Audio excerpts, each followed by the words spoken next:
Hello, everyone. Welcome. Welcome. Hope you're enjoying the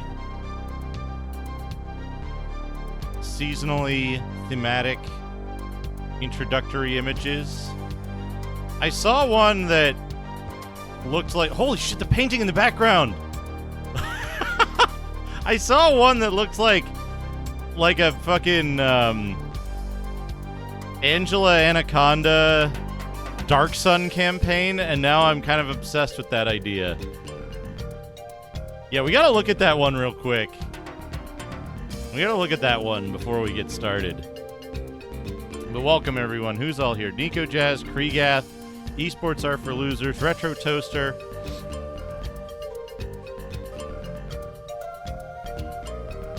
Oh, yeah, I saw that, Hesh. Kart racing. Love it. Ragadom. Hello. Many foods, many voices. Cactus Bee, Athena Aegis, YGY, Red Mercer, Boot Blacking. Hello. Bajul. Very good one to end on. We gotta see that. We gotta see that Bart poster. What the hell was going on there? What was that? Chubo, hello. Let me find it. Chubo, I hope you're doing well. Hope things are calming down a little bit so you can be more active, because I miss you, buddy. Okay. This is going to be tough because there's 1,000 images or more, but we can find it. Projects. Source. Repos. Slideshow CPP.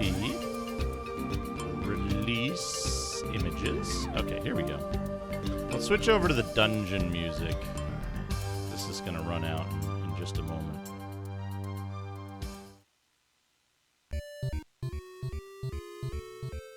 Yeah, let me find this. Hold on a second. There's Gandalf Banana Boat. There's the Dragon Fruit Boat. There's Sonic on the Beach. So what do we have? We have Bart Simpson. Okay, Angela Anaconda. Who did the Angela Anaconda? Let's see. There's a problem here because these are ordered in a specific order, but, like, it's not helpful. It's not helpful because it's the full cross section, right? So it goes character theme style. And because of that, I don't see all of the... I should put theme last. I had it first so that I could evaluate stuff, but it makes more sense to have theme last, because then it's easier to find these. I'll have to make that adjustment.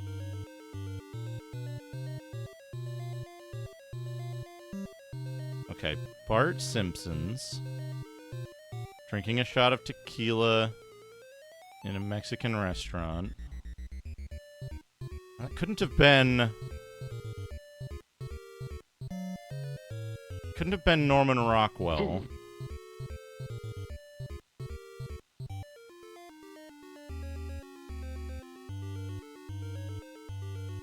Okay, Angela Anaconda, not that one.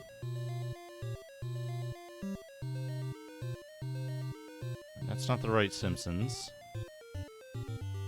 That's the movie still from Dune. Movie still from Dune could be it, though. Let's see. Let's see here. This is going to take a minute to find, but I really want to see that picture. And since these are, like, true random, there's no way to, like...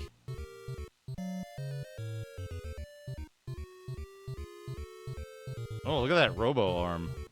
Ernlu.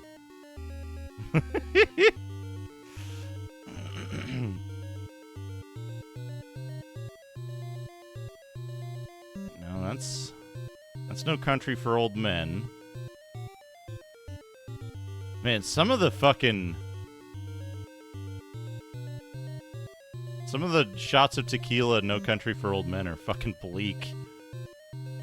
Ah, here we go. I bet this one has both of them. I bet it's Boris. Let's see. Angela Anaconda. Love this music. Music is so good. Yeah, this one. So this was the one that I thought looked like Angela Anaconda Dark Sun. I was like, huh. And then I was trying to think, who was the Dark Sun artist? The guy who did Brahm did all the Dark Sun stuff?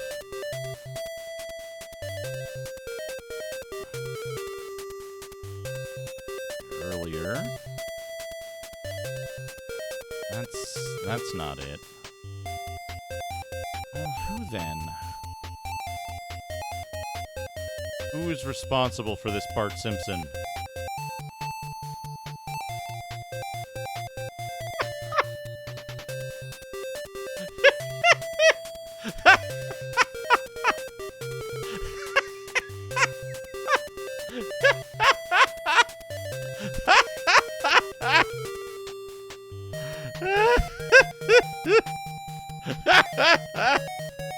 Don't worry, chat. That's 3 legs. There's nothing wrong here.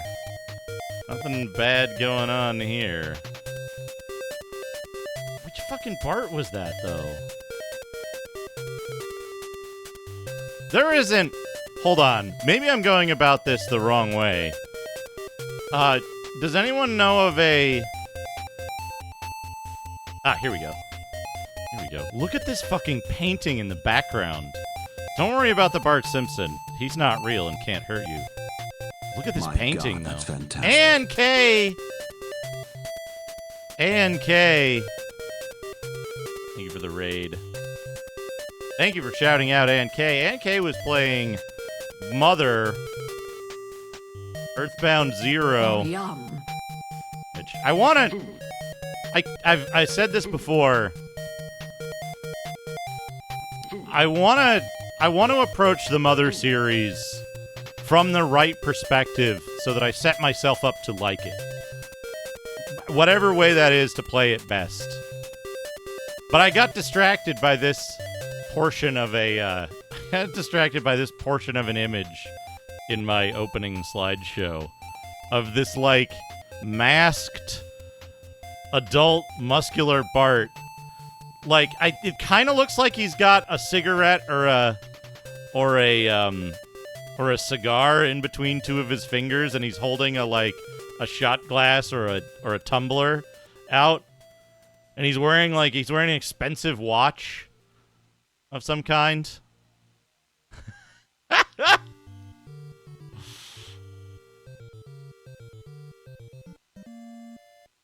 That was I didn't notice that when I was doing the edits to these pictures for the opening slideshow, but I just noticed it when I was starting up today. I was like, holy shit, that painting. I want that painting, like, in my house of, like, some background thing. Not this picture. This picture is just meant to be upsetting. But I found that. I thought that was pretty funny. So, welcome, Raiders. Today, I'm going to be playing... I was not kidding. And I wasn't kidding at all when I said that I was planning my entire evening around grinding in RPGs. Hello, Rage for Kiwi. Hello, Rat Clown Car. Hello, TDX NYC. Hello, Anne. Welcome, everyone. If I missed anybody, my apologies. Game Tapes, hello. Welcome, everyone. Welcome, one and all. Oh, good. Dante Tertige. But yeah, today, I have a special treat. Anne, have you seen this? Have you seen my copy of Tritorn Final that I own? Sever, thank you for the 100 bits. Born March 9, 1965, known professionally as Brahm. is an American Gothic fantasy artist and illustrator, known for his work in role-playing games, novels, and comics. TSR Incorporated hired Braum on full-time in 1989 at the age of 24. Braum contributed to all Holy of TSR's shit. game and book lines, 89. particularly the Dark Sun setting. So Braum was, what, 26, 27 when Dark Sun came out, and he was doing those giant fucking painting pieces? That's insane. That's crazy. What an opportunity. And what a fantastic artist. Oh, I hope he got paid well. Yeah, I was doing IT and drinking. Shit, what a waste. So I got this copy of Tritorn Final. Thank you, BNU, for sending me this copy. So we got the X68000 over here, which you can't see easily. We got Tritorn Final, and we got the whole package here. We got the whole package.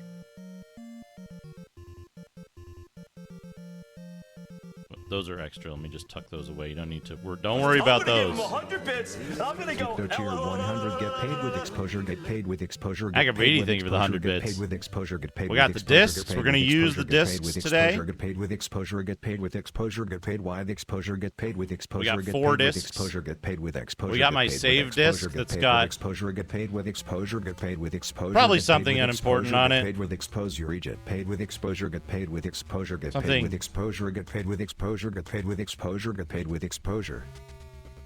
Something. It's probably some unimportant game that I wrote over. Who knows what Kimi Dake ni kanji I can't read. Whoa. Is. Who knows? Anyway, probably porn. So we got the discs that we're going to use. Astral Vortex, thank you for the 38 months. We got a hype train already. Holy crap. Nomo Rocketto. We got a hype train. Let's put some hype train music on. Yeah, can we import these characters to Centauri Alliance? We got the manual. The funniest thing about this manual, so the manual is very light on content. It has a couple of little drawings in it. It's got this sleeping dragon. Actually, that's the first boss, isn't it? It's got that dragon. It's got, like, how to play, what the controls are, what's on each screen. We went over the manual last Sunday. It's got a drawing of the hero. Here. There he is. And then descriptions of the swords, armors, shields, usable items. You know what's pretty cool about the silver ink on black paper? So, yeah, wait till you see him in the game, Honky Tonk. He's pretty good. So silver on black paper, and there's this note at the bottom here that you can't read because my camera sucks, which says, the MP values are left as a mystery for the player to discover. Once you figure out the MP cost of a spell, write it down here. With your fucking, what, silver gel pen or what? It's black paper. What are you going to use to write on it? Hope you have enough art supplies, idiot.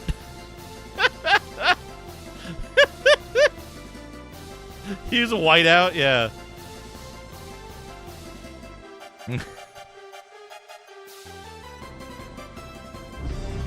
I think I'm being followed. What could Kevo Benzina, thank you for the follow. And then those were some tips that were basically just like talk to everybody, whatever. And then we got this little chibi drawing of the hero here, which is quite good. And then talk about the Leeway Corp and the like warranty of the game, and if you have a defective disc and so on. And then, interestingly for this era,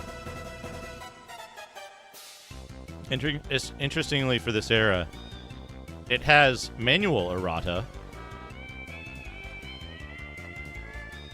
which basically says the manual errata is basically like, yeah, we didn't implement most of the stuff we didn't implement a bunch of stuff that was in the manual. There is no, like, sorcerer's wand. The shield that says it protects against magic doesn't. You can't crouch. This item isn't in the game. So that's kind of funny. At least they explain that, right? And then there's a registration card, which is like name and address. Why did you buy this? And like, what's your favorite game and what's your favorite business software? It's pretty interesting. Anyway, so that's what we got. We got the discs. This is what we need out of here. I was starting to map stuff, but then I stopped. I got a map of it, but it's just not very accurate. Anyway. Hype train. Still got a hype train. Let's go over to the X68000 scene. Oh, I gotta turn this off. Where is it? There it is. I turn that off. Oh shit, DC Bueller is raiding. Welcome in, everybody. DC Bueller, welcome. Mad Mart, welcome. Pod Patrol. Elysia Superstar. Garon Megazord, welcome. We'll go back to Doodad time. I gotta show you what we were just looking at. So this game, Tritorn Final, it's one of the few games that you'll see me play on real hardware, real software. I usually prefer to do stuff like disk image emulations, things like that, that'll make your discs last a little longer and less wear and tear, but for this game, this is special. This is a game for X68000, the Sharp X68000. Awesome. Cool. Thank you, Ad Astra. So, and the hype train, scam train is done. Thank you, everybody, for the 200 bits and 1 sub. Let me put the dungeon music back on.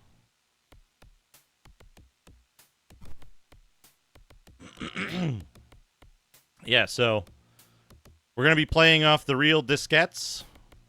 4 diskettes plus my save disk, which, you know,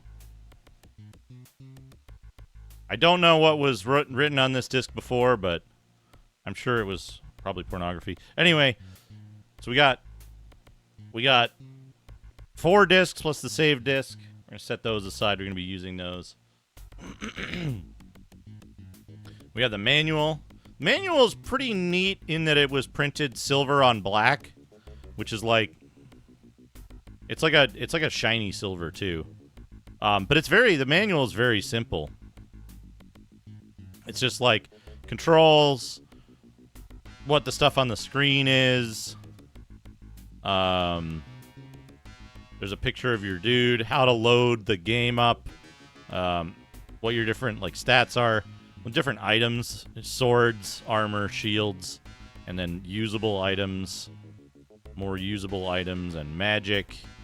And then the magic, it's funny here because the magic tells you the MP cost of the spells is left as a mystery for the player. And when you discover how much MP a spell costs, you should write it in the column provided. And what are you gonna do? It's black paper. How are you gonna possibly write on it in a way that you can see? Then it has like tips. The tips are like talk to everyone, talk to everybody again, look around for places that you might have missed. Very simple RPG tips. There's this is a like if lost return to card. And then we got a little drawing of the hero here and like warranty information. There's also errata information for the manual, which is interesting for a game from this era.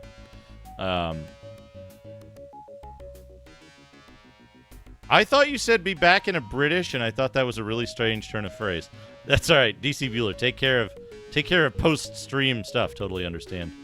So the errata is basically like, yeah, there's some stuff that was in the manual that we don't actually do, like you can't crouch, and there's no you can't crouch, and Sorcerer's Fire isn't a magic you can get, and also like these items aren't in the game. It's a bunch of stuff they'd like never got around to implementing.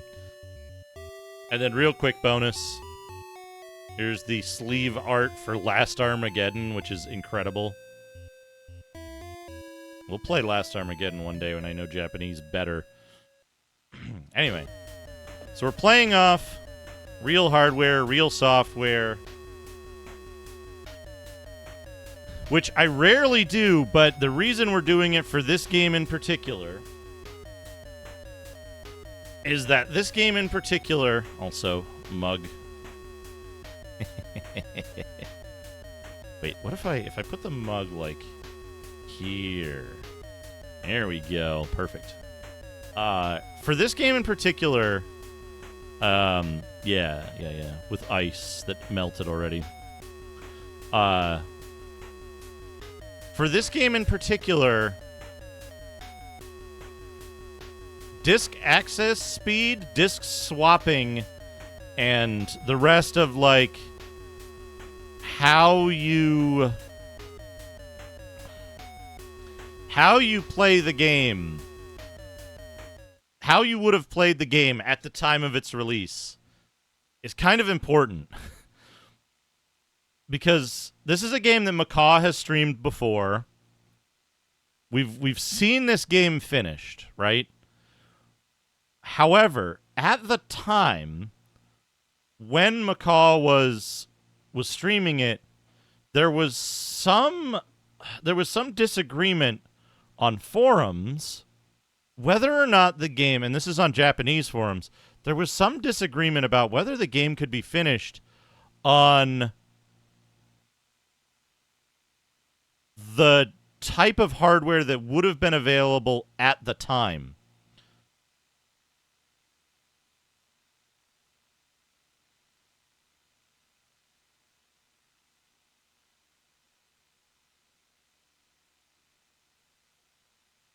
There we go. That's making me less nervous now. Because there was some discussion that playing this game on a 10 megahertz X68000, X68000 Pro would have been impossible to complete because of the speed of the game and some of the ways that hit detection works and how long it took to like do some of the necessary stuff in the game. So we're testing that. We're going to find out. We're going to find out, because the XVI is by far the most popular X68000 to own nowadays. But that wasn't necessarily the case at the time. So, like, when this game came out, if you bought this brand new out of the store,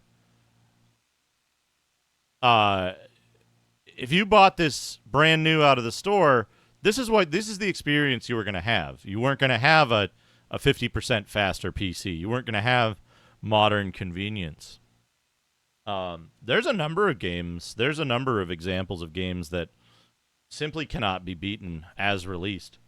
There's a number of games where there's a number of high-profile games even that beating them in their released state without any patches or anything.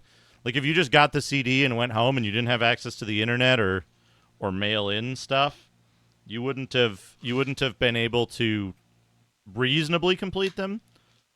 Daggerfall is an example of this. The original Daggerfall is completely unreasonable to beat. C64 RoboCop, MS-DOS, Teenage Mutant Ninja Turtles. There's a lot of instances of that.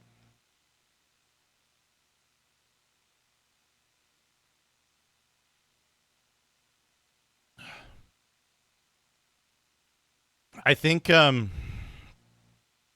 little bit of a different situation, but I think the on-disc cooperative and competitive multiplayer modes for Resistance 3 are unplayable. Now, the problem there, right, that the difference there is that they're online-only modes, and you can't play the online modes without patching. So there's no way you could ever actually play those, even though they didn't work.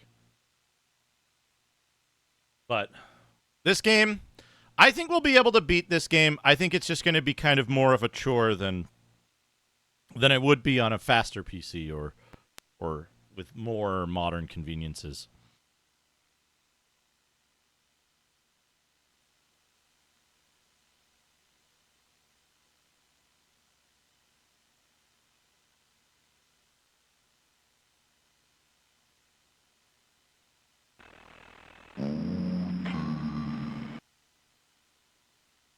It's working. It's working.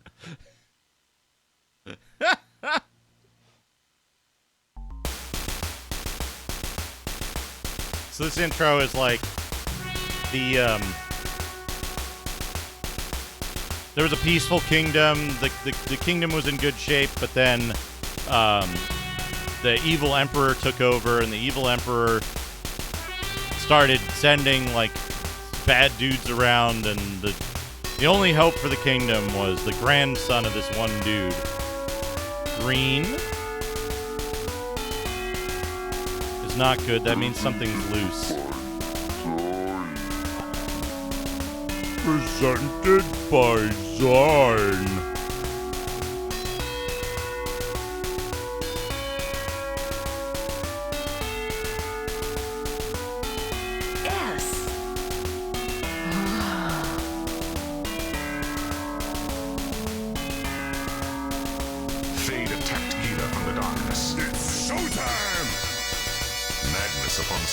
Took his mighty sword in hand and flew toward her. My theme song. But realizing he had no escape, attacked and fought. As often happens in Barbarian, raising a mighty sword or a powerful magic. Heavy drill skull. Wastebasket. So this tells the story of like Frill fanning. this is presented as kind of the conversation between the main character and his grandfather, and it's like, hey, it's down to you. You're the only one who can save the kingdom. You have to go. You have to go fight the evil emperor. We'll get you ready and send you on your way. You've been training for this. You have to become the legendary Tritorn.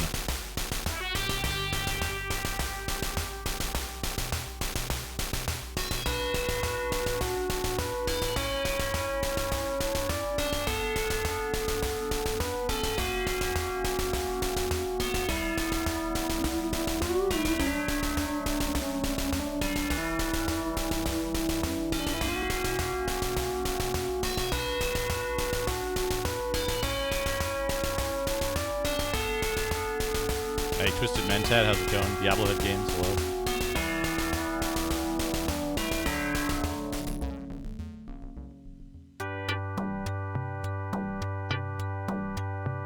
So, here we are. Here's our man. Here's our village that we start in.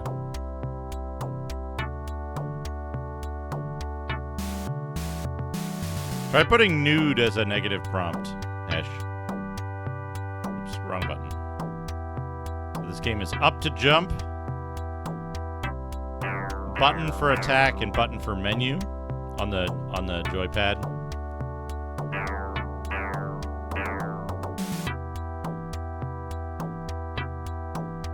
This is how fast it scrolls.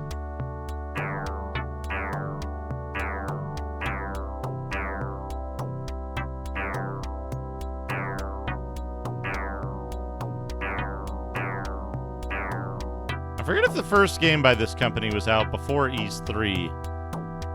Very civilized gaming. Anyway, we don't want that. We want data load. Yes.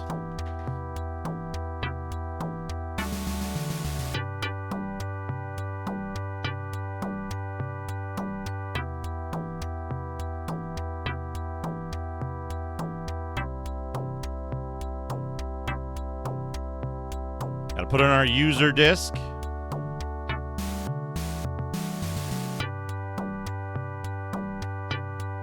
Back to disk C. I'm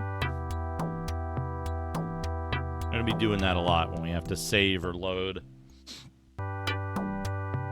Oh, that. Thank you. Mad Mart, thank you for reminding me. How much have I played this? Let's find out. Let's find out. What does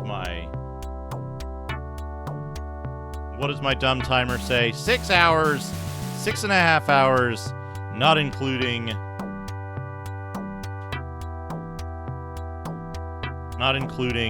the,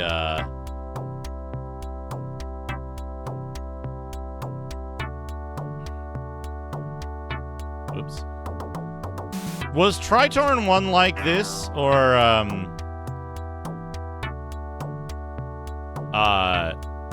was Tritorn 1 like this, or was it more like Xanadu? There's people to talk to. I can use my phone to translate well enough to understand the general gist of what they're saying. But there's mostly talking to people is like doing basic quests and stuff. There's not a great deal of talking in this. This was a game that was released in 1991? 1990? Or was this earlier? Was this 89? 89, yeah, this was 89. So, being that it's 89, right, like, pages and pages and pages of anime dialogue weren't a convention yet.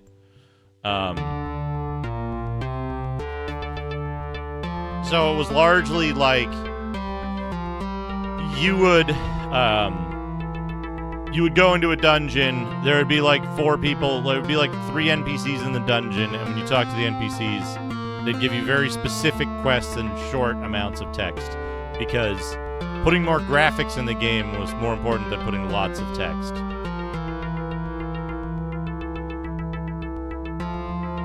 Right now, we're barely strong enough to survive the next area we need to go to, so we need more experience. And the way we get more experience is we go in the dungeon, and then we work our way out of the dungeon, and then we kill everything along the way.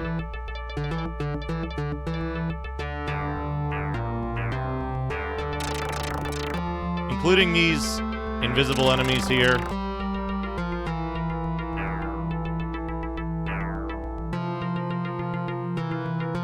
Oh, we have, here? These are stats. Yeah, here's our equipment. We got the nail sword, we got the small shield, and we got the nail armor.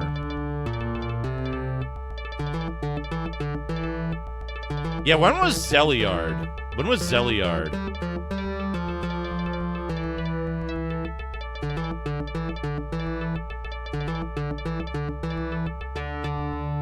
I'm trying to figure out, because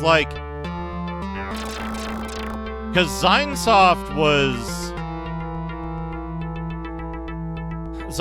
was ahead of the curve in terms of doing the like side-scrolling RPGs and shit, right? Like Tritorn 1, Zack.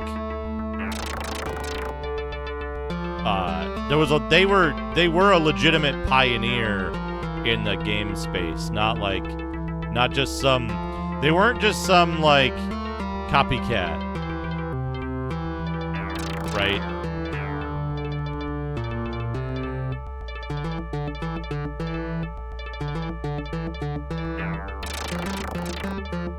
I think Falcom might have been first, but But if they were competing with, oh, we've fallen into a sinkhole. But if they were competing with Xanadu with Tritorn 1, then like they're definitely early on, right?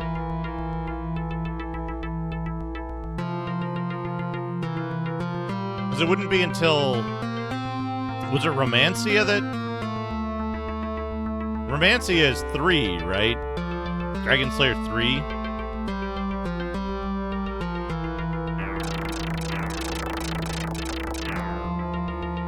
It's funny. It's funny because, like, Zeliard is one of the examples of, like, Western developers actually making games easier.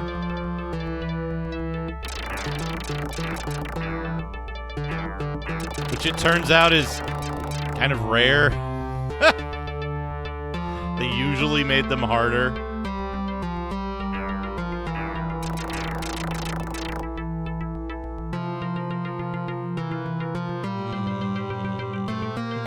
Although I guess the computer space might be a little different overall. Oh, get 'em. Where are the skulls? I thought there were supposed to be skulls here.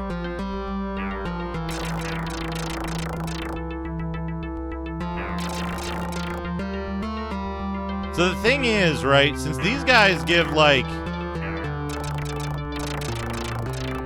Since these guys give, like, 2 to 4 or, like, 10 to 15 experience,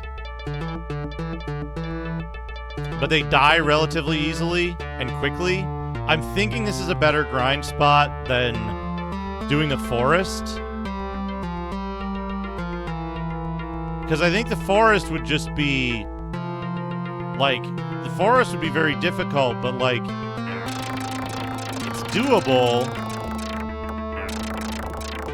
I just don't know if I'll get a lot more experience from the forest.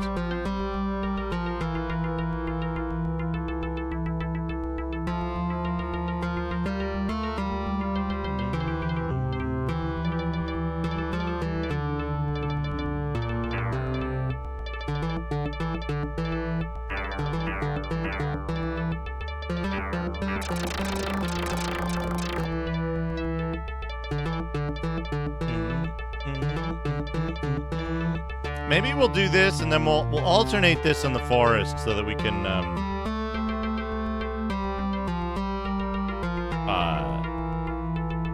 mix up the music. Just for the music purposes. But yeah, the loading times and the amount of time it takes, just the sheer speed at which this game runs, is why we're playing it on period-appropriate hardware, off the discs.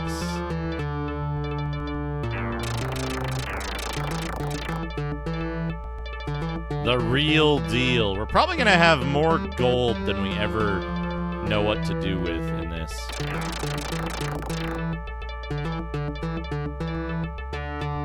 Oh, not all enemies give you Demille. Interesting. Yeah, like, those guys don't give you any Demille. So DM at the bottom, I have 2,771 DM. That is short for Demille, which is like... Think of it like raw magical power that you get from... You get raw magical power from certain enemies, and then you have to go to a shop to refine it.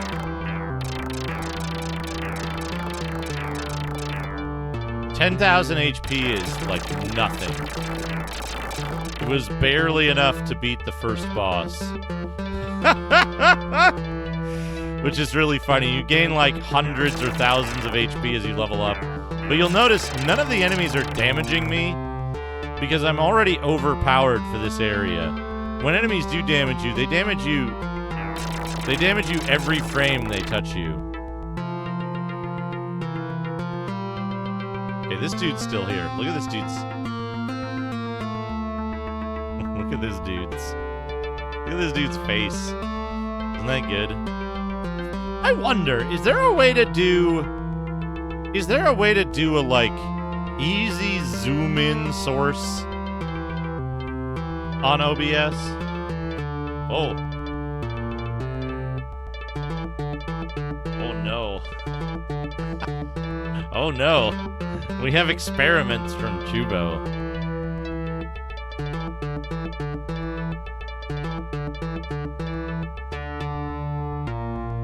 Let's hear it. Hey fellas, welcome back to Larry's Retro Lab, where I tinker with old gadgets and gizmos.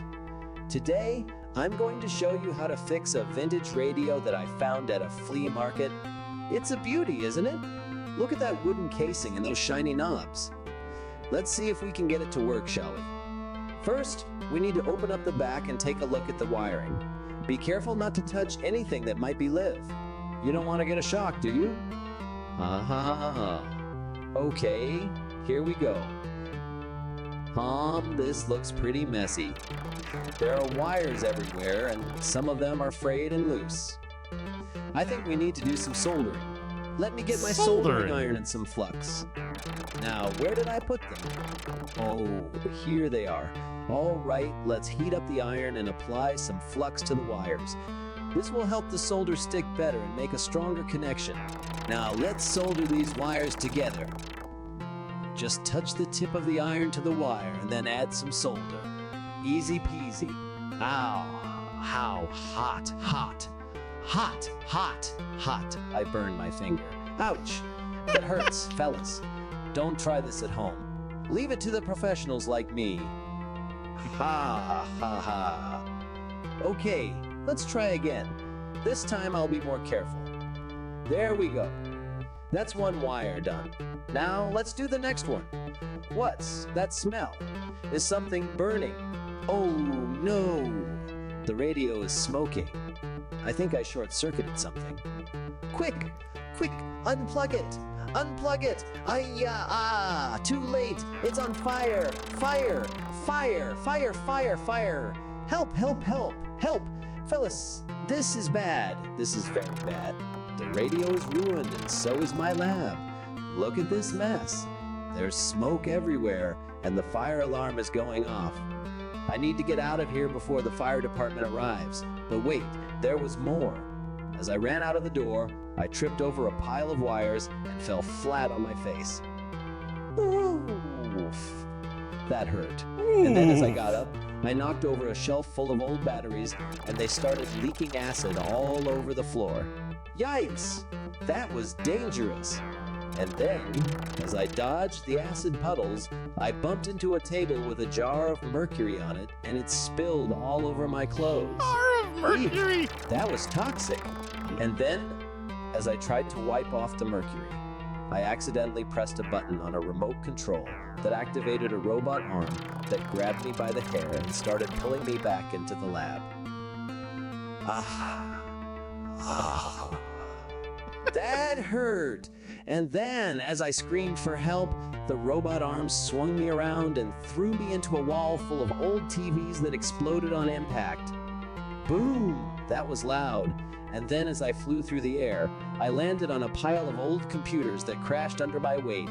Crunch! That was painful. And then, as I crawled out of the rubble, I saw a laser pointer on a tripod that pointed right at my eyes. Zap! That was blinding. And then, as I rubbed my eyes, I heard a loud hissing sound behind me.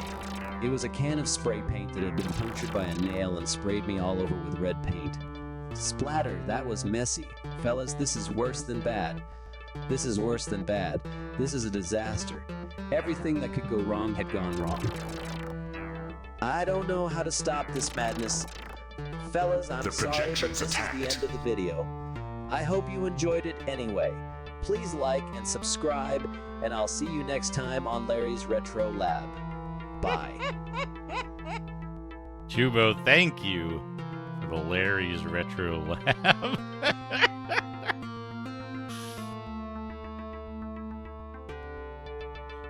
Let's see what we get here. This guy, I think, is still talking about someday I will be called. Someday I will be called Tritorn 2.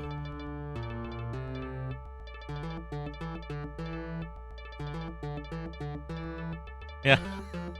Folks, move your jar of mercury to somewhere safe in case you catch your lab on fire. Soldering a radio while it's plugged in. Huge open jar of mercury. That's very good, Chubo. Thank you.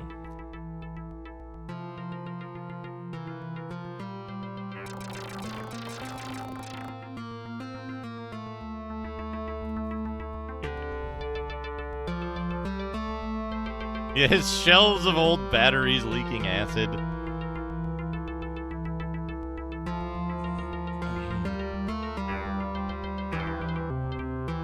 Wow, wow.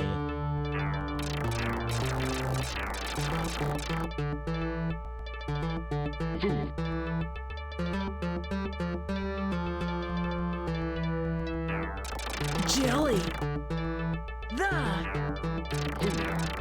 He attacked. I love you. We did it!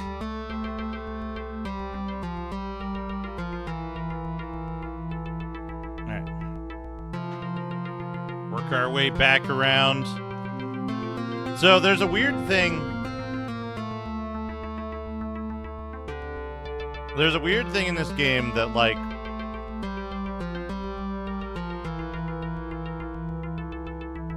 enemies don't respawn right away. You have to, like, go a few screens away for an enemy to respawn. So, in order to grind in the dungeon, you can't just, like, enter and exit. You have to actually, like, loop around the dungeon. However, the way they set this game up,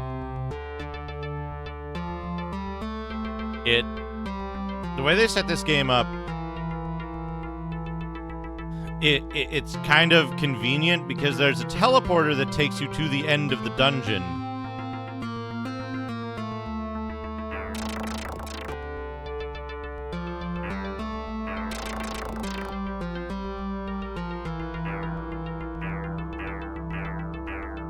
You know what's funny, Space Mister? If you look really close, sometimes it puts the wrong sprite up for facing left or right. There. It popped up for a moment there. Yep, there it was. Sometimes it'll draw it before it transforms it somehow.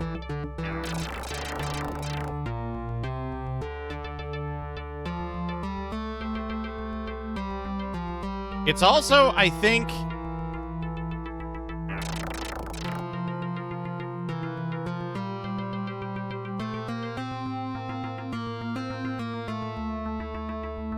I'm not sure if the main character is made up of different sprites.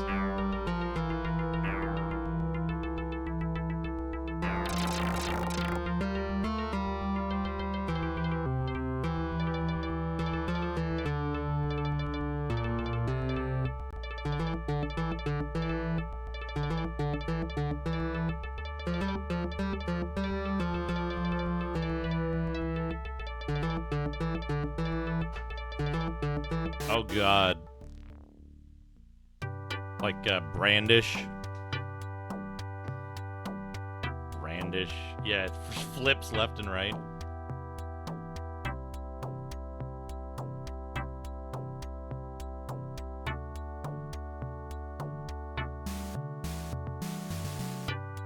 Alright, we're gonna walk all the way to the other end of the town.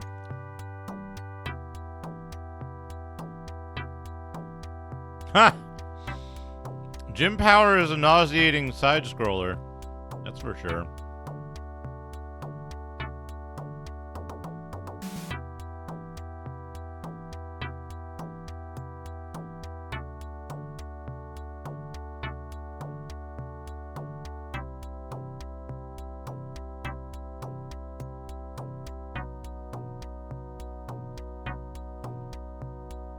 This is how we'll traverse the town. Traverse town.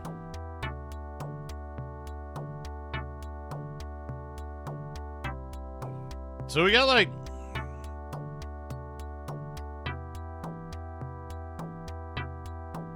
300 XP maybe in like 15 to 20 minutes?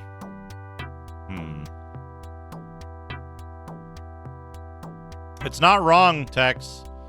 They did it that way on purpose. That is not a mistake.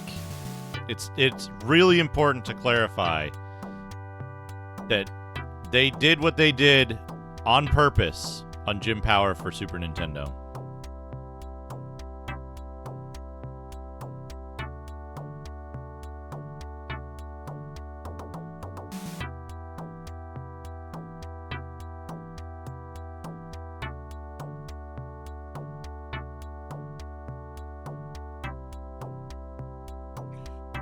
Now, I've heard it said that they did it the way they did it because there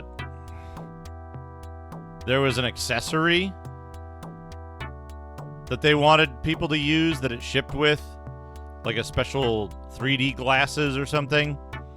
But it was even worse with the glasses. So there's this forest. Now, if we go to the forest, we have to be super careful because the enemies here can, like, they can kill us in one fucking go.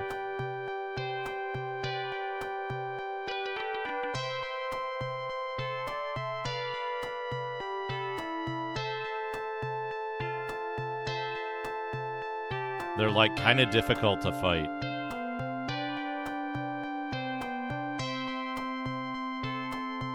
Or non-existent. I'm unsure.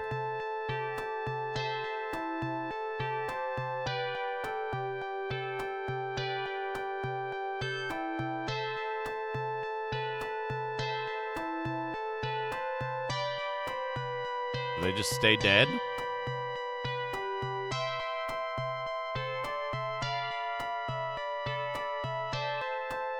I'm certain I fought the enemies here. And yet...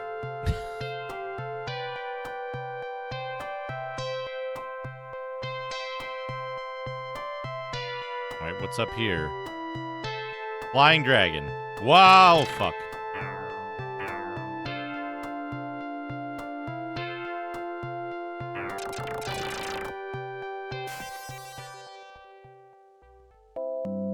Excuse me? The fuck is that? Oh, I got poisoned. I got poisoned by it, is what happened.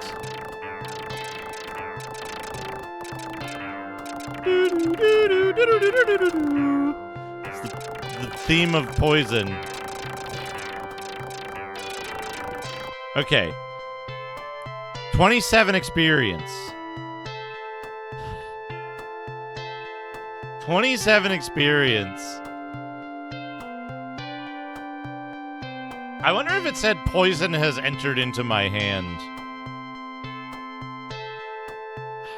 Ugh. Do I have an antidote? Are you an antidote? Yep. Translate. Please come back.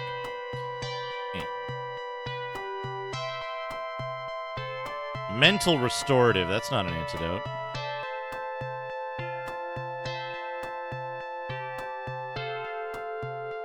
Antidote.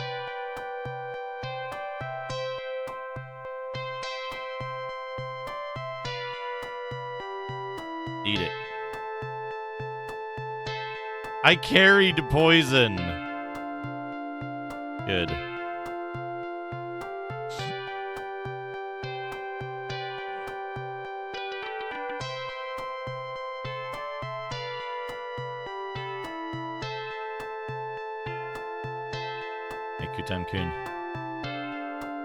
Yeah, if you don't stop moving, and if you've played Jim Power on Super Nintendo,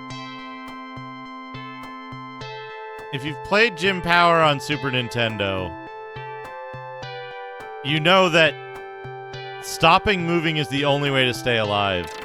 Oh god, it's back! Fuck, fuck, fuck! This was empty a minute ago!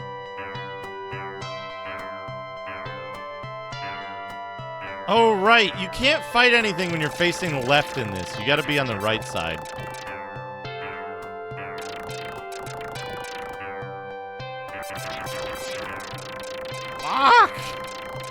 Fuck off! Stop killing me!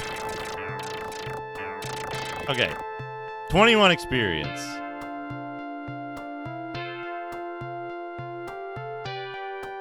Item.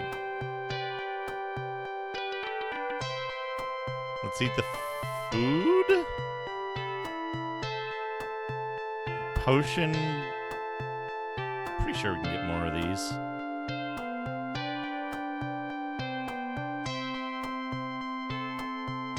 I got more HP. Oh god, it's so slow.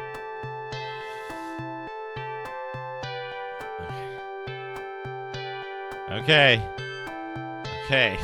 Let's exit the menu now.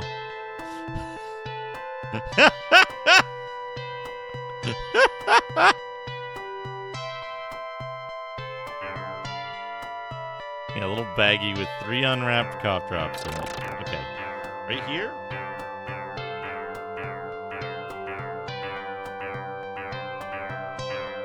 Nope. Well, maybe on the second round. We might be able to hit him every 2 cycles. Or not.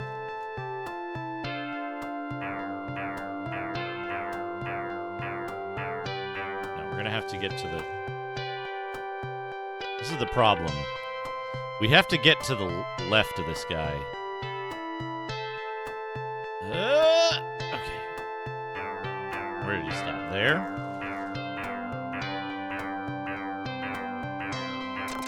Okay. That hits him, but we can probably hit him from here, too. Good. There we go.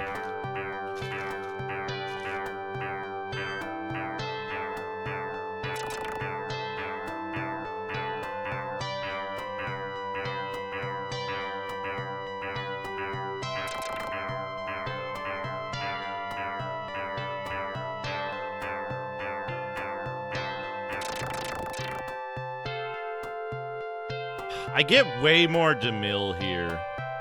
But it's not worth it because of the, like... the slow experience gain, right?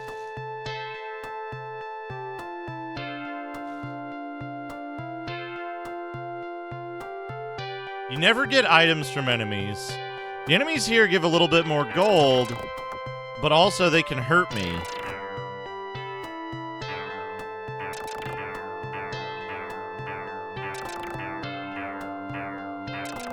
And poison me.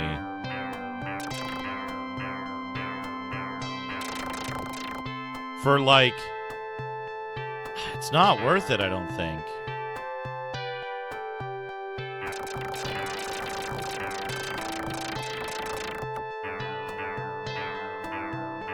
Hit 4 every season.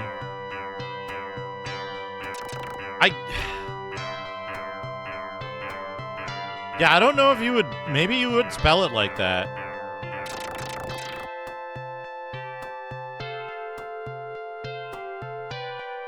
I don't know, being you. I got all the stuff from the first dungeon, and I beat the boss without the, like... I beat the boss without the, correct sword, so I don't know what level you're supposed to be. I probably want to be level 8 there.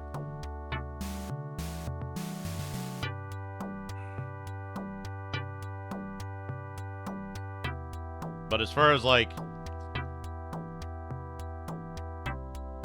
I can't fathom the intended design of this...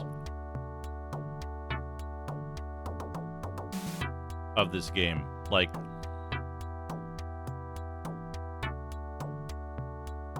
It's a complete fucking mystery to me.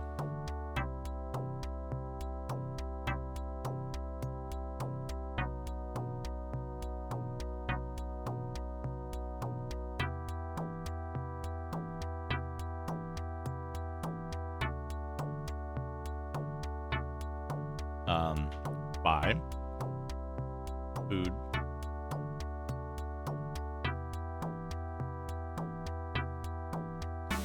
Case in point, with not understanding this game,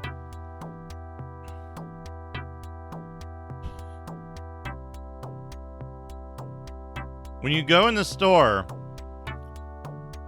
You can play the game on a controller. When you go in the store, if you want to select an item, you have to push the direction of the item on the number pad.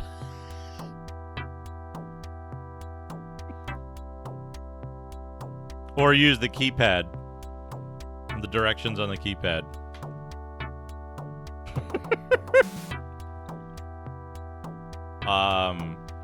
None of these are antidote, right? The antidote store is the other item store. Where did I put?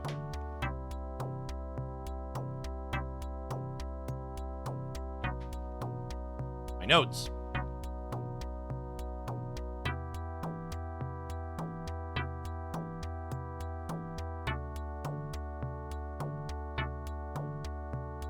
I talked to the nail sword guy, and he didn't do anything.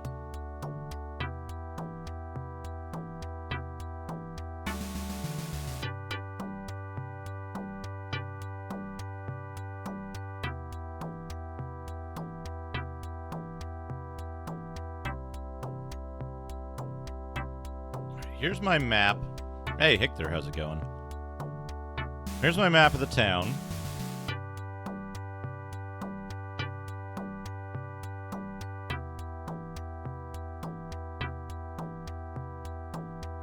Sahin's store. Jones's store. Church. Emily's store sells the aphrodisiac antidote tranquilizer and colored elixirs. Food, drink, mushroom, marbled meat. Store. Keeping one of every item in stock just because.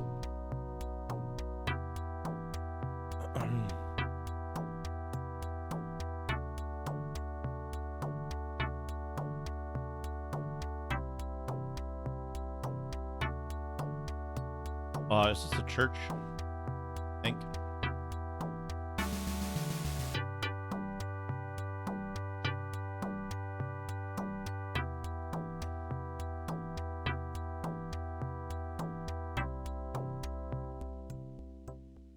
It'll tell us whether we leveled up, which we did.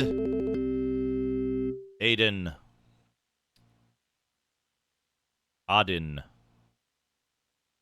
Leveled up. Great job leveling up, Odin. We gained 2,500 hit points for leveling up. So that'll help a little bit.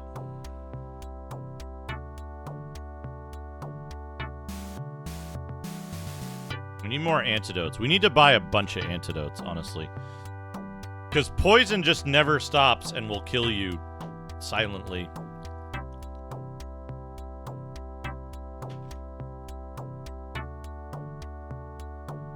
2,000?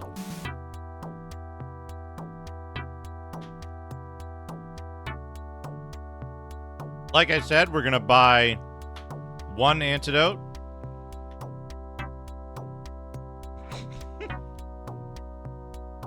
Like I said, we're gonna buy one antidote and then leave the fucking store. And not get poisoned again. I guess.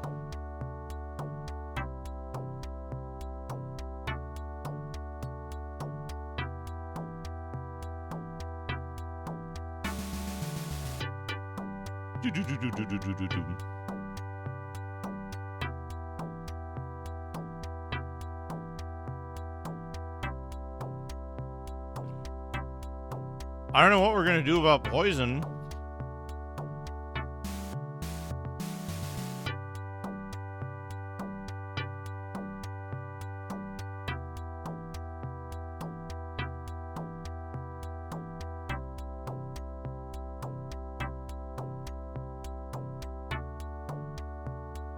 Just don't get poisoned.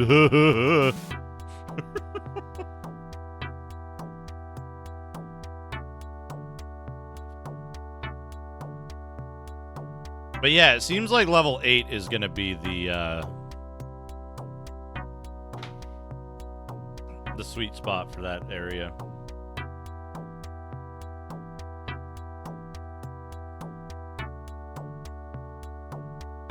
Oh, BNU. What is this disc that I repurposed? Kimi Dake ni something or other.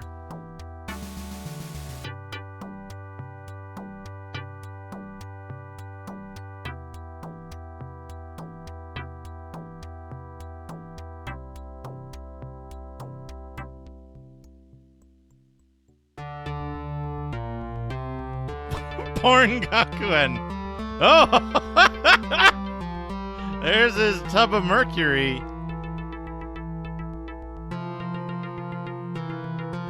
That's excellent. That's excellent, Chubo.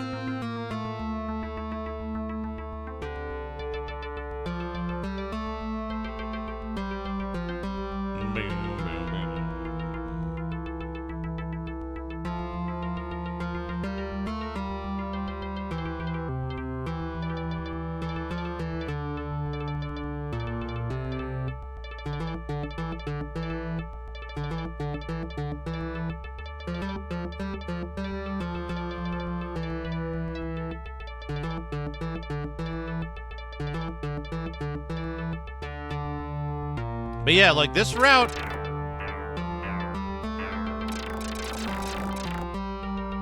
I feel like this route is significantly safer and not much slower.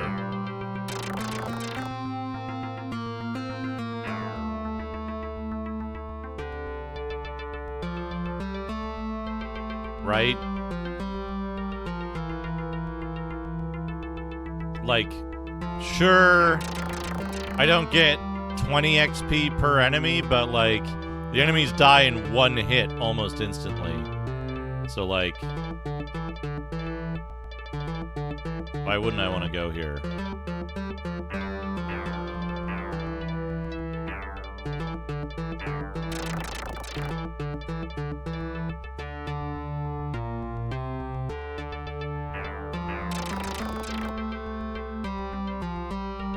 And this is a, like, easy loop.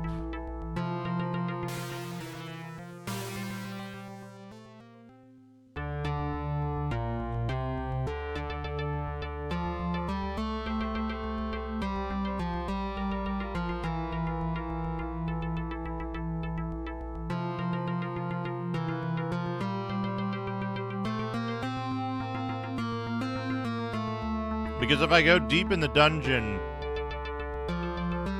here, it's just on fire. If I go deep in the dungeon here,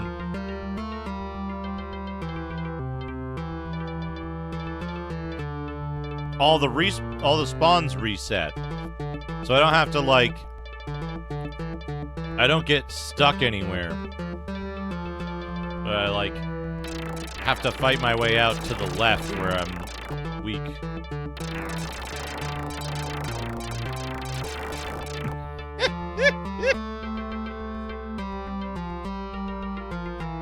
I assume he's getting electrocuted at that very moment. Those are very good.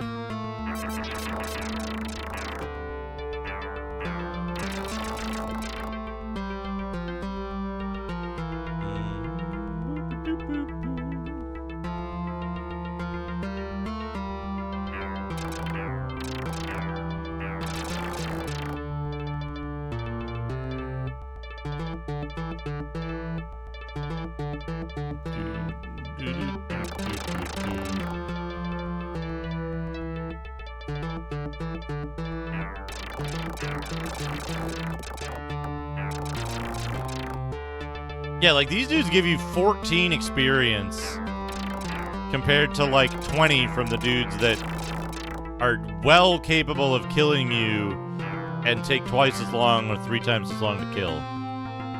It seems like a no-brainer to me that, like, other than the smaller amount of Demils that I get, like, why wouldn't I grind here?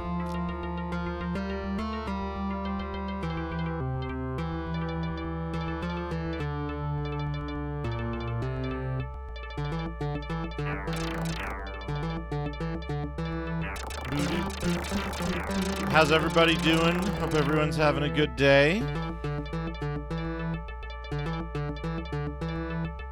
There's also no, I don't have to worry about monetary investment here, right? I'm never going to have to use the inn. I'm never going to have to use the inn to heal.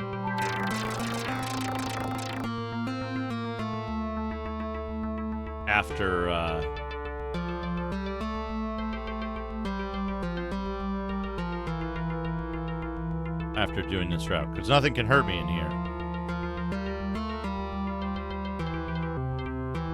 I wonder what the XP requirements are. I couldn't level up at 1500.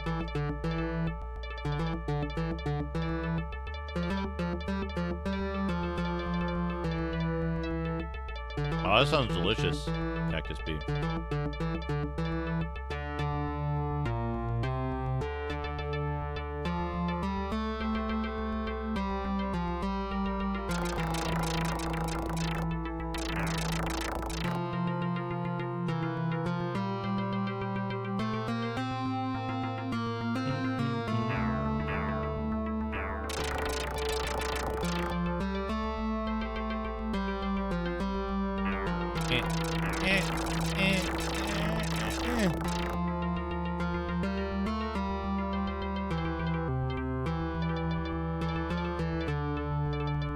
Yeah, I couldn't level up at 1500, but I could level up at 1800. So now I have no clear idea of where I am on the, like, XP versus level curve.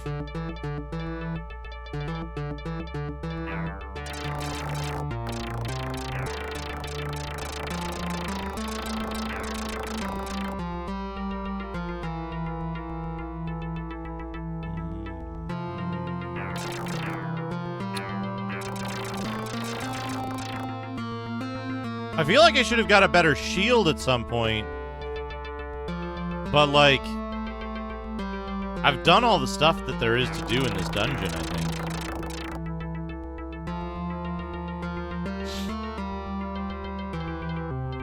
Yeah, this is one of those games where the balance is like...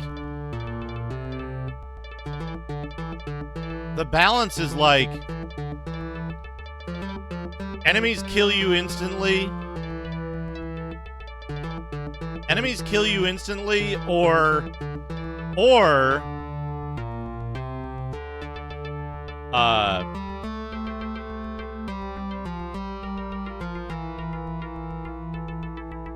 you're invulnerable.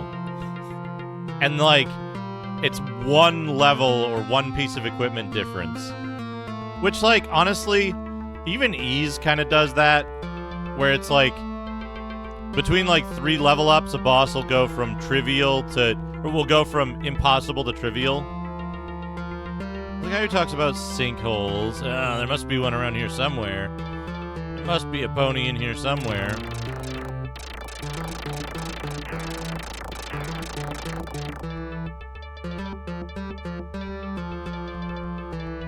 But, like, I'm totally down with over-grinding. Say,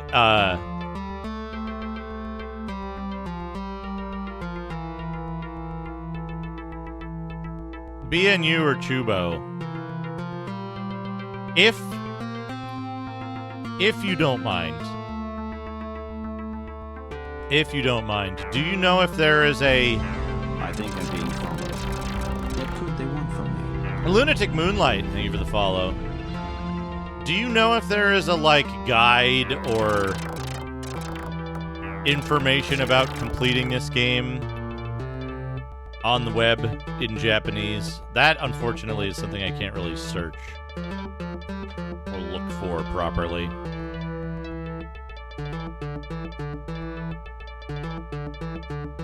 Oh, where the heck is the treasure?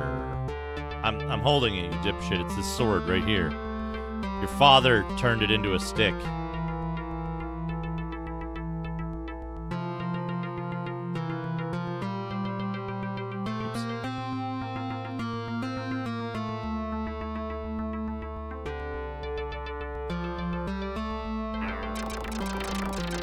Right.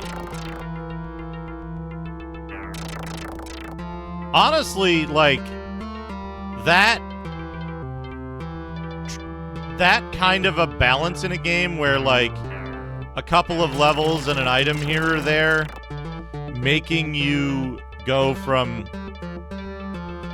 chump to, like, overpowered lord actually makes the whole, like, you can't even harm the boss in the forced loss fight thing make a lot more sense.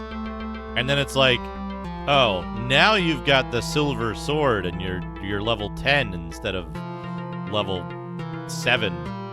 So now the boss is going to be, you know, now you killing them in 1 or 2 hits makes sense. I'm gonna give him 100 bits. John Matrix. Cheer 100 here on Retro Island. Thank you for the Gaming's top 100 5 dating bits. tips. 1. Get your human girlfriend a saucer of milk and a pair of cat ears to wear. 2. Put on your sexiest wizard's robe, the one with H&R Block's logo stamped on it. 3.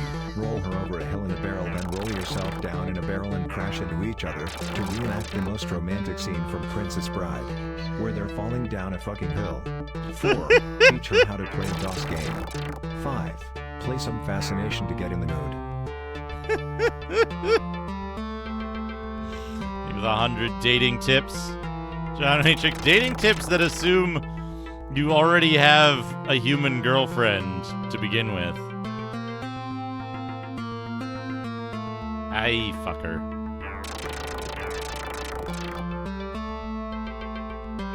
Might as well kill this guy while I'm down here.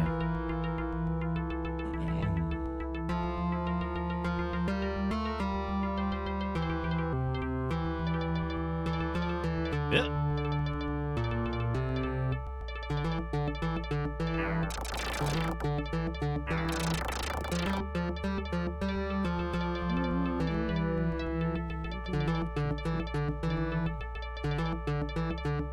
H&R Block Wizard's Robe.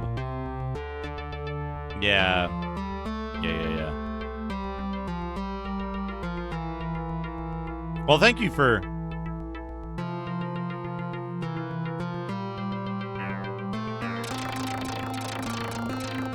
thinking about it. That's all I could really ask. I remember at some point somebody found a discussion talking about how they thought that the end boss of this game was not possible to beat on a 10 megahertz. I don't remember where I read that, though. It was like some forum post or something. Pretty sure it was in Japanese or translated from Japanese.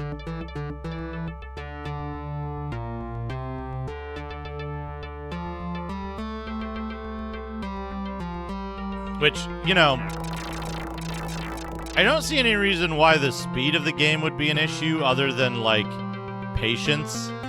Of, like, yeah, it would take a really long time to level up enough. Oh, very good. Love the big food ceremony.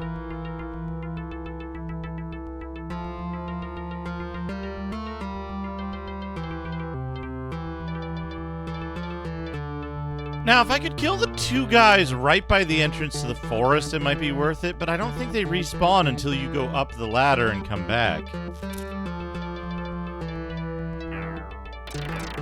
Oh, that sounds good.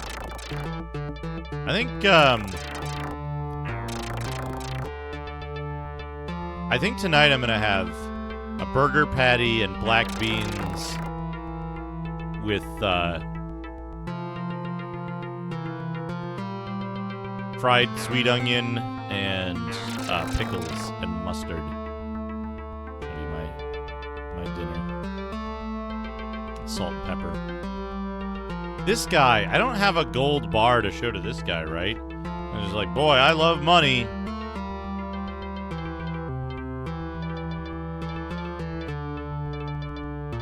Hey, the stick was Nail's sword. Yeah, but what else? Oh, I should have gotten it back then. I wish I had taken it. Okay. So this guy stops talking about a gold bar and money, so maybe that wasn't a quest after all.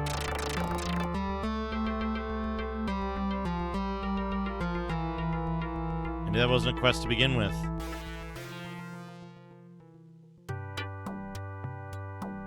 Red wants a little bit of Digimag. It's a good time for it. Let me check the church first, though, to see if... no.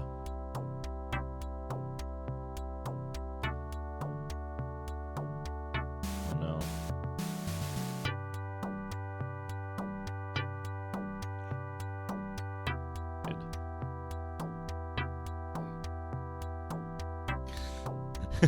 There was some comic, some webcomic, I think, that I saw quite a while ago, where it's like a romance novel scene, and the woman's like, oh Robert, tell me those 3 words every woman wants to hear, and the like handsome guy goes, cheese is available.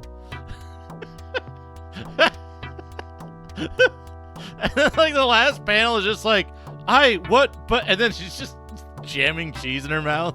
I thought that was very clever.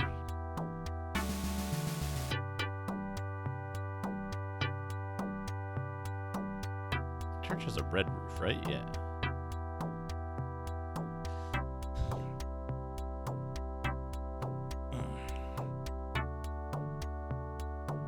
No, wait. Shit. Where's my map?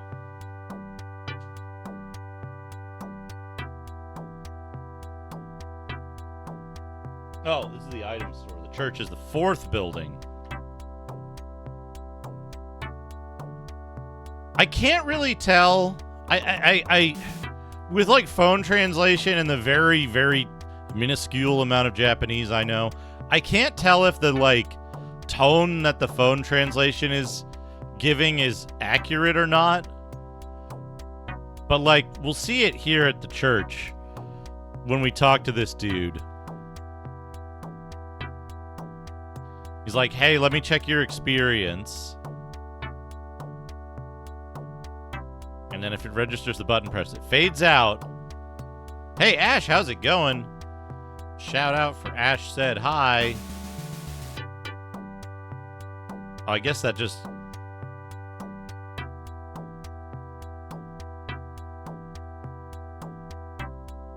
I guess that just auto advances. But, I'm doing good. Is that accurate, BNU? That like the priest is like really mean-spirited? He's like, you weakling, what are you doing here? Get out of my sight.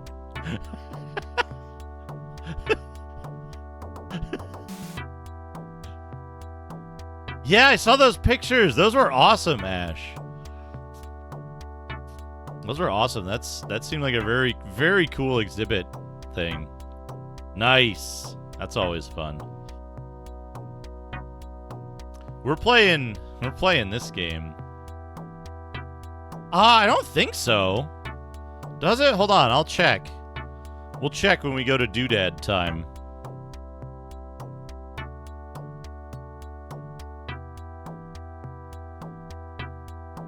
Animation.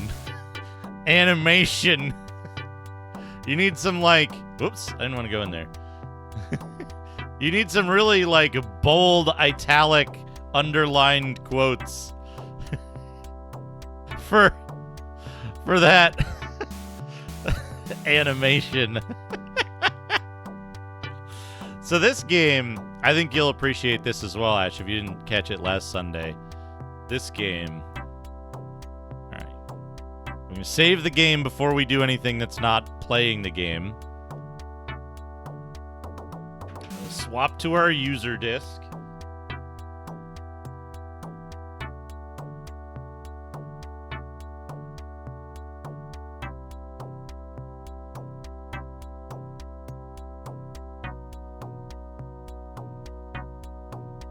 Swap back.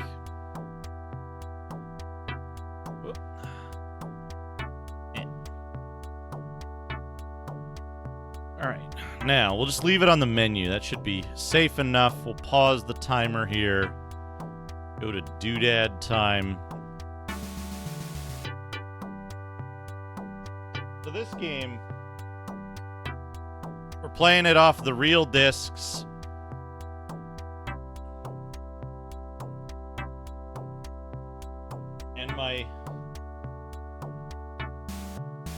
And my X-Pornography user disc.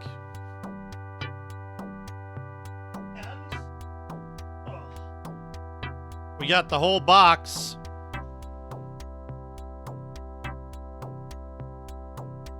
Ugh. And the whole box version of it.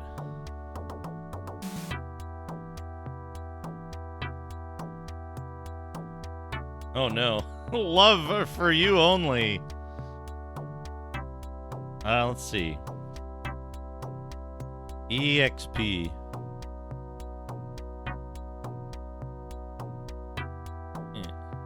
It tells you what your EXP means, but I think it's just like how many experience points. It doesn't tell you how many. It tells you how to load and save. These are the item descriptions.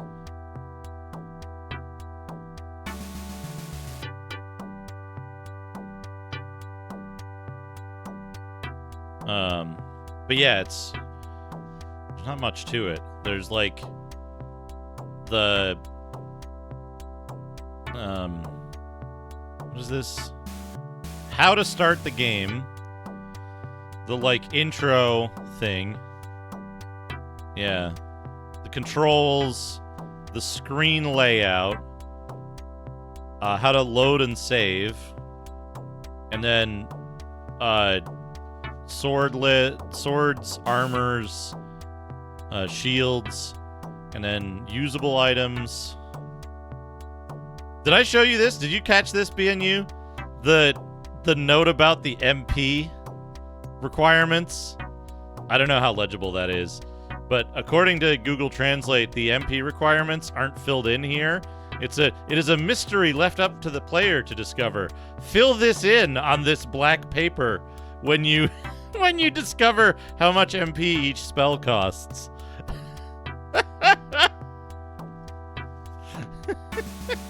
And then notes.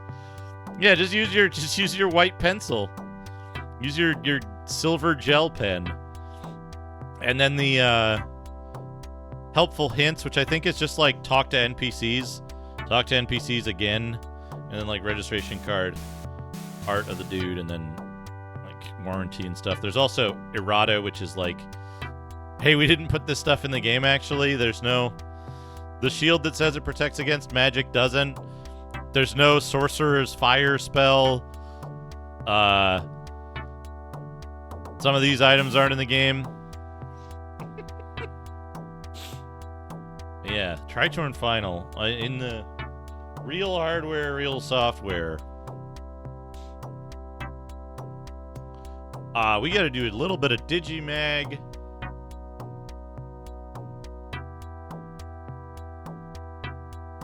Or, oh. Well, I don't know why that's blank. Let's do this for a minute. Refresh this page anyway, and I'm gonna repop this stuff out. Oh, you know, Ash, I discovered something. I discovered one consequence of using the reward queue, getting to the reward queue through the stream manager, is that if the stream manager page refreshes, it wipes out the popped out window and you have to repop it out. It'll just like reset to a blank window. It's fine. It's not a big deal. It's just a minor inconvenience compared to like I really liked being able to just go to the three dot and be like, show me the queue in a separate window. It made it really easy to access it, but this is fine. Let's see. We're gonna do EGM. We're gonna do a fat EGM.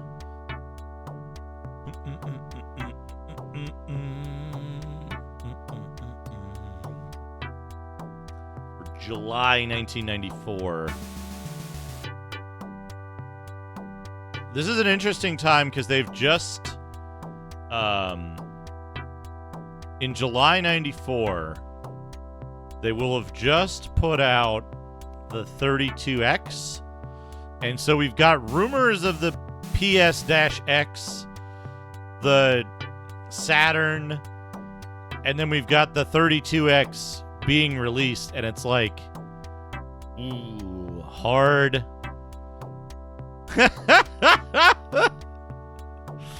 Good Space Sister. It's a real hard sell for the 32X at this moment in time.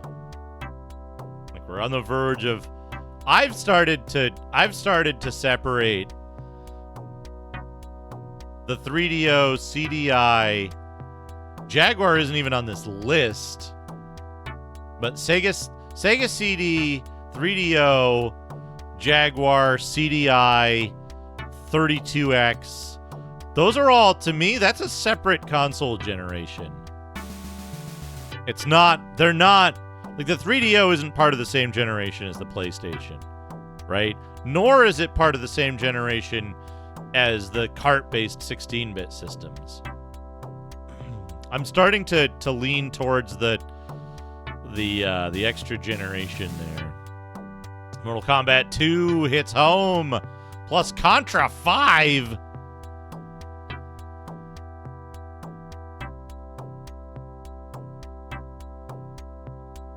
Super Street Fighter 2 Booger Man. Who's excited for Booger Man? Fucking nobody. Oh. Sounds great. How about a hug? Sounds like a sweet deal. It's about time, so chill. Thank you very much. No crybabies allowed. No. It's Clay Fighter for the Genesis.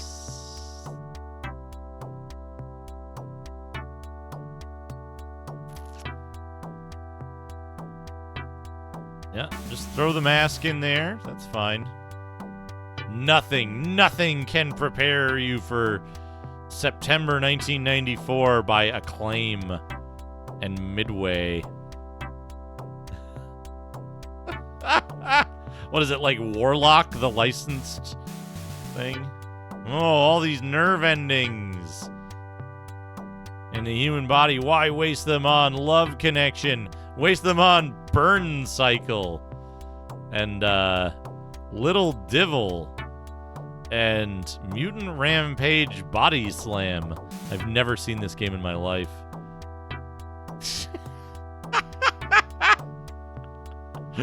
What?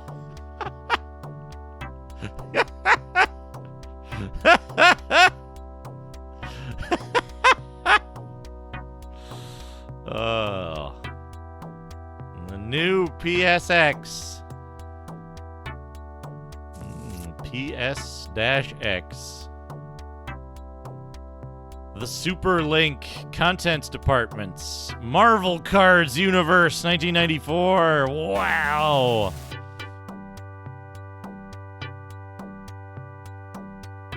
Oh boy. Letter of the month. Jurassic Park for 3DO is a big name movie license that came off very well.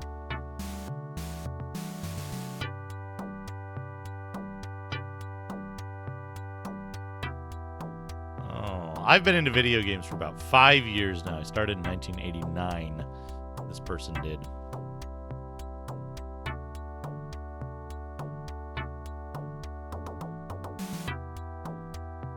Most translated games don't meet the standards they should. World Heroes. Captain America and the Avengers. Dracula Unleashed for the Sega CD.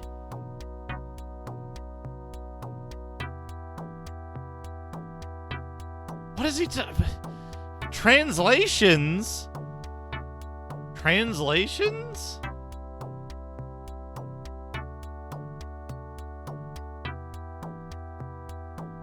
Oh. Most of these poor translations come from games that get their licenses from big name movies, cartoons, and comic books, as some of your examples show.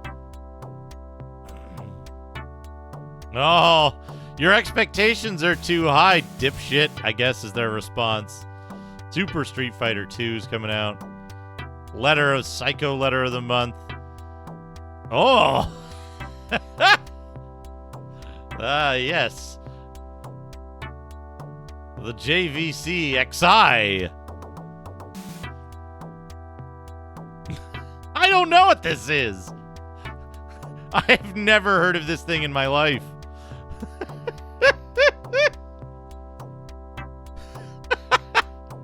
Yes! Yes! Who's ready for the Video Jukebox VJS? Wait, sorry. The Video Jukebo X.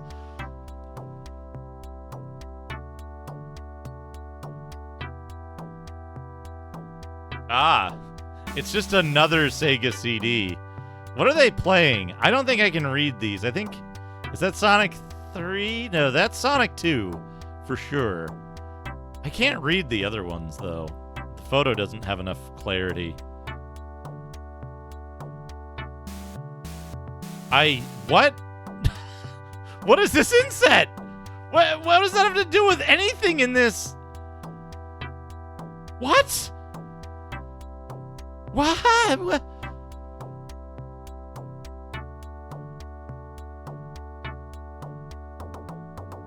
What does Hose Nose Booger have to do with any of the stuff in here? Rack and stack, Jack.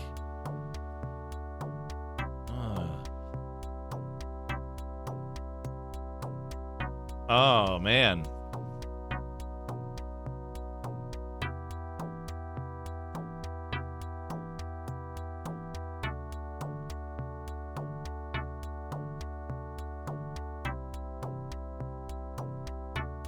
Nobody won.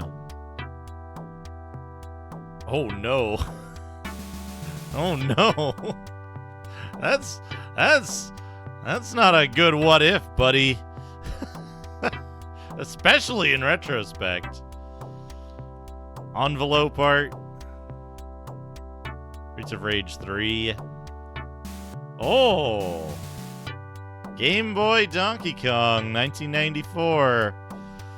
On the Super Nintendo, on like a fucking Orb TV. It's like Game Boy on steroids. In color on Super NES. Everything's in color.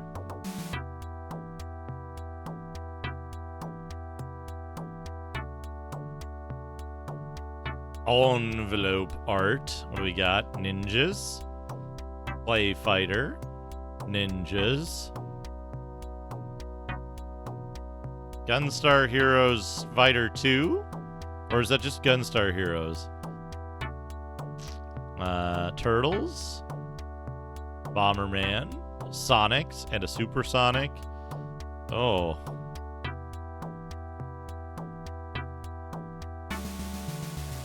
Oh, Sonic's gonna get hammered by Mario? What is going on here?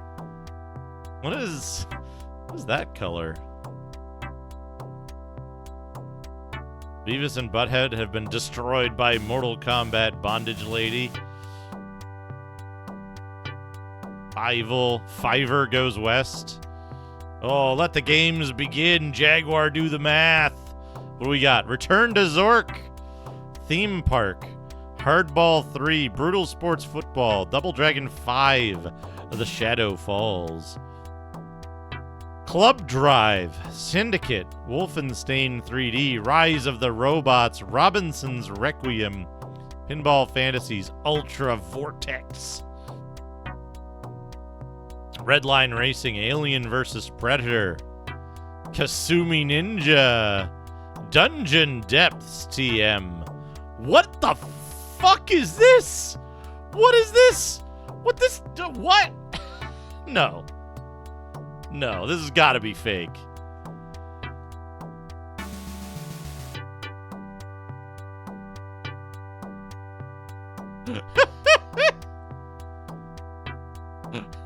Assault. Barkley, shut up and jam.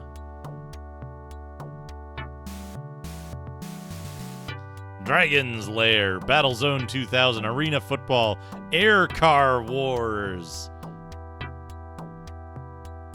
Hose Nose and Booger, ASG Technologies. That's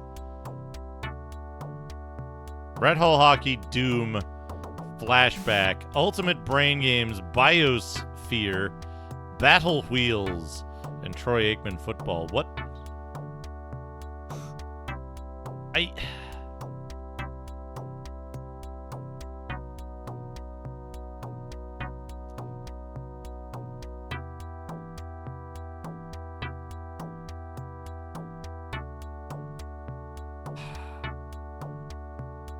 Yeah, I wouldn't say developed or published, right? I would say, yeah. Man, how many of these games are fake? Dungeon Depths, Assault, Air Car Wars, Hose Nose and Booger, Biosphere. Some other suspect looking ones. Hardball, maybe.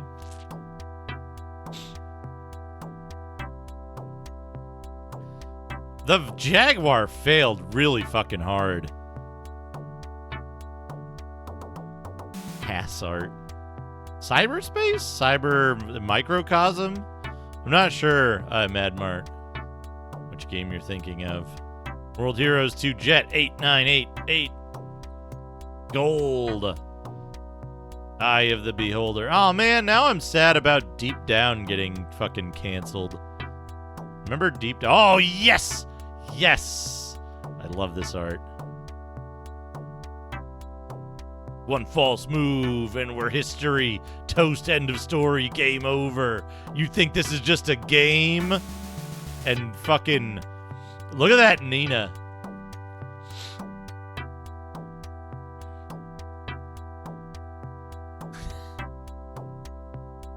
Cybermorph, yeah. Cybermorph reviewed very poorly in previous month's EGM.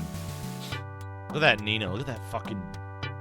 Like, that's a good Nina. Just like muscular, jacked, angry Nina. Excellent Nina. Also, this dipshit looks way better than he has any right to. Like this, with the big jaw and the chin. Actual scream shot. Hockey and Rocky 2, straight 8s. Double Dragon 5, 6555. 5 will goes west, 7755. Beauty and the Beast for Super NES, 6544. Super Loops getting surprisingly high marks, 9788. Suzuka 8 hours, 77667.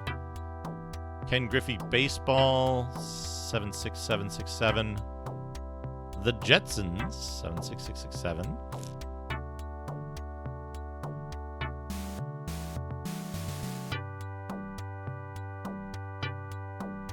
The Jungle Book, 88788.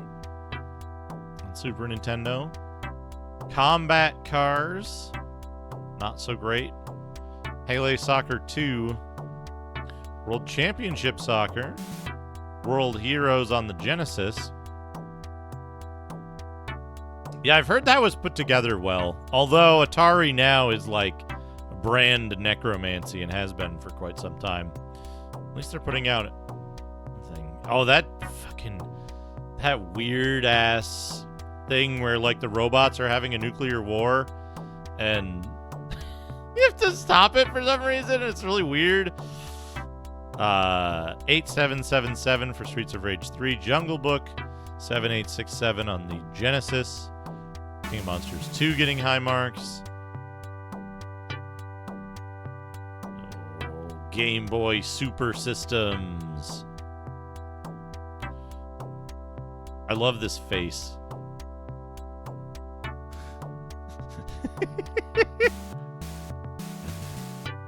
He's into it. He's having a good time. Mickey's Challenge, getting mediocre marks. Rebel Assault, also mediocre for the Sega CD. Jurassic Park for the 3DO, they love it. 8s, 7s. I have a feeling this game might be a piece of shit, but I have to play it before I can conclude that fully.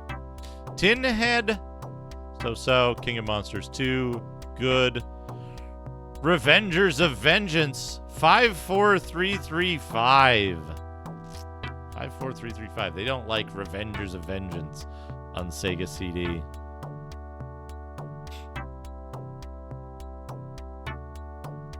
Revenge of the Ninja on Sega CD, getting way more than it should. Dark Wizard, one of the few like Sega CD games that's actually like a real game, getting mediocre marks. I don't like strategy games. 6. Super Sidekicks 2. 98789. 88. Pack Attack, NBA Action, The Jungle Book. What do we got in the main column? NES Jungle Book, getting identical ratings as Mickey's Challenge on Game Boy. Asterix the Gaul on Game Gear, getting poor marks. You can't get too much of a good thing. Oh, EGM 2, EGM squared. They're going to have twice as many pages with half as much content. All right. Are you ready for the fucking hot brain zone, chat? From the hot brain zone that brought you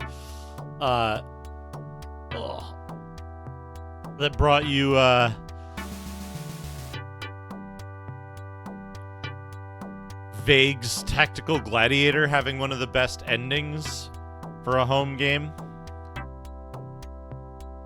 Here are top 10 arcade to home translations. Super Street Fighter 2 on the Super Nintendo. NBA Jam on the Super Nintendo. Dragon's Lair on the 3DO. Mortal Kombat on the Sega CD. Virtua Racing on the Genesis. Saturday Night Slam Masters on the Super Nintendo. Final Fight CD on the Sega CD. Aero Blasters on the Turbo Duo. Sunset Riders on the Super Nintendo. And wait a minute.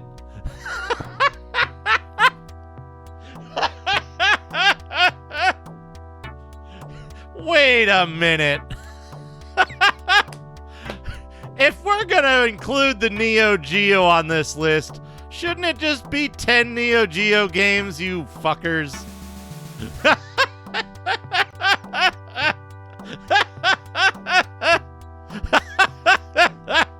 If we're including Neo Geo, shouldn't it just be 10 Neo Geo games, whatever the 10 most recent Neo Geo games are?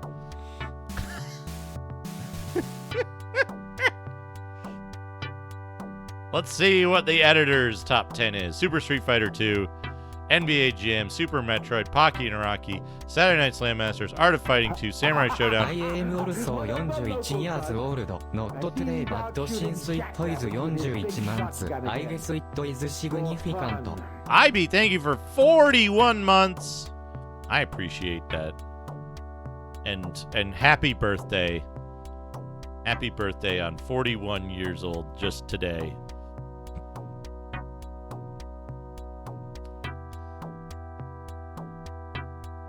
World Heroes 2 Jet on the Neo Geo. Finally, after like 9 months, Dracula X is off their list of top 10 games. Yeah, Clown Car noticed too.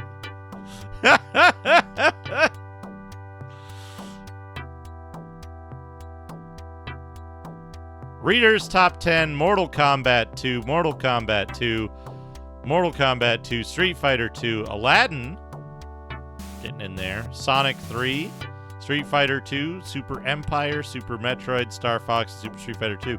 Super Empire is a really weird... It's a really weird one to be on the top 10s for so long. Because this game is... it's really hard for me to like Super Empire Strikes Back because it starts with 2 maze levels back to back, and it's impossibly difficult and it's boring as shit. Like, it might get better later, but the early part of Super Empire is no good. Star Trek Starfleet Academy, the Starship Bridge Simulator, Fall 94.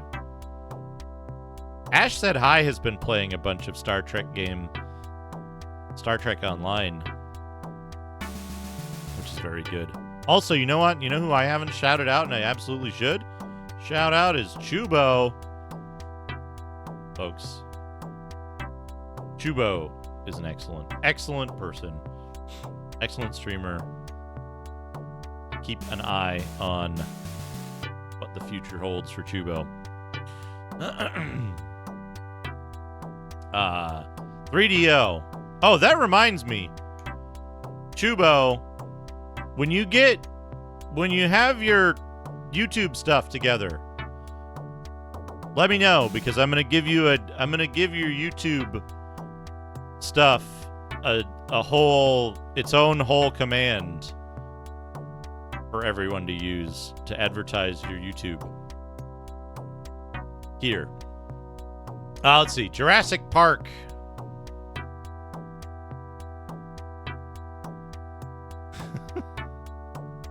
John Madden Football. Out of this world.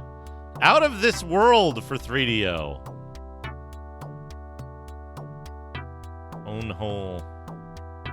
Super Wing Commander, The Horde, Total Eclipse, Sewer Shark, Cowboy Casino, Twisted and Escape from Monster Manor. They finally have shed all of the like educational software and encyclopedias from the 3DO sales charts. No longer is Video Encyclopedia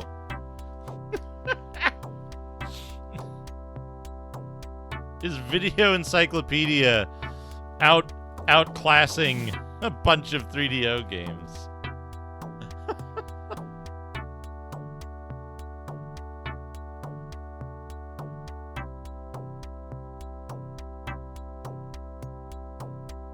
Super NES, Super Metroid, NBA Jam, Major League Baseball, TNG. Wait a second. Hold on. Do I have any Ultima Lords in the chat? Did this even get released? I thought the Ultima games on Super Nintendo were Japan exclusive.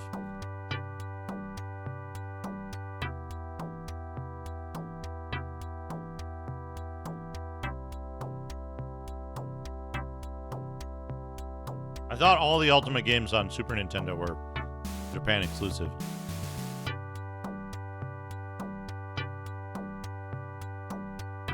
Okay.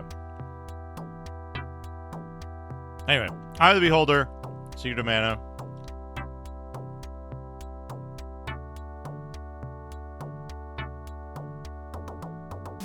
I'm almost certain that Black Gate didn't get a Western release. Hold on.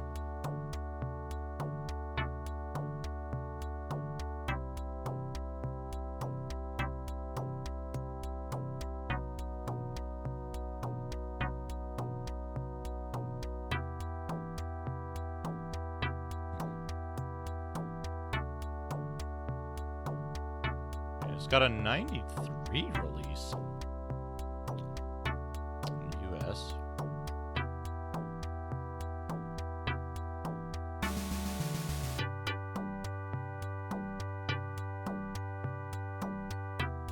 Separate game. Okay. Which is fair. Ultima the Black Gate. Look at that. Didn't get a release.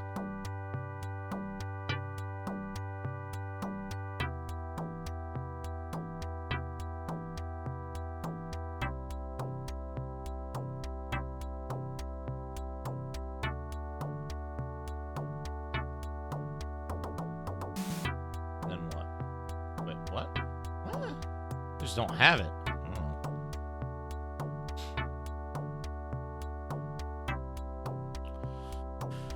All right, where were we? Ultima 6, MLB PA Baseball, Knights of the Round, and Lufia Fortress of Doom. Genesis, baseball, basketball, gambling, basketball, soccer, Star Trek TNG, baseball, golf, hockey.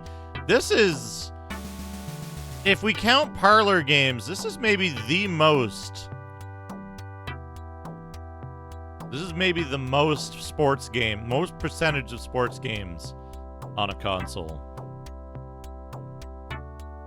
Sega CD, we got Tomcat Alley, we got Dark Wizard, we got Dragon Slayer, Rise of the Dragon, Lunar, Silver Star, Third World War, Ground Zero Texas, NHL Hockey, Dracula Unleashed, Wing Commander. We're starting to see stability again.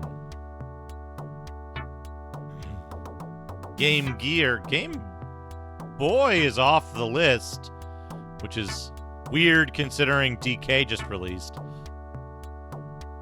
NBA Jam, Aladdin, X-Men, Mortal Kombat, Columns, Sonic Chaos, New Machines, Poker Face Paul, blah, blah, blah, blah, blah. I have a feeling that EGM has been messing with these lists. I have a feeling that they are messing with these lists.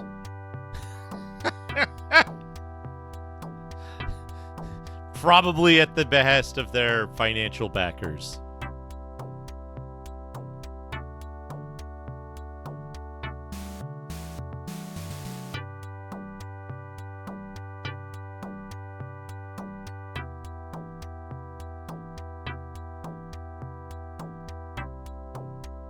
Surgical strike, part of the strike sextology.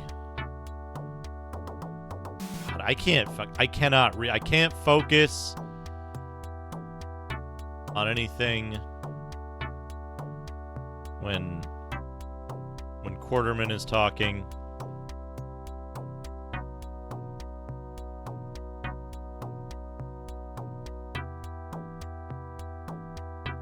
Rebel Assault on Sega CD, the Sony 32-bit PSX system. Companies and titles, what do we got? The multi-button controller for the Sony PS-X system.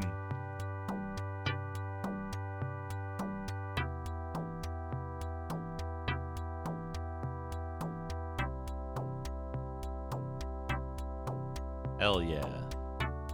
Alright, what have we got? 32-bit system called PlayStation. This is exciting stuff to me. R3000A, DSP chips,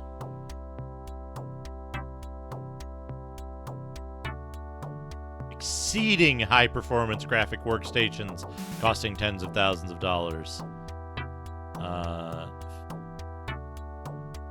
Yeah, displaying images in real time at the flicker-free TV speed of 60 frames per second in full 16.7 million colors.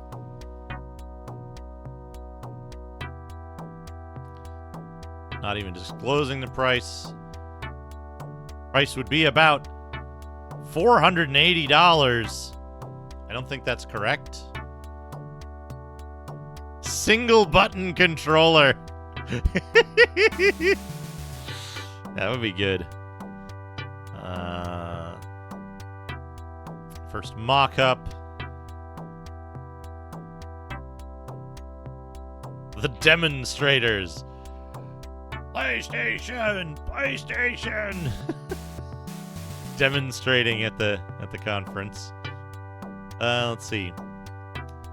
TV and audio hookup, power, serial port, parallel I/O port. To be able to hook up another game system, special multiplayer games. A monitor for each player. Parallel port, external devices like a modem. Warm, gentle gray. Brighter than the other systems.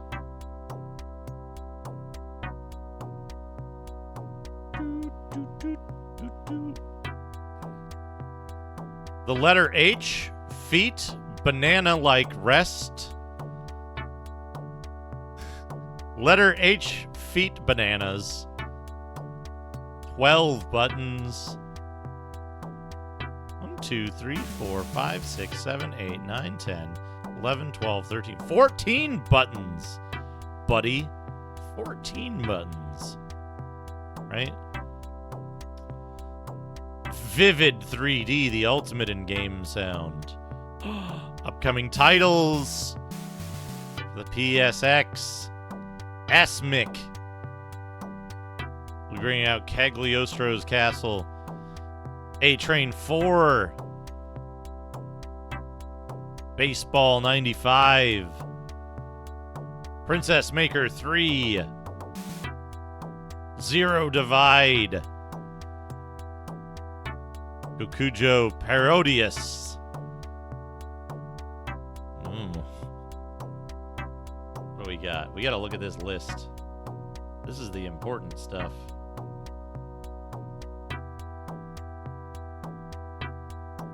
Because it's isometric, that is likely the only reason. Let's see, what do we got? A-Train 4, Derby Stallion, Cagliostro's Castle, 7th Guest 11th Hour, Demolition Man, IndyCar Racing, nothing from EA Victor, Princess Maker 3, 3 unknown Mega Man type game. 3 unknown games from Capcom, fighting RPG and Mega Man type game. Konami with a shooter and a sports game. Sunsoft with Mahjong. Zero Divide, the action game from Zoom. Raiden Taito with 3 games, a shooter, a simulation, and a sports. Takara and Tecmo with unknown games. Ridge Racer, Cyber Sled, and Starblade from Namco. Bandai and Banpresto with nothing, or with unknown games. Human doing Formation Soccer. Pony Canyon doing Metal Jacket. Twin Goddesses from Polygram. Blue Forest Story from Right Stuff.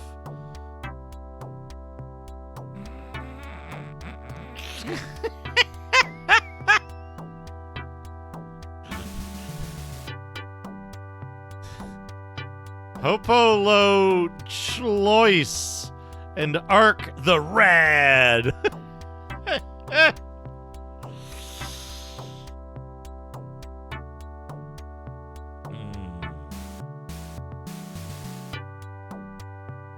All from SCE.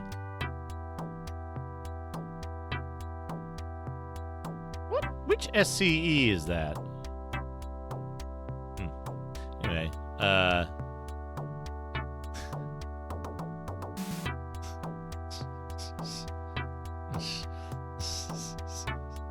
Aura 194.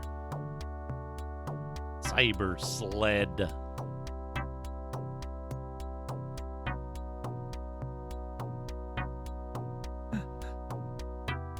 Yes. Yes. Ark the Rad. Radical Ark. In-depth look at the Super Game Boy. Hell yeah. Here's Mortal Kombat. Zelda. Game Boy. Dune, the Battle for Arrakis on Genesis. Hands down the best. T-Mech by Atari Games, the arcade game. Sidekicks 2 by SNK.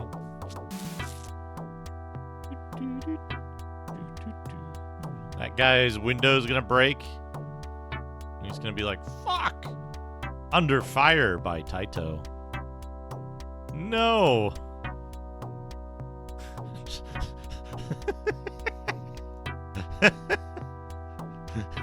Something about the way this is phrased. If you accidentally shoot a civilian, you are penalized by the computer. Oh, King of Dragons. Samurai Showdown for the Super Nintendo. Kamen Rider Zoe for the what? For the Sega CD. It's just an FMV game. Oh, the 3DO system. Thumb blistering mine is about to piss off Congressman. Come off next. Oh my god, it's for kids. In tiny text that nobody's gonna fucking read. Gunstar Heroes for Game Gear. Coca-Cola Kid, starring, what's his name?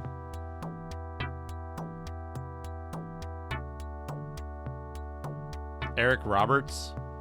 I can't believe they made a licensed property from the Eric Roberts vehicle, Coca-Cola Kid. Puyo Puyo for the Game Boy. They made a Game Boy Puyo game? Wild. Ghost Chaser Densei. Is this a beat 'em up? Is this a belt-scrolling beat 'em up? Is that guy not wearing pants?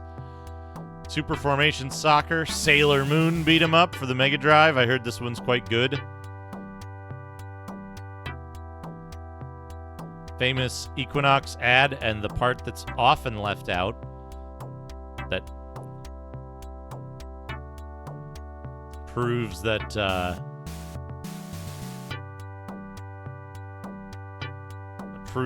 this guy procreated while addicted to Equinox. Hyperion for the Mega CD. Godzilla Monster Super Battle. Jelly Boy 2.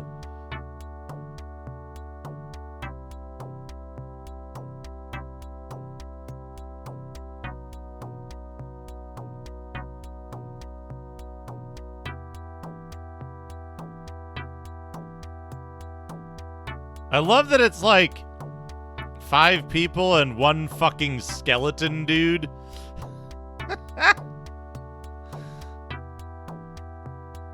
Live Alive.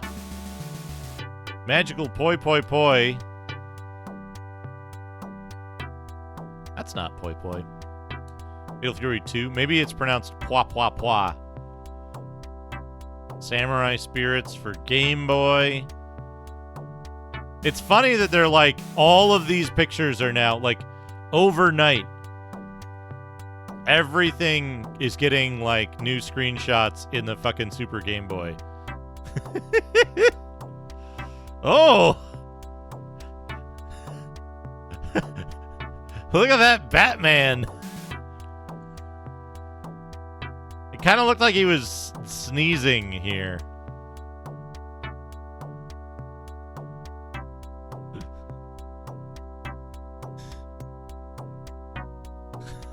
They're doing weird taint jumps. And his foot is behind a building. What the fuck? This isn't their close up. This is their huge. These guys are gigantic.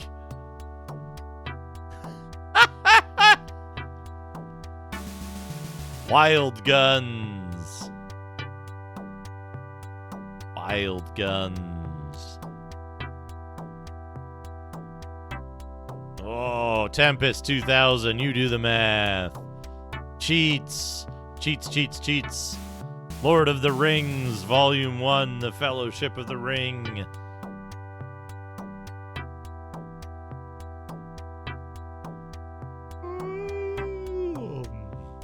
Cheats. It's gonna be one hot summer. Fighters History and Outrunners, huh? That's... Underwear in an ad. Oh, man. Video games are like underwear. You get attached to the good ones, but eventually you have to change them. Don't play old games, folks. British advertisement. This is next wave now. What do we got? Clay Fighter Tournament Edition.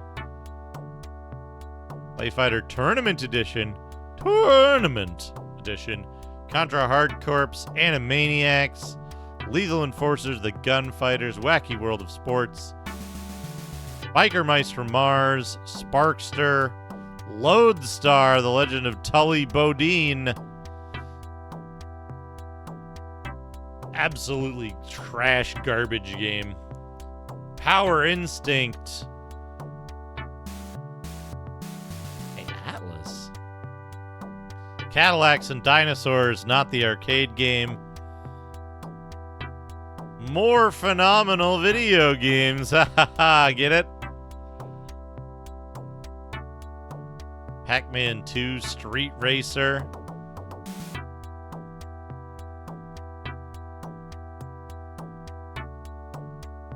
Advertising in the 1990s, folks.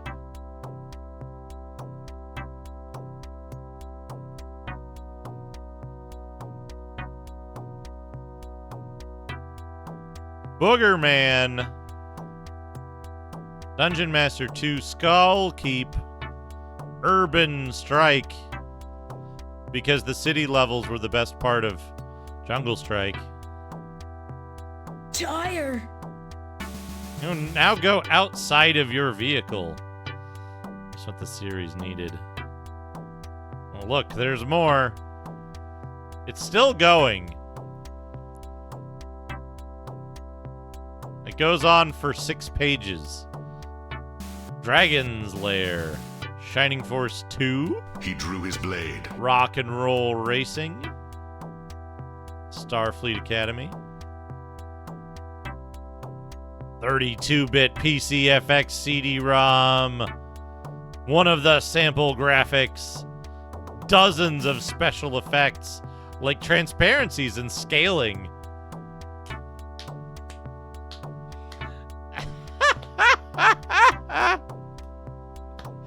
Man, the PCFX CD-ROM was not fucking ready. I would put the PCFX CD-ROM. I'm gonna give him 100 bits. I'm Cheer 100 Shining Force 2. 2? It's never a thing for the 100 bits. The PCFX CD-ROM was... It's part of the previous generation. It's part of the Sega CD, CDI, Jaguar, 3DO generation.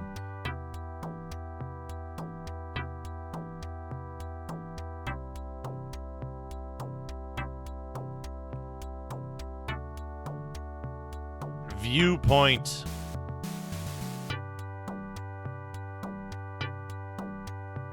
Oh, their ball game isn't as good as ours. Mortal Kombat 2. Hold out a rabbit. Kick grass. What if someone actually said... What if someone actually said ass in a magazine in 1994? You think the world would have exploded? Oh. Virtua Fighter 10% complete. Virtua Fighter 30% complete. Virtua Fighter finished. It looks the same, folks. It looks just like this. Oh, first pics of Virtua Fighter for Sega's 32-bit Saturn.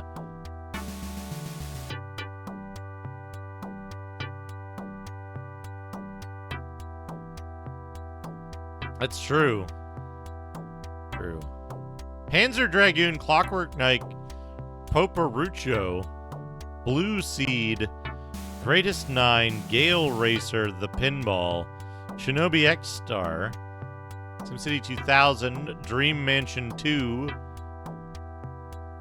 Star, Daedorus, Chinese Detective, what? Daytona USA, Victory Goal, Pebble Beach, and Rampo. 32X titles now in development. Wow. Contra Hardcore, Maximum Carnage.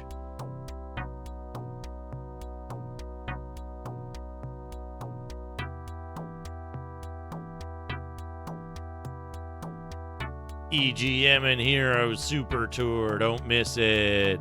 Street Fighter 2.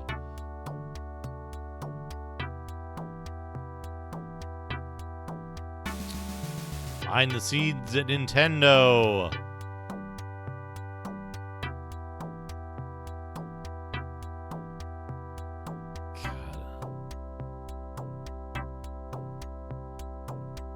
Oh.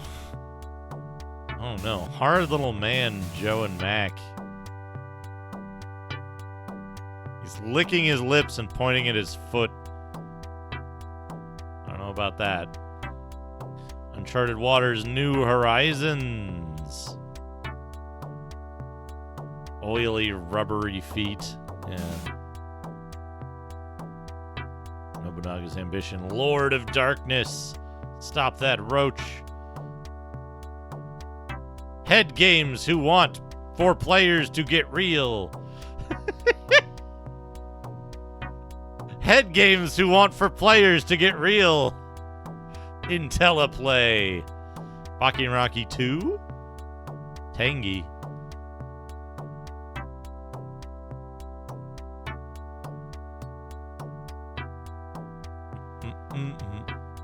Five Goes West.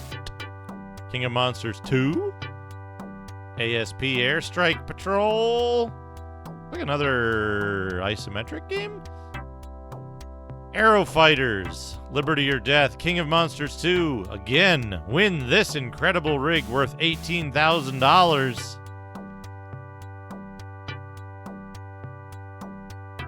Tin Head. An Amiga game.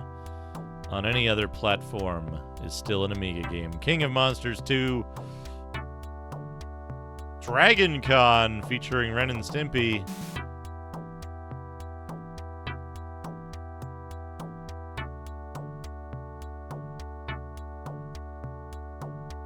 Nope.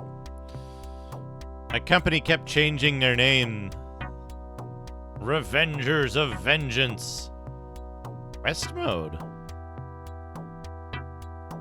Flying Nightmares. King of Monsters 2. World Heroes 2 Jet. Shockwave. NBA versus the Earth.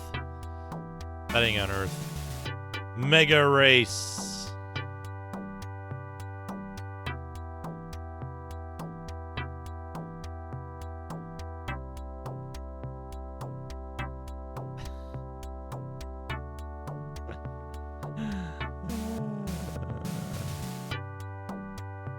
I mean, correct interpretation. Ashens, how's it going?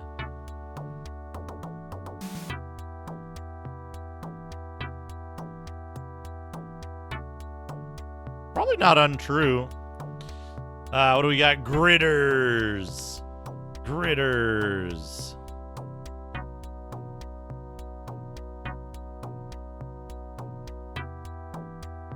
Holy shit.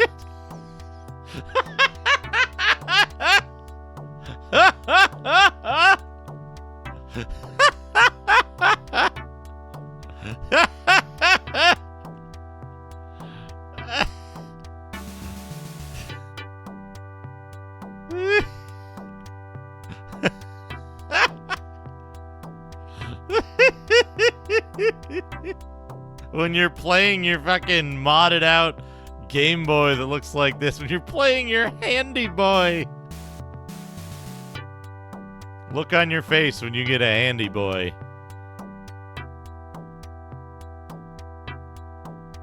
Way of the Warrior. Whoa.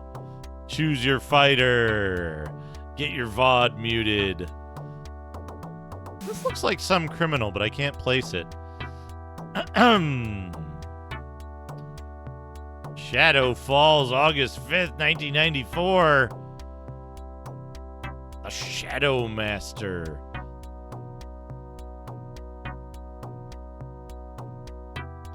Burn Cycle. Oh, what is this?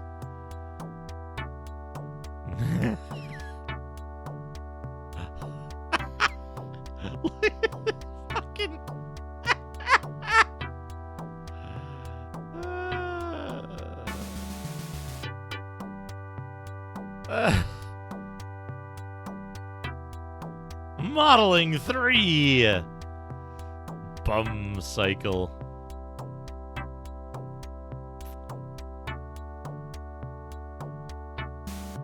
Geometry reduction. 50%. 25%.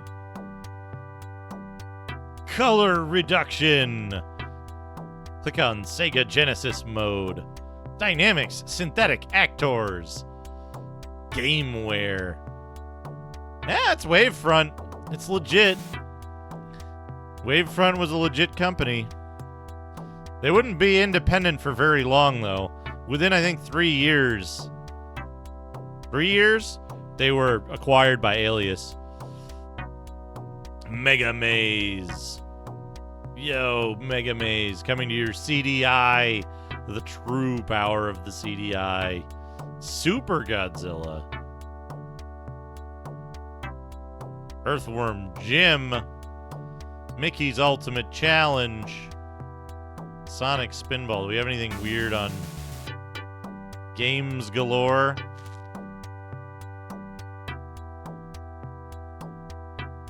Lawn Mower Man.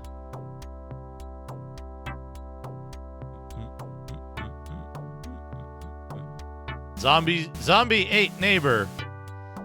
Yeah, they've gotten too good at editing their ads. Shadow the Beast 2. Foreshadowing for Sonic the Hedgehog. Spike McFang is a top-down action RPG for the Super Nintendo. Joys of Jello.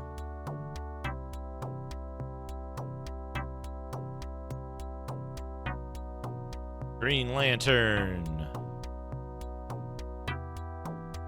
The New Warriors. Extreme Supreme. Ninjak.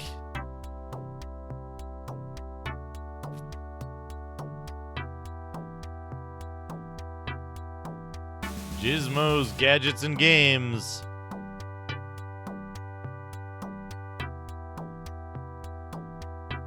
Oh! Best prices in the country.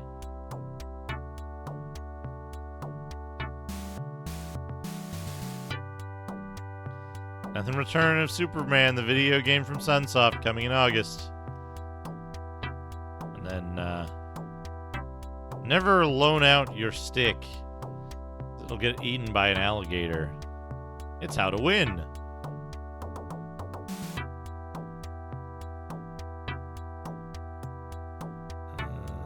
Don't trust your friends. I think they were earlier, Chubo.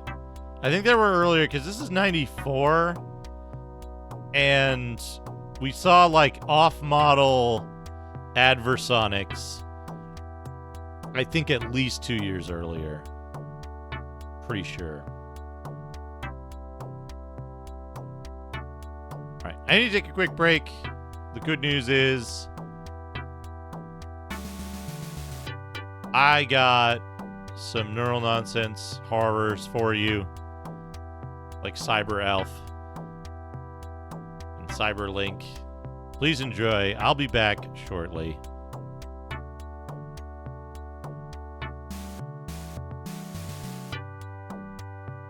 Ooh, I'll play that while I'm on the break.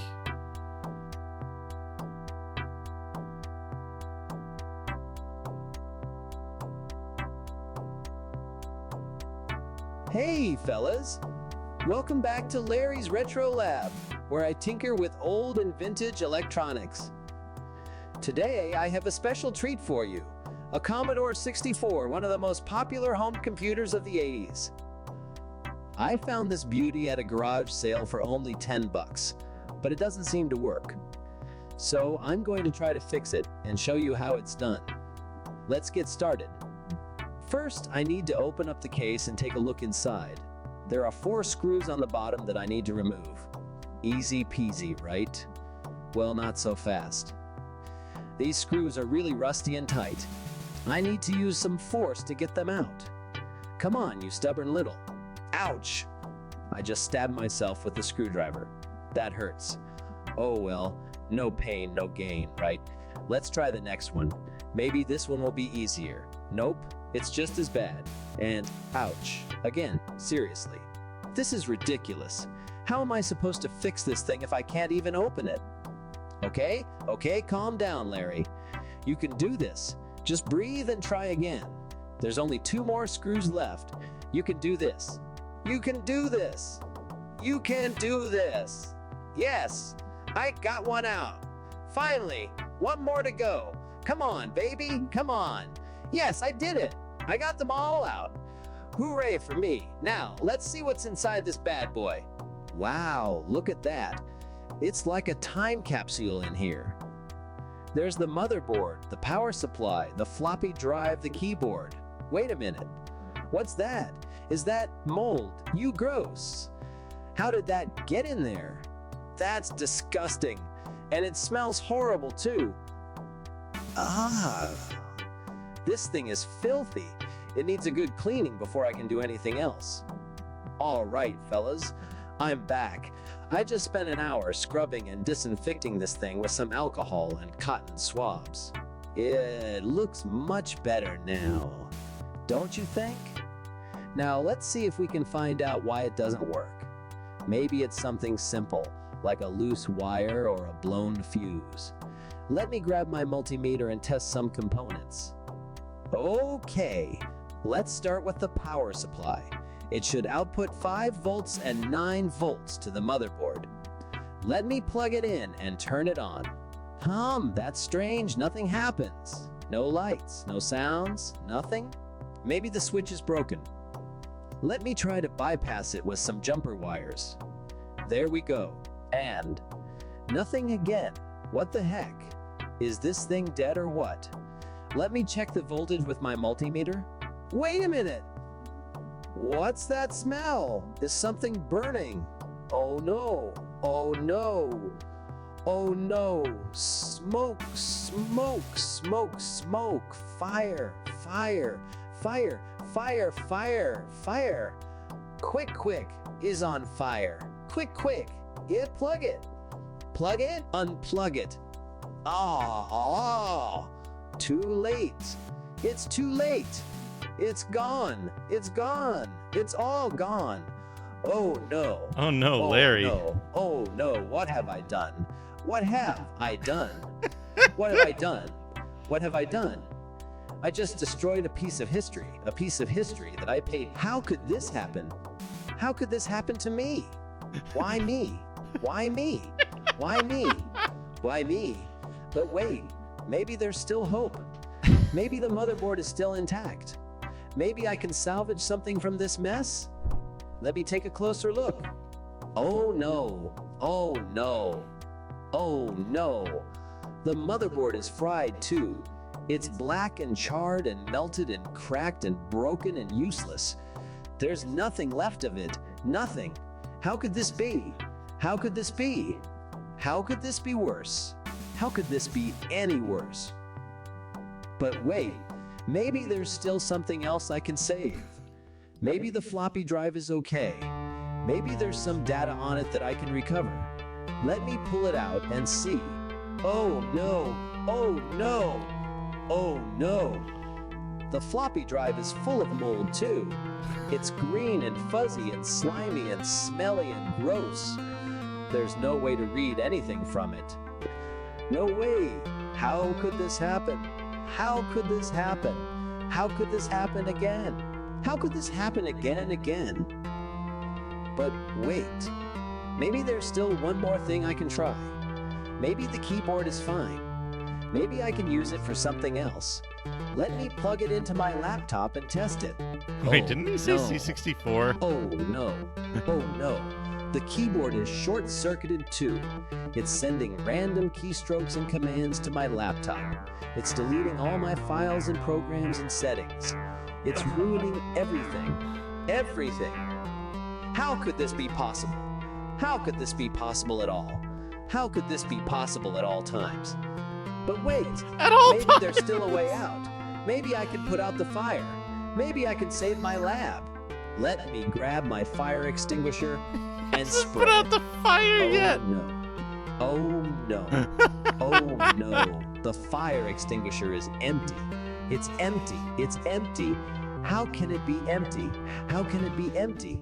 How can it be empty when I need it the most? How can it be empty when everything is on fire? But wait, maybe there's still another option. Maybe I can use some water. Maybe I can use the sink. Let me run to the sink and turn on the faucet. Oh no! Oh no. Oh no. The water is brown. It's brown. It's brown. How can it be brown? How can it be brown? How can it be brown when I need it to be clear? How can it be brown when everything is burning? But wait, maybe there's still a last resort. Maybe I can use my shirt. Maybe I can use my shirt to smother the flames. Let me take off my shirt and throw it on the fire. Oh no! Oh no! Oh no! Oh no! Oh no! Oh no! Oh no! The shirt is flammable! It's flammable! It's flammable! How can it be flammable? How can it be indeed. flammable when I need it to be fireproof? How can it be flammable when everything is ablaze? I'm sorry, fellas. I'm sorry, fellas. I'm so sorry. I failed you more. I failed you most. This was supposed to be a fun and educational video, but instead, it turned into a catastrophe. A catastrophe of unspeakable terror. A catastrophe that will consume me whole. I don't know what to say. I don't know what to do. I don't know how to end this video. Maybe I should just end it here. Maybe I should just my channel while I'm at it. Goodbye, fellas. Goodbye. Maybe I should just my channel while I'm at it.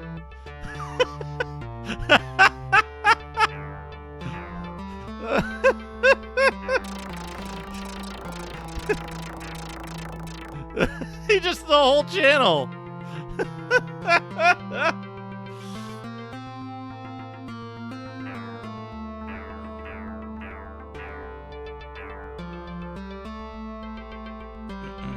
He just the whole thing.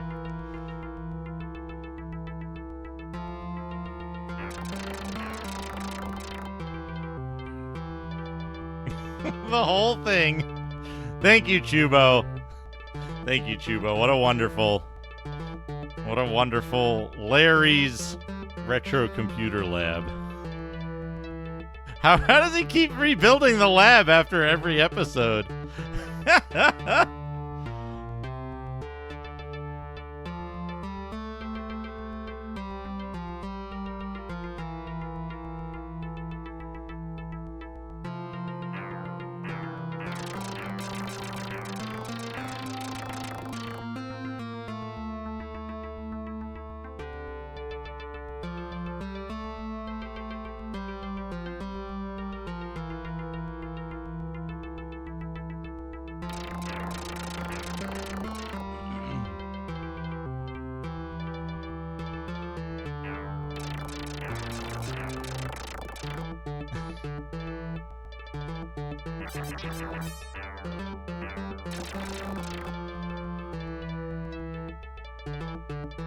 Dude. Who doesn't love this music? Yeah, the C64 floppy drive that was completely filled with mold. I'm thinking about how he connected the C64 keyboard to his laptop and it deleted all his files.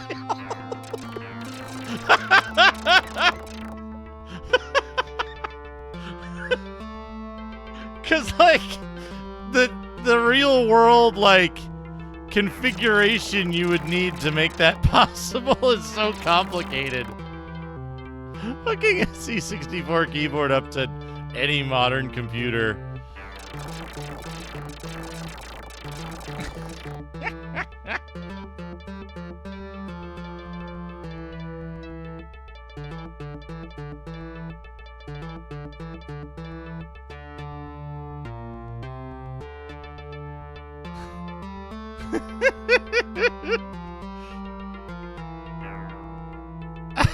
Only the XEGS keyboard.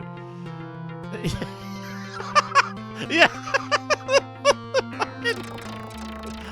How could it be flammable?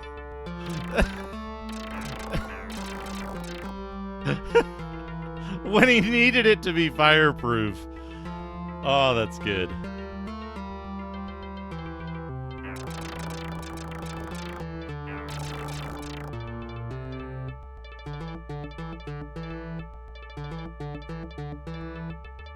One time. I think we'll try the church again at 2,500, I think.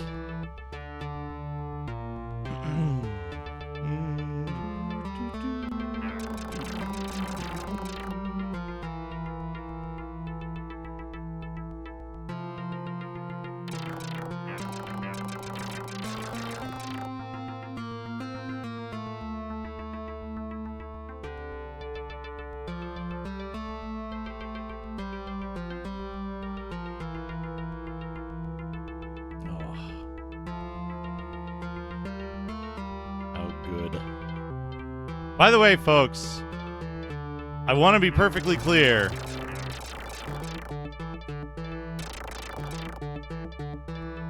This is it. This is the whole thing that we're going to be doing today, because we need to be like another level higher before we go to the next segment. And like we need to level up. There was no hyperbole involved when I told Ann earlier that I had my entire evening reserved for grinding in an RPG.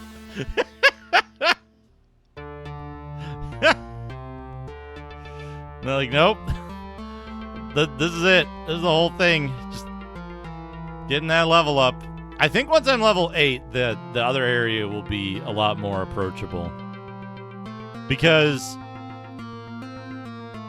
what we need, I need to be able to not take damage from regular stuff so that when I when I get poisoned and shit, it's not in addition to the regular damage that I'm taking, and I can like, oh, this dude didn't respawn. There's weird shit about respawns in this. Like, the one floaty blob there didn't respawn the whole time I was in the dungeon. Like, I have no idea how this game manages its lists of enemies and shit. Maybe we can go to the forest next. Maybe at level 7 they'll be a little easier to kill. We gotta test our damage resilience too.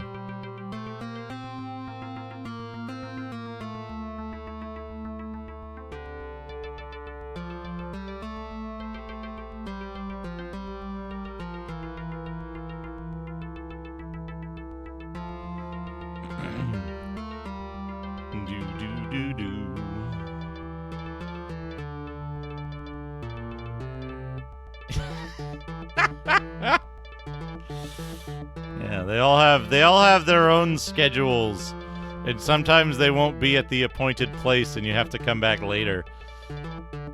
Oh man, it's one of the things that I share with Hesh that I find just extremely funny is when a game will have like complicated NPC schedules and like you'll go to get to an NPC and they'll be like, oh, they're not here. They're at their home at this time. And you go talk to them at their house and they're like, oh, I can't sell you anything because I'm not at the store at work. And then you go back and you're like, okay. And you like, they're like, please see me at the store between like 9 a.m. and 11, or like 9 a.m. and 12 p.m. And then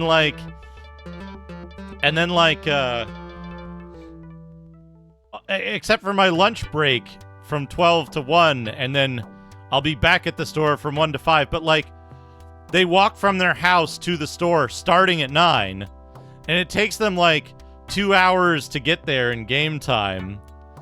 And so they get to the store and they're like there for half an hour before they leave for their lunch break. They get back from their lunch break at like 1:30, and then they're there for half an hour before starting for their home. So there's like 2 half-hour periods you can get to the you can get to the NPCs, and otherwise they're like, I'm sorry, I'm on my way to my home.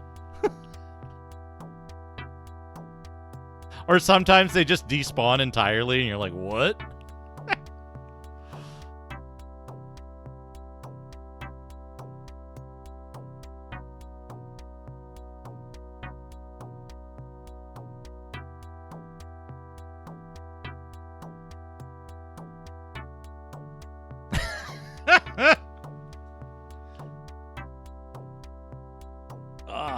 I got more coffee on my break, so we can do even more grinding.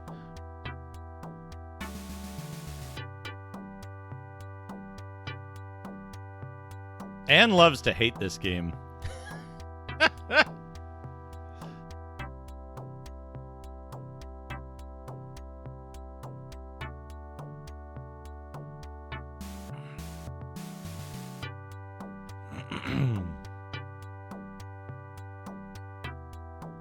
I gotta figure out a way that I can, like, control this game without my hands so that I can, like, go take care of other stuff and type while also walking through the town very slowly.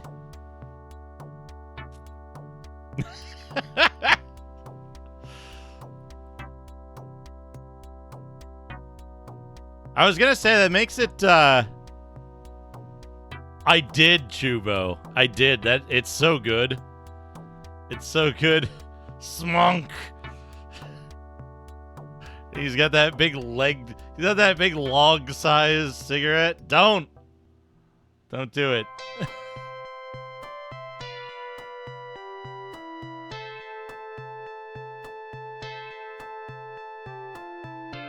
I love how you can see it loading every piece of every asset in the background.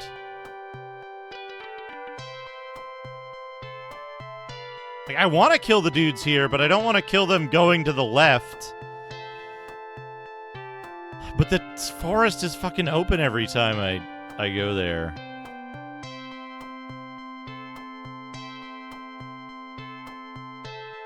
Oh, there's a dude. I wasn't paying attention. I lost 500 HP.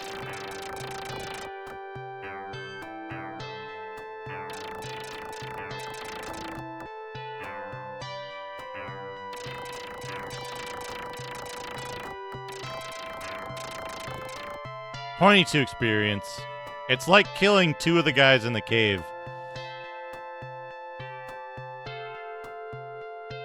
It's okay. We got plenty of HP to do this, and this will get us the 2,500 that we want. We're only taking 20 damage a tick now, so that's not too bad.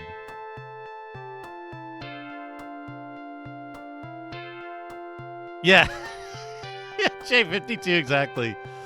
Okay, and we don't want to fight these guys because they cost us $2,000 if we touch them. Yeah, that's scrolling. All right, so we're just going to go up there and then immediately go back down.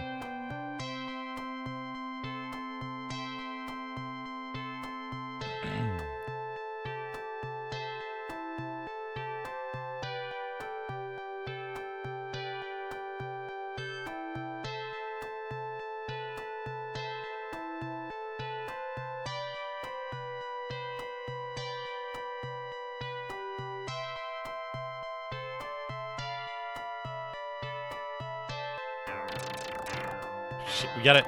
Okay, so if you're ever going to play this game, and I don't necessarily recommend that you ever do, but if you're ever playing this game, don't fight from the right-hand side of an enemy. It's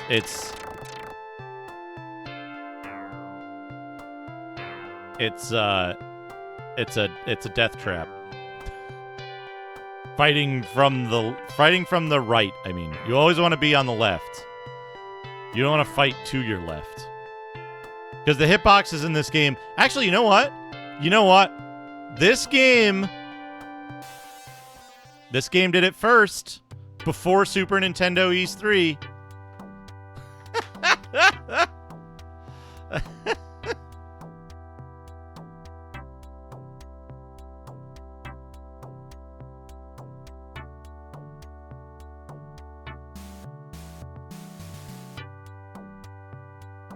Before Super Nintendo Ease 3, this game did the fucked up hitboxes when facing left trope. Trope?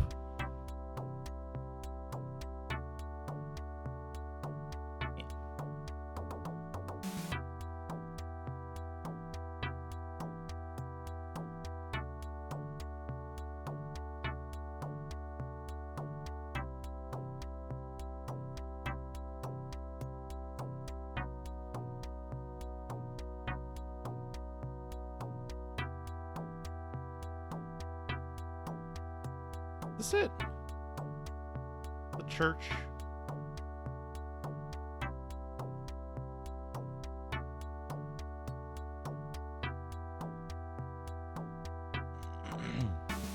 Let's see if we get it. Yes. Level 8. Which also heals us, and we've got 15,000 HP. I think I want to do one more run of the cave first.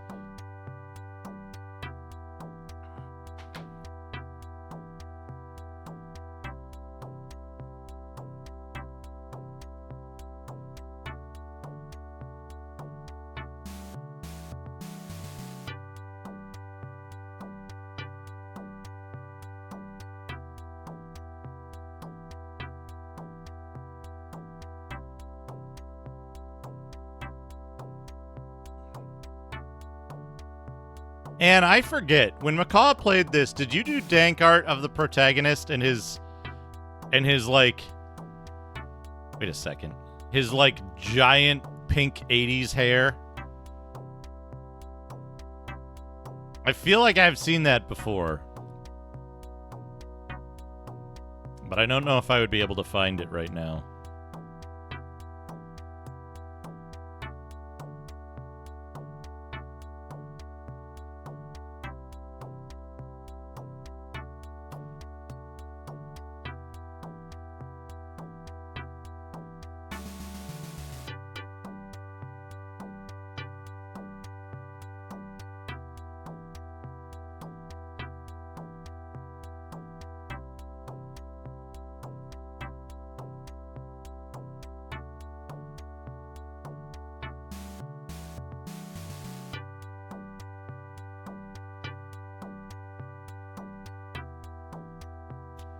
Save. Save on our diskette. Yeah. Wait. Yes.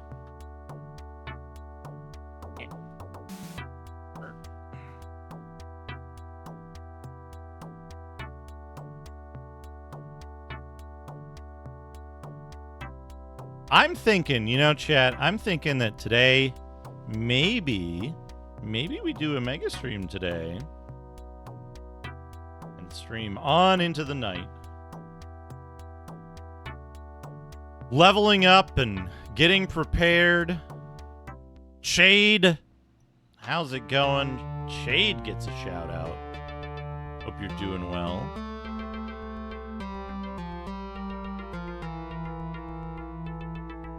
Oh, Shade. Shade. You'll appreciate this. Hold on, I gotta pull this up. Where is it? You are a 7th Saga enjoyer. Where was this?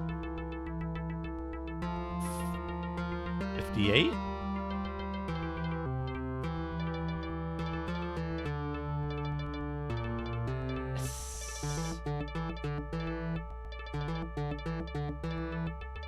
Yes.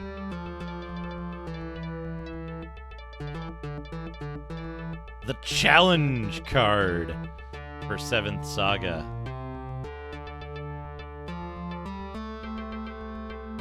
Challenge. After reaching Aran Castle, can you defeat Romus at one of these levels? 5 using no magic.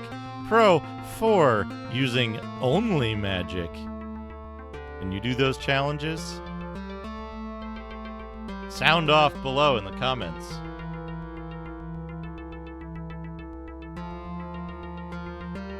I'm having a nice, relaxing Sunday.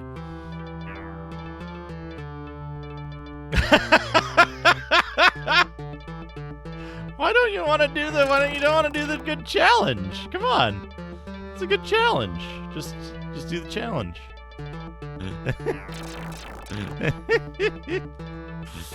I'm having a relaxing Sunday because you can't take this game at any speed other than relaxing. Look at it.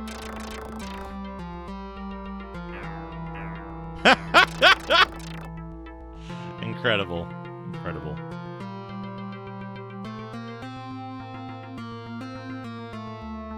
We should suggest that Zophar do those challenges. Another 7th Saga enjoyer.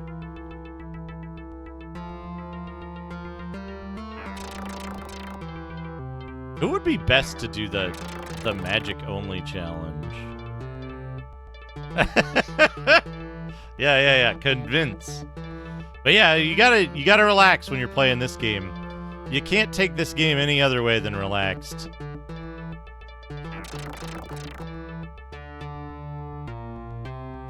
Because of the speed at which it runs. We're playing off the real discs too.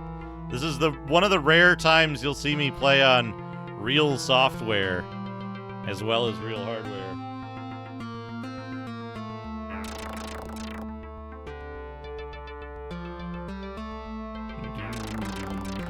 Oh, I'm killing these things in one hit now.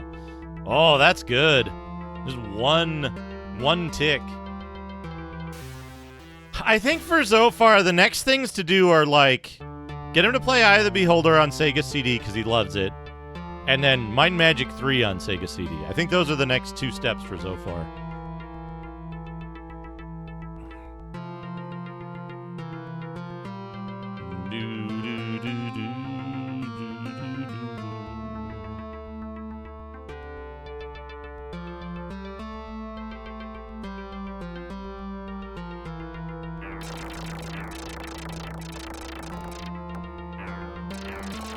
Hits? I did say Might and Magic 3, yeah.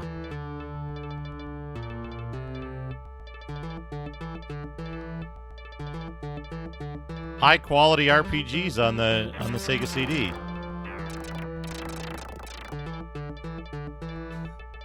What? Well, there's nothing wrong with Might and Magic 3 on the Sega CD.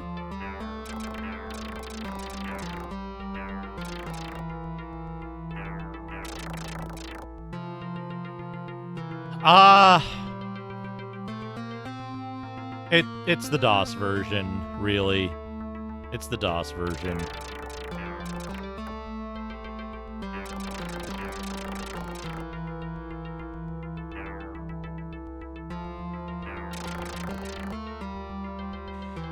Yeah, it depends, right? Like, a case can often be made for non-DOS versions of games up until VGA and Sound Blaster. And then it's like, oh, the DOS game has Sound Blaster support or MIDI support, and VGA, okay, the DOS version's the best version of the game. In 90% of cases. Prior to that, there's often a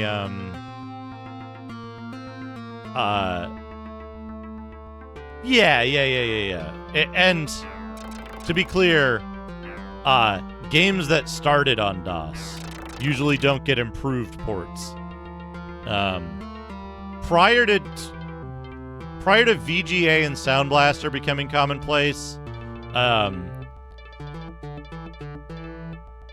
often there was some case to be made for Amiga versions of games or ST versions of games or 2GS versions of games that were computer games.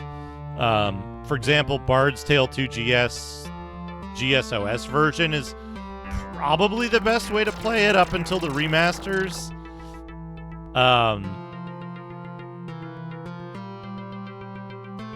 For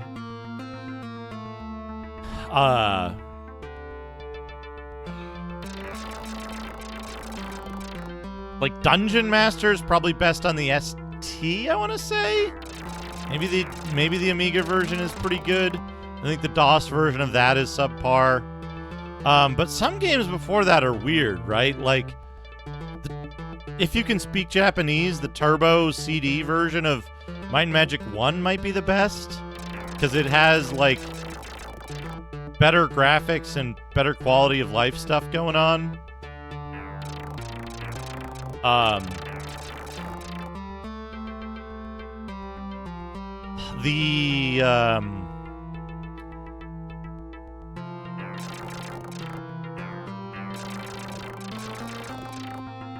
Ultimate games are weird because those were originally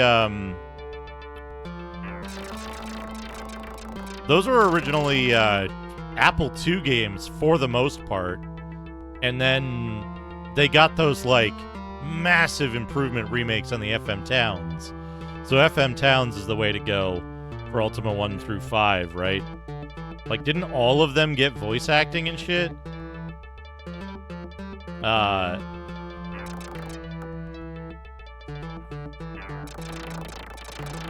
But,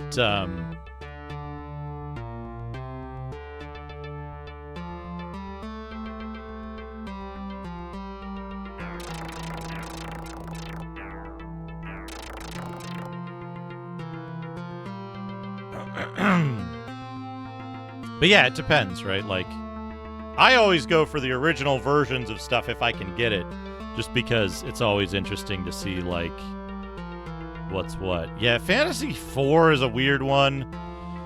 I want to say, is the ST the only platform that got Fantasy 1 through 3 in English? Is that right, Cuba?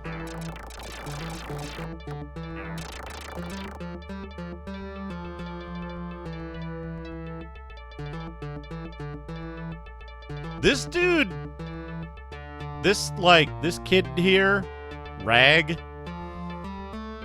reminds me of,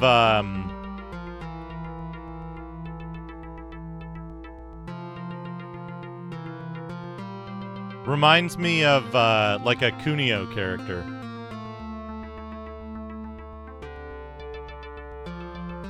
Fantasy 1 through 3, though, like, only some of the games are available on some of the platforms, right? Like, I think DOS got, like, 1 and 3, but not 2. And, like, Amiga got 1 and 2, but not 3? I want to say. There was some oddity like that with the fantasy games. But I haven't looked into it in a while. The ST also got some really weird, like, improved games. Like the SSI RPG stuff. Wizard's Crown, Rings of Zilfin, and one other, maybe? But, like, it's weird, right? Like RPGs, point-and-click adventure games, and strategy stuff. It's hard to think of cases where console versions got improvements. I think Might and Magic 2 on the Sega Genesis is a good case for that. It's got the best music of any of the Might and Magic 2 games. It uses the best case scenario, I think, for the art, because it's using the, like, Amiga art, basically. And the control system and, like, the way it's put together is really well done, in my opinion. Yeah, Tunnels and Trolls is a weird one. There's the X68000 version of it, which unfortunately is in Japanese, but it's also in, like, high res and has unique redrawn art for stuff like NPC portraits and character portraits.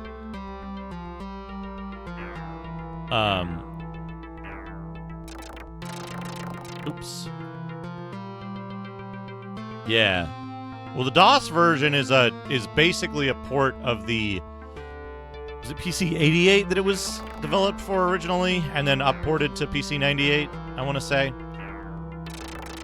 But the X68000 one is...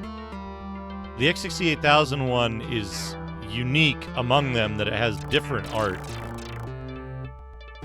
There's also the X68000 port of Dragon Wars. Dragon Wars is a weird game because all the versions are, like, wildly different. The DOS version is 16 color. The Apple II version looks really nice for Apple II, but it still looks like an Apple II game. And then there's a 2GS version that has like... There's a 2GS version that has like upgraded graphics and shit, but is also like, you know, you gotta play it on 2GS, so there's that.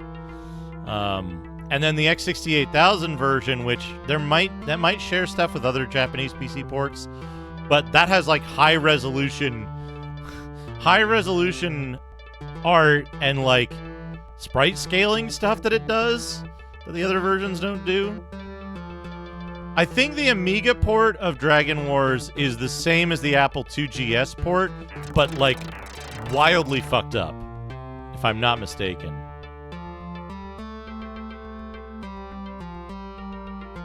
Which is the case a lot of the time. That is the case for Interplay and early Interplay games and EA games developed with that same team.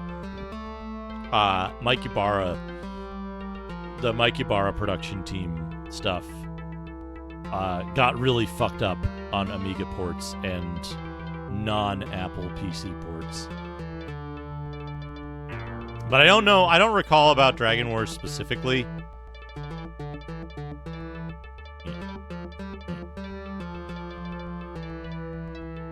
I'd have to look that back up.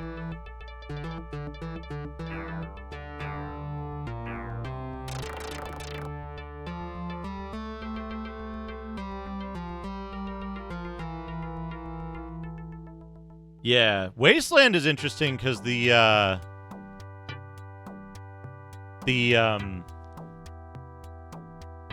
Wasteland is interesting because the DOS version got like a huge upgrade in terms of like look and feel and like speed. Gadget Blues, Mike Ybarra was a producer for EA and Interplay, and it's worth looking up Mike Ybarra's... Mike Ybarra, right? Yeah. No, wait, Joe Ybarra? Am I remembering it incorrectly? Let me double check.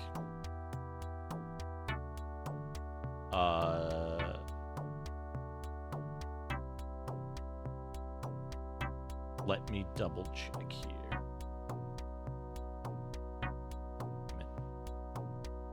Movie games.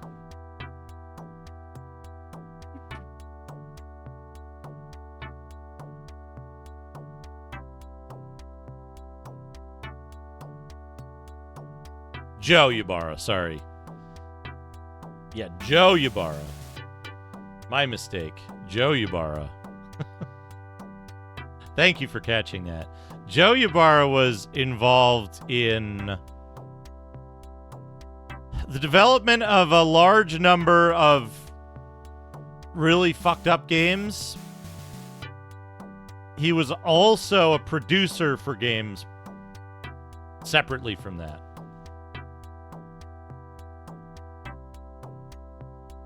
I probably just flipped the name in my in my brain because of the other one.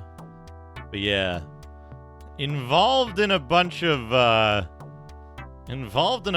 really messed up games as designer and developer, and acted as producer on, for example, the ports of Bard's Tale, which got all fucked up, and other ports of games that got all fucked up. So I'm not saying he did it, but he is a common factor in games that got fucked up ports.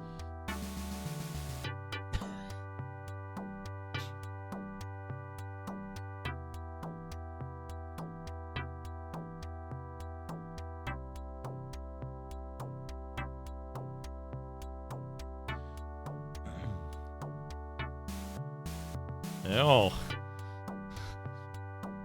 Gadget Blues, could you give us some warnings about any other people you used to work with? And any other companies they've become CEOs of recently? Maybe we could get some advance warning. Let me know which stocks to sell.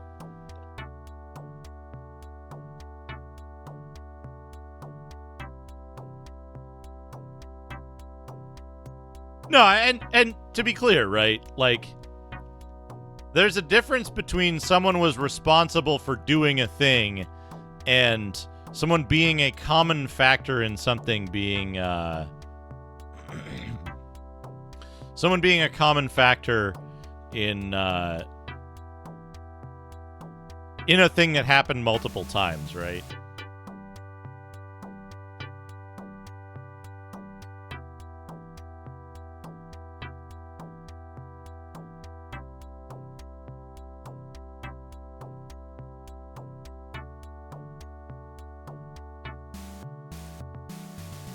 Fair.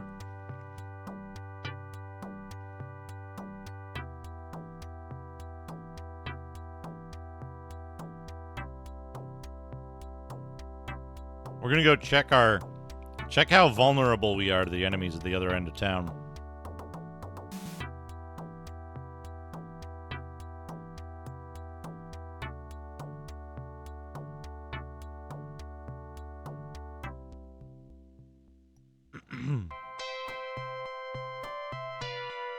That reminds me. I'm still a big fan of the campaign to trick Macaw into playing Gorg. What is the other name for Gorg? The like side-scrolling DOS action game that's like really boring. They do something really weird here. It's hard to see exactly what this is, but like, okay, so here I'm standing in front of the plants, right? And here, I'm standing in front of the black lines on the plants, but not the green. It's a really interesting effect that makes the plants look like they're transparent, but they're not. It's really, really odd. It's a cool effect, but I don't think it was done on purpose.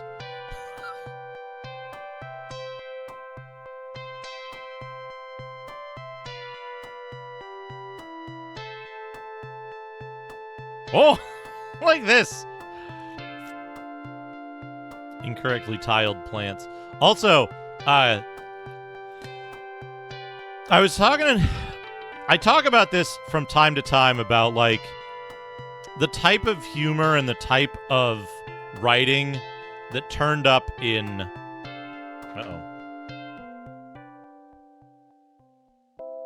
Oh, it's just 500 gold. The type of writing and the type of humor that turned up in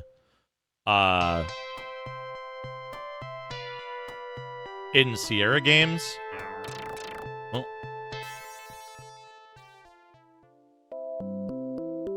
theme of poison. Poison has entered into my hand.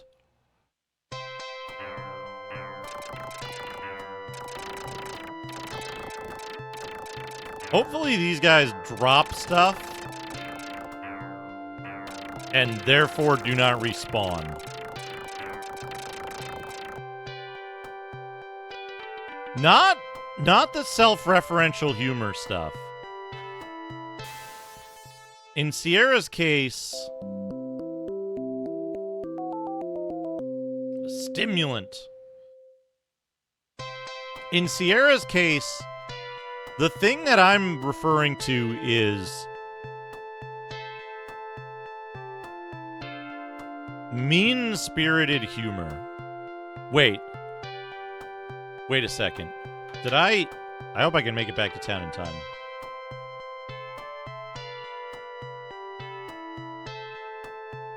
Restorative.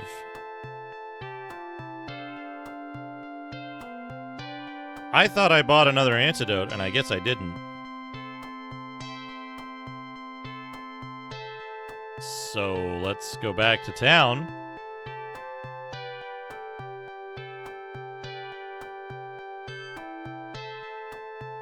So, a lot of the humor and writing and even the in jokes in Sierra games were kind of mean-spirited, right? They were very much like they were making jokes about how Ken Williams was a slave driver and like how fucked up the working environment at Sierra was, right? And the games were much more likely to make fun of the player. Hey, dumbass. Like, you're stupid because you did thing, right? Much more mean-spirited in the humor than LucasArts games were, right? And I think what's interesting to me is that looking at this game's, like, writing, the dude in the church is like, oh, you weakling, you dumbass, what are you doing here? Trying to level up, you're not ready. Right? Not like, oh, you're not ready to level up yet. Come back when you're stronger. No, it's like, you weakling, you buffoon. How dare you? Get out of my sight. Right? And it's interesting to me that it's like that because it's interesting to me that it's like that because this game development studio was notorious for their poor treatment of their employees, right? So it's interesting to me that this game also has kind of hallmarks of abusive writing on the part of the in-game NPCs, right? Some of the NPCs in the town are like, oh, this is my name. What of it? What's your problem, right? Unfriendly NPCs.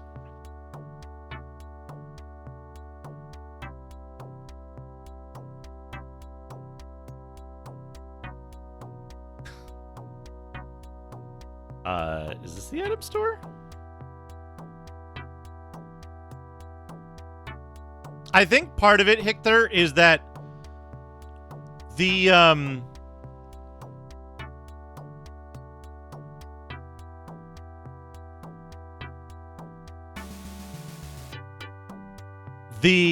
environment normalizes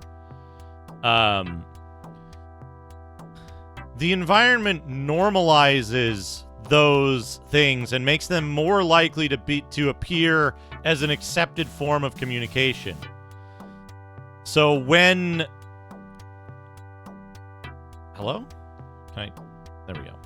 So when a studio is like that, it's more likely that the people doing it will, either because they think it's funny or because they think it's just a regular, it's more realistic or whatever, they might be more inclined to include something like that. Are you fucking kidding me? Antidote. Did I hit the wrong fucking button before?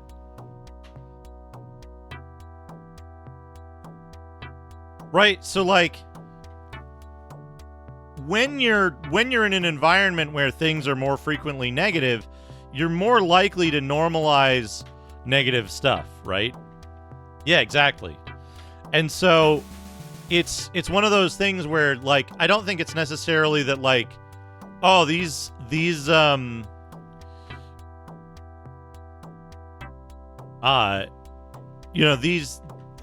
negative environment caused the people to directly cause them to do this, but more along the lines of, like, think of it like social groups, right? If you hang out with a bunch of people who are constantly, like, ribbing each other and using negativity as a form of humor, two things happen, right? First thing that happens is you accept that as a normal way to interact with people, that it's like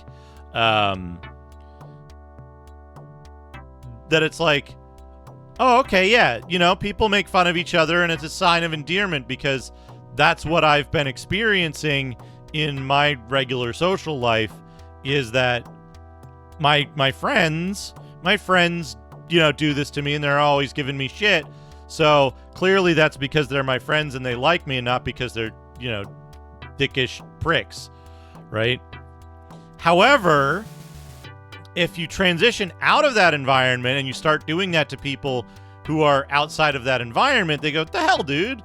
Why are you being such a jerk?" And you go, "Oh, I guess that's, oops, that's what I'm used to," right? And so it's not that you have any mean, you're not being mean-spirited on purpose, but there's never that disconnect of hey, that kind of sucks to belittle people constantly. The second thing that happens in those environments, though, is that being constantly exposed to that kind of negative, I don't want to say negative energy, but constant minor negativity couched in humor or as a replacement for actual endearment, right? And that has a negative effect on your mental health, right? It's whether or not you're going hey, I feel bad because this is constantly happening, or not, or whether you're it's fine, just grow a thick skin and deal with it, right? You end up having this kind of general negativity that becomes part of who you are. I can't say if it's good or bad to have that. I can say that I don't prefer it, having seen both sides of it, right? And it's something I think about frequently because of the people that I've become friends with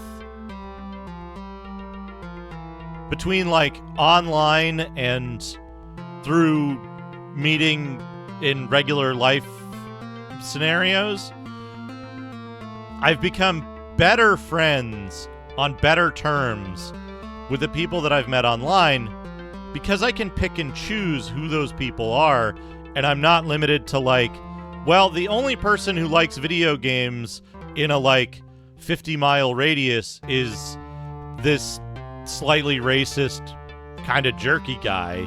It's well, I guess that's my friend now if I want to play video games, right? And that's something that happened in the 80s and 90s, right? Is that you had very limited choices based on your geography and your interests. If you weren't interested in sports and trucks and you lived in rural area, I hope you like the one guy who likes video games there, because that's your friend now. And now online, having the option to choose, it's oh, hey, I like these folks because they like video games, and also they have, moral or political or whatever other views that are more similar to mine. And that makes a big difference, because then you're not I better hide that I don't like this famous person from my group because they all like him and I don't, right? Or, whatever case. We've assigned, you are now friends with Hank. But yeah, it's nice to be able to say hey, I like this person because they're a good person and they match, they match my expectations of what I would like out of friendship, right? It's cool to be able to just be it's cool to be able to go online and be hey, here's folks who the only stuff that I'm not into that they're into is stuff that doesn't bother me, right? That's I think the general connector. It's not I'm not tolerating anything from people that I engage with. There's nothing I have to tolerate, right? Everything is either neutral or better. And honestly, that's cool. I love it. It's much better than the, like, why don't you go out and make some real friends approach. Speaking of friends, our friend Larry is here. Hello, fellas. Welcome to Larry's Retro Lab, where I tinker with old gadgets and gizmos. Thank you, Chubo. Today, I have a very special treat for you. I found this old Eld video game at a garage sale. Eld video It's called game. Pac-Man, and it was made in 1980. It's a classic game that I used to play when I was a kid. But as you can see, it's not working very well. The screen is cracked, the sound is garbled, and the buttons are sticky. And that's not all. Hell yeah, friend The of case the is stream. dented, the battery cover is missing, and the game is covered in stains and scratches. It looks like someone threw it in a dumpster and then fished it out. It's a miracle that it still turns on at all. So I'm going to try to fix it and make it playable again. Let's get started. First, I need to open up the case and see what's inside. Yeah. I have my trusty screwdriver here, and I'm going to remove these 4 screws on the back. There we go. Now let's see what we have here. Oh boy, this is not good. The circuit board is covered in dust and dirt. And look at these wires. They're all corroded and frayed. And what's this? A dead bug. You, and another one. And another one, and another one. You? And another one. And what are those? Spider egg sacs? And centipedes? This thing is crawling with creepy crawlies? Well, nothing that a little cleaning can't fix. I have some rubbing alcohol and some cotton swabs here. I'm going to gently wipe the circuit board and the wires with the alcohol to remove the dirt and the corrosion, and also the bugs and the spiders and the centipedes. Be careful not to damage any of the components or the connections, or get bitten or stung or poisoned by these critters. There we go. That looks much better. Now This let's is see gonna if we can end fix the poorly for screen. poor Larry. The screen is made of liquid crystal display. Yeah, Or Steve Tenants, for exactly. short. It works by passing electric current through tiny crystals that Seed. change color depending on the voltage. The problem is that over time, the crystals can leak or get damaged, causing the screen to lose contrast or brightness, or even display wrong colors. To fix this, I need to replace the L-seed module with a new one. L-seed. I have one here that I ordered online. It's compatible with this game and it should fit perfectly. Did you just make a All I portmanteau need out to of do is new one? disconnect the old lead module from the circuit board and connect the new one in its place. It should be easy enough. Let me just grab my soldering iron here and heat up the solder joints that hold the LT module to the board. Then I can use my tweezers to gently pull out the old module. Be careful not to burn yourself or damage the board. There we go. The old module is out. Now let me just align the new module with the board and solder it in place. Make sure that the wires are connected correctly and that there are no loose or cold solder joints. There we go! The new module is in. Now let's see if it works. I'm going to put some new batteries in and turn on the game. Fingers crossed, fellas. Here we go. Oh no! What's happening? The screen is showing a bunch of random dots and lines. The sound is beeping like an alarm. The buttons are not responding at all. This is worse than before. What did I do wrong? Maybe I connected something wrong or damaged something with the soldering iron. Let me open up the case again and check. Oh no! What's this? Smoke? Fire! The circuit board is on fire. How did this happen? Quick! Quick! Where's my fire extinguisher?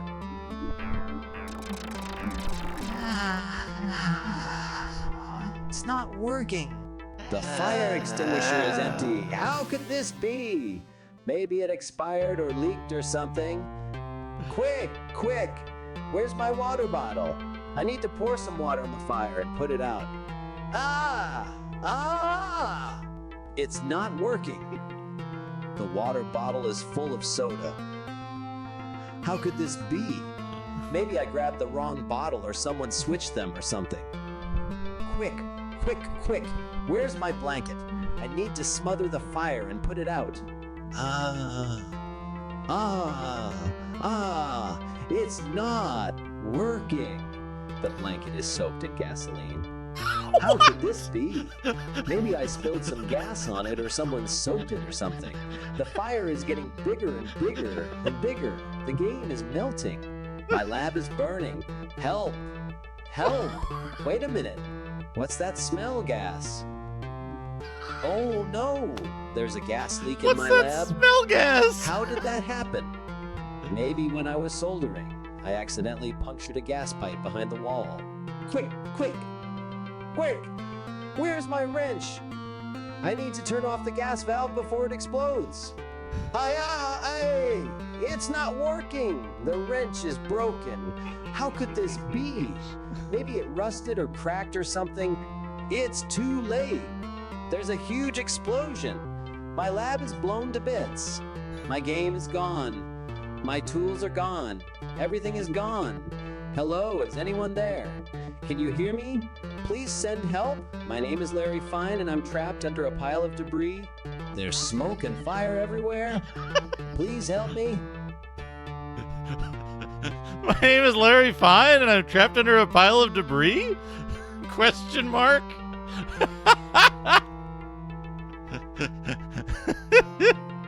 Thank you, Chubo. Wonderful.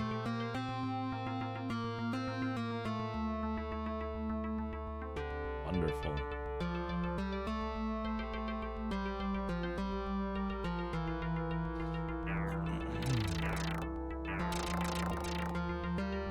How could this be? Why does he have a gasoline-soaked blanket in his lab?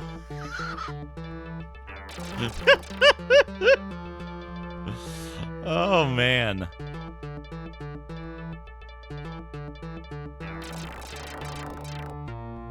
I love the sounds this makes. When you hit an enemy and it just like goes nuts on the sounds. Oh, that enemy's gone.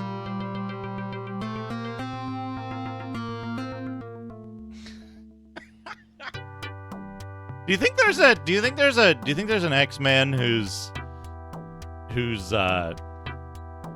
special ability is rebuilding the X-Men mansion?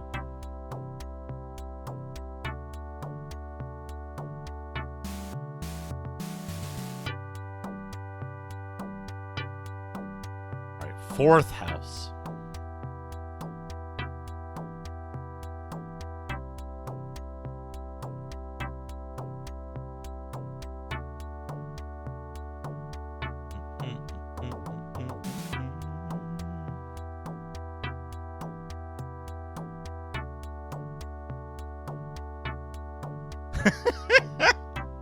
Like, you know how, like, what is it? Iceman can, like, with a thought, can basically build anything out of ice. Do you think there's one that's like that, but for carpentry? Wait.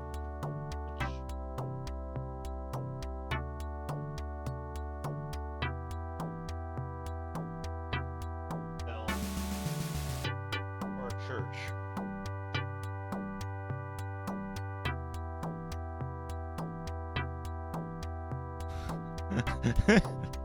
They're just like, yeah, I can assemble buildings within like a day, whole mansion. And then they're like, however, I'm unable to like build a housing for the poor with this power because I'm just stuck rebuilding the X-Men mansion all the time. Let's see if we can level up. No level up. 3,200, you think, maybe?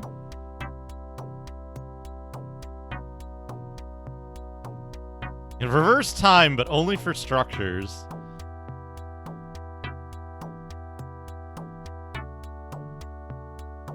Right, like...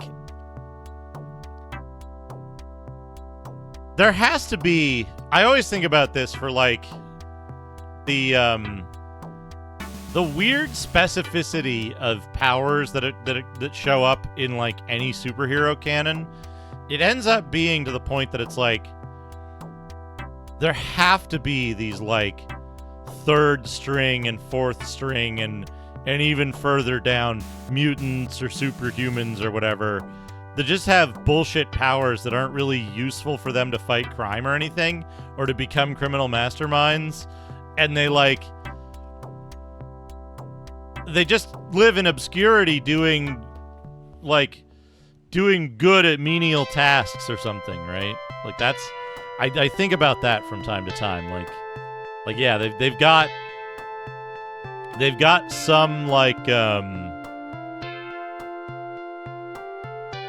they've got some power, but it's like not particularly useful for anything, so they just like live in obscurity. They never become X-Men or Brotherhood of Mutants. They're just like, it doesn't really affect me. I can make tomato sauce slightly more tasty.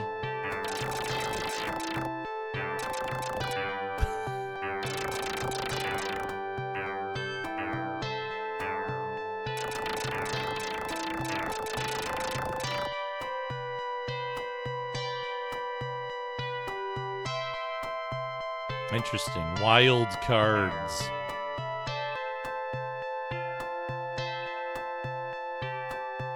I gotta go back to... No. No, I've got enough HP that I can fight these dudes.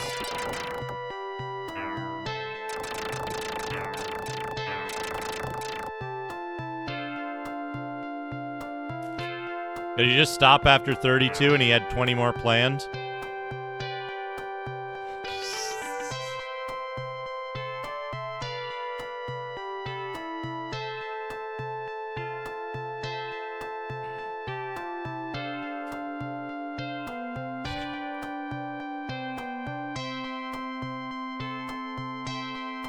Are these dudes gonna...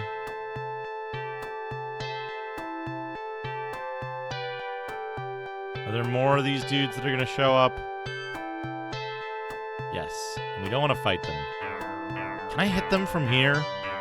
Is my sword's hitbox that fucked up? Yes! Perfect!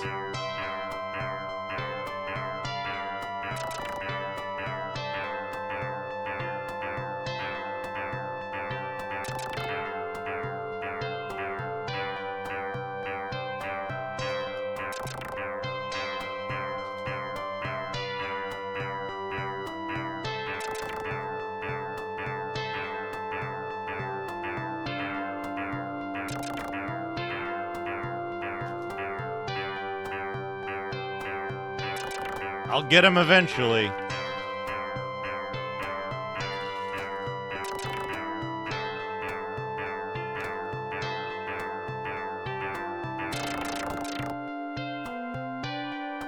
Oh, 27 experience.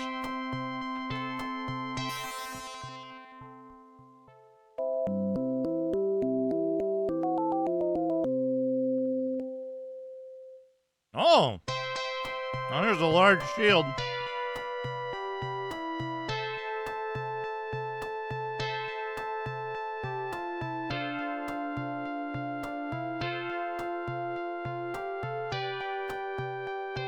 Hell yeah. Maybe that'll make me immune to damage now. One item upgrade.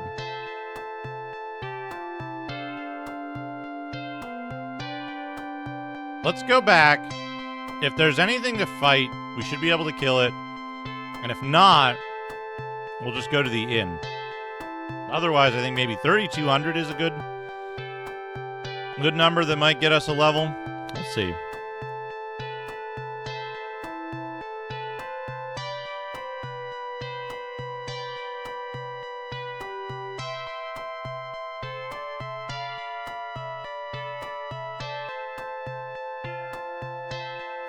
Realtek logo with an SMG and it said Tech 9s.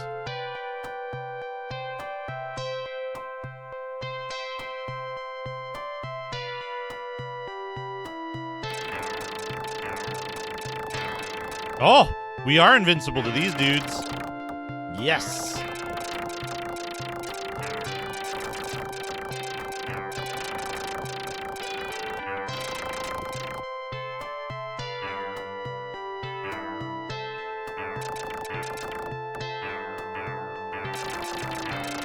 Yes! Oh, ho, ho, we're ready for this area now.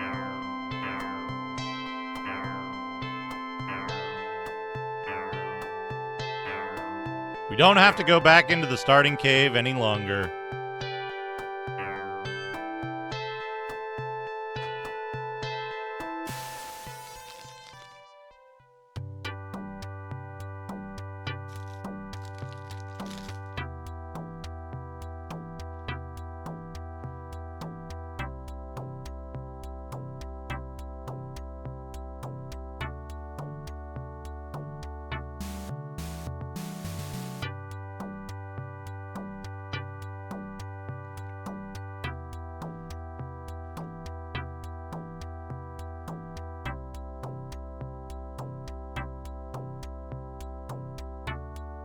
It's a long trek to the inn, though.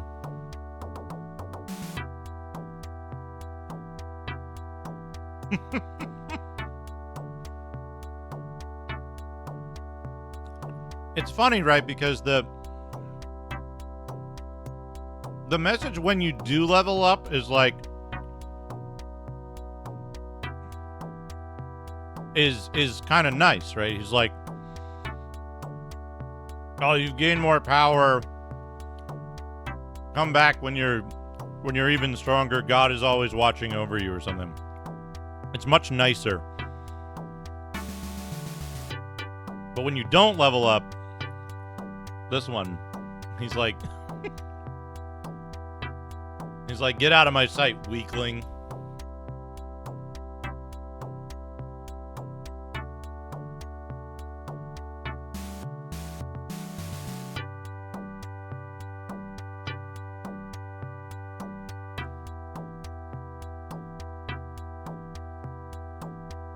But now instead we're going to go to the inn.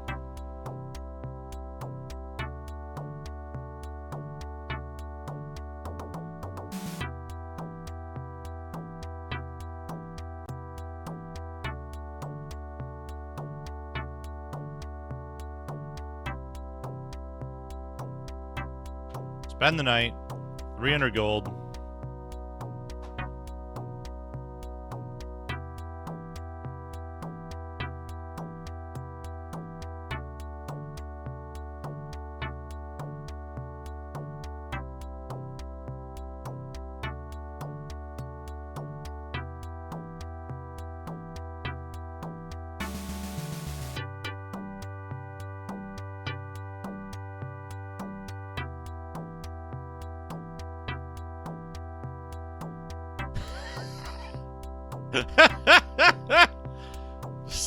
Stick your mail in right at head height, 6-foot mailbox. I mean, I guess it would be easier, right? It would be easier if you opened your mailbox and it was right in front of your face, because then you could see what was in it. You wouldn't have to like bend down or like lean over or nothing. It might suck for the postal workers, though.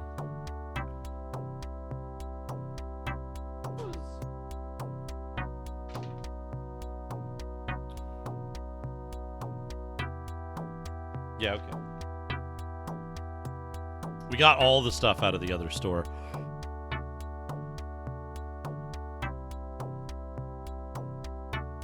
Like, I liken it to when you have a postal... I gotta check my mail.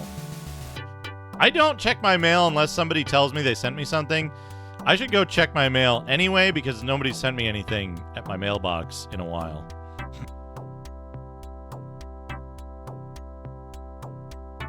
All right, here we go. Wait, shit. I guess I can save it here.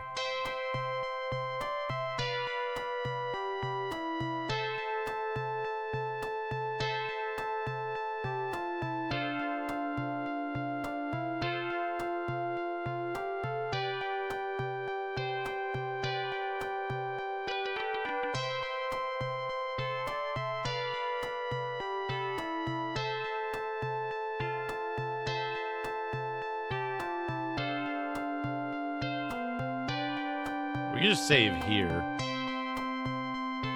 I'll save us the extra screen transition. Should we die or something?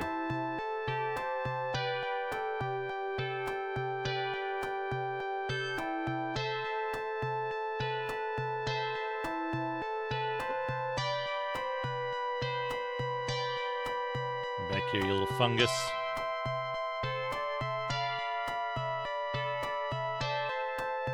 There we go.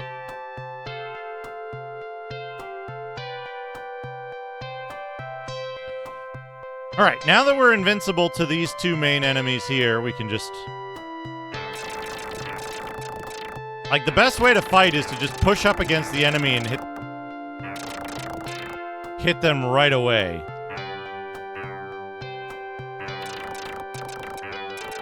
And just, like, ignore the combat system and hitboxes.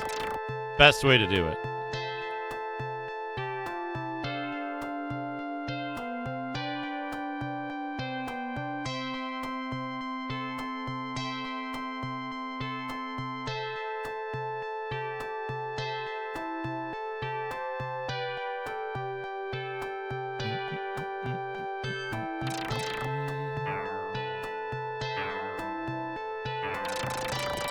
You want to get, if you can get 2 hits off of a sword swing, it's the fastest way to kill a dude, like that.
Now we go down the other side.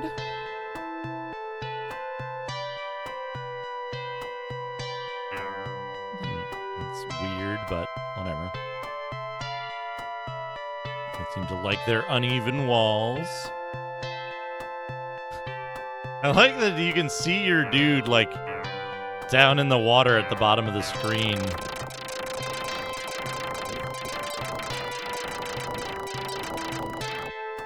Hello, Tom. A shout out for Retrograde Tom. Tom is an excellent streamer. Tom was playing something today that looked kind of interesting.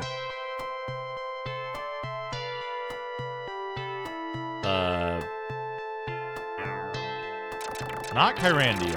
Kyrandia is interesting.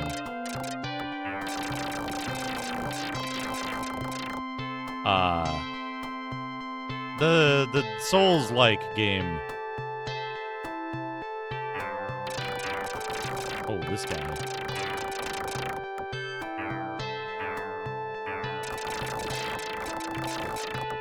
Yeah, Atlas. That looked pretty interesting.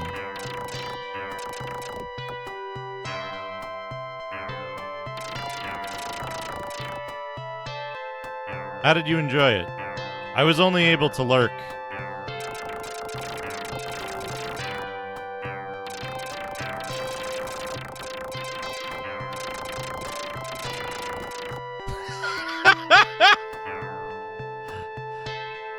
Well, I'm glad it got fun. I'm glad it got fun.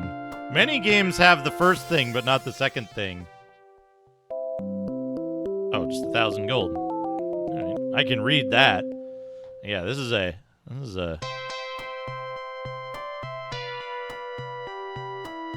certainly a Japanese game.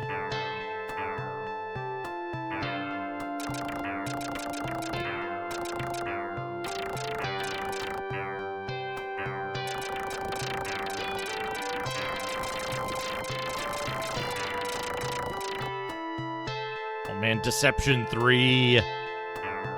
Is Deception 3 Dark Delusion? Man, I want to play through the fucking Deception series at some point. Pardon me while I casually lose 1,000 hit points to this little turtle fucker.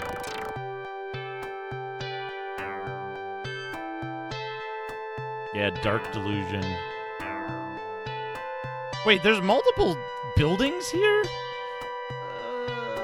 Are they gonna be full of enemies? I gotta go back. I gotta heal. I'm at like half HP.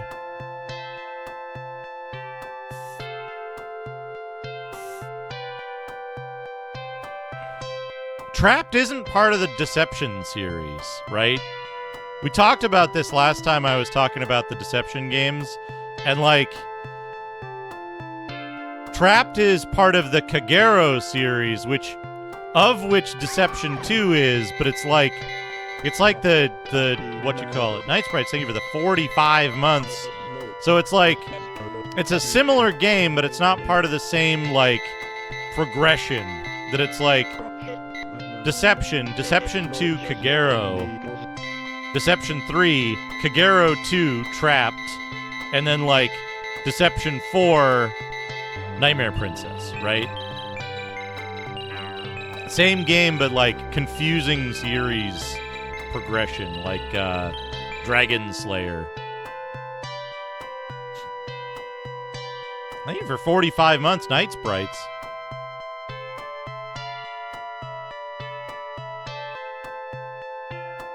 They're all very interesting games, though.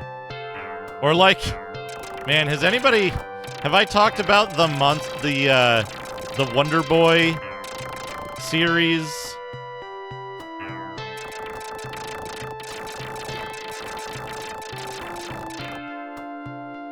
Wiki. Like, right, like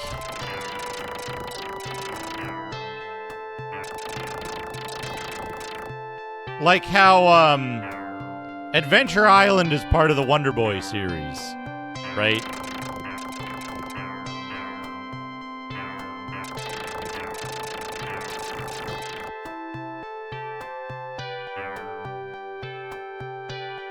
Well, like the Japanese version, right? The Japanese version is more explicit about which games are which. And it's like, it's a divergent series. Yeah. Yeah, it's all just demons killing people who come to their house. It's true. 3,500 XP. Maybe we can level up now. This game's interesting because when you go to the church to level up and you talk to the church guy, if you don't have enough experience, he calls you a weakling and insults you and tells you to get out of his sight.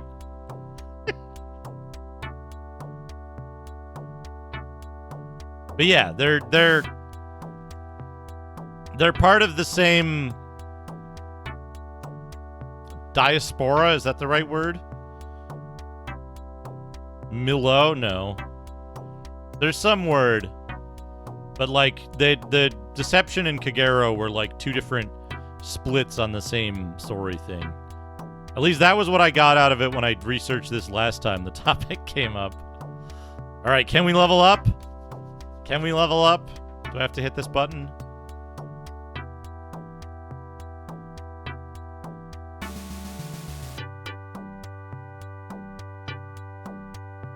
No level up. I want that level up so that I don't take damage. Kettle of Fish. Yeah, they're part of the same Kettle of Fish. But yeah, I'd love to play those games. Have you seen the first Deception game, Tom? Where it's like first person, and then you have to like torture the souls of the people that you've killed to get new abilities or something? I saw Bilbo playing it briefly. It looked wild. In that like early PlayStation, I'm glad someone else is playing this and not me kind of way.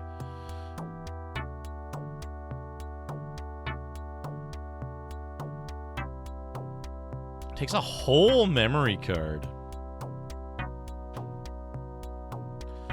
Sleep at the end. This game has a very interesting feature, by the way. If you see those numbered menus when I go into like stores and the inn and stuff. In order to interact with those numbered menus, if you're using a joypad, you have to press the direction on the joypad that corresponds to the menu item you want as a keypad key, or use the keypad. However, when you bring up the menu outside of those places, you just have a little cursor that you can use. Very strange.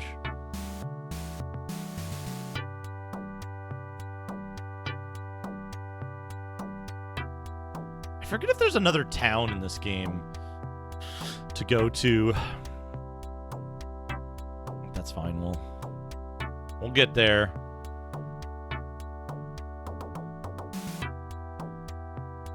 Love the jump animation in this. Pretty good. You can also do this.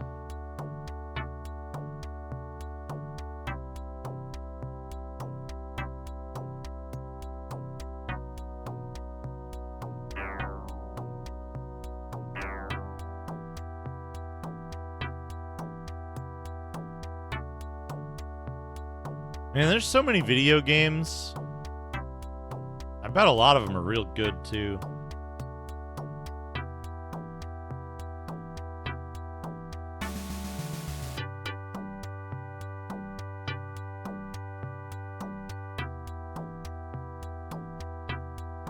All right. Save again. Just in case we die in here. What? Save. Yes.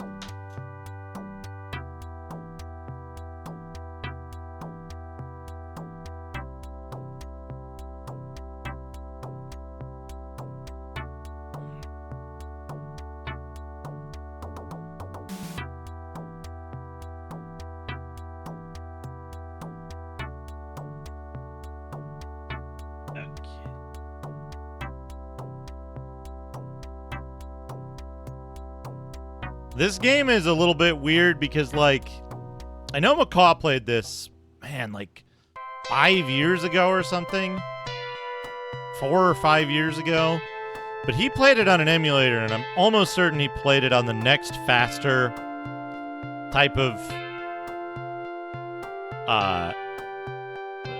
model of this PC. Which is... that model is like...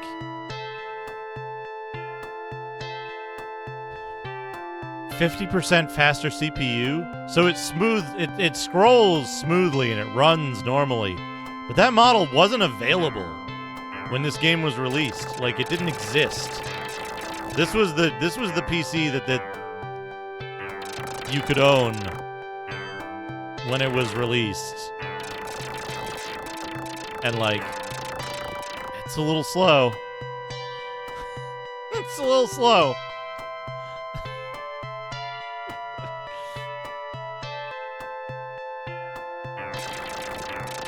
It's weird. These dudes don't hurt me, but the ones on the third screen do.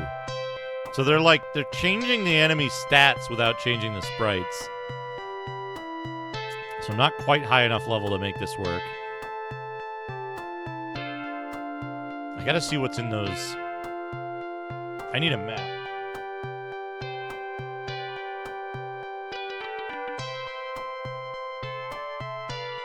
Need to make a map.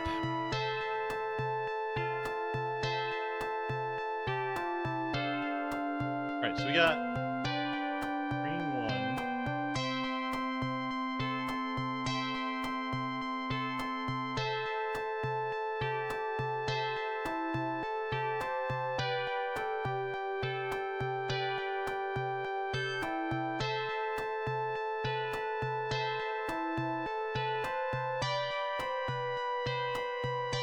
Green one leads to a ladder, which is just this. There's nothing up here.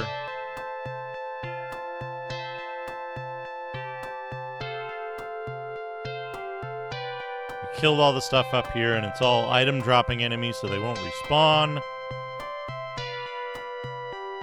When we come down here,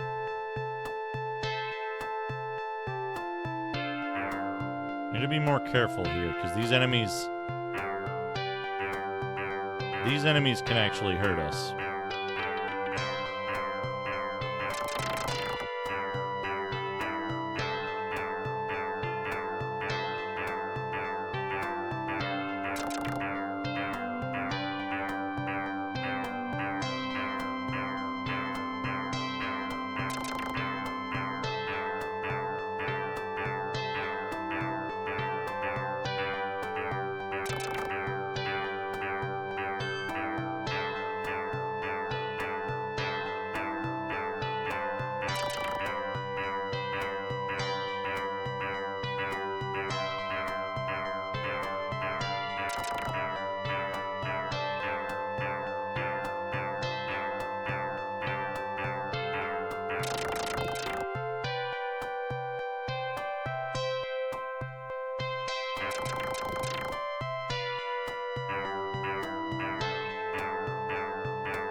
wonder.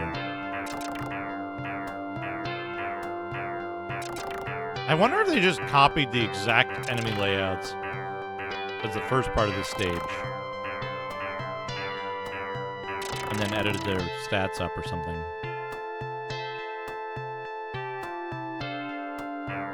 No, because there's these dudes. Alright, what's in here?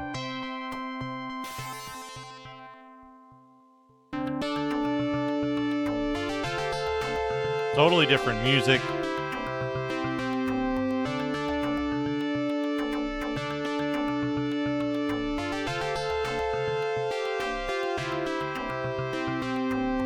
Mushrooms.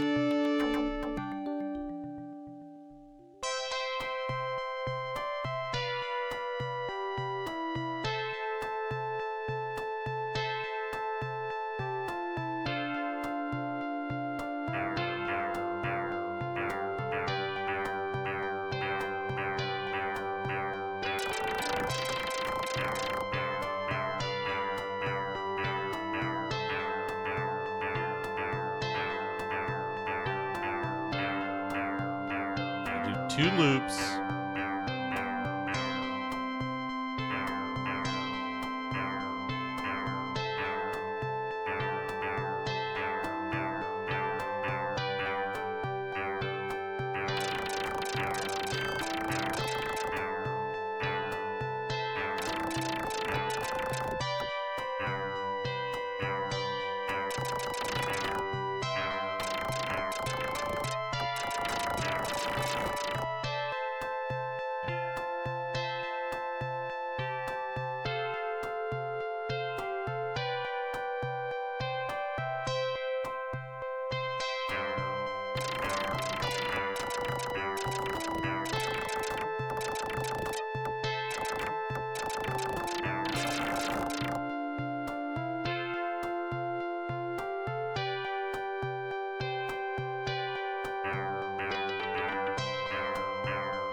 Larry's at it again. Hey fellas, welcome back to Larry's Retro Lab, where I tinker with old gadgets and gizmos. Today, I'm going to show you how to fix a vintage radio that I found at a flea market. Okay. It's a beauty, isn't it? Look at that wooden casing and those shiny knobs. Let's see if we can get it to work, shall we? First, we Wait. need to open up the back and take a look. Yeah, I was gonna say that's the old one.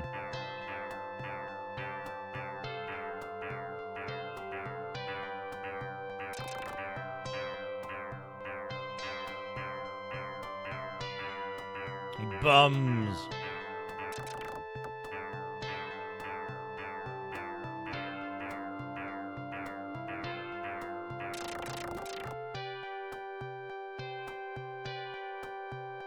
Hey fellas, welcome back to Larry's Retro Lab. Oh where I no. risk my life and limb for your entertainment.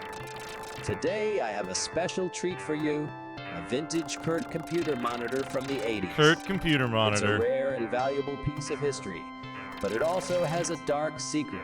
It's a ticking time bomb. It's been sitting in my basement for years, and I have no idea what condition it's in. It could blow up any minute, but I'm not afraid because I'm Larry and I love a challenge. Let's get started. What? First, I need to open up the case and What just see happened? what horrors await me inside. I have my trusty screwdriver here, and I'll just unscrew these 4 screws on the back.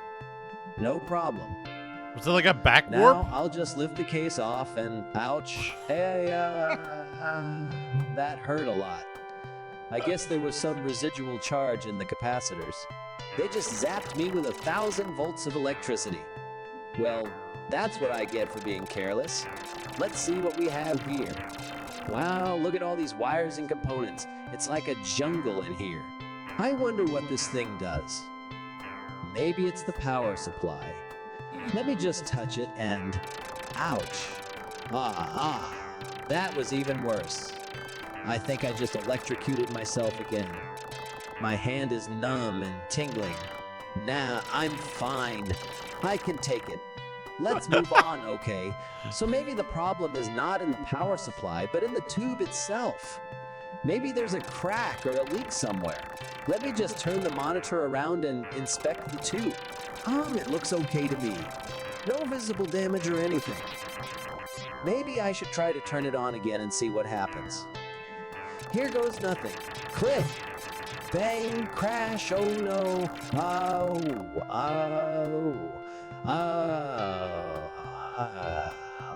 The tube just exploded.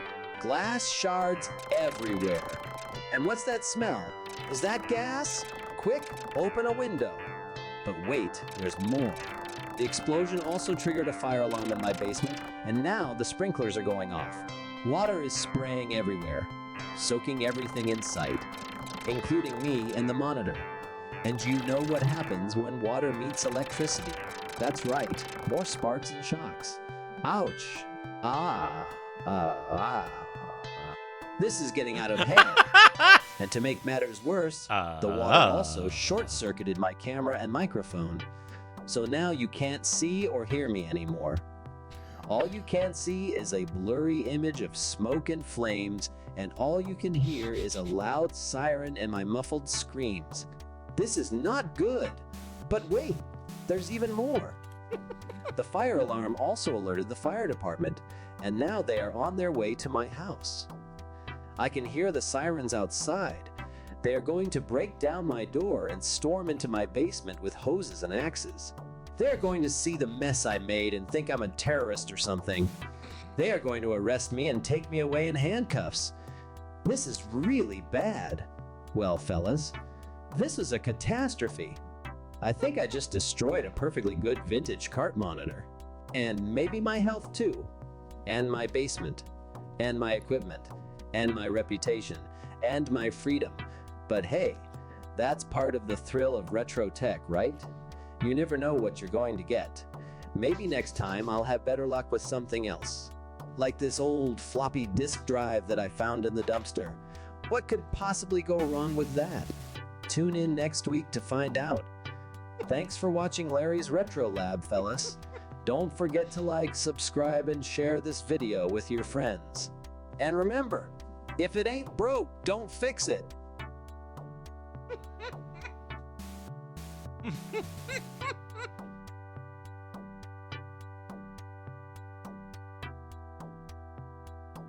Thank you, Chubo. The wonderful saga of Larry's Retro Lab. The thrill of retro hardware is that your house catches on fire and you get arrested by the fire department.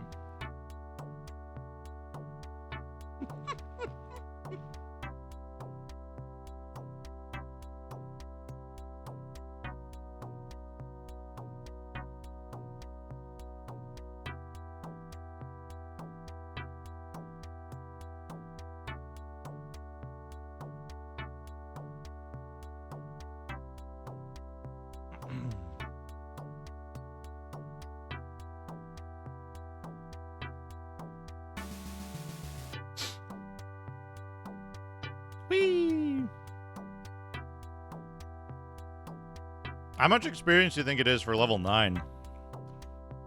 It wasn't 3,200, it wasn't 3,500, it wasn't 3,700. We may never know. Where is MP? Alright. We're gonna stop by the MP house on our way out. Oh no.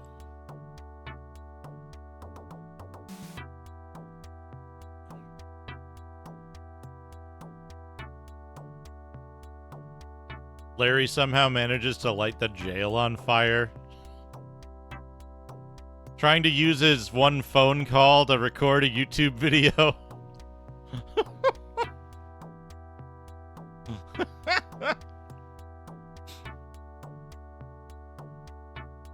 Are you the MP house?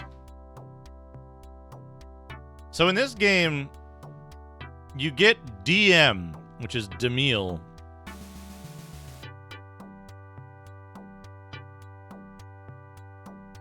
And then you bring it to this place, and they convert it into MP, and then you use MP to cast spells. But we don't know how much it costs to cast spells,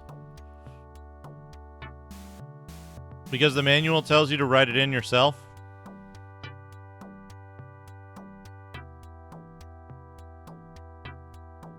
Window. She charged and struck at him, but a strong warrior engaged Stay him. and play. However, in what we Mars's can do- bedroom. We can save the game.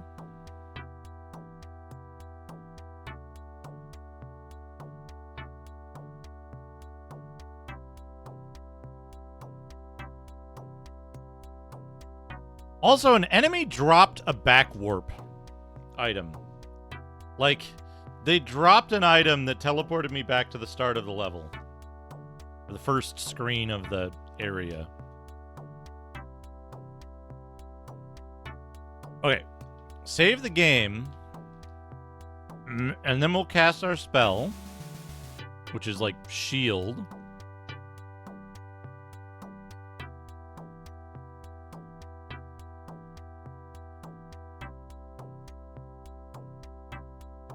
Oh no, look at that. The fucking... Look at this.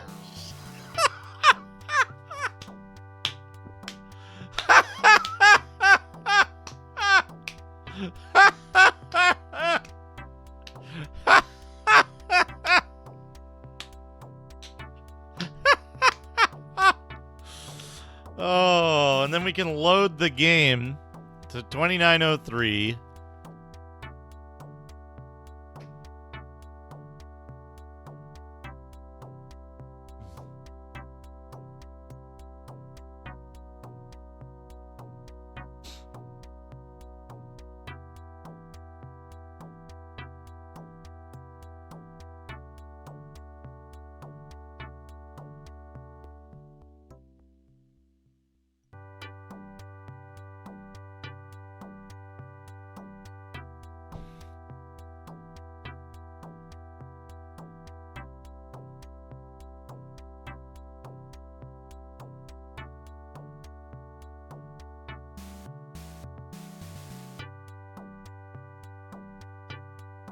Holy fuck.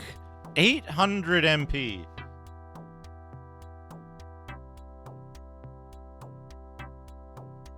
Why are the numbers so fucking high?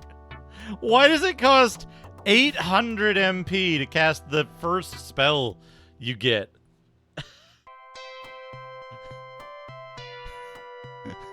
What? This game is so fucking unhinged. 800 MP for your first spell.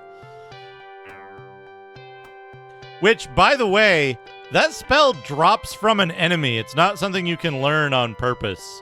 Like, you have to go out of your way and kill one specific enemy in a hard-to-reach area to get it.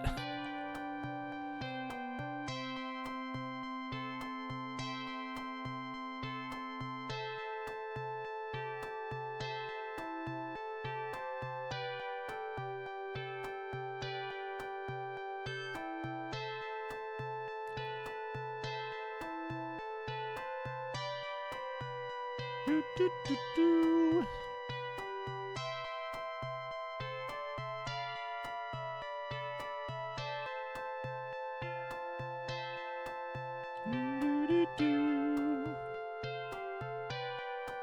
So now we're actually making progress and mapping. We have to see where that second door goes to. We have to map the mushroom zone. The Zayram zone.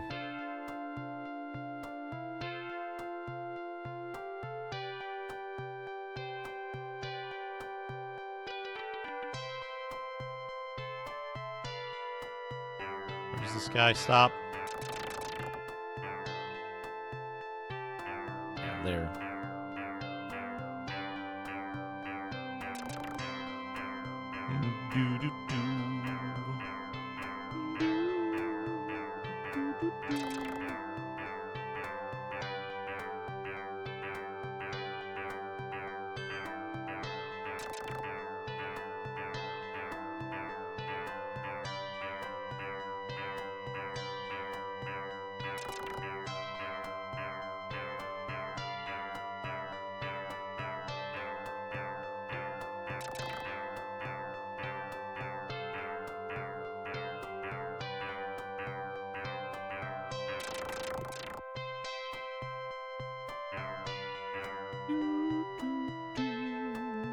Oh, back up, back up. Okay.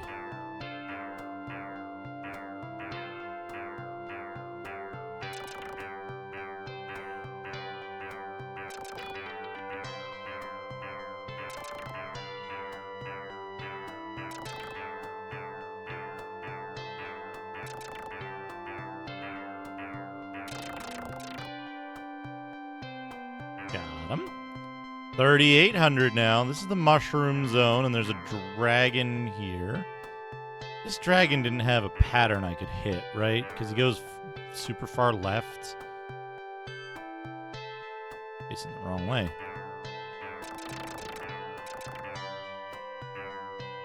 Yeah, and their hitbox is like weirdly high up.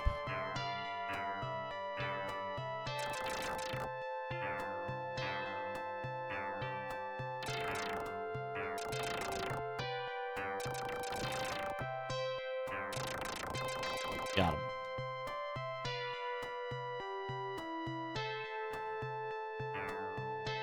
There's flying dude. There's another flying dude over here, I think. Yeah.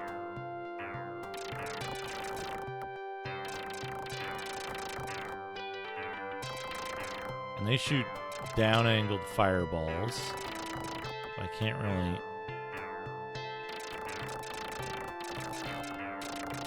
cheese them.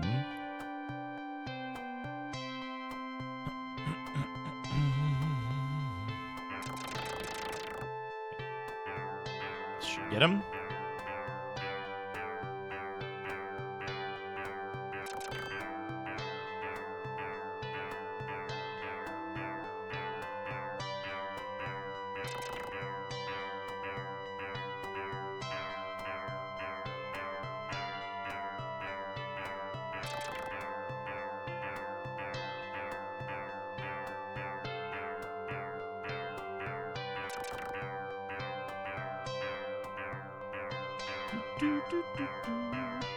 Did I get him? No. Still got more to go.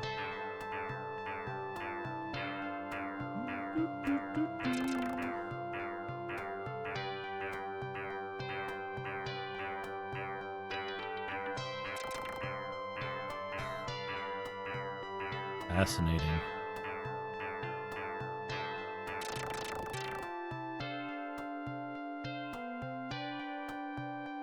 Honestly, I don't know how anyone couldn't fall in love with this game right away.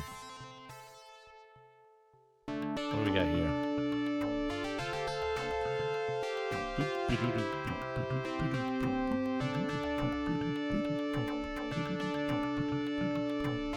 Oh no. I'm still hungry. I'm still hungry. Can't stop eating. Time for a movement. Tapas!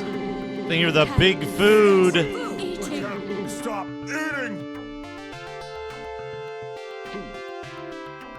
Think you're the big food, Tot Boss. What does this person have to say?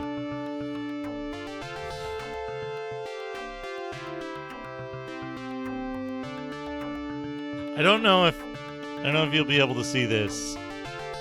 I am the best Dr. Junk in the country.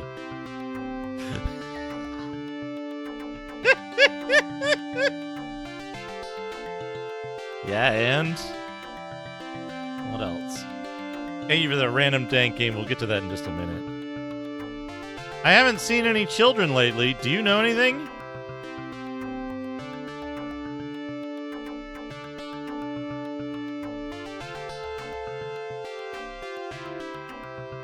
Okay. Dr. Junk wants to see the children. Let me see real quick if this is a... Let me see if this is a town zone or something else.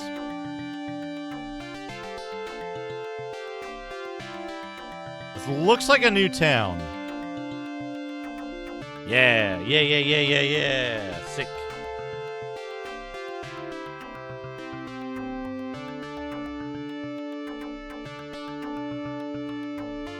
Alright, now we gotta map this separately as well. Which... When we get to the map start point, then we'll do the,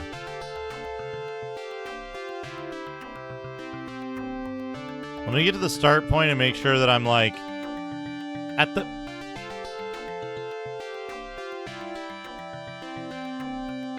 Oh, okay, I get it. It's not a sprite error. It sticks in a river. Oh. Hello. Oh, you're an enemy. There's just enemies in town now. Okay. This is confusing.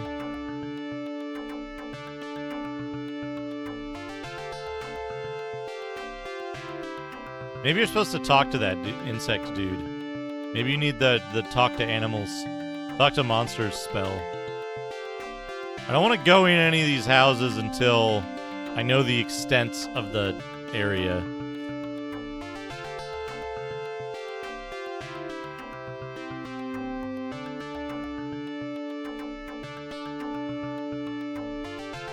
Oh god, it's big, large.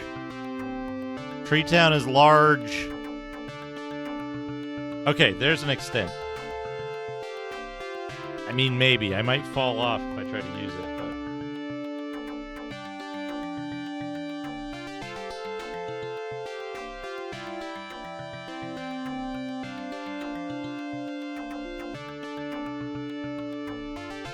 but... Okay. Pause the timer. Random dank game time. Top boss, I hope you're doing well. Thank you for the big feast.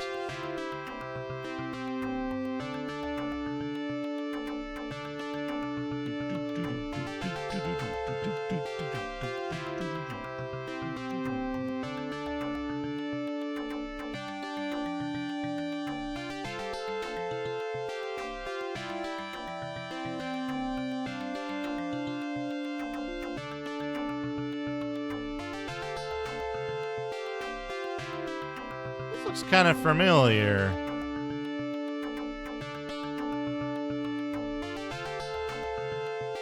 I guess I haven't seen it.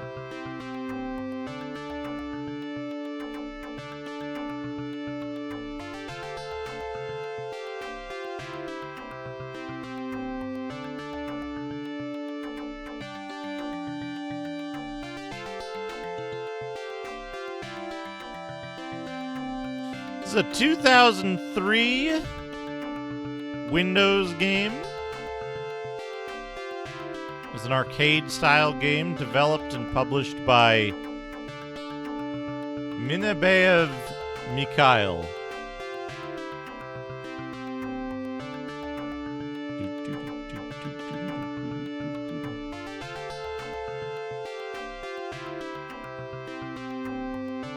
It is apparently an arcade action game from 2003 for Windows.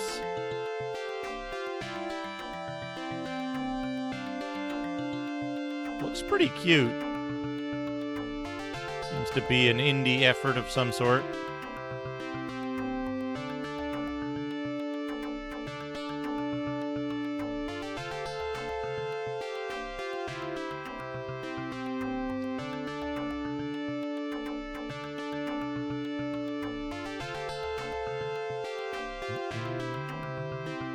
It is Monax by Minabeyev Mikhail.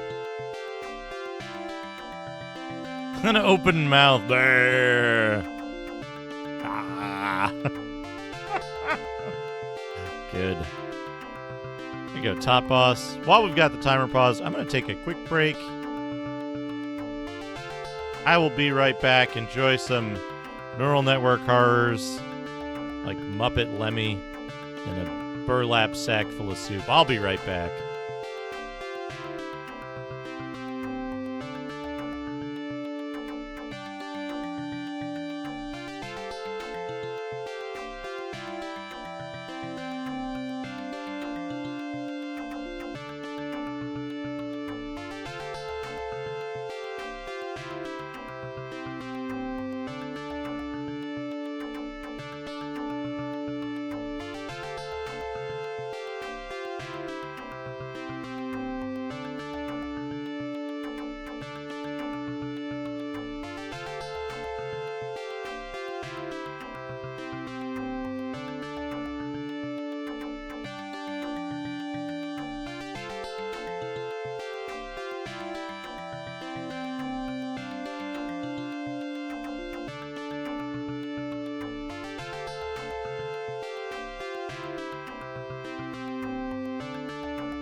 Welcome back, everyone. Welcome back. It's gaming time. Let me blast this. There we go. Now it's time to map this area.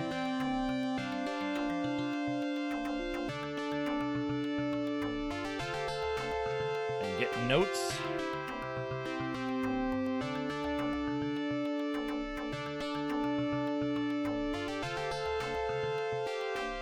All right. This dude, what does he have to say? Timer back on. Okay.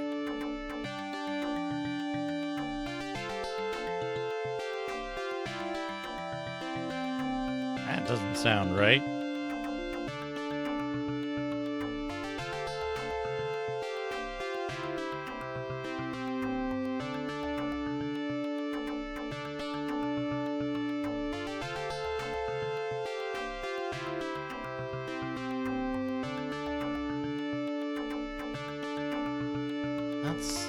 There's no way that's correct.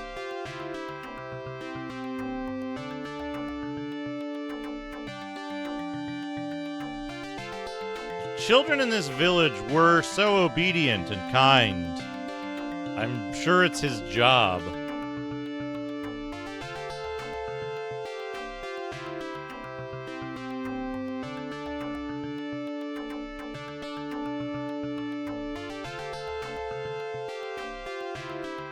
Hey, more, I think, is a good luck.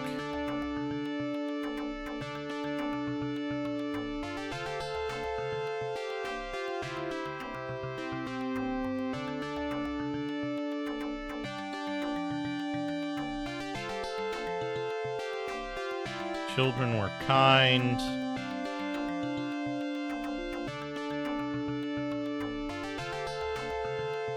His job.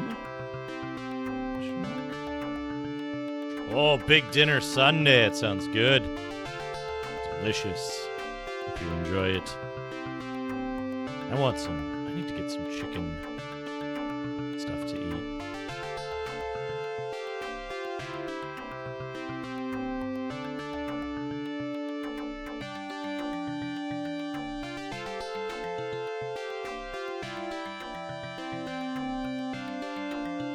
Are you from Jashar's army? Tell you something good.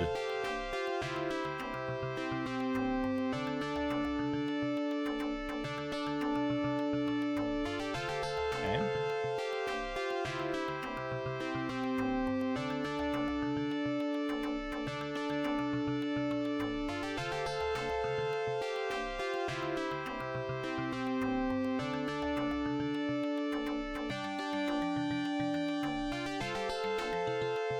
I saw it, the perpetrator of the kidnapping.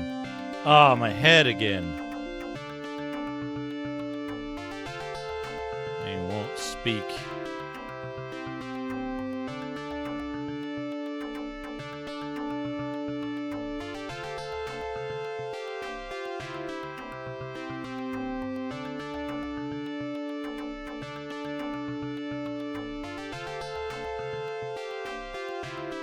Headache man. Saw a kidnapper.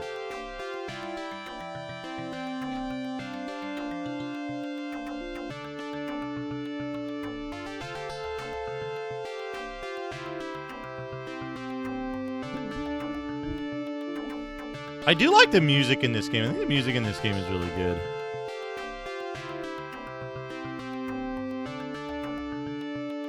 I think a lot of it was also, like, from previous games. My child was kidnapped. Please help me.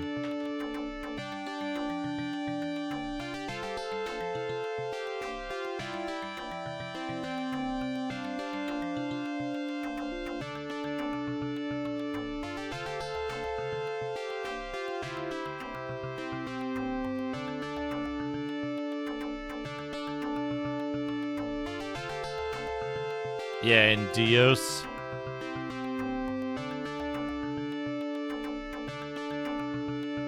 I assume some of the stuff is recycled from their earlier games.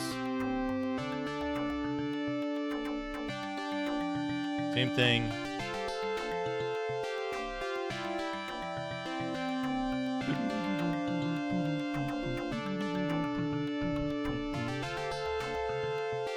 Okay.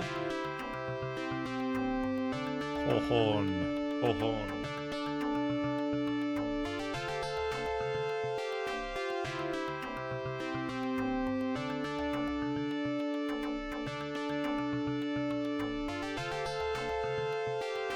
This is on X68000. We're playing it off the actual discs and everything. Right, we need to look here.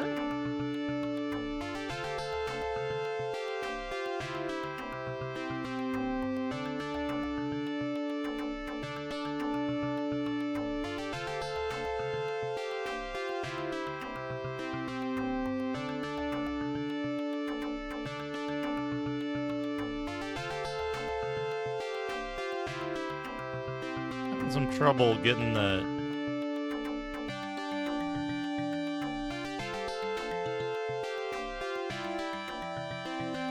so she's saying like Kohon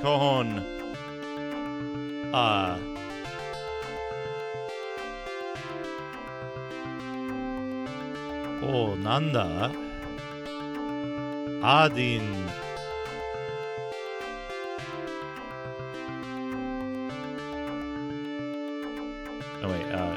Kohon. Nanda. Adin or kanji, I don't know. Oni-chan. Oh, it's... Oh, is that coughing?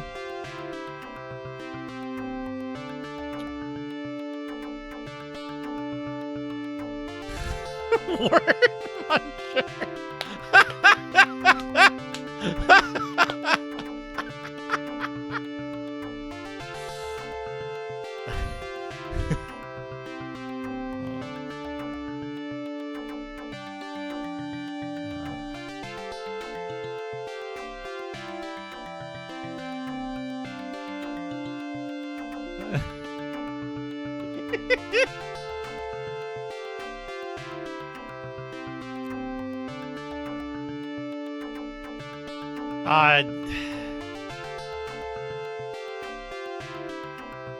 Maybe I'm interpreting this wrong, but it sounds like this person recognizes Adin and is like, "Oh, it's just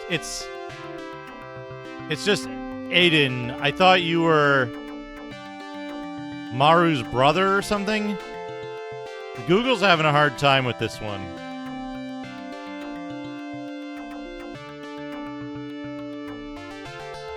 It says, oh, what is it, Aiden? I wonder if Maru's older brother is back. I thought... ...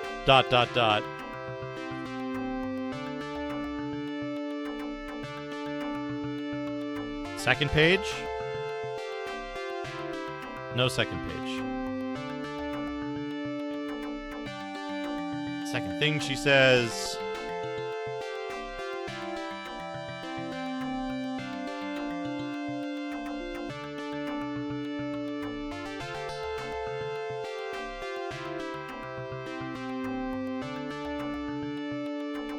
Maru's older brother, Maru.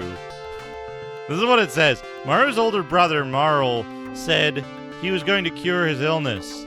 Don't come back. The thing that they're saying here is that Maru's older brother left to find something to cure Maru's illness, but hasn't come back.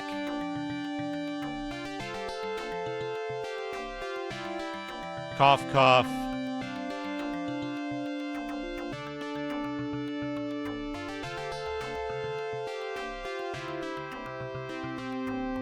Oh, Phil, where are you?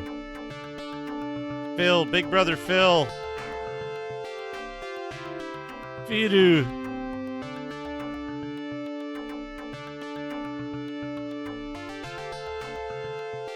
Oh, Larry time.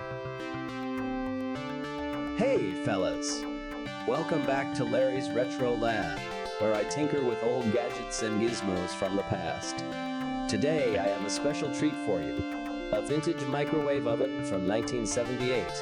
This beauty was one of the first models to have a digital timer and a rotating turntable. It also weighs a ton and has a lot of rust and dust inside. But don't worry, I'm going to fix it up and make it work like new. Or at least, that's the plan. First, let me plug it in and see if it powers on. Nothing happens. Maybe the cord is faulty. Let me check the fuse box. Ouch! That's a nasty shock. Looks like the wiring is frayed and exposed. I better replace it with a new one. Luckily, I have some spare cords lying around. Let me just cut this old one off and splice the new one on. Oh no. There, that should do it. Now let me try Larry. again. Hey, look at that. The display lights up and shows some numbers. But wait, why is it counting down? And what's that beeping sound? And why is there smoke coming out of the back? Oh no, I think I triggered the self-destruct mechanism. Quick, unplug it. Unplug it. Woo! That was close. I almost blew up the whole lab. Well, not really, but you get the idea. This microwave is more dangerous than I thought. Maybe I should just leave it alone and move on to something else. Nah, where's the fun in that? I'm sure I can fix it if I open it up and take a look inside. Let me get my screwdriver and pry off the cover. Wow, look at all these wires and tubes and capacitors and resistors and transistors and diodes. What's this? A hamster wheel? Why is there a hamster wheel inside a microwave oven? And where's the hamster? Oh, there he is. He's hiding behind that big metal thingy. Hey, little guy, don't be scared. I'm not going to hurt you. I'm just going to take you out of there and put you in a nice cage with some food and water and... Hey, stop biting me! Ow! Ow! Ow! Yow! Yow! Yow! Okay, calm down, Larry. It's just a minor setback. You can still fix this microwave oven.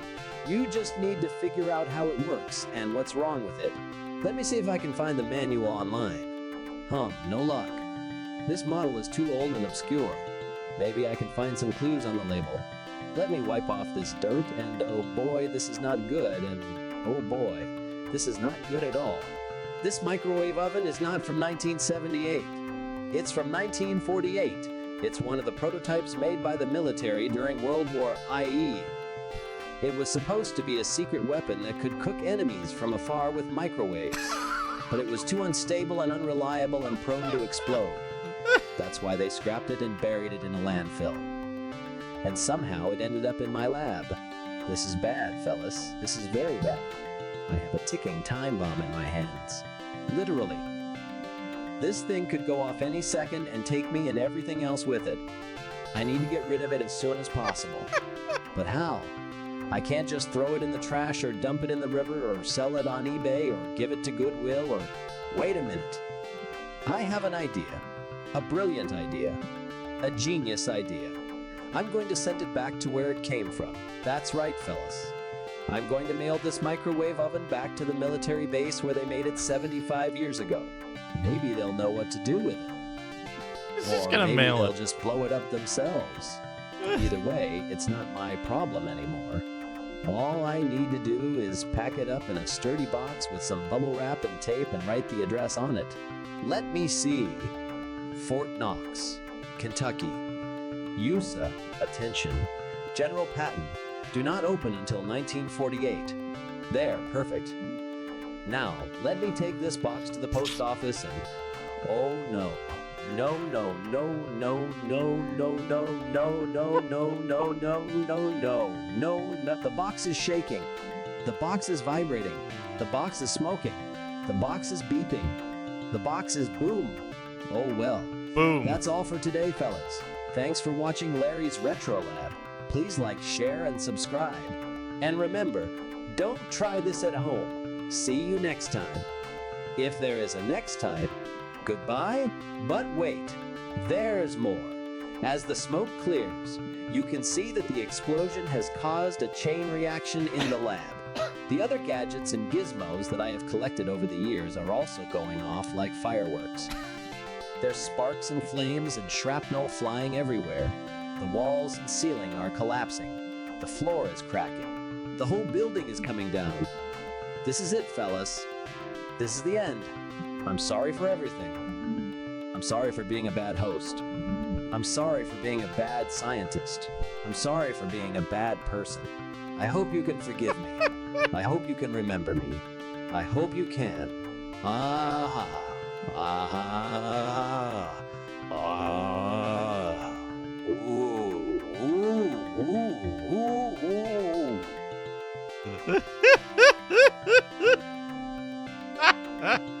Thank you, Chubo. What a good.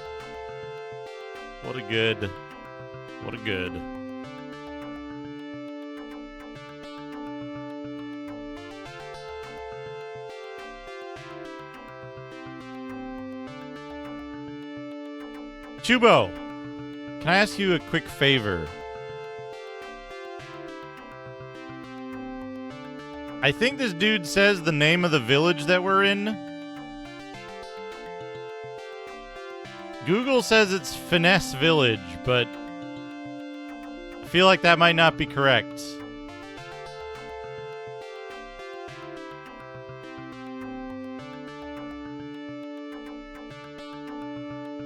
Close enough? Okay. Good enough.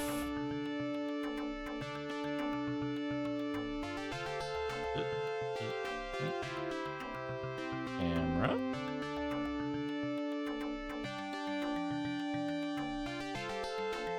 Let me know if you find any clues. So this guy is saying, here in Finesse Village, we've had a problem that all the children have been disappearing recently. Let me know if you find any clues about it. It's the same text.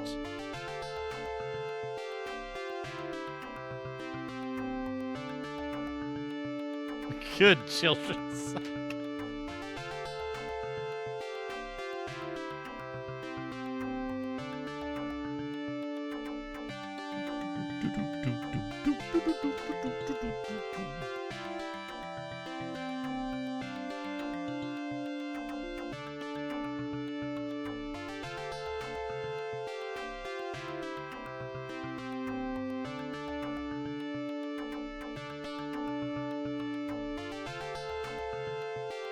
My grandson has also been spirited away. It has become a terrifying world.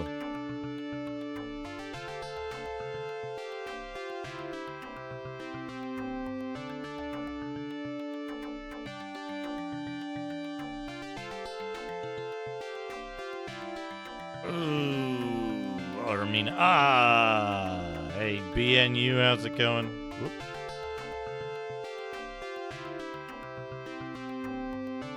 Oh, it's a scary world.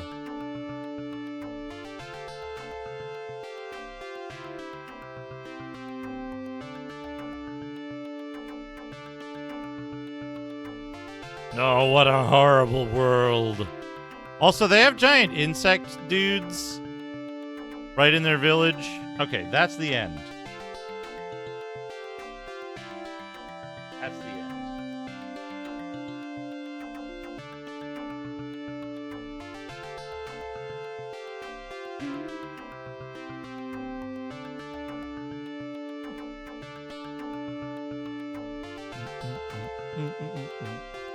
Finesse Village. Talk to that guy. That guy's 1, 2, 3, 4. Oh, Big Brother Phil, where are you? Big Brother Phil has not come back with the cure for their illness. 7, what do you have to say? Oh, the children, oh. Oh, the music. Oh, my child, my precious daughter.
That's true.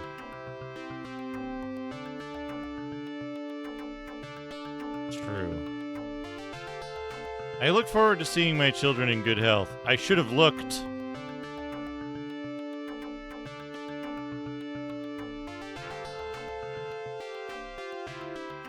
That's the same thing. 8.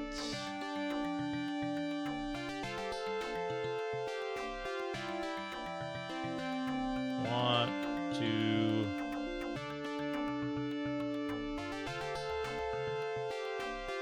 healthy children.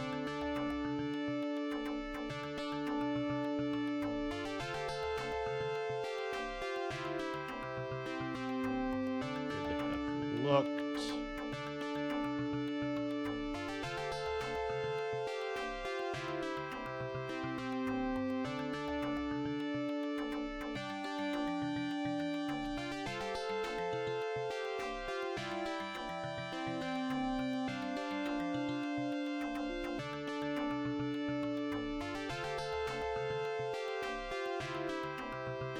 Where have all the children in the village gone? I guess they're gone.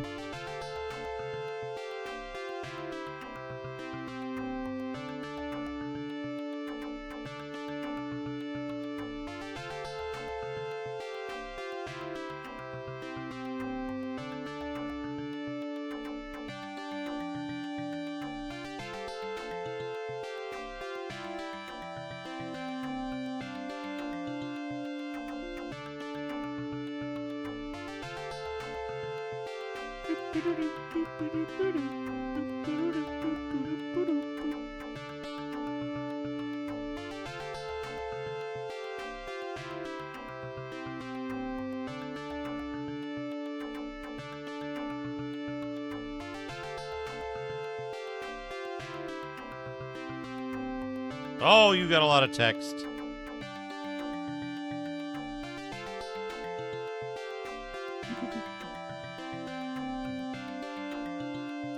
I'm Renee, a tailor. You have a rare adventure outfit. That adventure outfit called Asher was made by my grandmother. That it was still used. That doesn't... seems like you're not getting everything here, Google. Okay.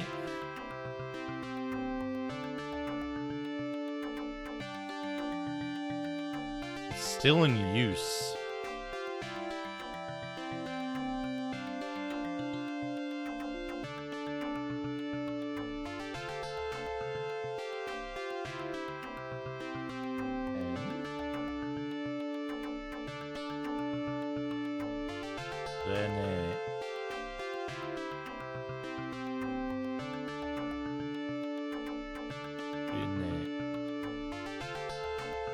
Taylor.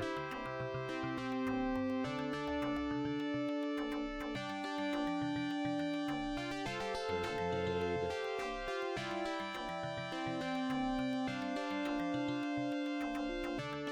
Asher. Clothing.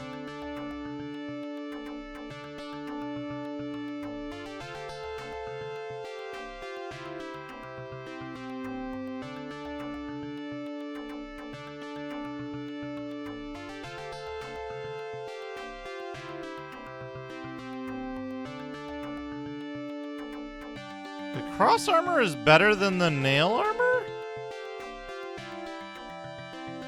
This is the Asher suit. Does it change if we change into the Asher suit when we talk to her?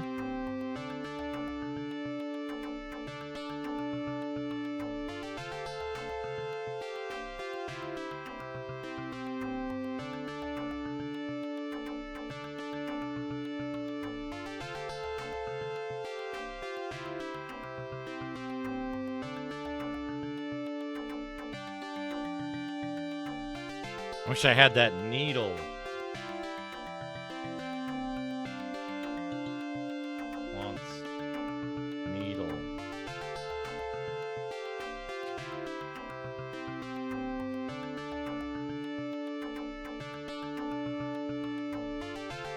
I guess I can check, right? What's my defense? 245? Love the fades.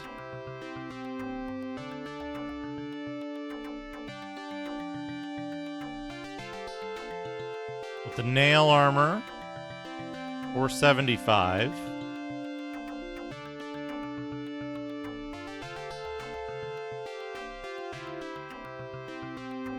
The cross armor.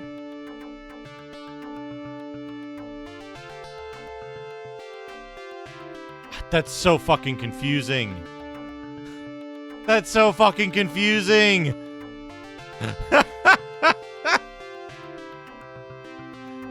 They're in the wrong order in the inventory. Why? Why?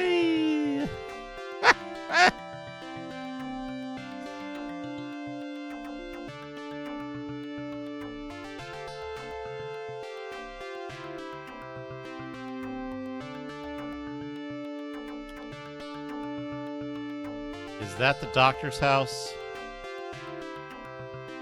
Yeah, I think this is the doctor's house.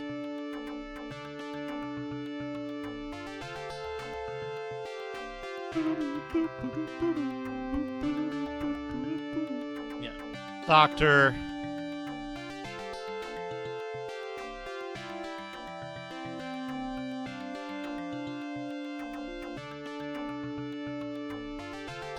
I am the best Dr. Junk in this country.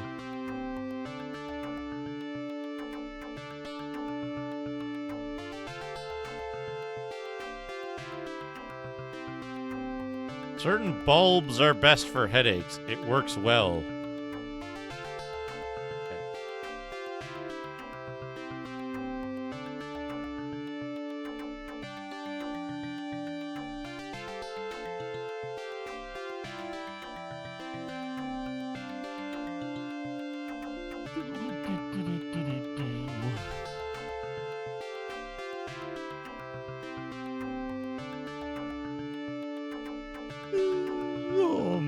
I wonder where you get the magic to talk to monsters. And also, like...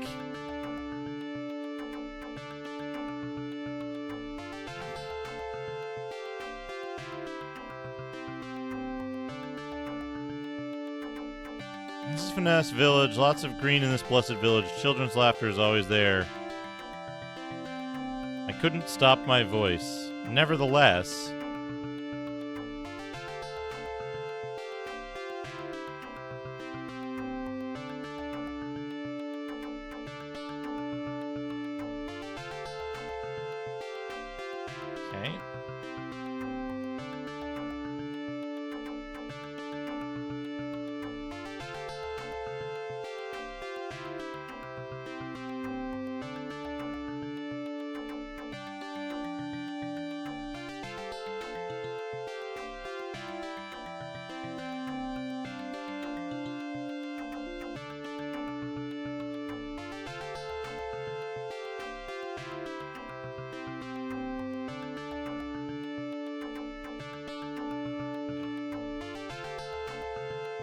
And there's a bug over here.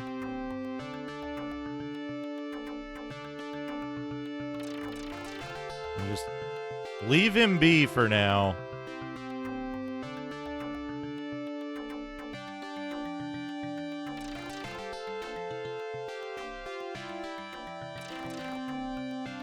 Mushroom.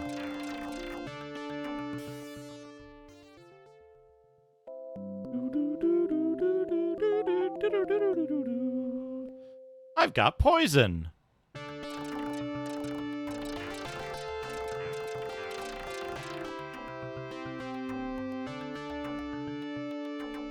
There's no services in this village.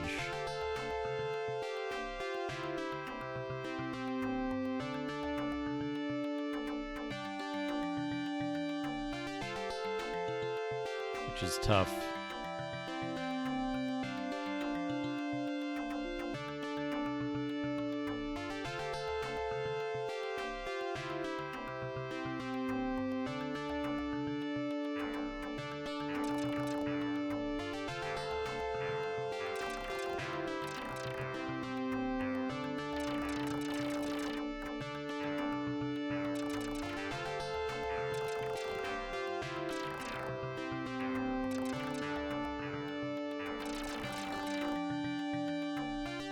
dudes are only giving like...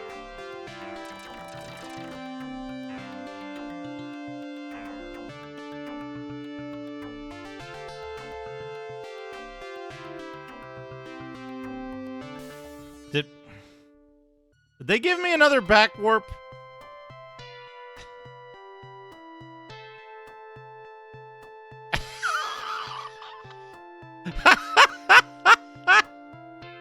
This fucking game. This fucking game. It's fine.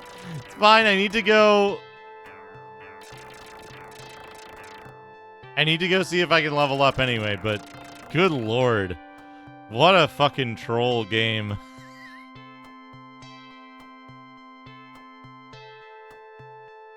A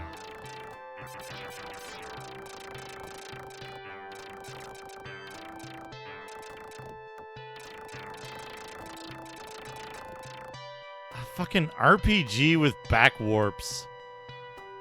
Oh, man.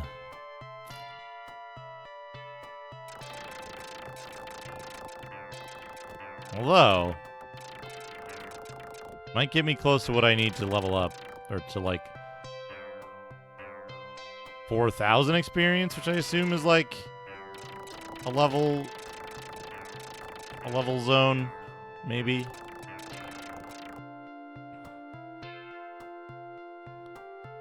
We'll see. Yeah, this will get me 4,000 at least.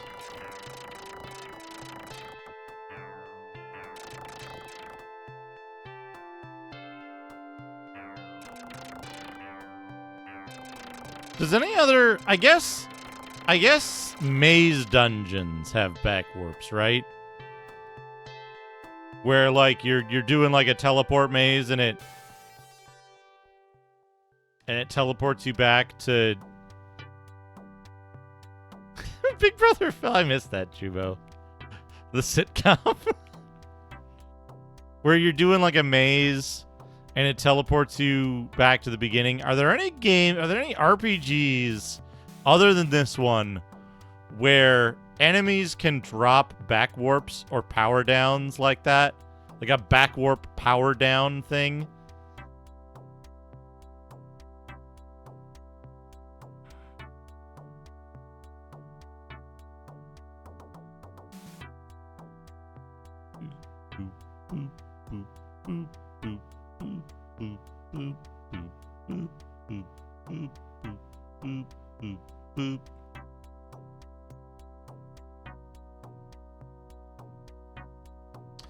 Church time.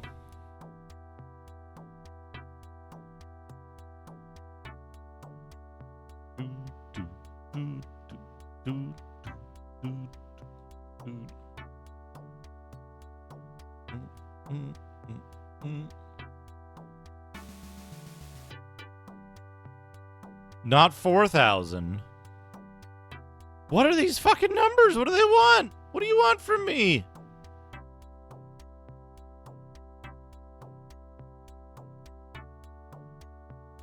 Yeah, because I know there's back warps that can be dropped in, like, Xanac and some shmups and stuff. But not in an RPG. Not in an RPG setting. Everything's gonna be fucking poisoning me from now on.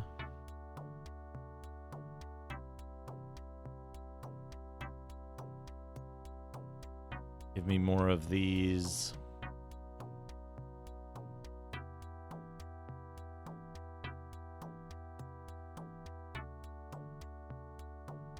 Leave.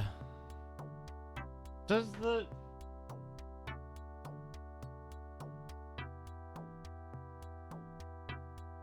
manual say what the elixirs do?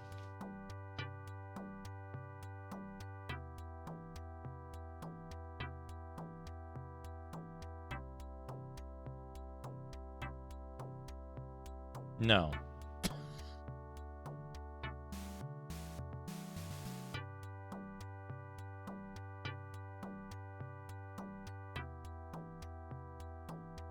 Peanuts.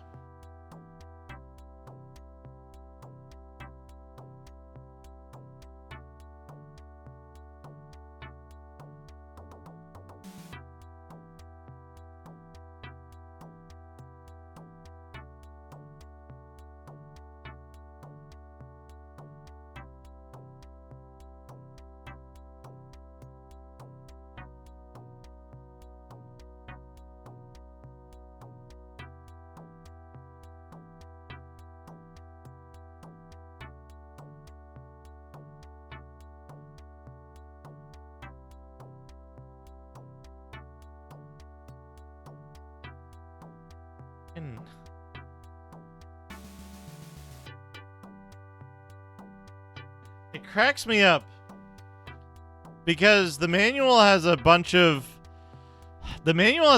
descriptions for items that aren't in the game that they like mention removing in the errata, and the manual doesn't have a description for items that have absolutely no clear intent. Colored elixirs, and it doesn't say what any of them do. It's like, yeah, what's the green elixir do? Figure it out, idiot.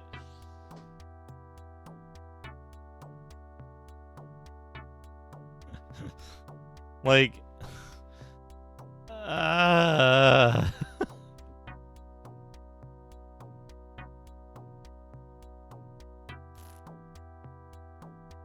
this game is so weird. So strange.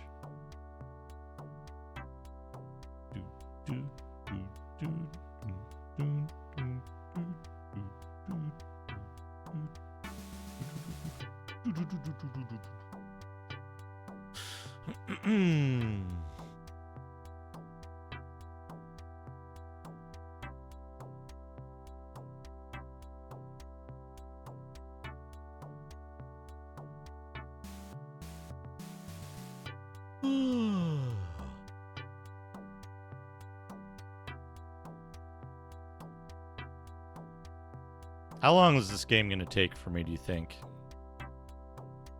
30 hours? 40 hours? How long did Macaw's playthrough take? I wonder.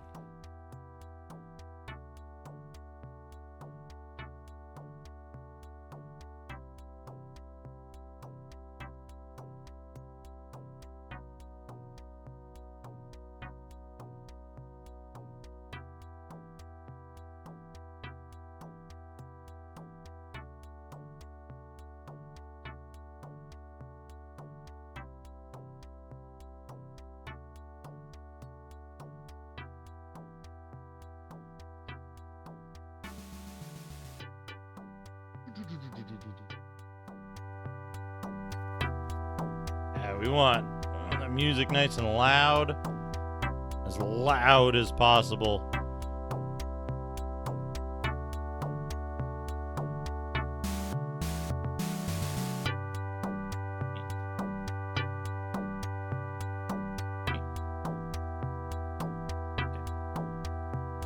In we go.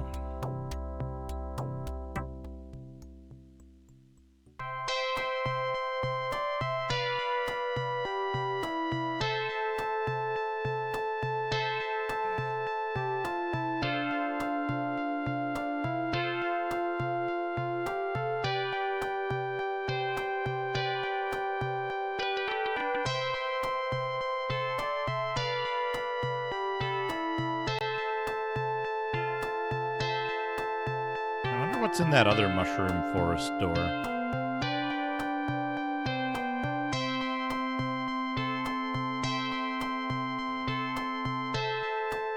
And up that ladder. I guess we're gonna go up the ladder. If there's another like high area to this front part, I should probably check that first before I go in the weird back rooms.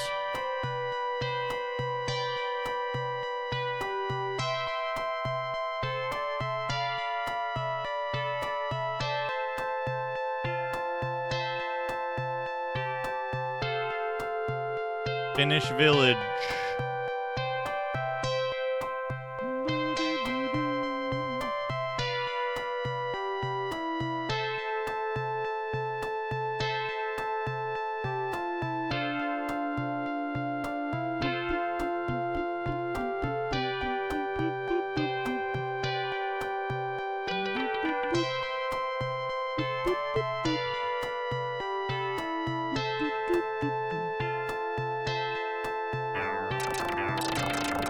Alright, these are the guys that can hurt you that look just the same as the ones who can't. Got him.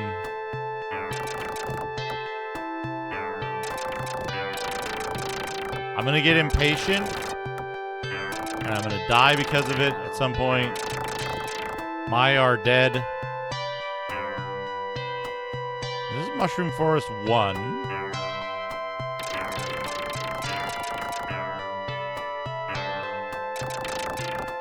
Really what I want to do is I want to just...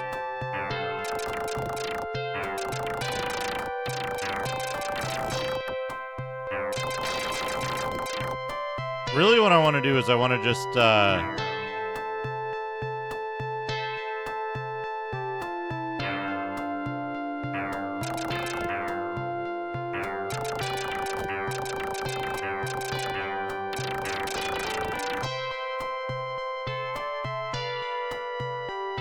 want to get to the level where I want to level up enough that the enemies just deal no damage so I can blast through new areas without having to worry about it, but...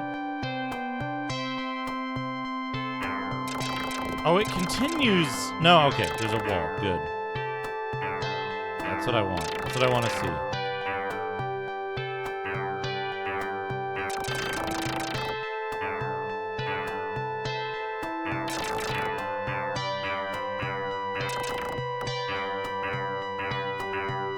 Hitboxes in this game are so fucked up.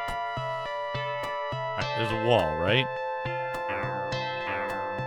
Wall solid. Please don't go left. Okay, it goes up further.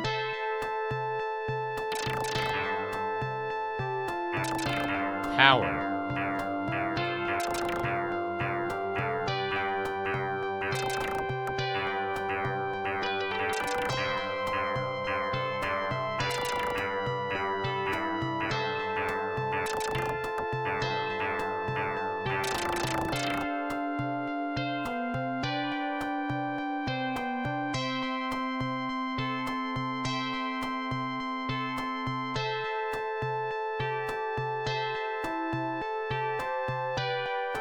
We got a big gate. We got a big fancy gate. We got bouncy enemies.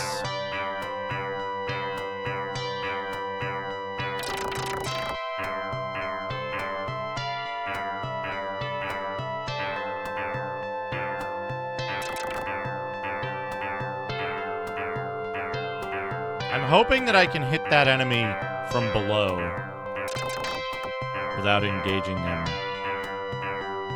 They look powerful. Whoop.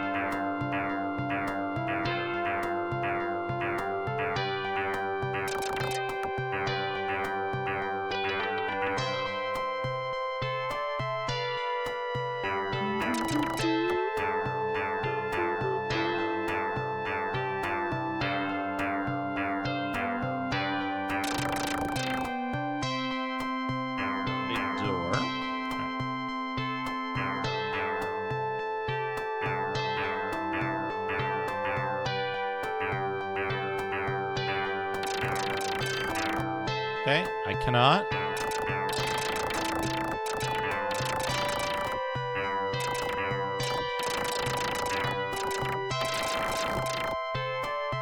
$28 experience. Big experience. Oh, they dropped a bag.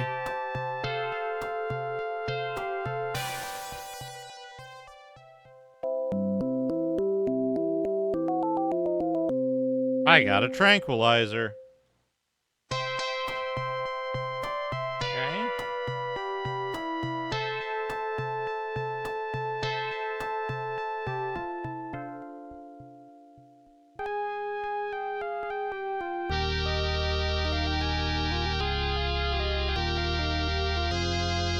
Honk.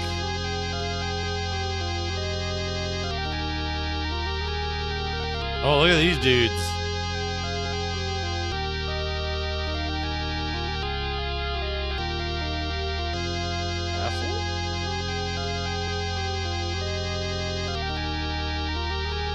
feel like Macaw got fucking owned by one of these dudes. Or like in an area similar to this. Wait, do you have a 2-cycle? No.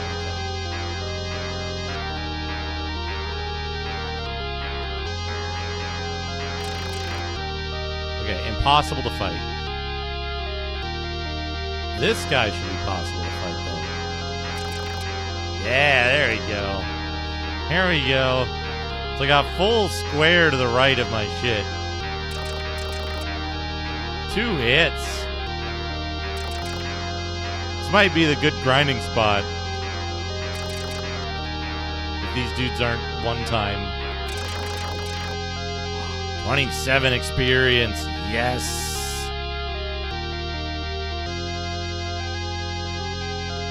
Okay. Oh.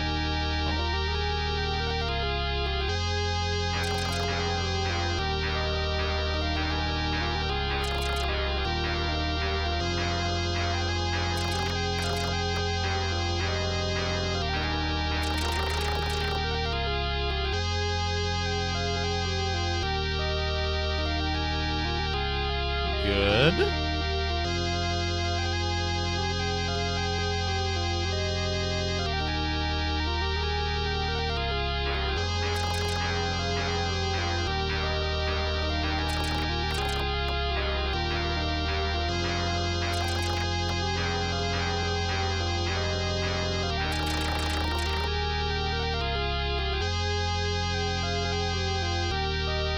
These guys drop a lot of Demille too.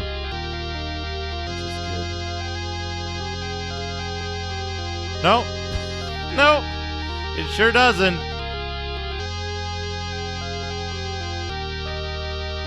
Here. Oh, shit. Fuck. Ow. It's okay.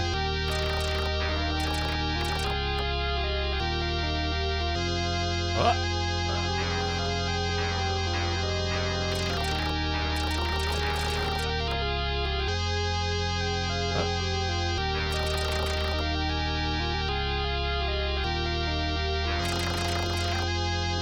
4 experience.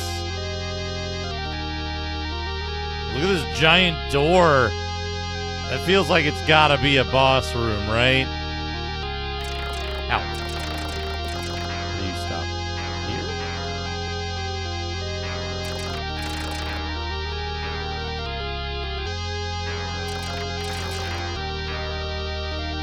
Huh? Well, I have bad news, Tripradicus. They took...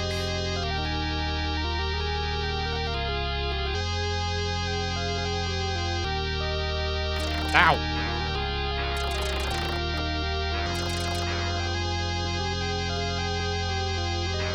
They took the Sorcerer's Fire Wand out of the game.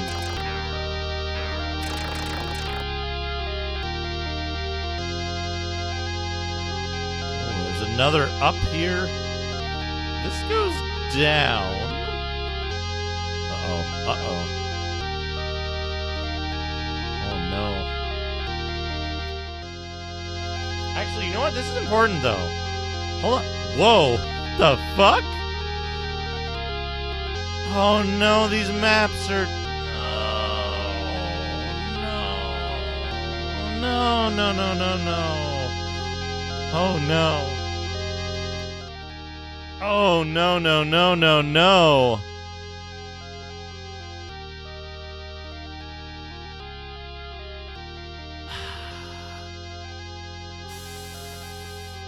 Hey fellas, welcome back to Larry's Retro Lab, where I tinker with old gadgets and gizmos. Today, I have a very special treat for you. A vintage speak and spell toy from the 80s. This thing was a marvel of technology back in the day. But sadly, it doesn't work anymore. So I'm going to try to fix it and make it talk again. Let's get started. First, I need to open up the case and see what's inside. I have my trusty screwdriver here, so let's just unscrew these 4 screws on the back. Easy peasy. Now let's lift the cover and... Oh no, what is this? There's a bunch of wires and circuits, and is that a rat's nest? How did that get in there? And what's that smell? Ugh, this is disgusting. Well, no wonder it doesn't work. I need to clean this up first.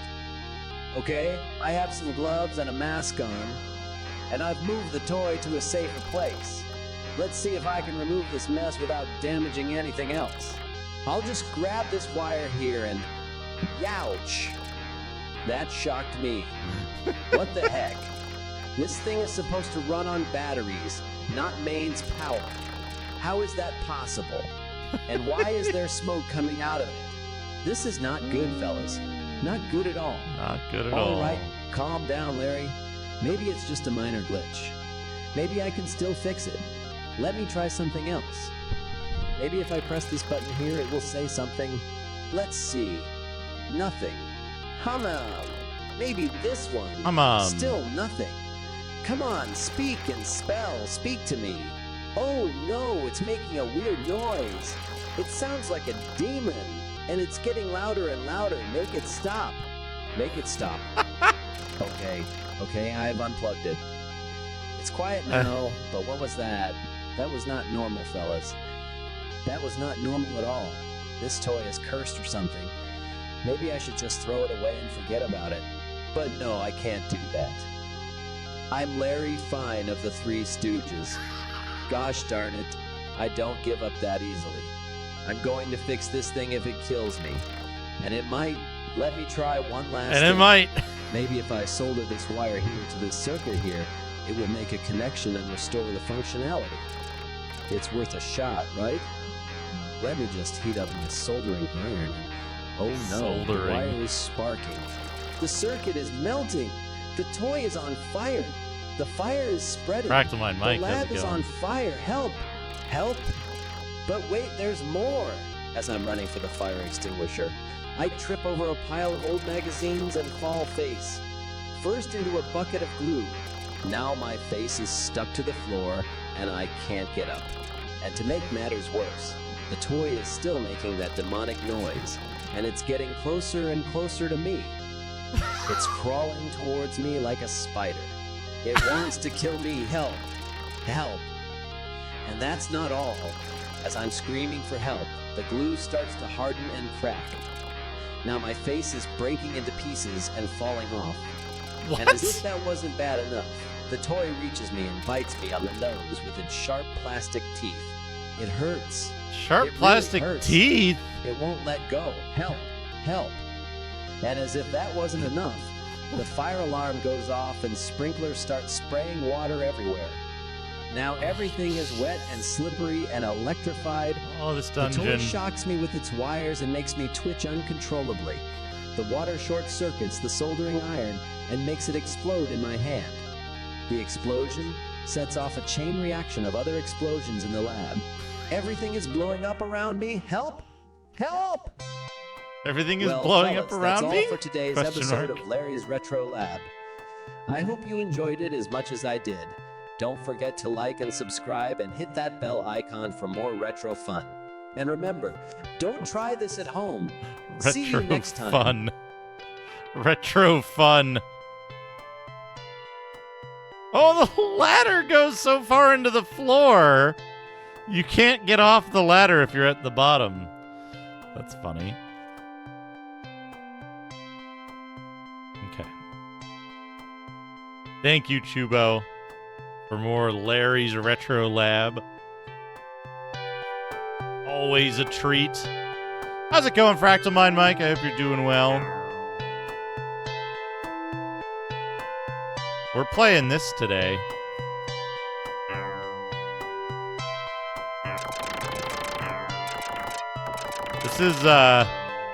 This game sure is something.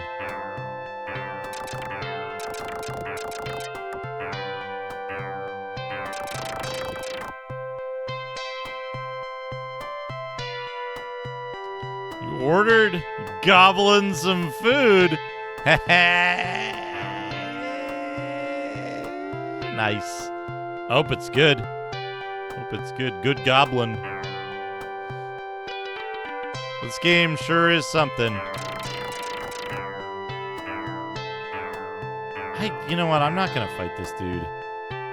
It's too risky.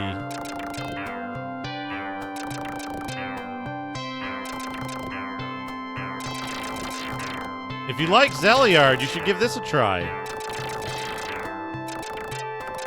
This is like Zeliard, but slower and jankier.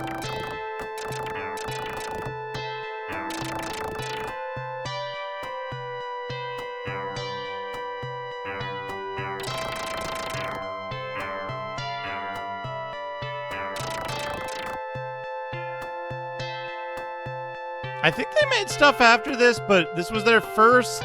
I think this was the first X68000 game by this company. This was Zine Soft. They kept changing how their name was spelled.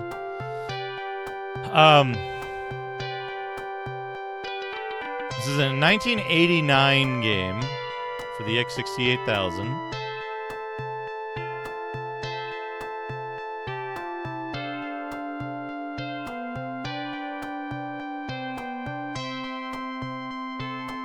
I don't know what you're talking about, Mike. This runs perfectly fine, don't you agree?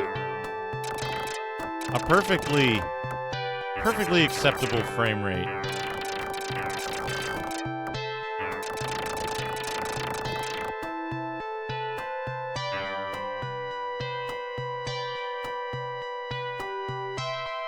A perfectly normal frame rate.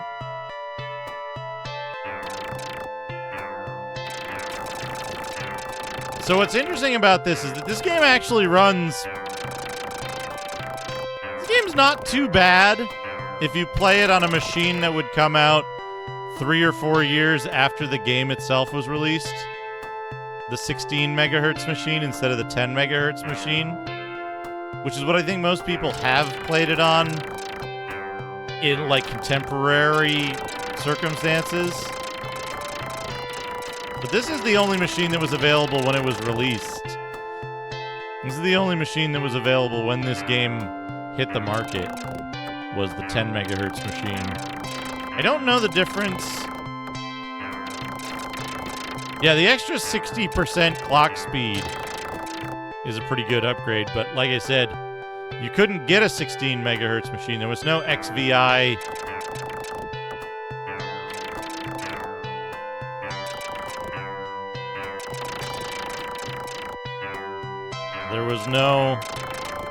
There was no 16 version of the X68000 at that time. There was only the regular, the Pro, and the, like, Expert.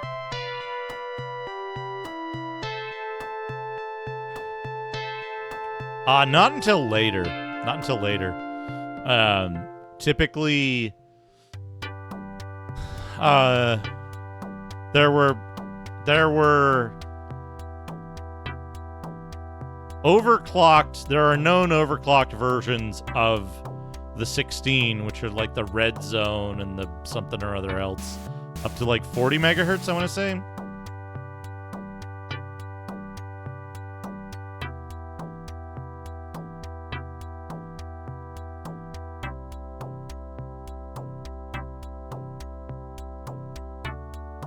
But the 40 megahertz systems, there might have also been a 608030 in there somewhere.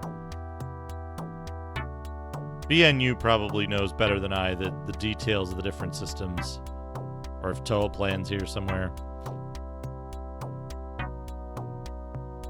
Alright, let's try to level up 4600. Is it enough?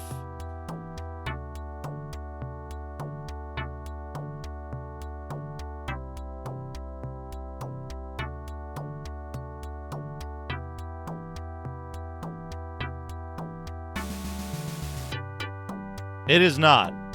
Somehow. Not enough. Not enough XP to level up. Our last level was at like 2000 something.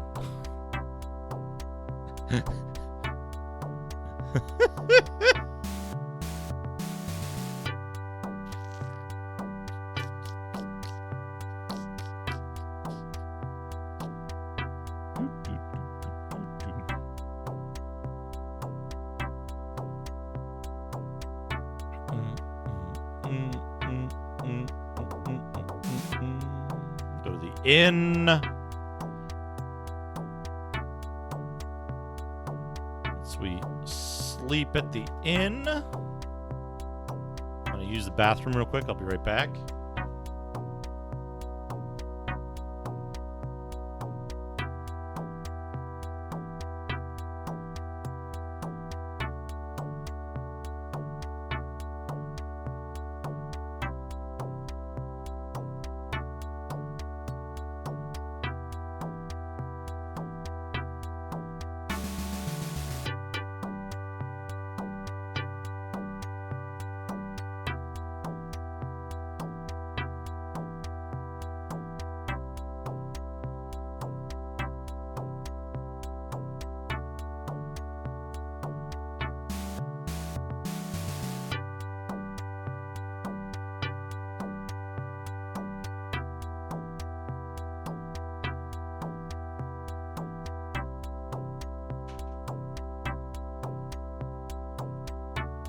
Okay. John Matrix, thank you for the food.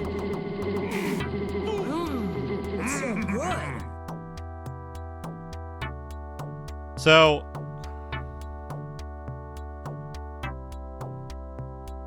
you know what? We're going to see if we can get to 5,000 experience. I think maybe one run through the cave might be enough. I think a run through the cave should be sufficient.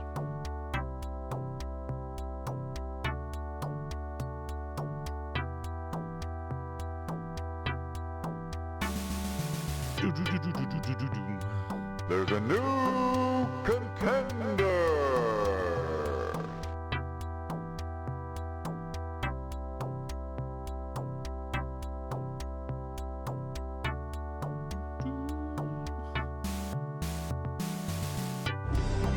I think I'm being followed. What could they want? Boobaloova.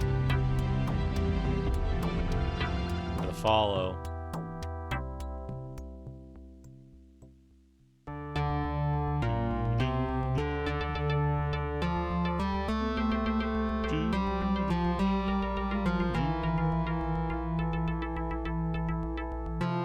So we're gonna go through this cave to get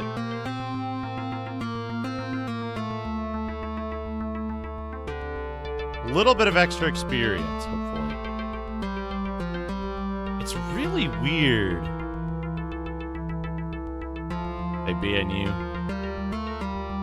Do you recall off the top of your head what the, like, common configurations are? It's like 10, 16, and then there was like a 30-something and a 40, and there was a 60, 80, 30 in there somewhere.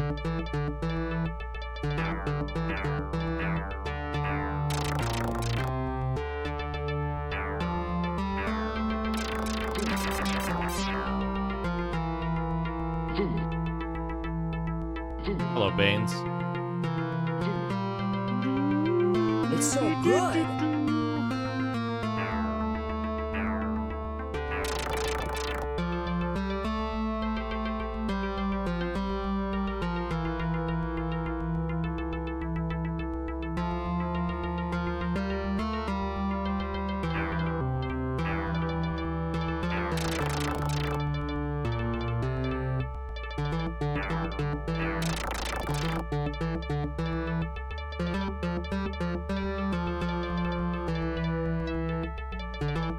Yeah, there was no 16 megahertz model until 1981, 2 years after this game came out.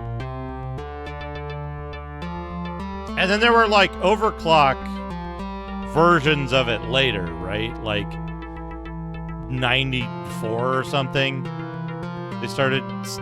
They either, I forget if it was, I don't know if it was like sanctioned or not, or yeah, Red Zone, 24 megahertz, okay.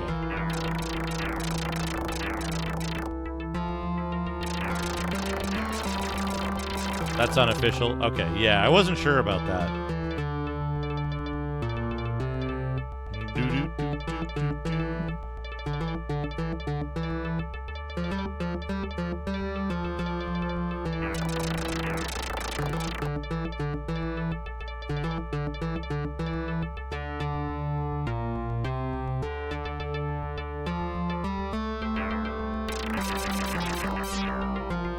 I don't understand the fucking...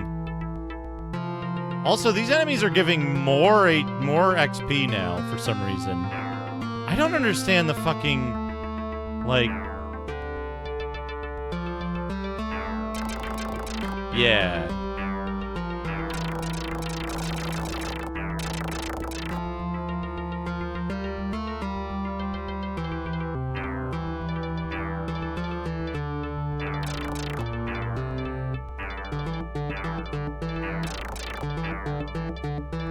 Yeah, I was gonna say, I know that if you select the, like, stock XVI config in the emulator, the, like, without, like, changing anything else, you just set it to the XVI speed, this game runs faster in the emulator. But I don't know if that's analogous to a real XVI or not.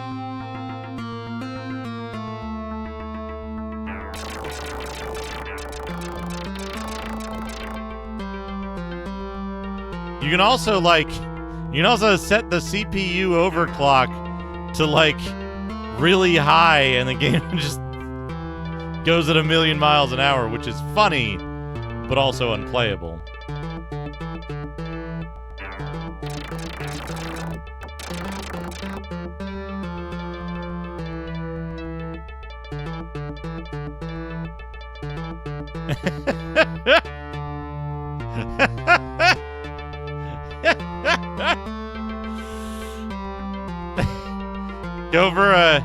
Go for a speedrun record. Go for a speedrun record on that.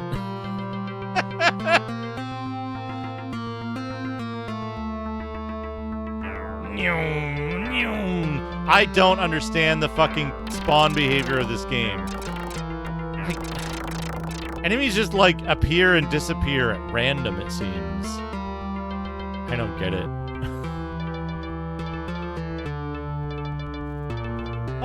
Oh! The castle has that music! The castle has the music.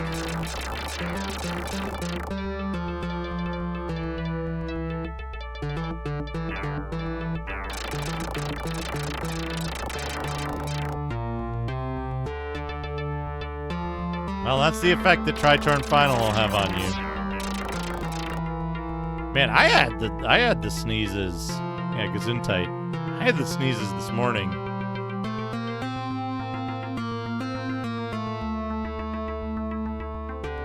The castle has the music. Human music for humans.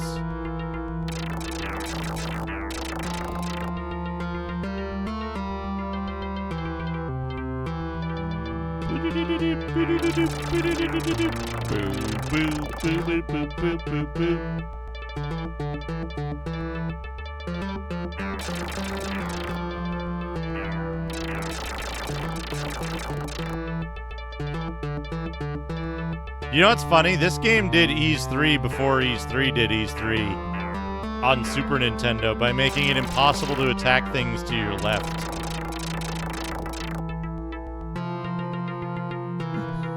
I gotta play Ease 3 Super Nintendo next.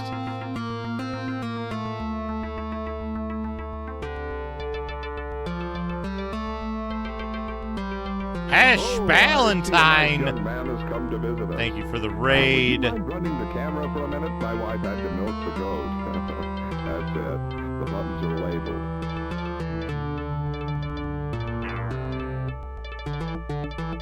Thank you for the raid. Hash was playing video games. What'd you play today, Hash? I hope you had a good time.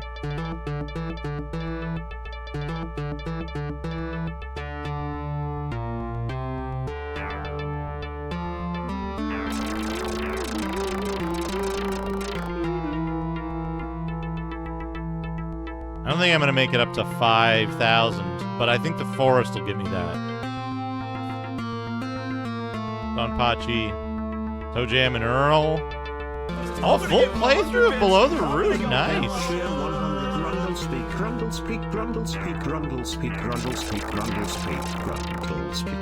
You might not like it, but this is peak Grundles. I could be anything for the 100 bits.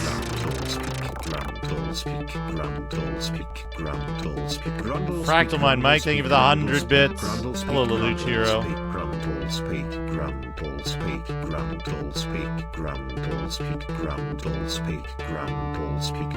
Yeah, I played like a tiny bit of Below the Root when I was in like grade school, because it was one of the like, it was one of the games you could play in like, in the like after school computer club.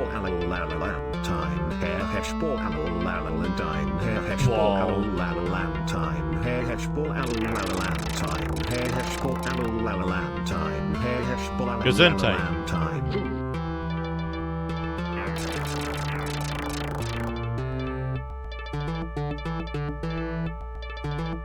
Below the Root is a very interesting game to me. I don't know if I would enjoy playing it, but it is a very, very interesting game to me. I played, I forget if it was on Apple or if it was on DOS. They had a copy of it at the like after school computer club when I was in like 5th grade. And it was the most interesting game, but it was also like there was this mad rush of kids trying to get the good diskettes.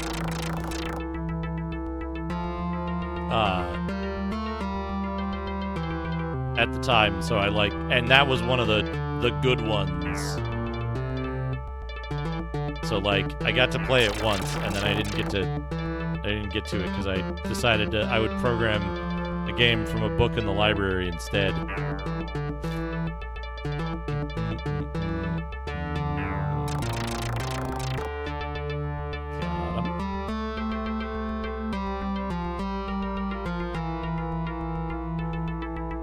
I don't know if I'm almost level 9. I don't know how much experience each level takes.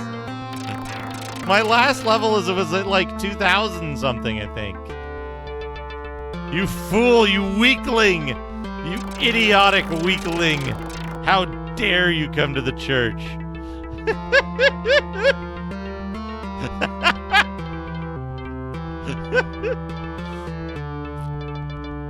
Oh, what do you got, Mike? What's your lunch of choice today? I hope it's good.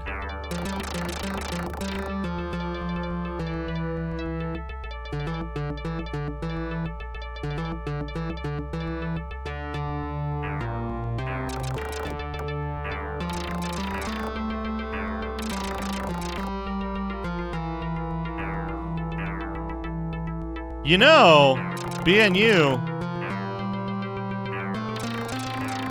full source code, English font. When are we going to do a fan translation of this?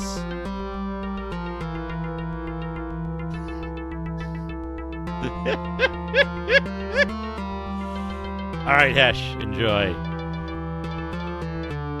Enjoy your break. Thank you again for the raid. Welcome, everyone. We're playing this. Playing this today.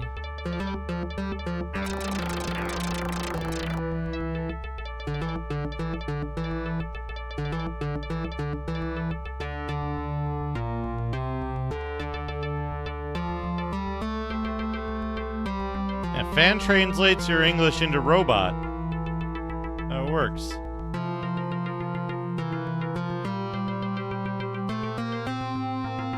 Well, here's what I would think, being you.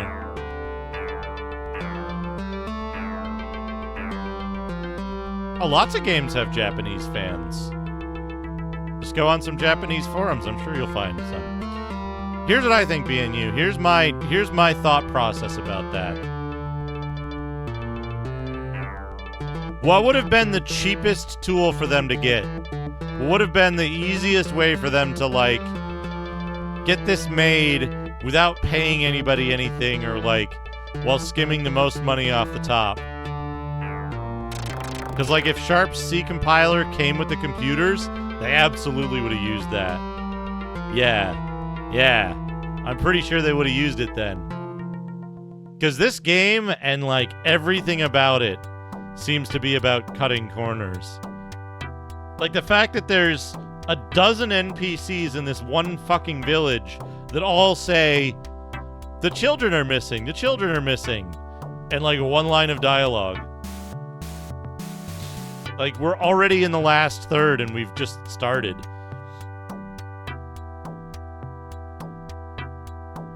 Ah, okay.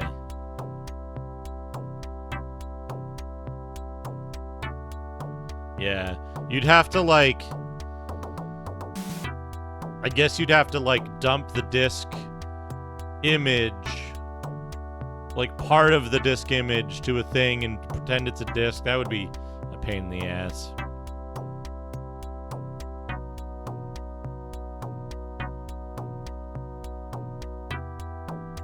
Although I guess if it's unencrypted, you could just fucking...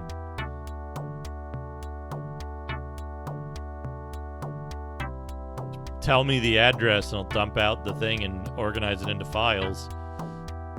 Manually, by hand.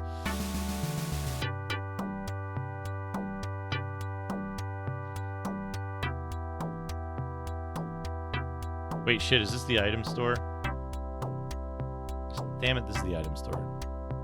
No, I don't want any items. I can exit by pressing down. And they get mad at me. They're like, you fucker. I can't believe you didn't buy anything, you piece of shit, wasting my time.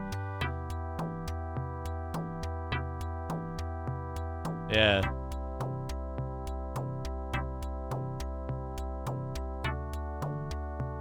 I mean, I'm pretty sure that, like, my balls have a better jump animation than this.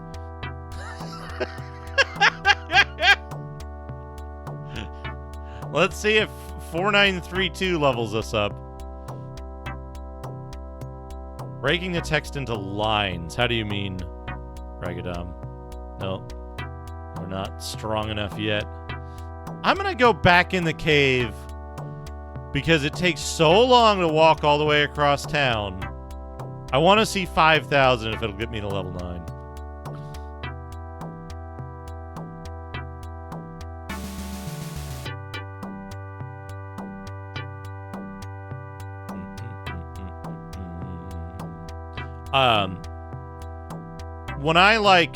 When I hold the thing up, like when I use my phone camera,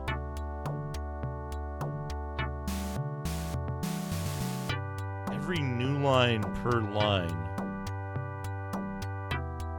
Oh, do you mean like, is the text in the... I'm not sure I understand. OCR is throwing me off, because OCR to me is my phone, pointing my phone at the screen. Which, like, then the concept of new lines doesn't make a lot of sense. But Google Lens doesn't, like, properly format anything. So it's usually just, like, it'll sometimes blank out the whole box and put one line of text at the top.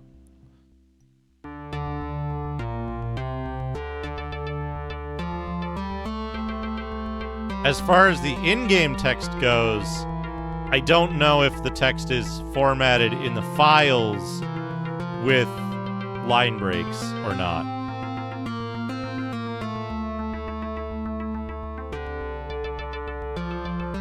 Now, I might be making some assumptions here.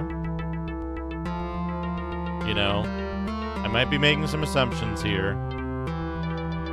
But I have a feeling that this game isn't, like, particularly well written. The text seems all very direct and very, like, simple. There's no nuance to it from what I see coming out of the translator. Right? This isn't like Belzerion or something that has, like, yeah.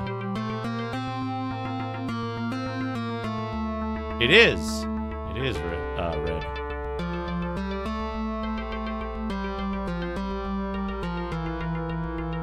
Yeah, I wouldn't be surprised by that. At the very least, stuff like menus and item names I expect to be in the executable.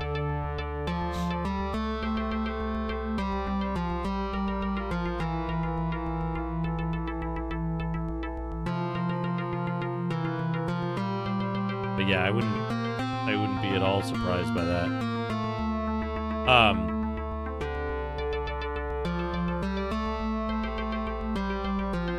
But like, my knowledge of Japanese is poor, so I can't really. Look at this. Look at this. Trying to hit this dude from the right, and you just get mashed. But the writing doesn't seem particularly like complicated or good. So like,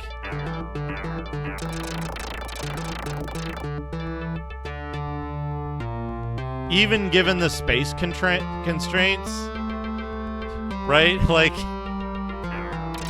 I think as a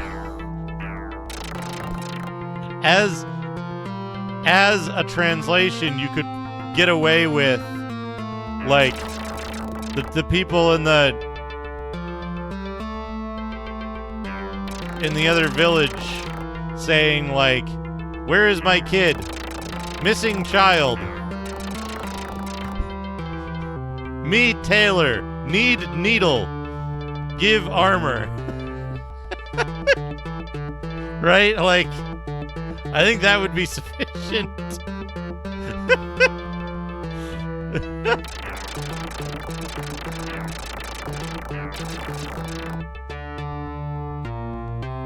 Oh, I didn't Ragadom. I only did OCR on a couple of things that, like, I knew I needed to understand because I had to answer. I have Phantasy Star 1 memorized to such an extent that I know what almost all of the text boxes say.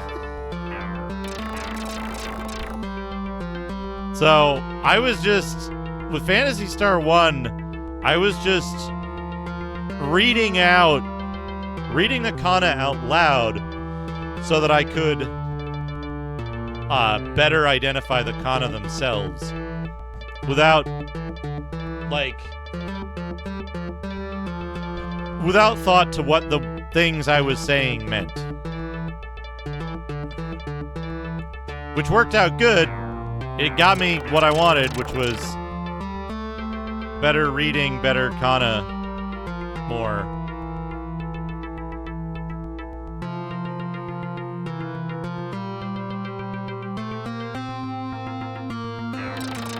And what's interesting, who was it that said it? I think it was Noman. Commented that hearing it read out loud, even though my reading of it is not very good,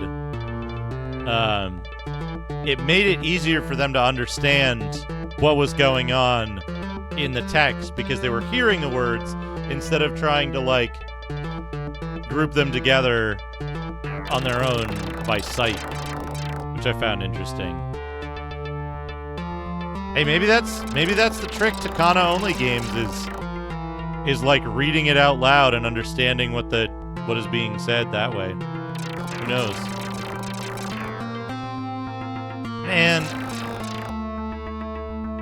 I want to play the Turbo CD La Place No Ma. It's so fucking bad. That game seems so cool, but like it's like top difficulty. It's top difficulty for Japanese language playthroughs.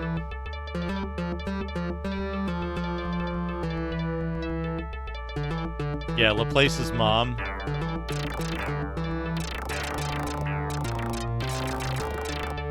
Oh, I just got a good funny in my head.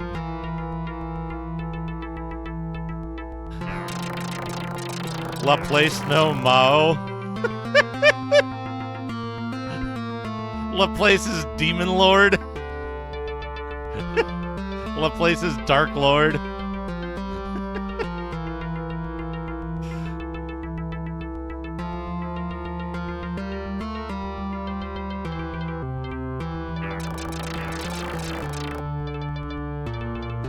Alright, we have 5,000 experience. I hope this is enough to level up.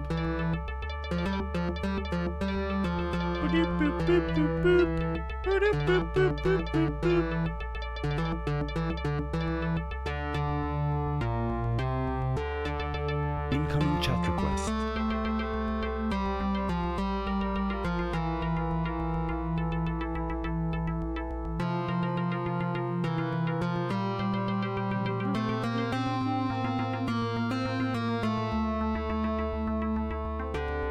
Hold on a second.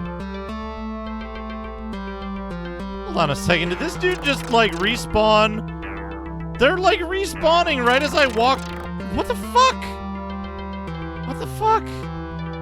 Ah!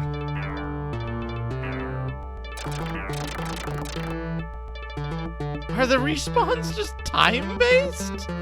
What is... Are they, like... based on the amount of time you're spending in this area? I don't understand this at all.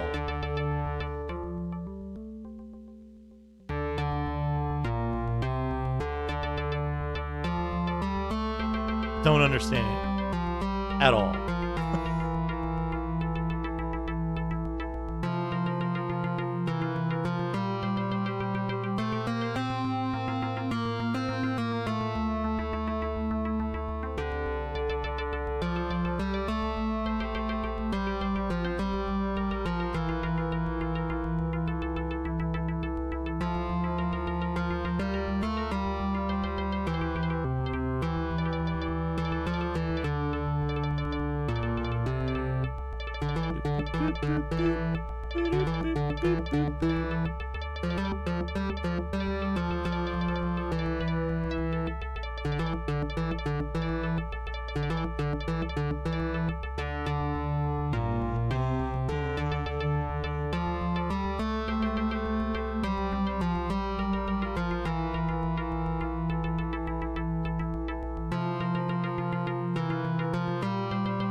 But, like, this guy hasn't respawned, like, the last 5 times I've been in here. Right? So, I don't get it. I don't get it.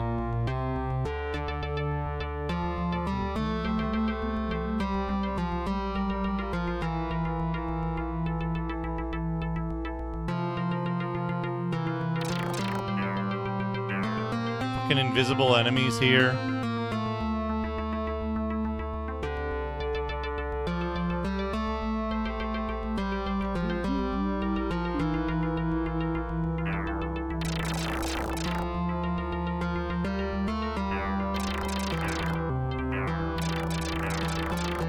What is a hitbox?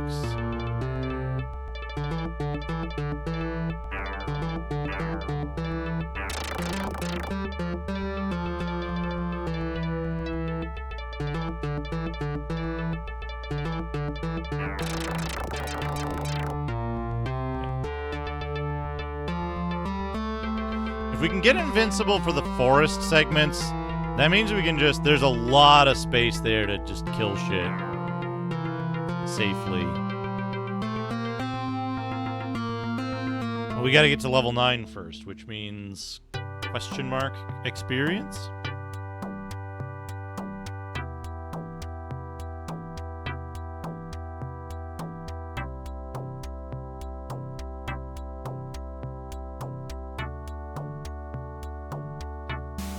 Also, the castle being up there worries me. Because there's Mushroom Forest. And the castle is fucking non-Euclidean. No. Physically inconsistent. You go up one ladder, go to the right, you go down another ladder, and it doesn't take you to the ladder that's to the right of the other thing. I think physically inconsistent in a side-scroller is even worse. Is even worse than in, like, 3D dungeon crawler with vertical levels.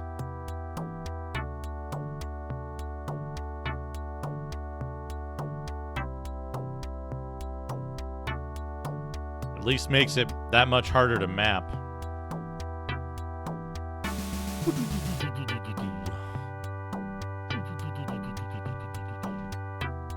Item shop.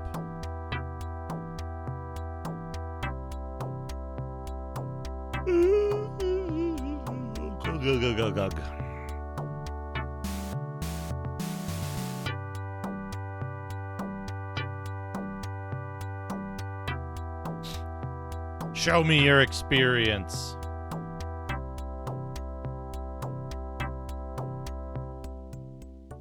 Hey, we've done it.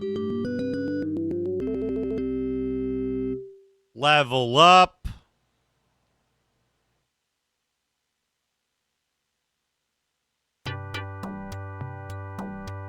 Now we're level 9.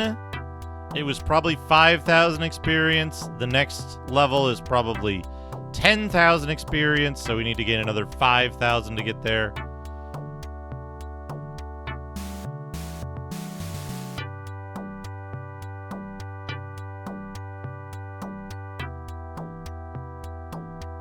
I like how this dude is like writing with his left hand, writing with his right hand, whatever. It's like they had one code for NPCs, and that was to walk left and right. And any NPC that they wanted to stay still would turn left and turn right as they sat there. Right? Because they like walk left, walk right. Walk left, walk right. And then like this guard, tap, tap, tap. Switch hands, tap, tap, tap. I feel like they did one piece of code for all town NPCs. And it was do a thing, switch direction, do a thing. Yeah, they just set range 0 or speed 0.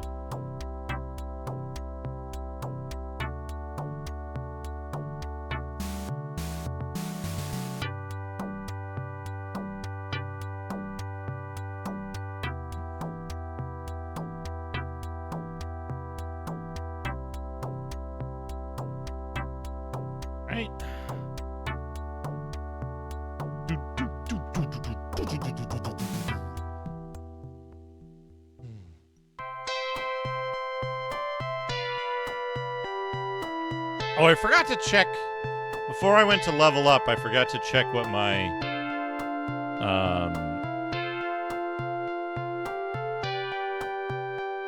defense was. I think I gained 15 attack and 15 defense. That didn't have DRM. Oh no, people could copy discs. Although, didn't it have DRM in a way? I guess copy protection and DRM not the same thing.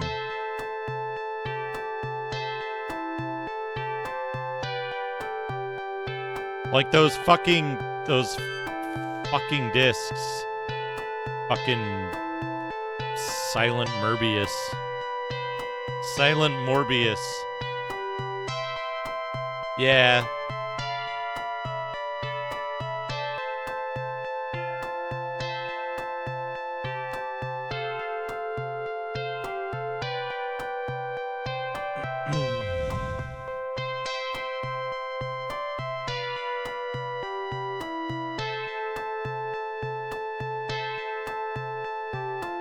They certainly tried to manage your rights to play Silent Morbius.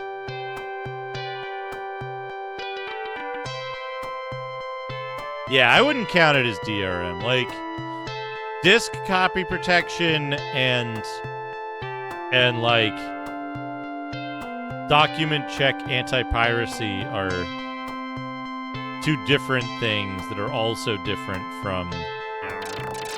No, they can still hurt me. I need the next... What I need is I need the next armor.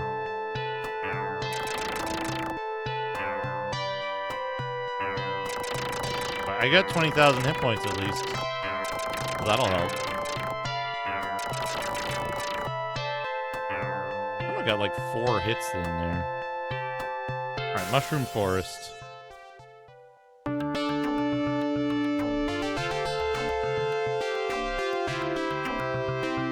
I like this track a lot. That's true, it didn't have Google.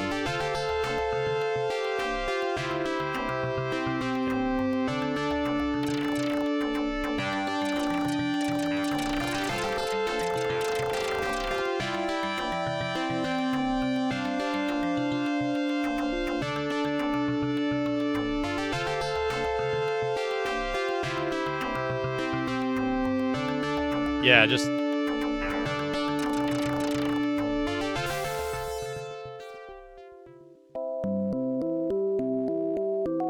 Moteta. Poison Wo Moteta.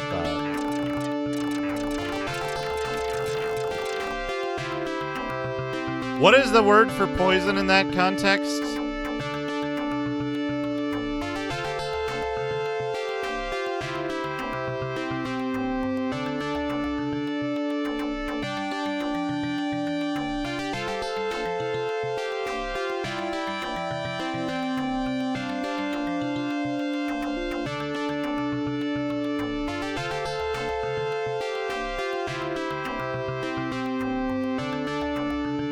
Doku.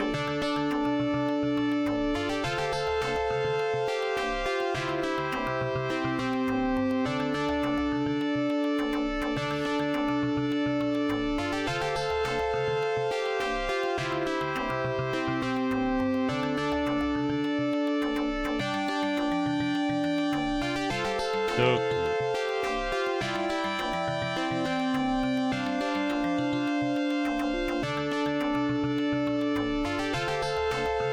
Yeah. I got a really stupid...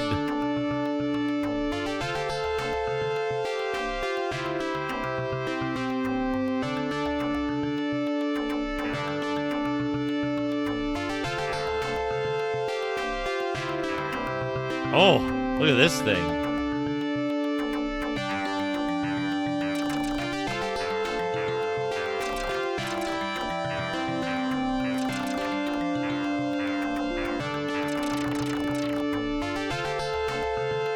What's the...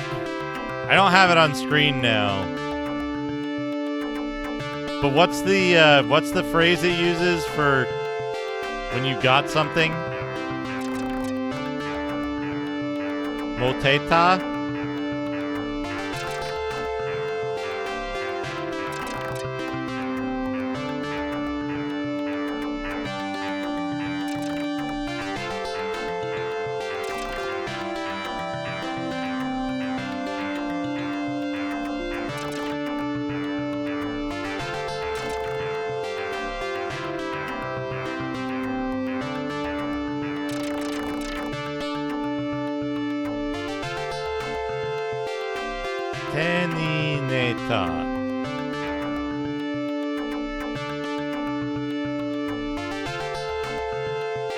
No, wait, that's not. Tenireta. Now I'm confused. My hiragana has gotten worse.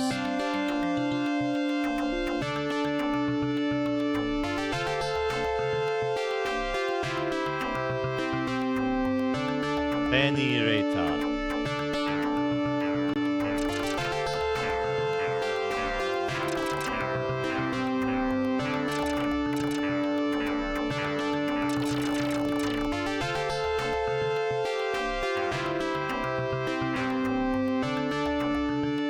Carry in hand. Ow. Let's not pick up any poison here. Does it write it differently when you get poisoned than when you get gold and Demille?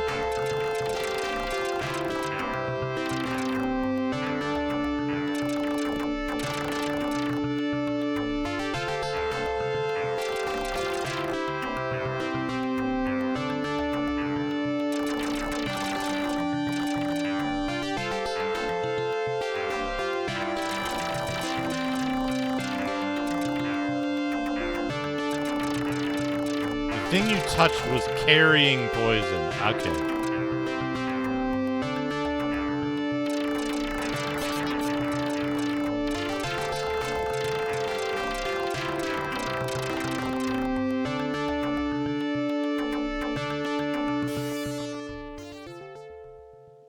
Oh, fuck. Too much text, too fast. And they fought. Oh, I got angel wings. Explanation, go back to town in an instant. Teleport magic. Oh yeah. Anything that isn't this is the kind of game where oh no.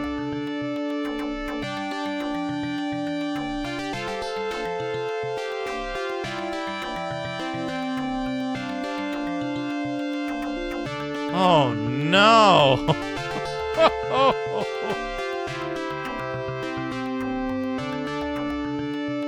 Oh, did I?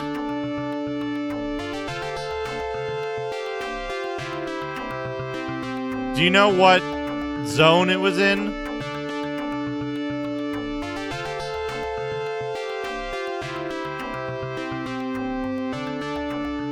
Okay, no worries then.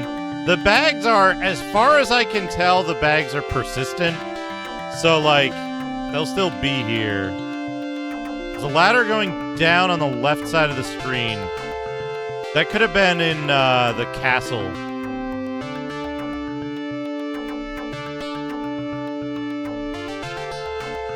The bags are like one-time affairs, and after you kill an enemy that drops a bag, the bag seems to stay there forever, and the enemy never respawns.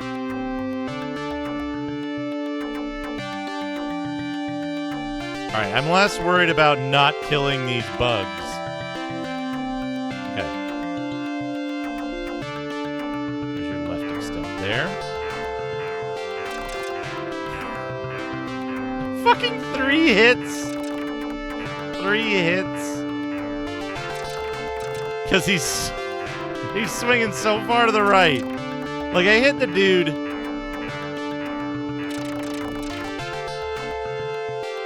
My sword is hitting the dude here.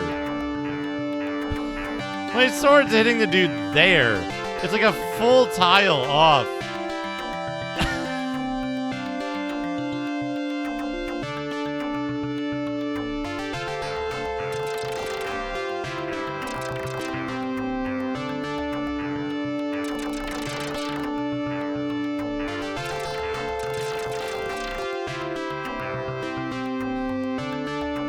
Oh, speaking of bags.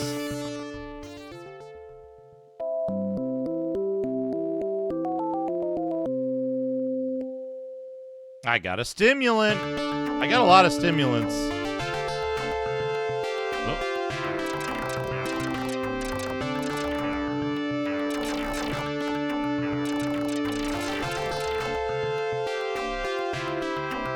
Yeah. Yeah, one of these dudes dropped a bag that sent me back to town instantly. It sent me back, like, back warp. Wish this game would get a fucking stimulant. Okay, I can hurt him when he comes down there. Otherwise it seems... maybe I can't? Oh, there we go. Man, what I wouldn't give for a fucking hitbox viewer in this game.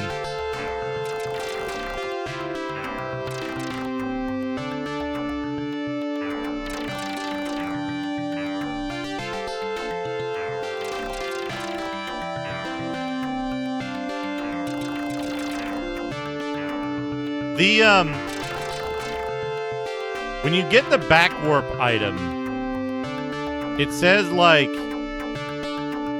Yaiba something. Just another stimulant.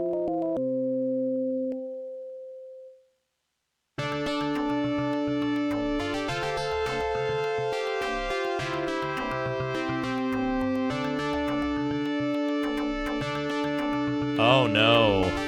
Oh no, I think I remember this part.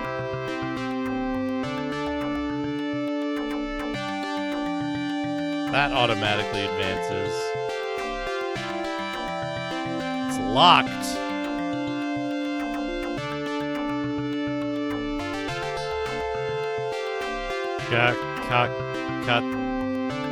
Teru.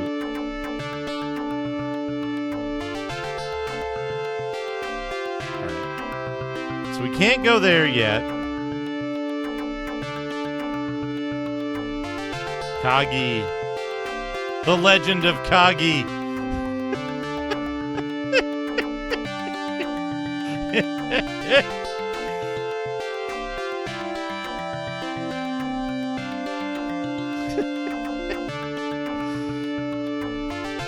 Kagi Musha.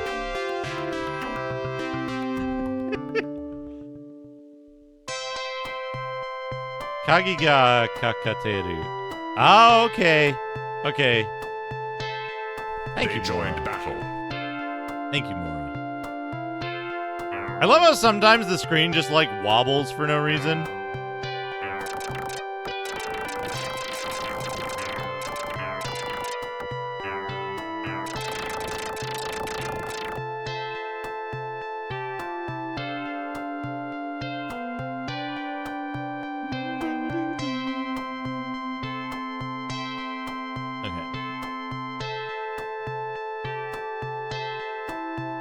This has a left ladder. Wow! Right there. Yeah, there we go.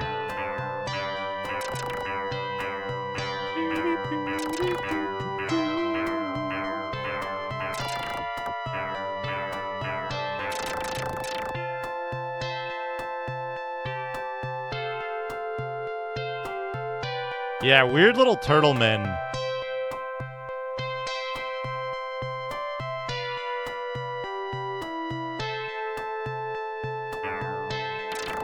Ow, ow, ow, ow, ow, ow. Okay, here.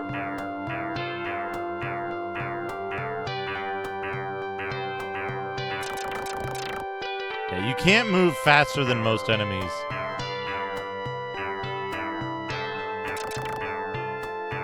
Maybe I can go forward one.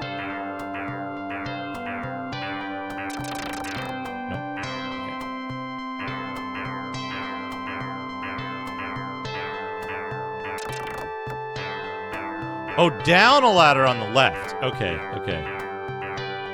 It might have been in the castle. It might have been in the castle.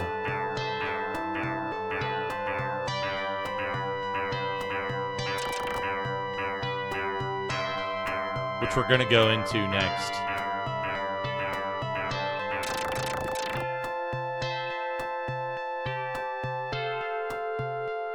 Yeah, because you did say down. I wasn't thinking. The castle has a couple of left side down ladders.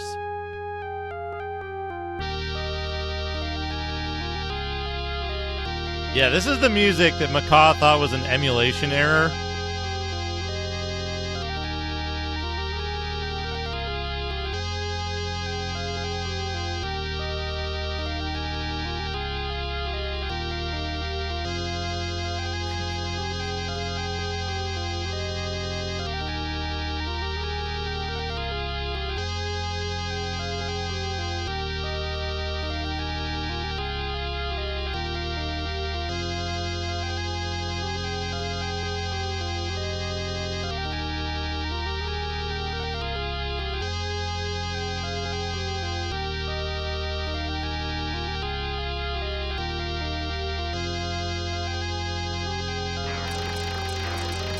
Okay, get on the other side. Okay.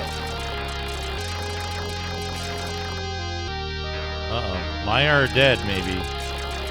No, we got him. 25.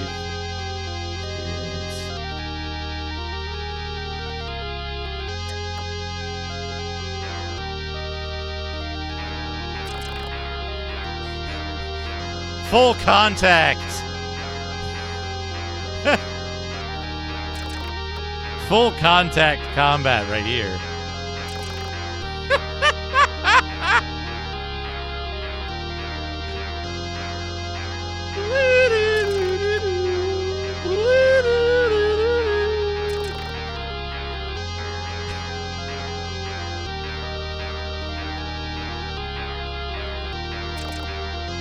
21 did not turn, and he saw himself as a small monkey that could be hurt by most anything.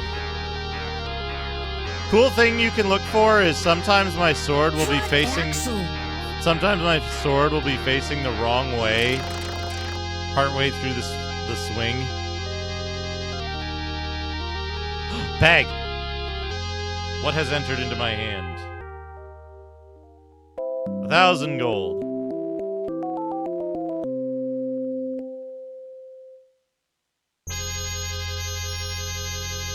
Oh, the sound!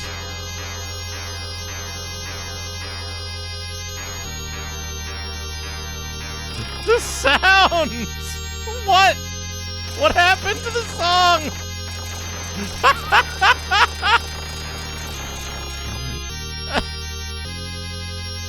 It's just bagpipes.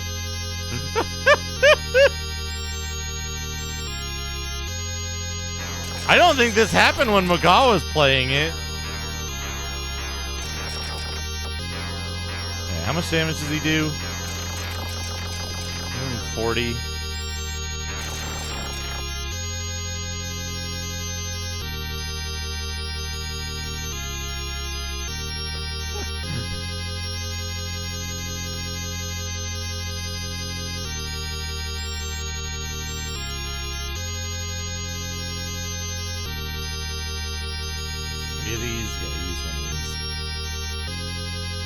Oh, hey, those give you a bunch of HP.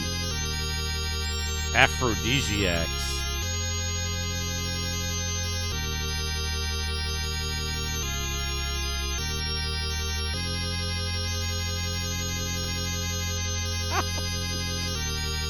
The sound!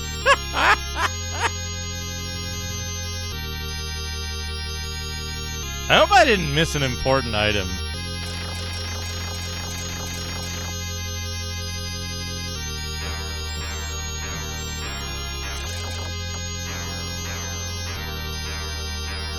I guess I have an angel wing now, so I can go very deep in the dungeon.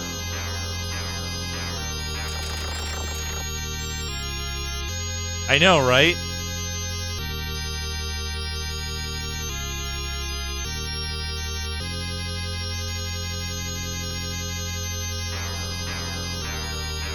This is what it really sounded like back then. Jesus. Imagine how mad I would be if a monster did this. Bovine, how's it going? Real hardware sounds. Well, maybe we'll get another bag from a monster, and it'll improve the sound again. Maybe it'll make it worse.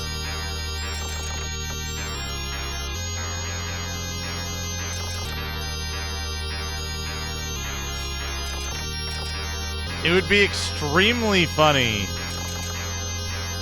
It would be extremely funny for Macaw to be like, "Oh, Duke's playing Tritorn Final. Let's raid Duke and come into this music."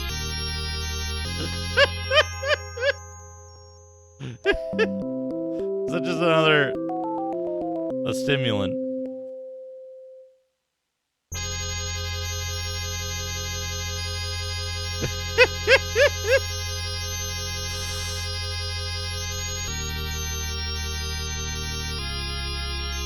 We're exploring the castle now.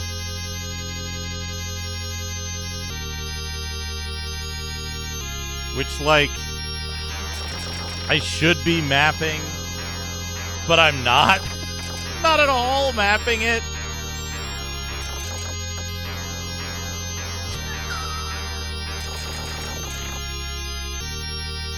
I think I need 10,000 XP for a level up now. So, like, I'm not really expecting levels to happen much anymore.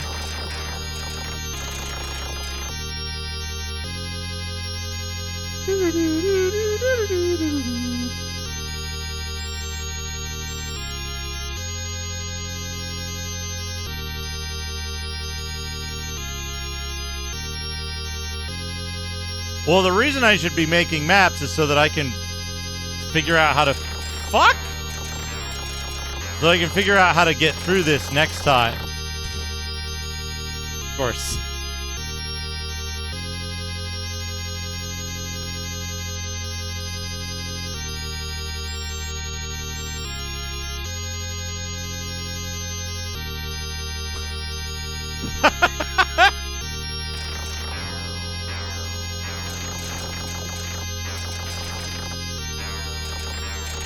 Okay, got him.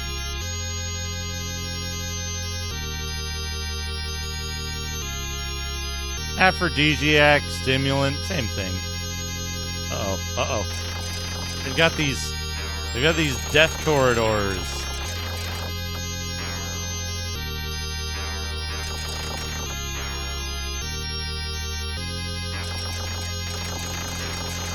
There we go. Bag? No bag.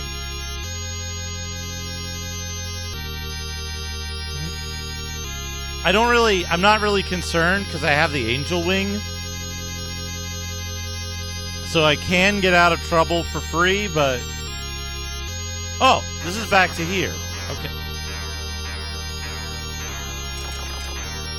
What is a hitbox?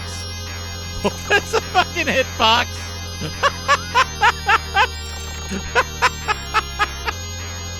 I'll just be swinging my sword over here in the corner. If that causes you to run into it and die from 5 feet away.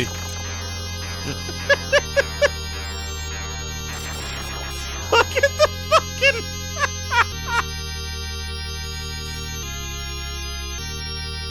I wish more characters in games moved like this.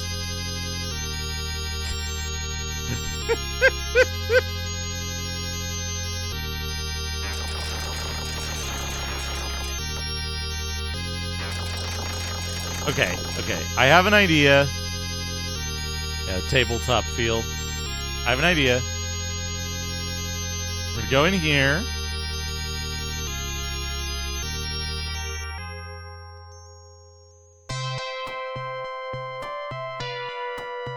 I think I fucked up this music too. Maybe. I'm unsure.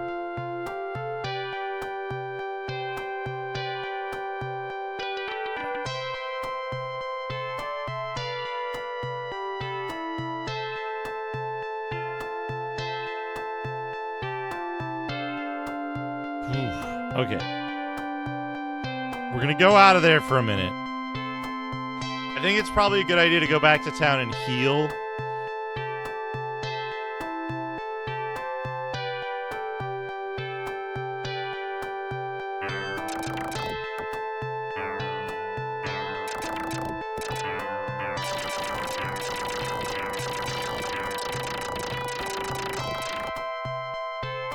Oh yeah, Star Ocean 1. Oh. Good.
Yeah, Star Oceans are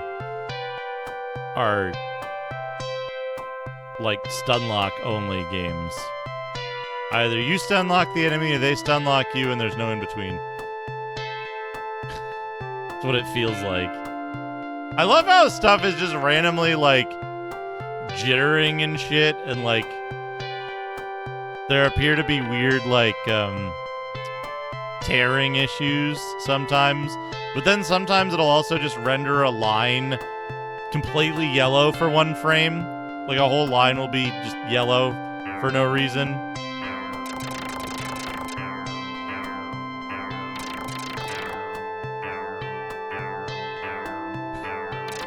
You know what? You know what? This game makes me think, right? Like, it's nice that it has left and right facing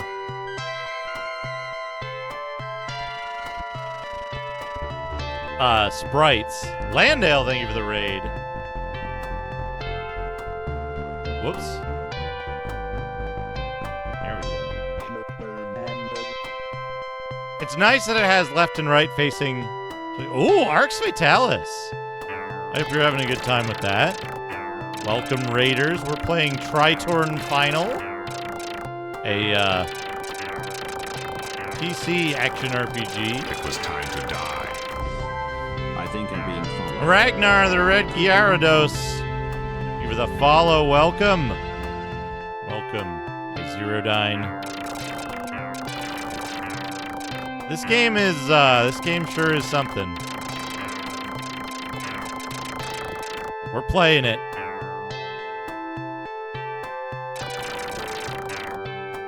But yeah, you know how like left and right facing sprite is a good feature for a game to have? I wish this game had left and right facing hitboxes. Instead of this.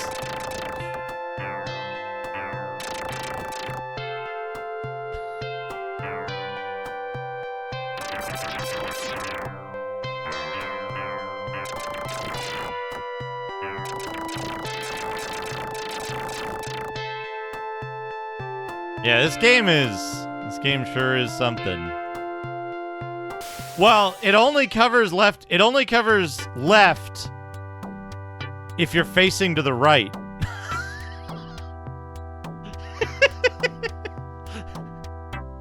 And like it doesn't cover left if you're facing left.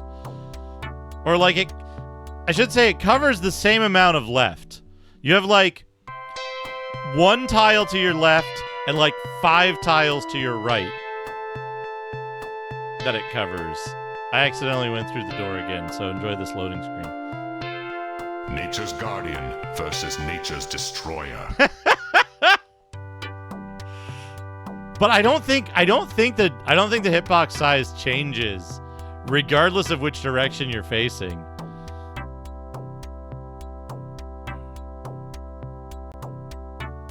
We gotta walk all the way across town. We walk all the way across the town to get back to the inn so that we can recover our HP. Oh, I should stop at the Magic Point store while I'm here. Our one spell that we have, Shield, costs 800 MP.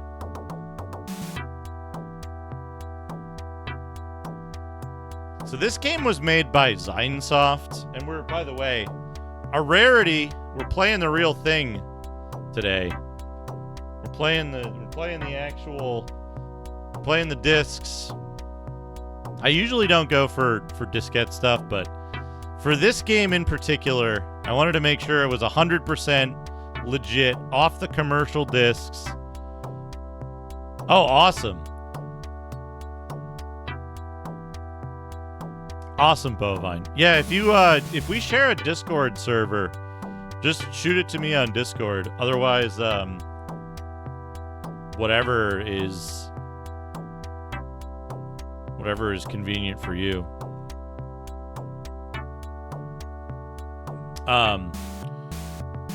But yeah, I figure, so next Friday I'll probably do that. Next Friday we're gonna do a big beat 'em up Friday.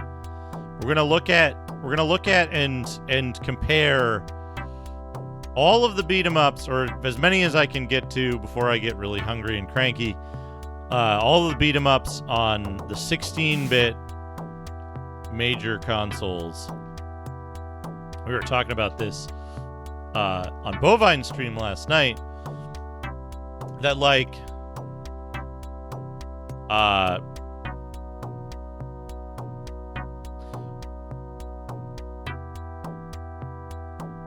Which 16-bit console overall has the better like slate of beat 'em ups? Specifically belt scrolling 2D beat 'em ups. And so like no Spartan X, no what's that one X-Men game on Genesis? Wouldn't count. Pit Fighter doesn't count. Kageki is out. Because those are, you know, either fighting games or they're flat plane, single plane stuff. But it's interesting, right? Because I feel like, personally, I feel like the Super Nintendo has a better selection of better quality games, though the Genesis has like more notable standout games individually. So it's like, yeah, the Capcom arcade ports aren't the best, but holy shit, I was hyped to play any of those back in the day, right? Like back in the day, those games felt great, even if like they didn't have co-op or they didn't have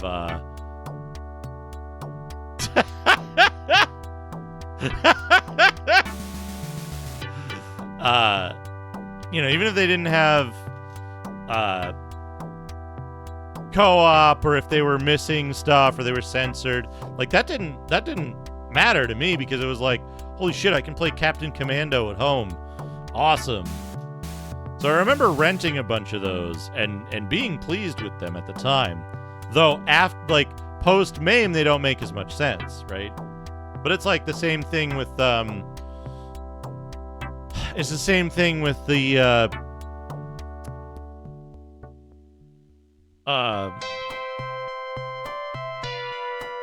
with the arcade ports on like Street Fighter 2 Grandmaster Challenge on the 3DO, right? Like, that's a really fucking good port of the game, but it's not great in comparison to playing the arcade game in an emulator, right? Or on Mister. So it's obsolete now, but it was really good at the time. And like, to a certain extent, I give more credit to those home ports of Capcom games than I think they generally get. And that's kind of a personal preference of mine. But there's also, like, I feel like a bunch of the Super Nintendo games, the ones that were either only on the Super Nintendo or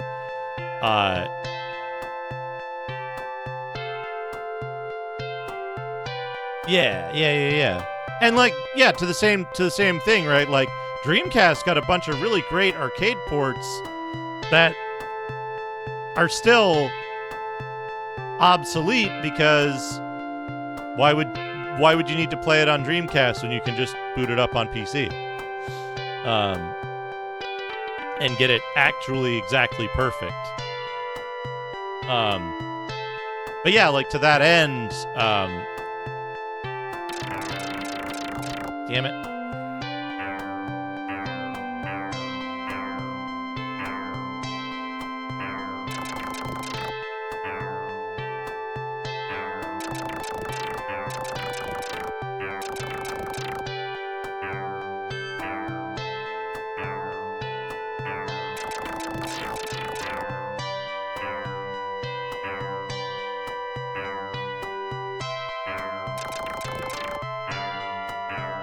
Focus.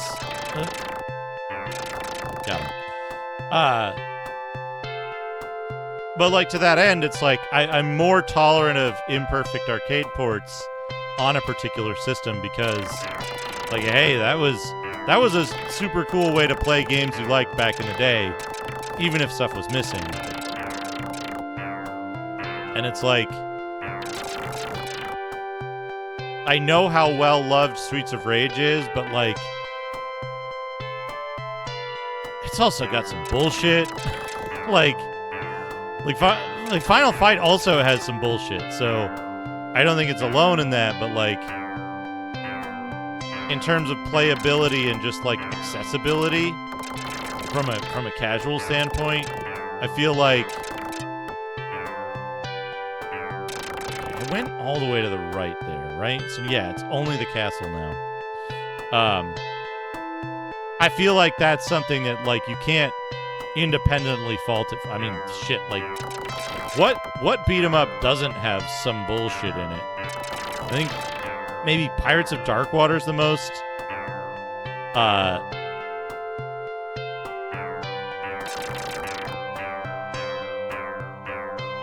yeah, that's true.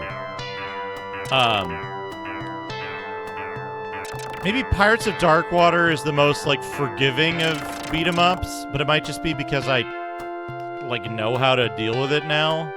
It's hard to say.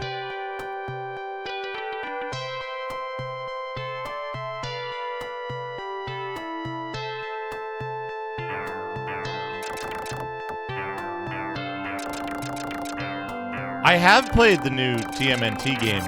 I actually played that for a charity event that Noodle Beef Noodle was running the other day. The other day, like 3 weeks ago or something now. Time is a construct. That was a ton of fun. It was me, Retro Island Gaming. Thank you for shouting out Noodle. It was me, Retro Island Gaming, Retrograde Tom, and Noodle Beef Noodle on her stream. And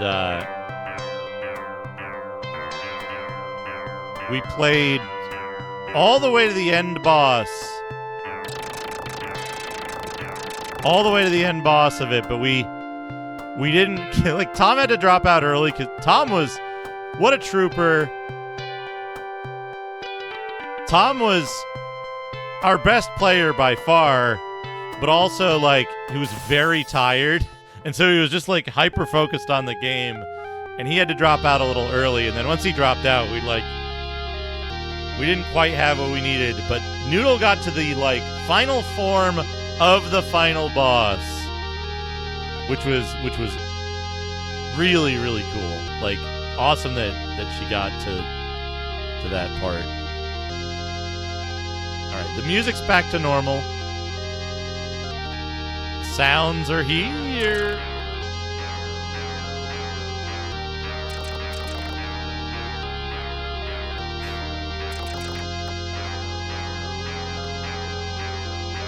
But yeah, that was a ton of fun. That game's really fun.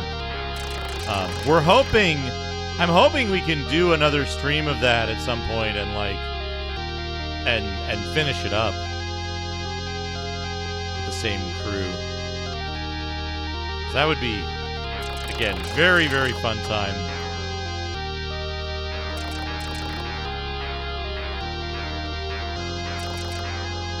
But yeah, I'm really looking forward to playing all of these. Oh no.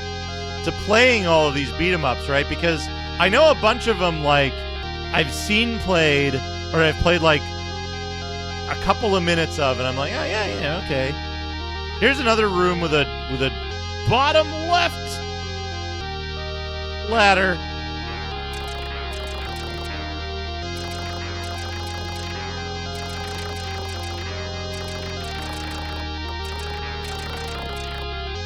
Got him. All right, look, let's do this.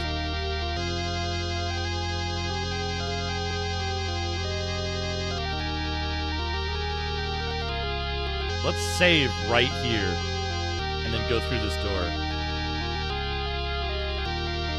Yeah, there's a ton of, I think here's the thing, right, is that there are a ton of beat 'em up games on the Super Nintendo. And like, I want to know more what's on the Genesis, because I know a few of the games on the Genesis, but I feel like I haven't played a lot of them. And like Radon mentioned, I was on Radon's stream after I was on yours last night, and Radon mentioned like that the Sailor Moon game on Genesis was like the best of the Sailor Moon beat 'em up style games.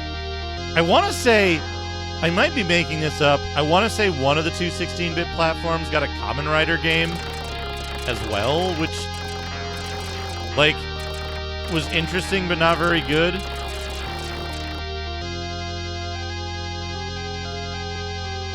Yeah. But there's so much stuff. There's the Kamen Rider game had an interesting thing where, like, you fight as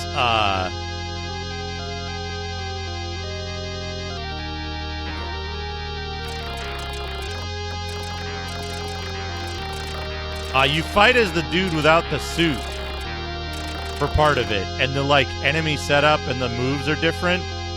So you're, like, switching characters, but you're also, like, switching characters, but you're also, like, switching the enemies that you fight, so you're a better match for them.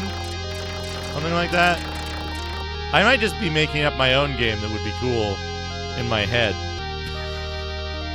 That's a possibility. So this door just fucking loops you up to the top and pointlessly, I guess it gets you around one.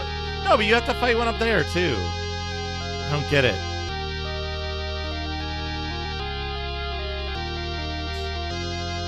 So what's over here?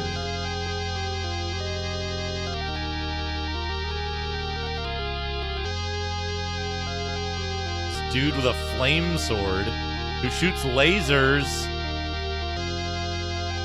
How much damage do you do? A lot?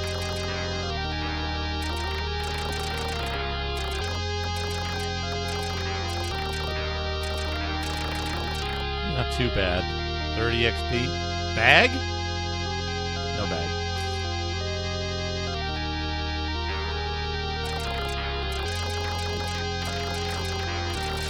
Big purple door. Is this just What's-His-Face's castle? Bag? Bag. What do we got?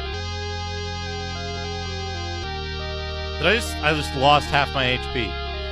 Cool bag! Fuck! Fucking...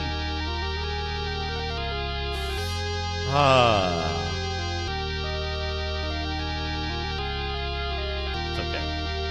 Got half of it back. Not good. My HP!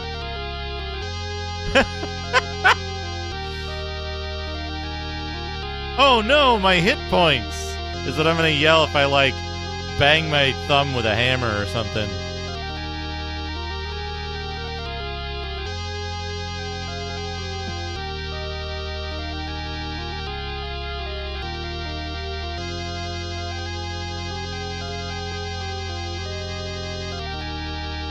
Ouch, my hit points!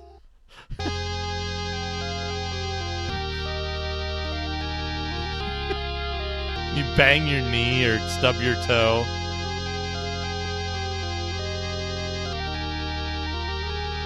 Oh god.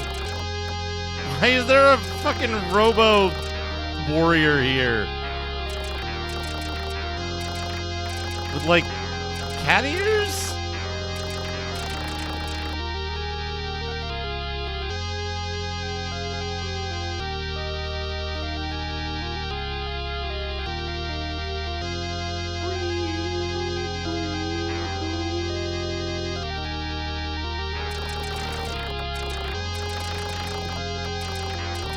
Yeah, 30 XP. I'll be level whatever in no time. 31 XP. But levels actually don't get you that much relatively now.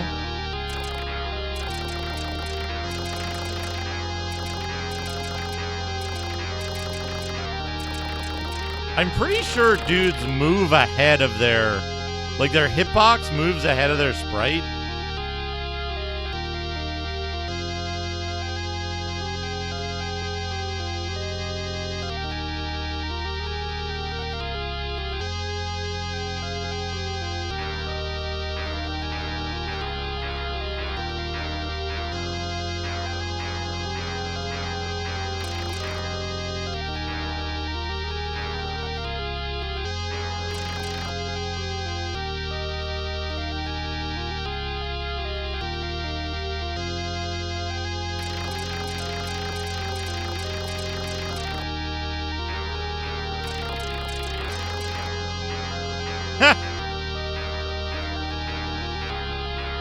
Can't hit this guy like this. Go up. Oh no. Other side, other side. Okay.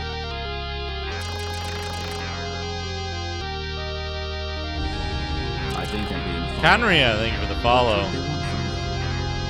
We're gonna have to use another stimulant.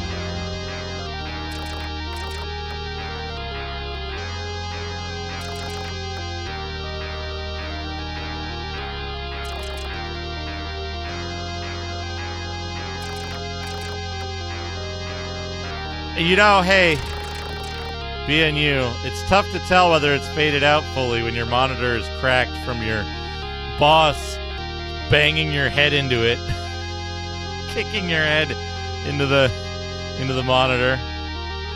You know?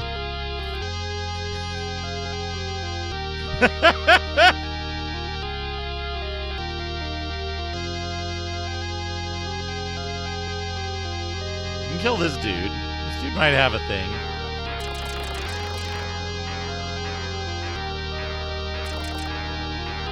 Okay.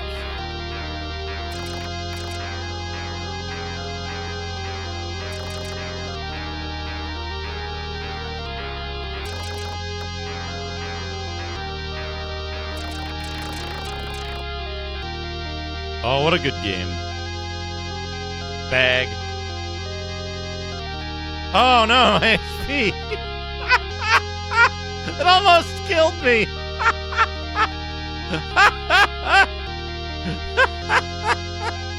What else have I got? Food. How about this? How about this meat? What does this meat give me? Oh, I can't use the meat. What about the vitamin drink? Okay. Got some HP back from that. What about this food?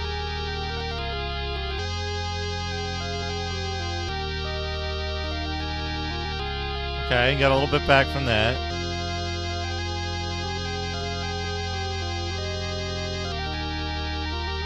Yeah, you probably have to hold it. Wait, Angel Wing is magic! Angel Wing is magic! Not a fucking... Right? Yeah, Angel Wing is a magic. That's good because then we can reuse it. Okay. Okay. So it's easier to get back to town now, at least. I mean, depending on how much it costs, it might cost 5,000 MP to use it. Who knows? Okay. Can I fight these guys to the left? No. Impossible. Impossible to hit them when you are on their right-hand side. Yeah, I better write it down in the manual with my silver gel pen. Like, you literally can't hit these enemies when you are facing left. And they seem to have known that because they put a bunch of points where, like, you cannot engage these enemies from the left. What happened? Is it my HP? Oh no. Another stimulant? Yeah. Yes! Beautiful music! Oh, so lovely. The sounds.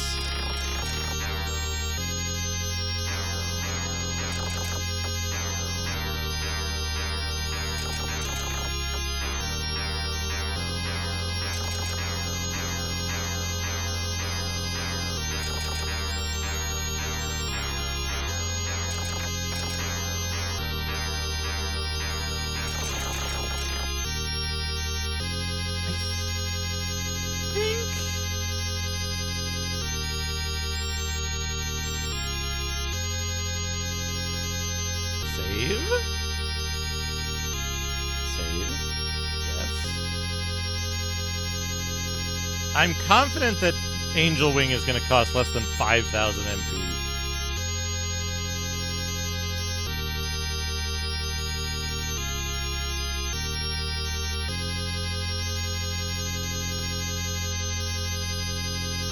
saving the game.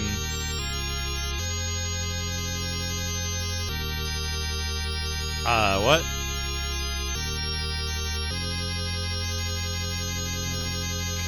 Something. Kareshi.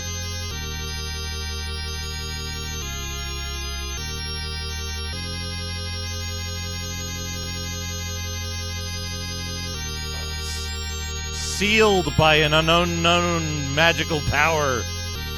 I think that's not what it says. It says when the seal is lifted. When the magical seal is lifted. Weird phrasing, maybe?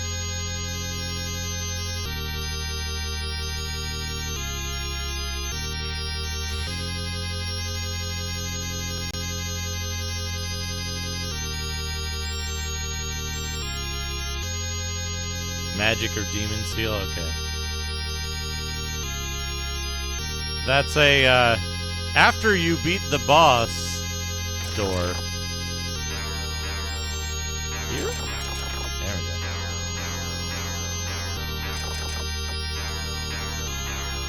Who likes this noise?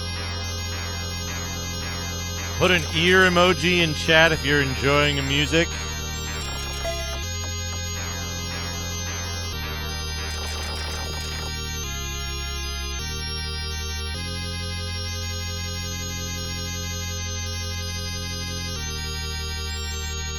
Oh, you know what? Maybe one of those, an ear of corn! Ho ho ho ho ho!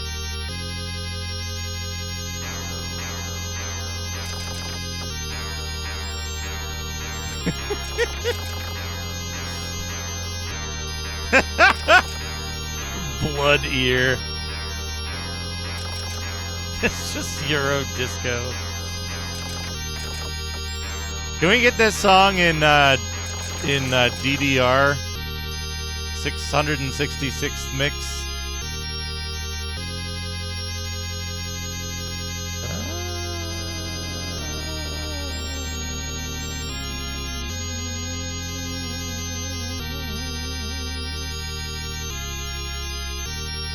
My favorite, though, one of my favorite clips is when Macaw was playing this. He was in the Blue Castle that I think also had this music. He had been wandering around it, lost for ages. And like,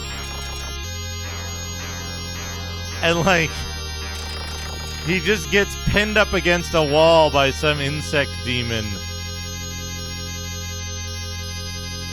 And he's like, God damn it! He's like, he dies, and it's got "You're Our Dead" up on screen, and he's like, oh, I've been saved in so long. and I had the good fortune to cheer right at that moment, so his alert pops up. It's okay. And he's like, no, it's not okay. He's just melting down into his chair. Poor Macaw. Funny as hell, though.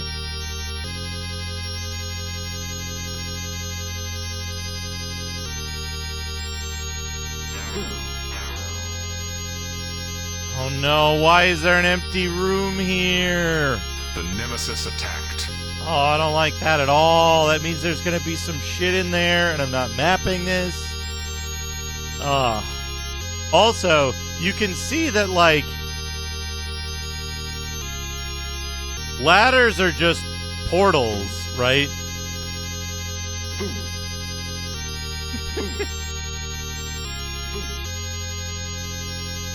Ladders are just portals, so the entire map is non-contiguous, not physically consistent.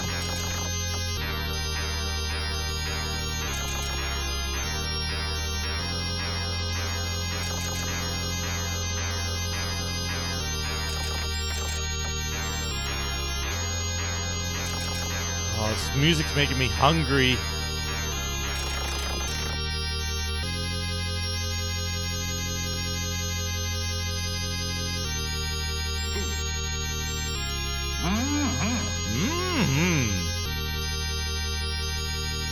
I gotta rip more foods for the food list. Food for the food throne.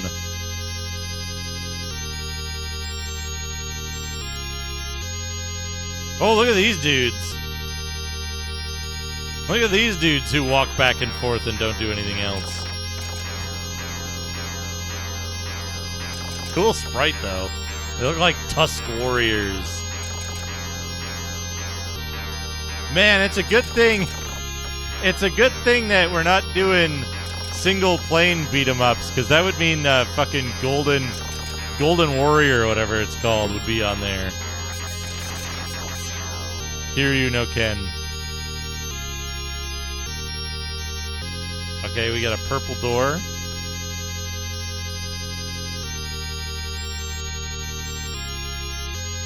Save the game. What? Fucking sound! The sound is killing me.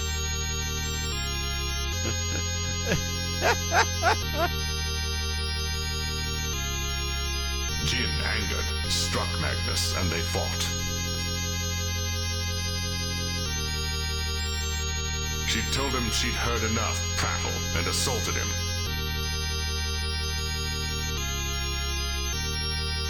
Enraged, she did not see himself as the big, powerful ape he was. Do you know who I am? What's in here? Is it a boss? Hey, bro. A question everyone's asking is, what awaits at the end of an adventure spans over 200 years of I think I'm being followed. Woblix, thank you for the follow. Pause, thank you for the follow. Oh my god. Yep, that's it.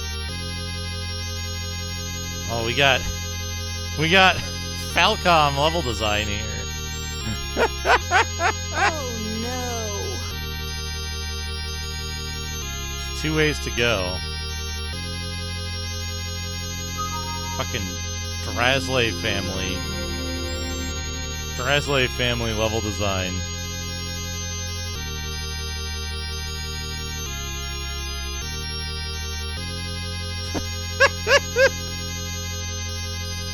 What do we got here? Oh, more ball men.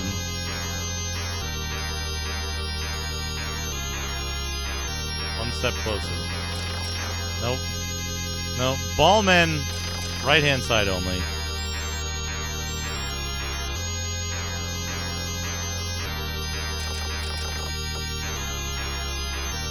Well, you can't have. Here's the thing: is that you can't over optimize, because if you have too many ladders, then the player can just transfer from one ladder to the other. You have to make it so that there's solid walls in between, and you optimize the ladder time per tile of the room.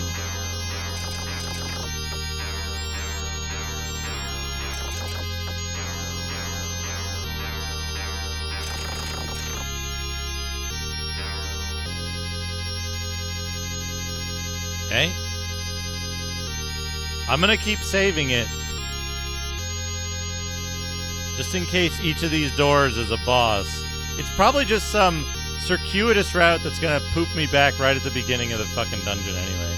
Or somebody's gonna drop a bag and the guy's gonna be like, oh no, I got teleported back to the beginning of the dungeon.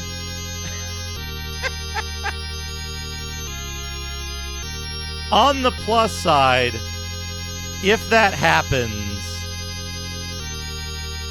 Oh. This door is also sealed by a demon force? What does that say?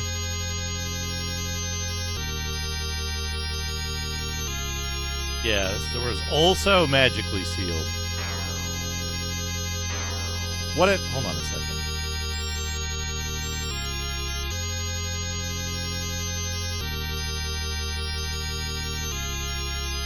How smart are they with reusing asset stuff?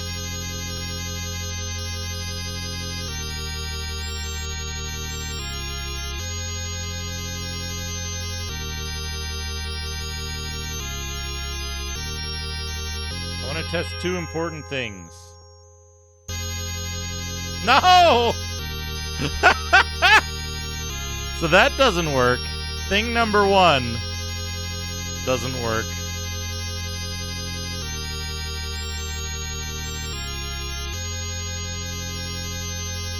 Thing number 2. Okay.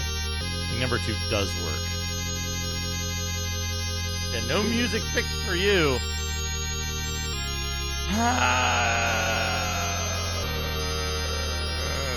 If I hit 7,000 experience, or I get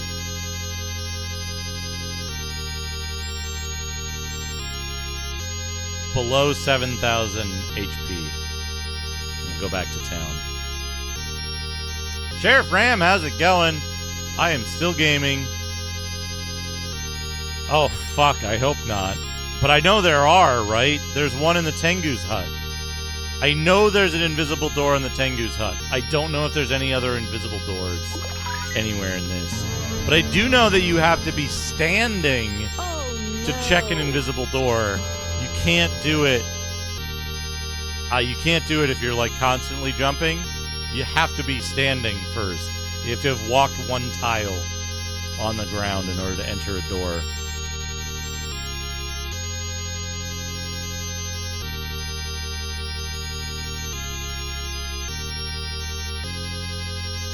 Okay, so we found one empty room and 2 doors that are sealed.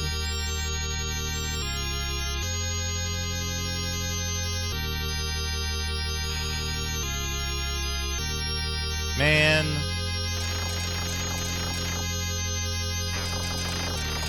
Why you gotta make me think about that stuff? We can check, we're here. It'll be easier than checking later. I assume that if there is an invisible door, there'd be some hint about it somewhere, right?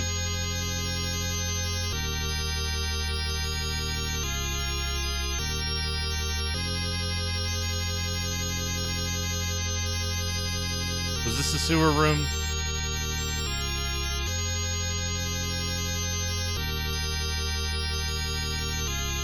Like, here's my guess. My guess about this room is that... Oh, right. Jump. Walk. Jump. Walk. Jump. Walk. My guess about this room is that it's gonna be... This is gonna be where, like, the kids are held captive or something. But we have to hear that from somewhere first. Yeah. Like, somebody's gonna be captured and put in here.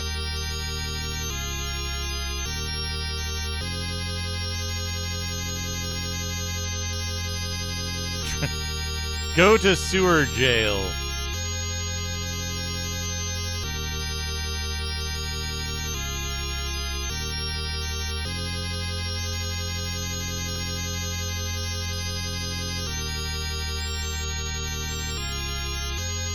They keep doing these areas where, like, it's a perfectly sized height passageway where you end up on the wrong side of a dude.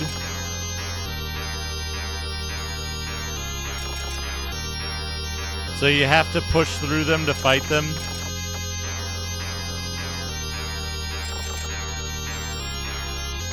Bump, then combat.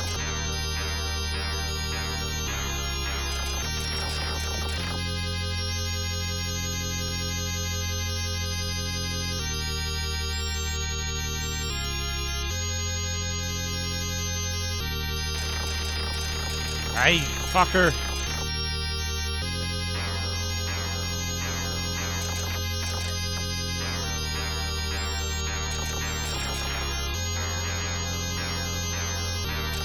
Yeah, there's no empty space. There's no empty space. They could have just not rendered the bottom third of the screen and put, like, a giant Zinesoft logo there. That would have been good. What was up here?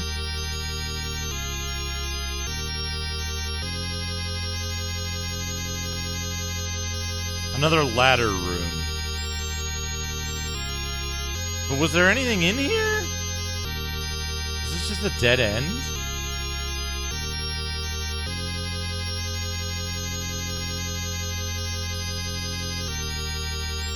Is this the other demon seal door? It might be.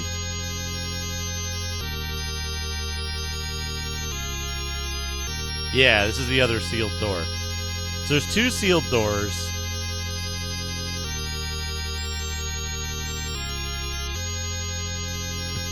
Demon seal. Wrong kind of seal.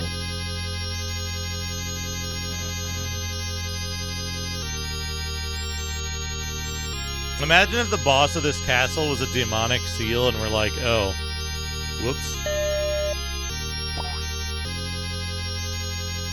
Pretty sure that's a boss in fucking Kid Clown and Nightmare World.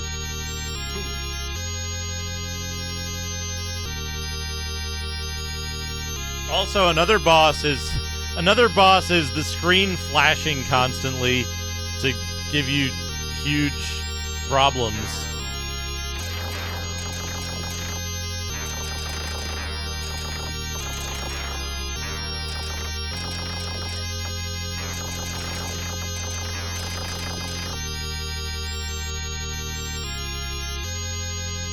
Okay, all the dudes who drop HP deficit bags are single spawn only. I'm pretty sure every item dropping enemy is a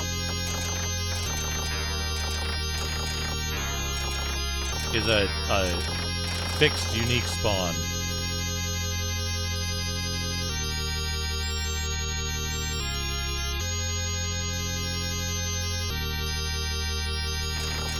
Okay, so this whole, like, Robo-Dog hallway zone is for after we demon seal.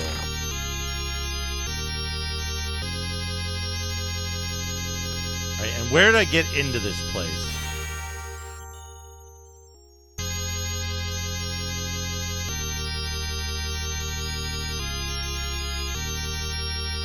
Okay, I got in here from this door.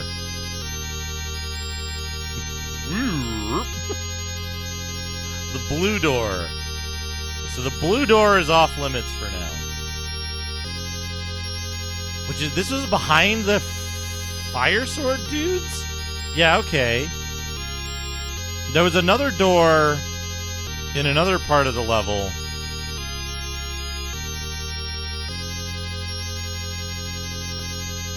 That guy stayed dead, which is good.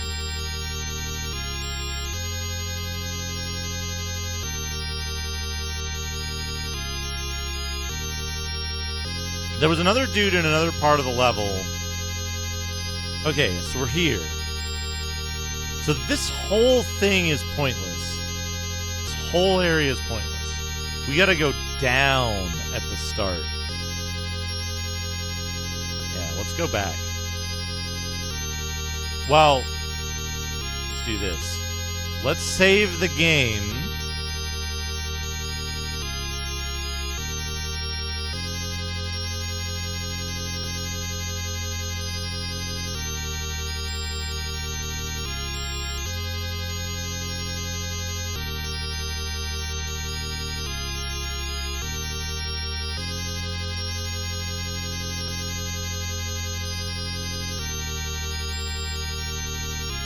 Yeah, so I can get insulted by the priest.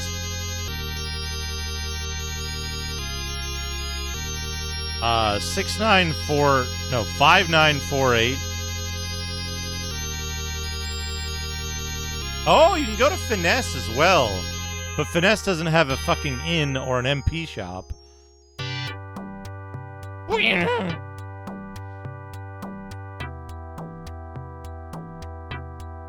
Did that 800 MP? Okay, 800 MP is not too bad. Do all spells cost 800 MP?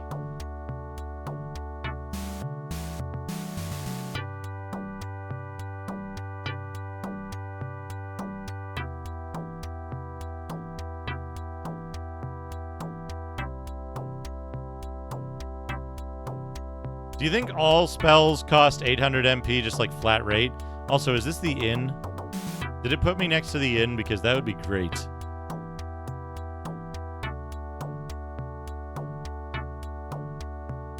Fill it out in the manual. Yeah. That manual isn't scanned, is it? I gotta scan it.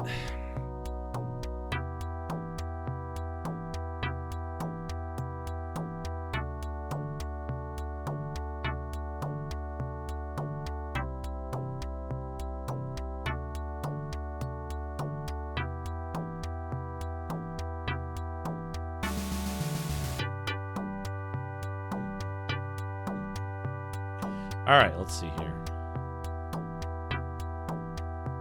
We'll get insulted by the priest on our way by, but I'm almost certain that it's gonna be 10,000. It's gotta be, right?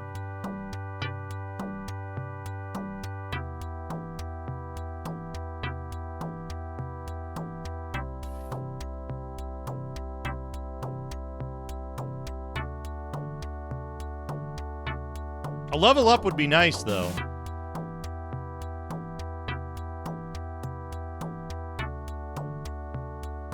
Yeah, those are my top guesses as well. But it was like 2,000 something to 5,000, so like doubling it every level seems like a thing that they would do.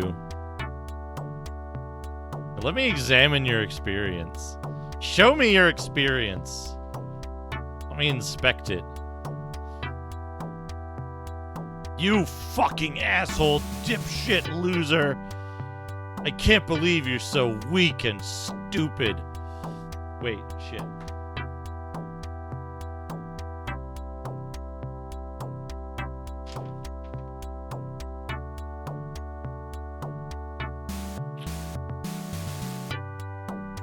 We need to go back. We need to go to Emily's store. How much do you think the 6,000 heals would be?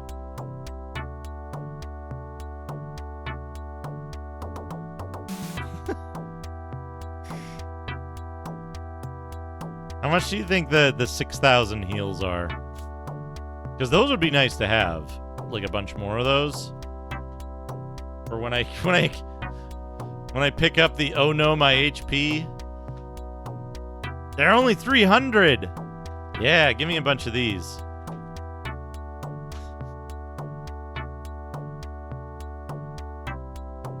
It keeps looking like it says how many do you want, but it's just saying do you want this, right?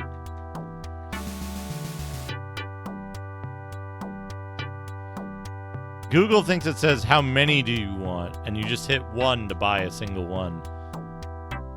Should I buy... Okay, look. 8,000? Yeah, gimme. What do you say, buy or not buy?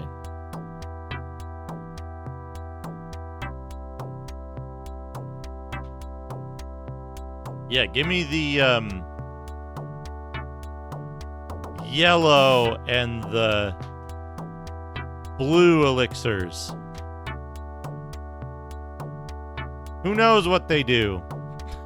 I'm sure we'll chug them in the middle of a boss fight at some point and then be like, oh, that would have been useful much earlier in the game.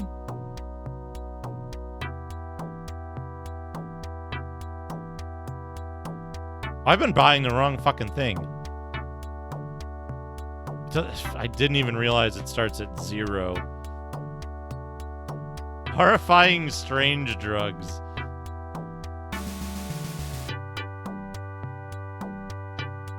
The reviver costs like 80,000?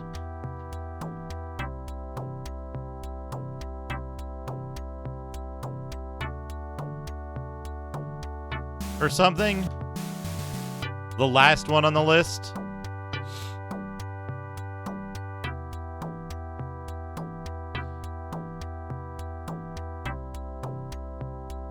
Yeah, what are the different medicines? They're like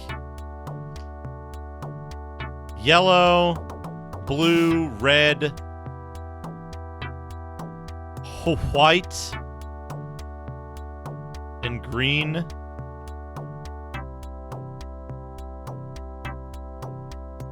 How much you want to bet one of them is a quest item and all of the others are pointless?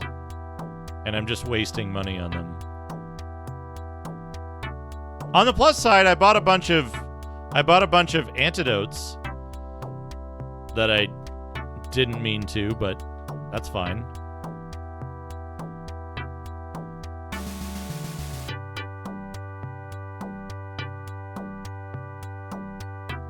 Might and Magic stat colors. I bought some intelligence and some personality. No, accuracy and personality.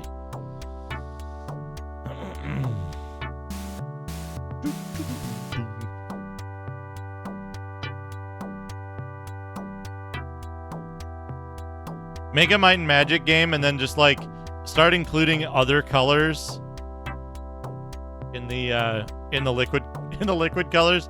Cyan, puce, seafoam, chartreuse.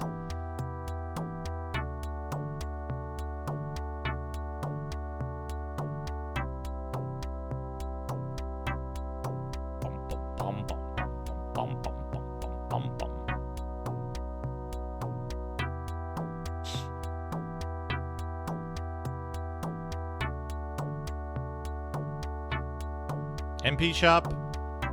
Yeah, see?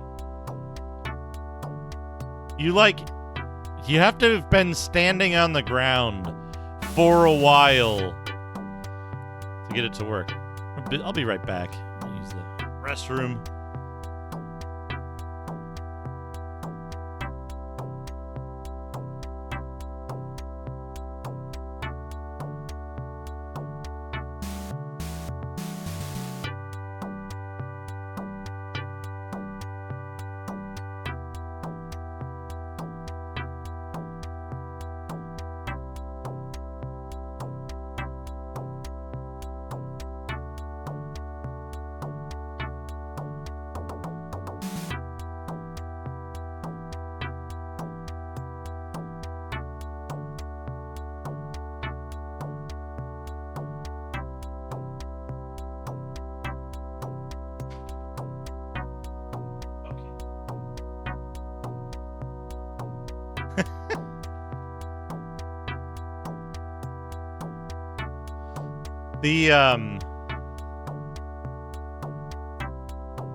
They're not gonna make you talk to all the people in the first town after going to the second town, right?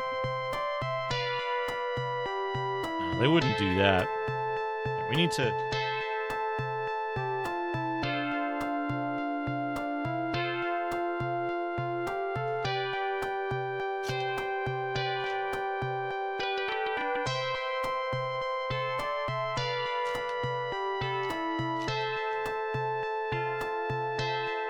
We need to get prepared to map the castle.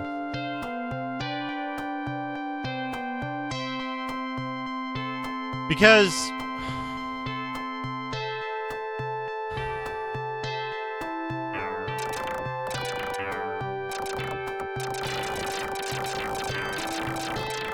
yeah, I could do that.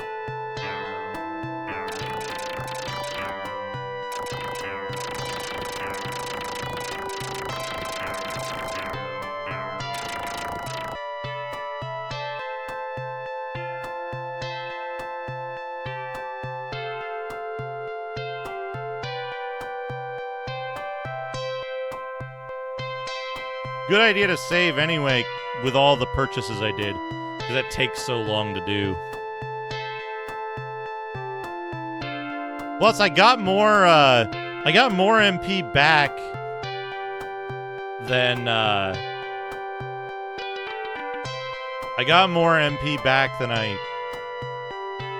spent in using Angel Wing anyway, so. Alright.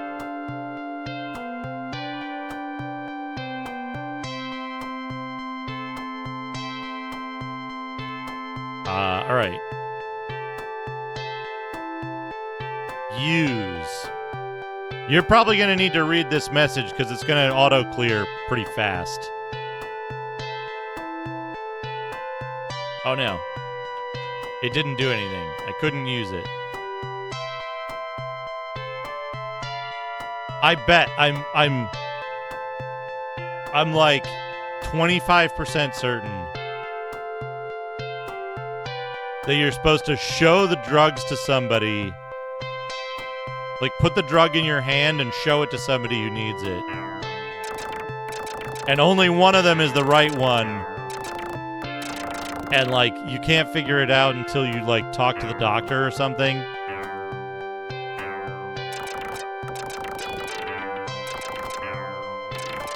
Like how you can eat most of the food, but you can't eat the beef. It's off today, Baines.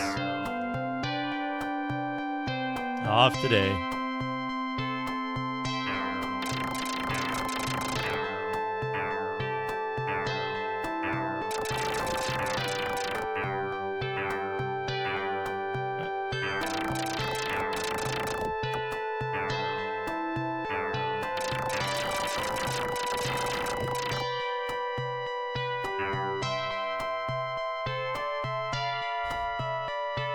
I wonder, like, maybe, like...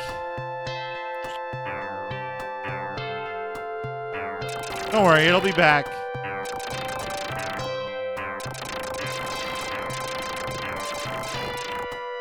But that one's the one that one's the one that'll come and go most with my, like,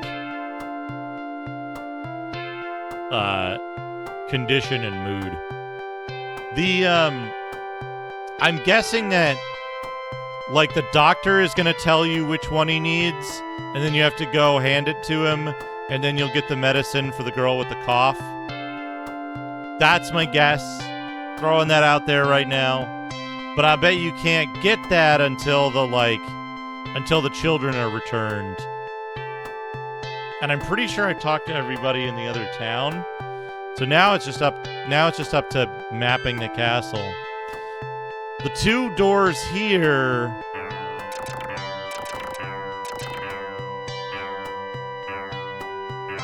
the two doors here both lead to finesse, but one leads you to, like, a forest way on the other side of it, where you fight some mushrooms before you get to go to the town. Yeah, that's a good idea. I thought I did the first time around, but there was, like... Oop. There's still some doors I haven't been into in the castle. I might as well just do this one. This one's easier as long as I jump. As long as I don't get the mushrooms poison inside of my hand.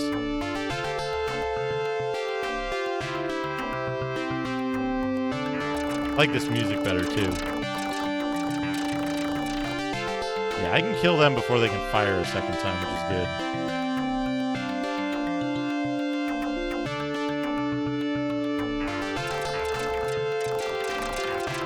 I guess I get once, but the fireball doesn't poison me.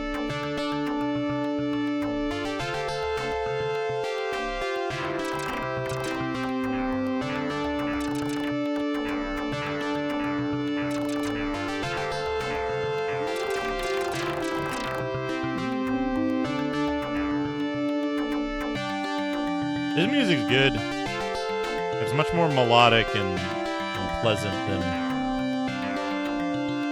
the others.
Croissant bugs, yeah.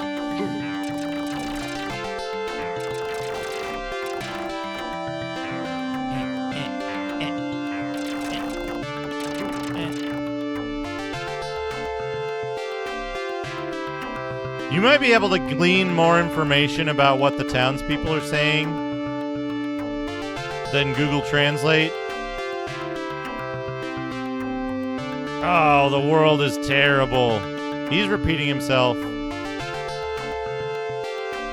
There's this dude in here who I think might be the village elder.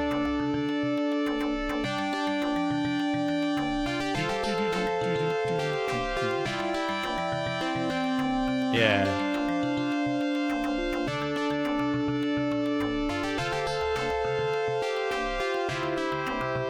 Oh, the children in the village are missing. There's no more children left in the village.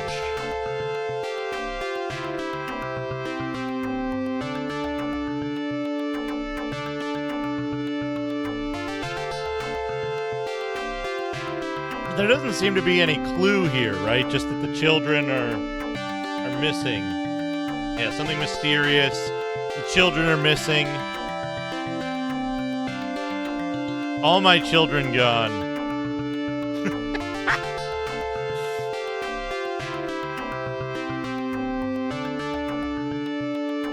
And then this part was hard to pick up. If only we could find some clue. Yeah.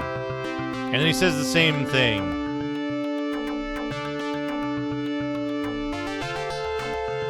Hey, Soshin, how's it going? Oh yeah, this soundtrack is great. Well, this song anyway. Wait till we get to the castle, you'll love it. Oh, maybe the boxes or something? Let's check the boxes.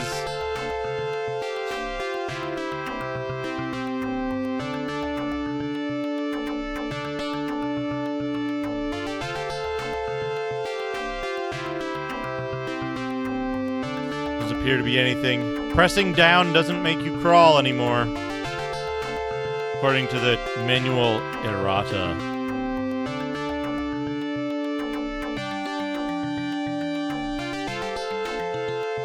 Oh! You know what? I bet... Hold on. Hold on a second. I got an idea. This is Tritorn Final. Tritorn, I should say. Tritorn Final. It's an odd...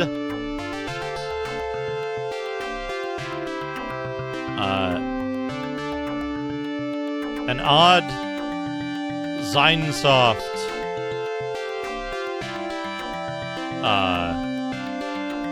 game. Not this dude. Not this dude. The doctor. I think the doctor said something that was important, but I didn't write it down because I thought he was repeating it. Fuck. I'm pretty sure the doctor said something about headaches. Now, that's the tailor. I'm pretty sure the doctor said something about headaches. You want like a bulb for a headache or something.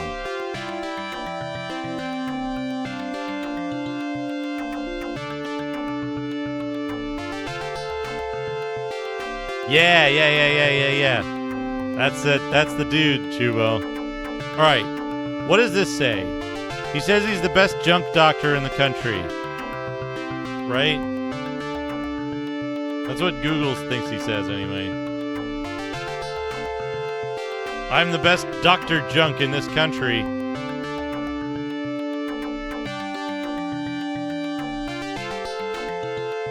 What is this? Certain bulbs work best for headaches. So he tells you a headache cure, but what is he suggesting here? What is he suggesting right here? Because I think that's the important thing. Because we got to give headache medicine to the dude who we got to give headache medicine to the dude who can't remember who stole the children. But what? What medicine? Certain bulbs? Light bulbs?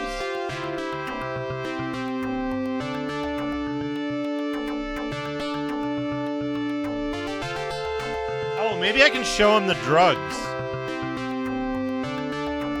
Good idea.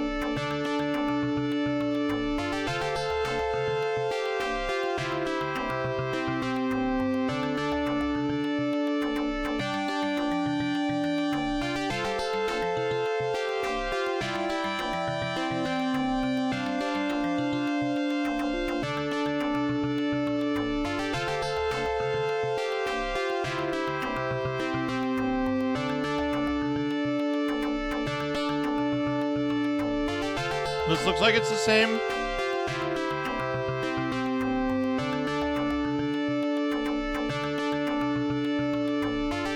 I'm not sure where that came from, Ragadum. That's something that Macaw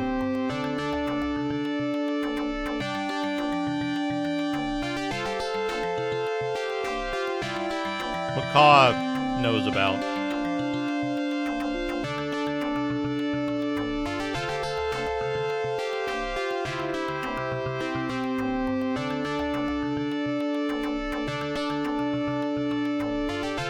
Certain bulb or root that cures headaches.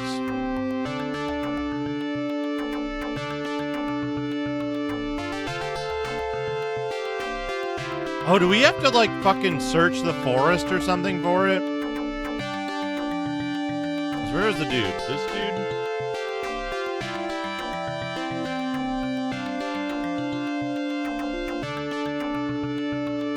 Yeah, this guy.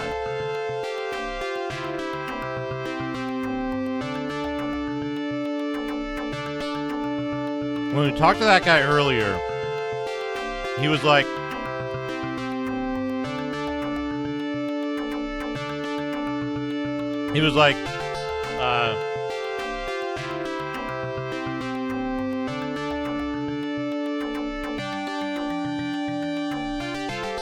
he saw the kidnapper and then he says, "Oh, my head."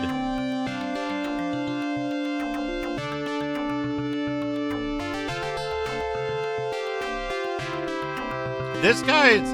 I don't think I got all of this guy's dialogue with Google Translate. It was saying, like, the children were so kind, but it's his job, or something like that.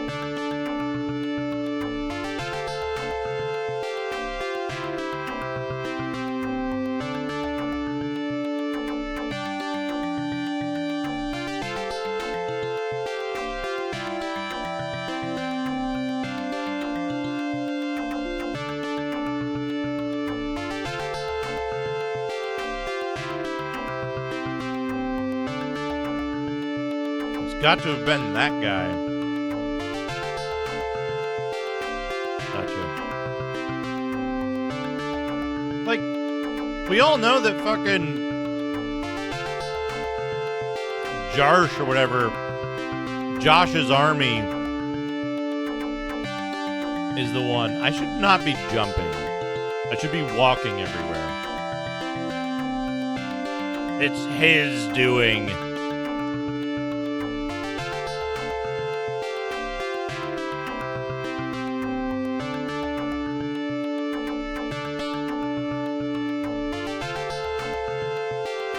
Alright, so we need to get a root. We need to get a root for the...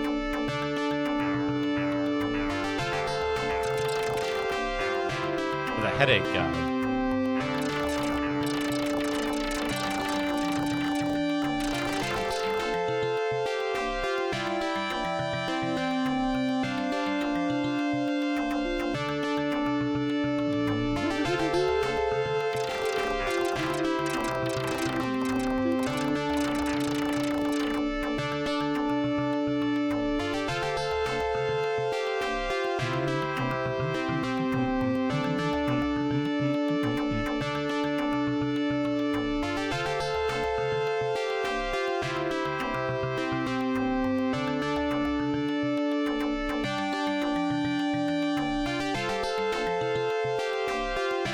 Kagiga Kakateru.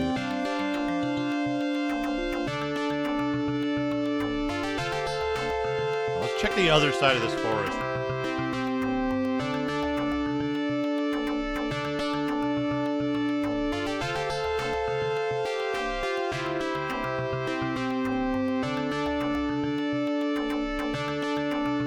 Hello, Princess Retro. Welcome.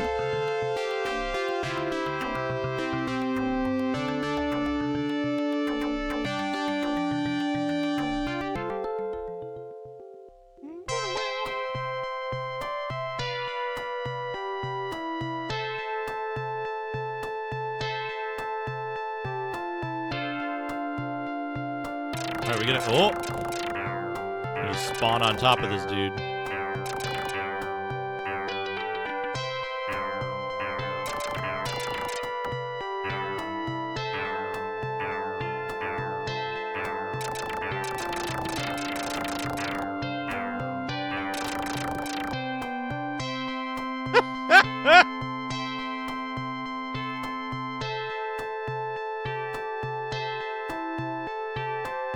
Well, like, Macaw beat it, right?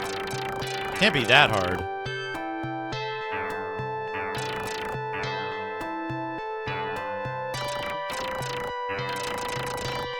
Oh, when was that? When did that happen?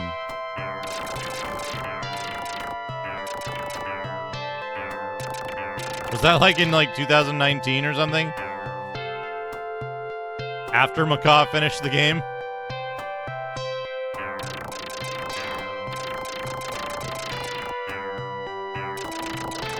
Oh, jeez.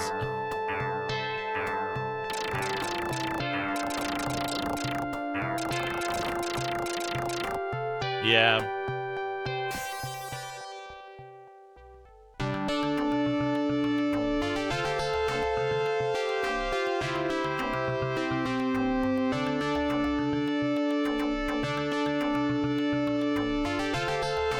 All right.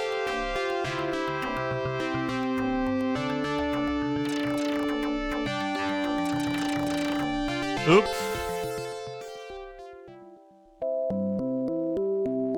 Dokuo Moteita.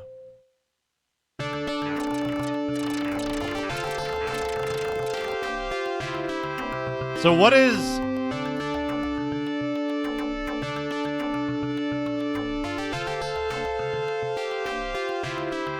What is Moteita?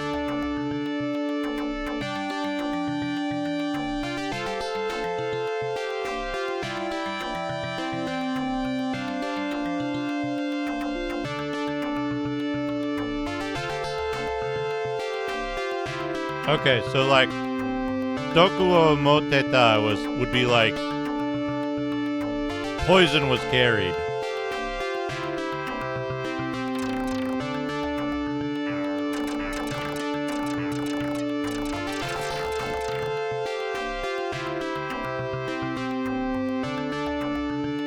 Or is carried? Yeah, so like It's poisonous. It has poison.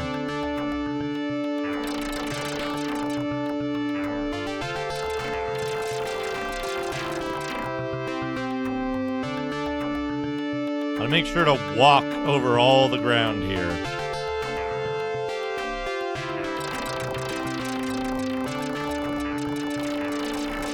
And I already have like... These guys are giving me like 250 Demille a piece.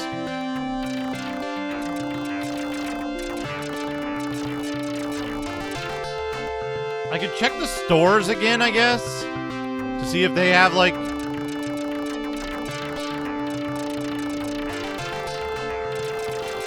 some kind of bulb. If they're at all bulbous.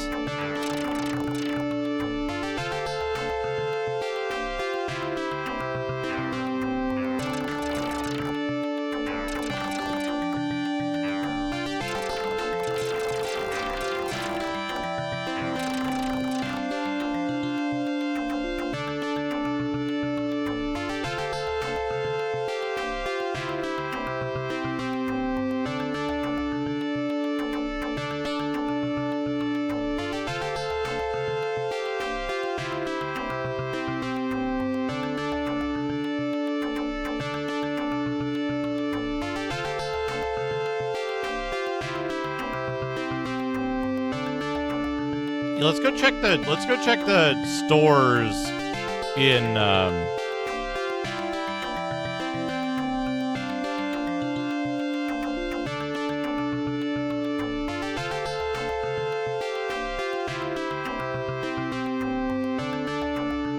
Tirza?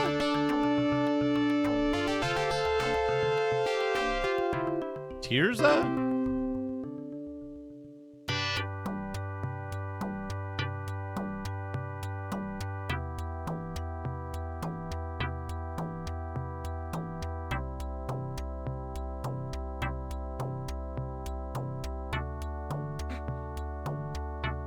Pardon me while I just fall out of the sky.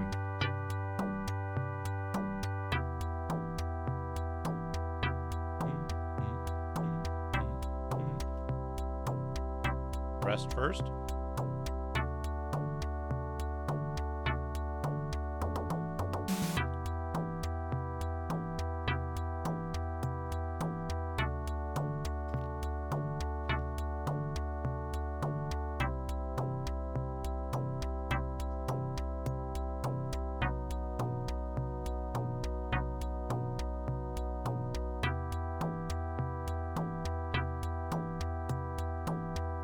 I think this dude is just like a doomsayer.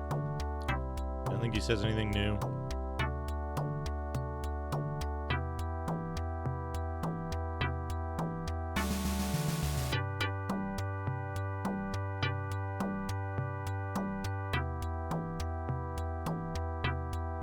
That guy doesn't say anything new. I think this village is all mined out. Fuck, I'm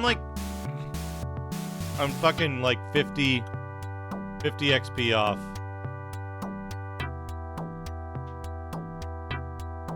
Nothing here looks like a bulb, right?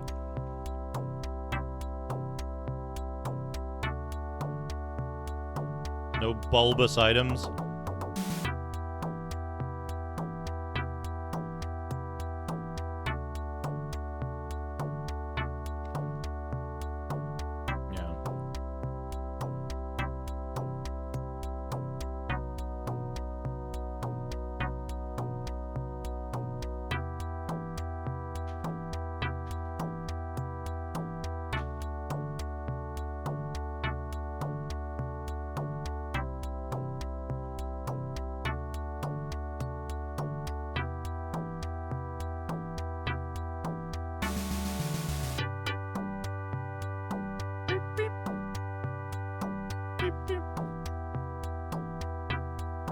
Check the church. I doubt it, but...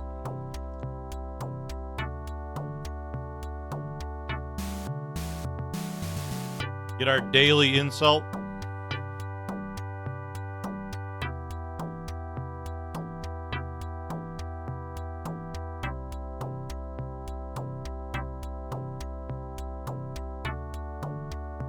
Idiot, weakling, how dare you?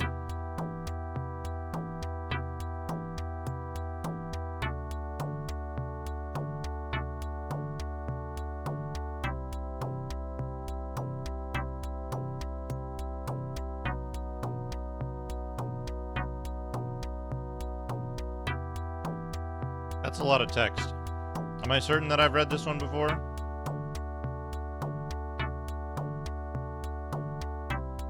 Chira,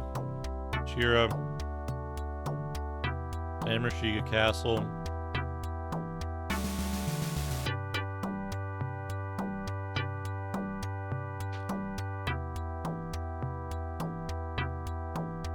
Ah, look at my technique.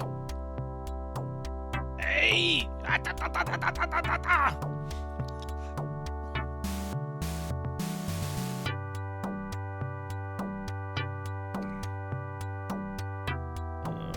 She knows something like Rada.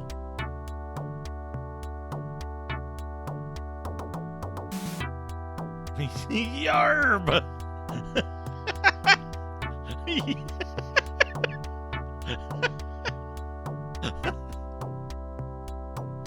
Look at this dude in his shirt and tie. Small shield, cross sword, cross armor. In reverse order. I don't want anything.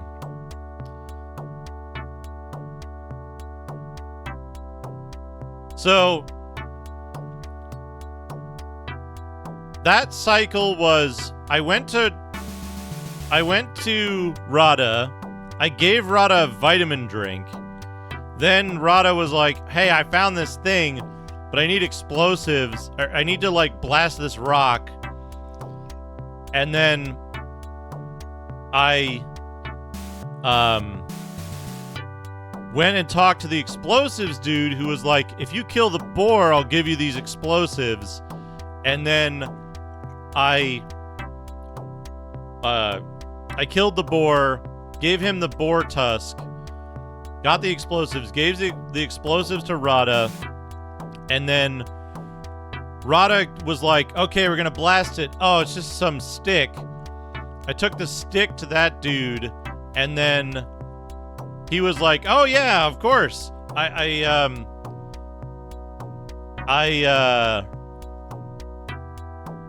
Yeah, oh, I put a spell on the stick. Here, let me turn it back into a sword," and he gave me the sword.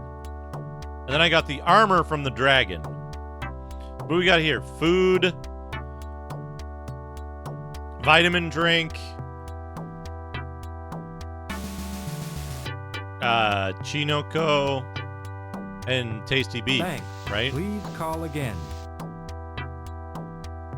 Food, vitamin drink, mushroom, and tasty beef. Food.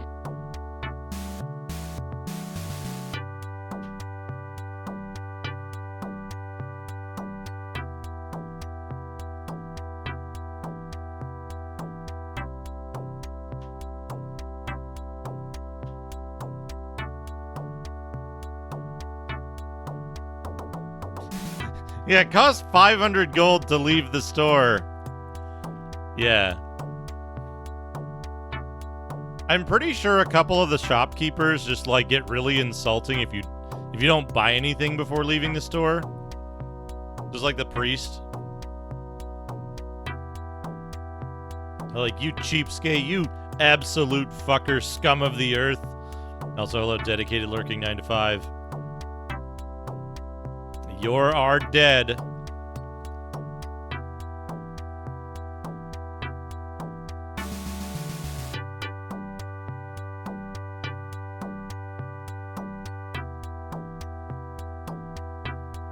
MP slowly going up.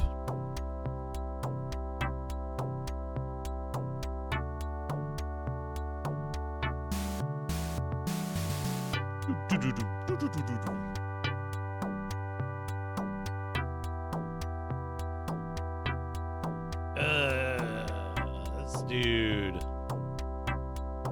I think most of the people in the towns are useless except for like one or two dudes. Ah, so impressive. Go in the forest. Yeah. Do. Like, that's a speed I can do for a Tom Phil.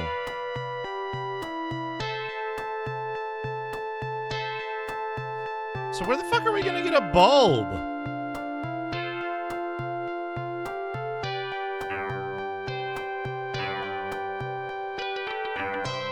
Unless you have to, like, interact with something somewhere with your sword button, because it's like an invisible NPC, maybe? Well, let's map out the castle, right? Because I haven't seen everything in the castle yet. Maybe we go in a room and it's just like there's a bulb there. There's a virtual tuber just sitting in the corner, waiting to heal a headache. I think having to do multiple dives on the castle is on brand for this game, right?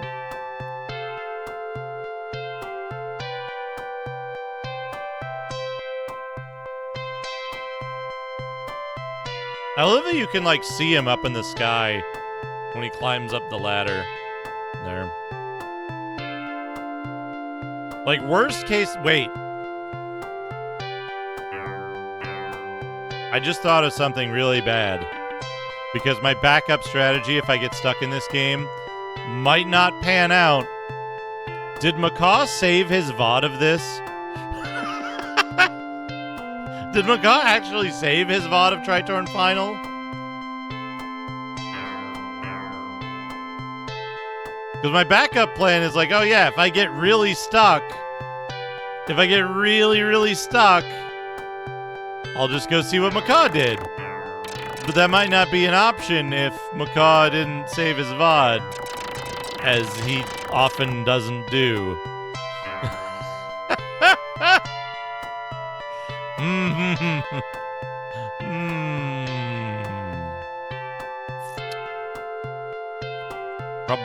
Trouble brewing.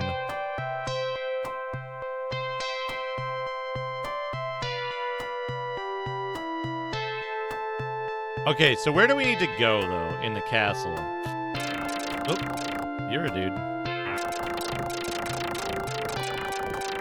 What if that one enemy that I killed and then, like, went down a screen from...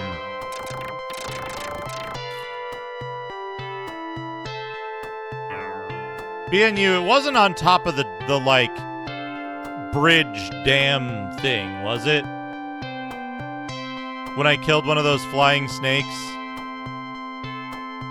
and went down the ladder on the left without picking up his stuff? Like a while ago, near the beginning of the stream? That wasn't the time I left a bag behind, was it?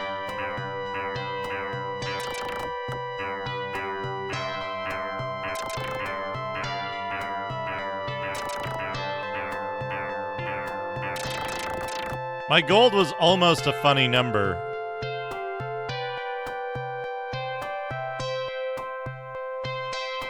Yield.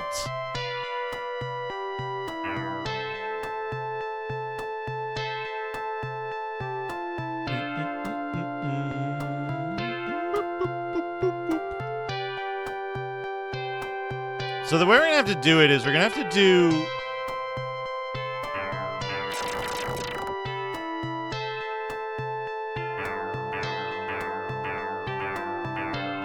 Every screen has to be a separate...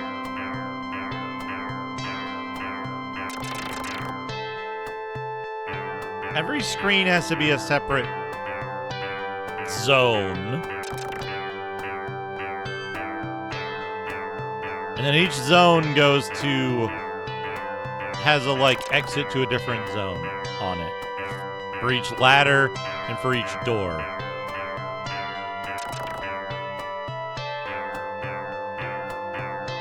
Bam, bam, bam.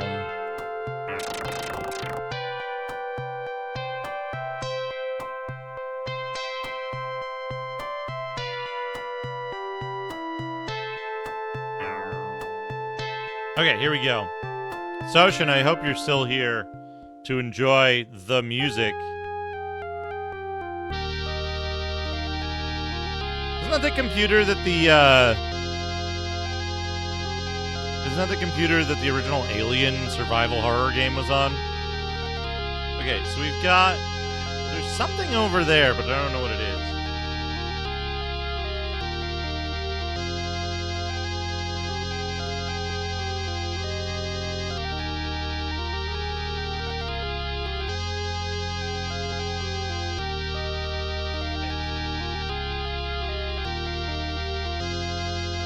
So that's A.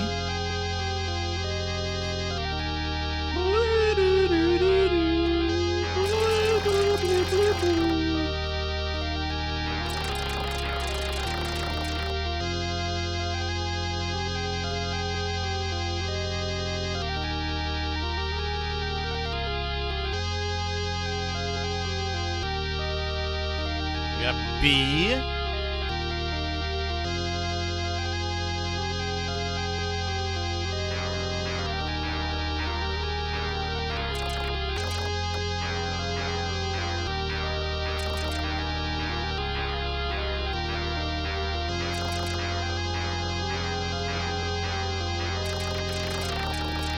Let's do it this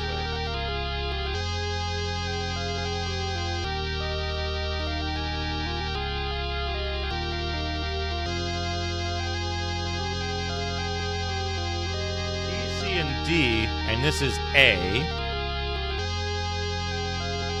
So then we'll go to B.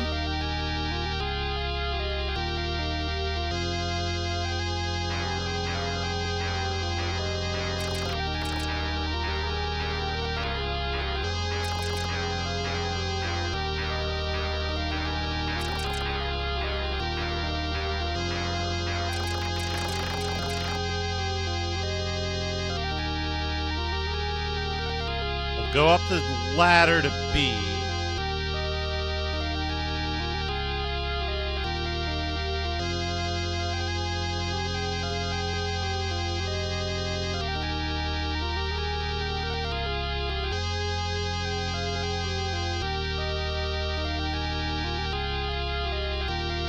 Whoop.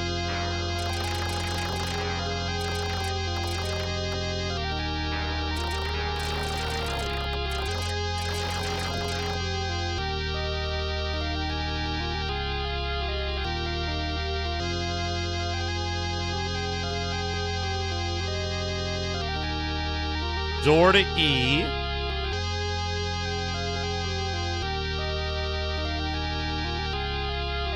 Red door to E.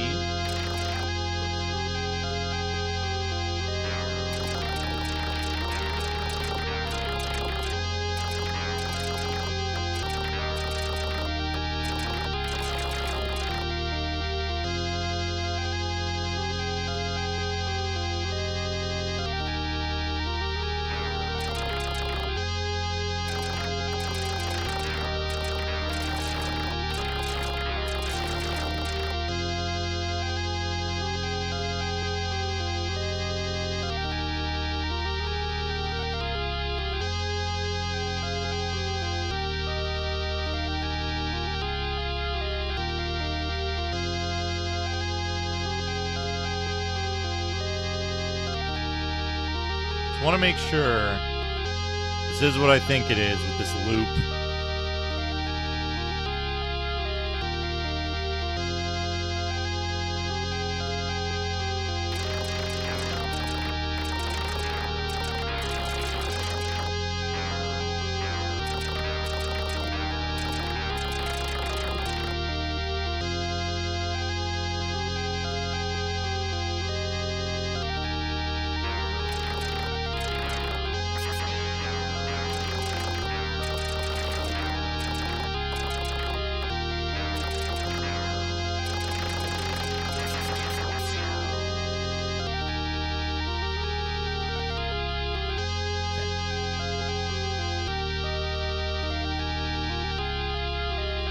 This should be a red door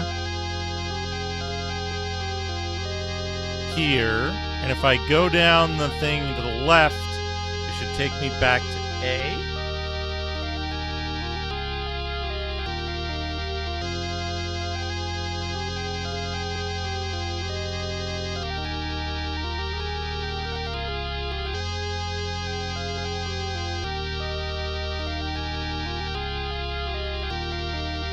No. Yes. Yes.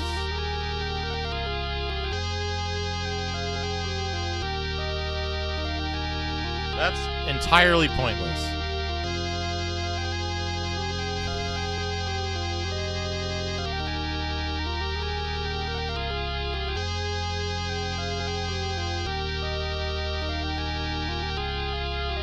Call the next one G.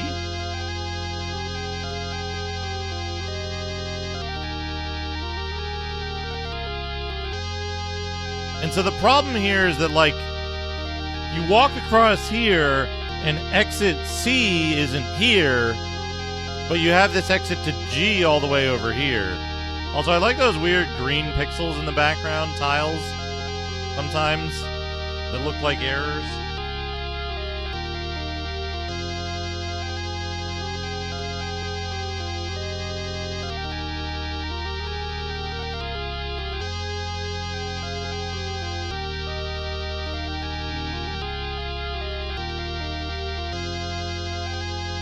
Pretty sure this is only the only exit here is to, like, that whole section of the castle that doesn't matter.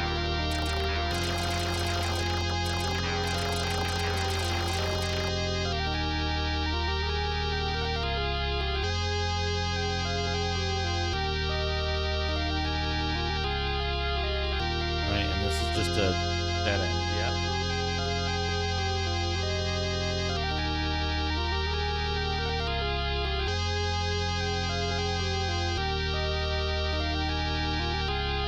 Door to H,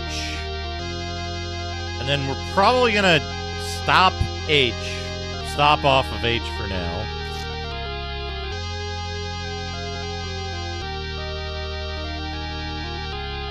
We're not gonna go down that whole thing, 'cause I'm pretty certain we did the whole thing there, and there wasn't anything to be found. Pretty sure. So we're gonna check C now.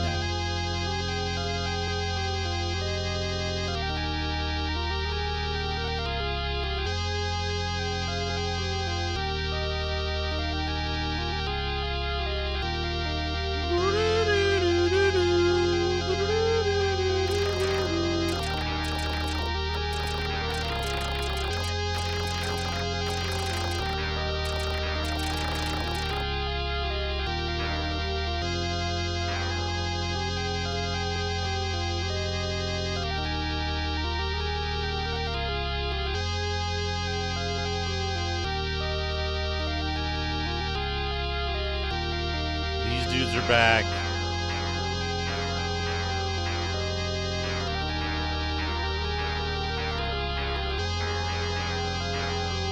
Can't hurt them. Just bash through it.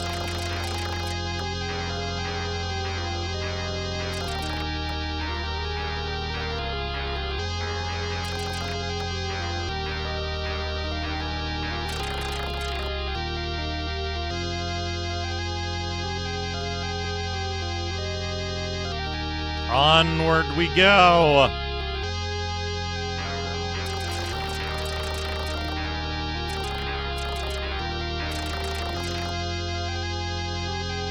Okay, to C.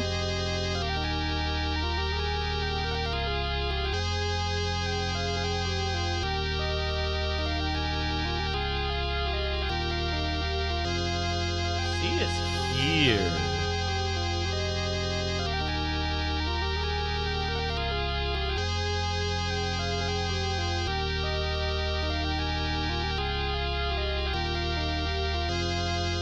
Oops, I didn't mean to go down.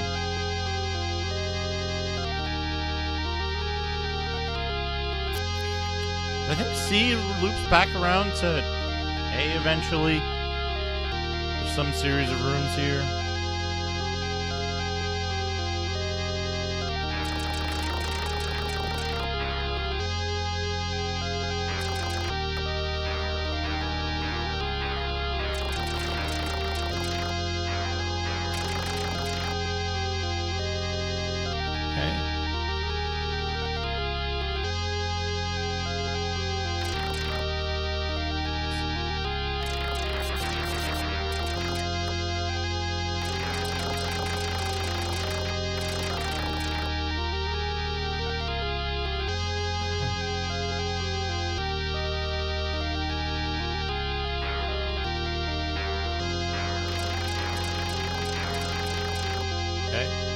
Go through that guy that way. Gotta go through this way.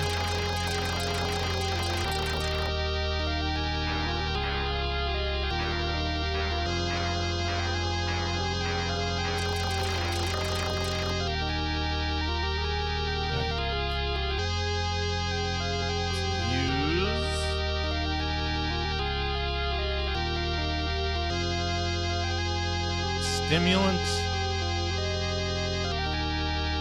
Use another stimulant. I have like 7 of them.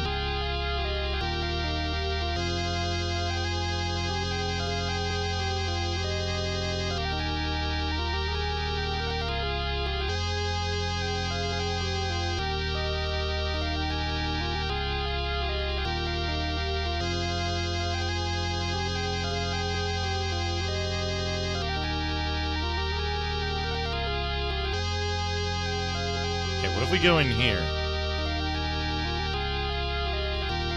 Agiga Kakateru. It's locked.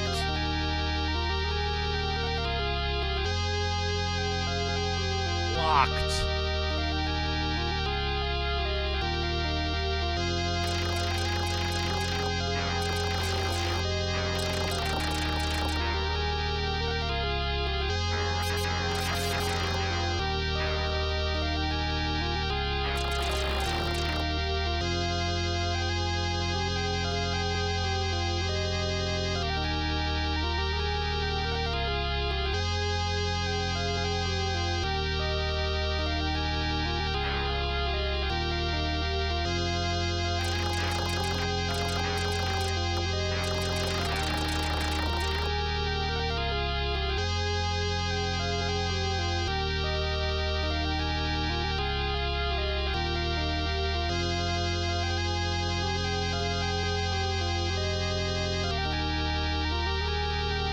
That might have been the only one.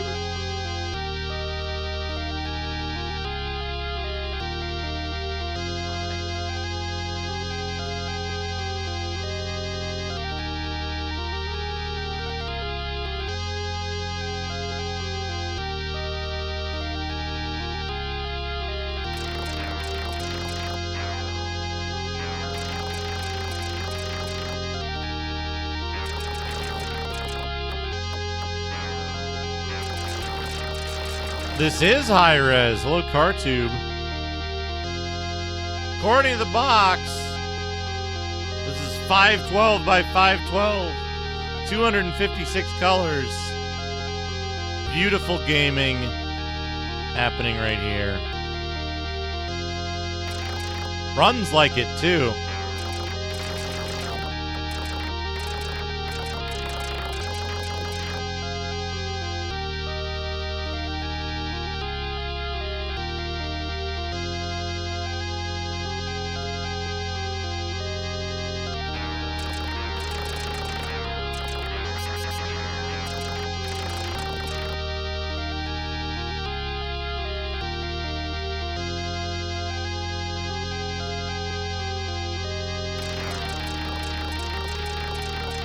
No, no.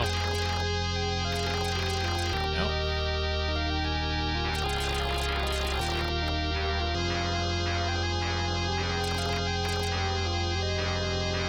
Oh, that's not good.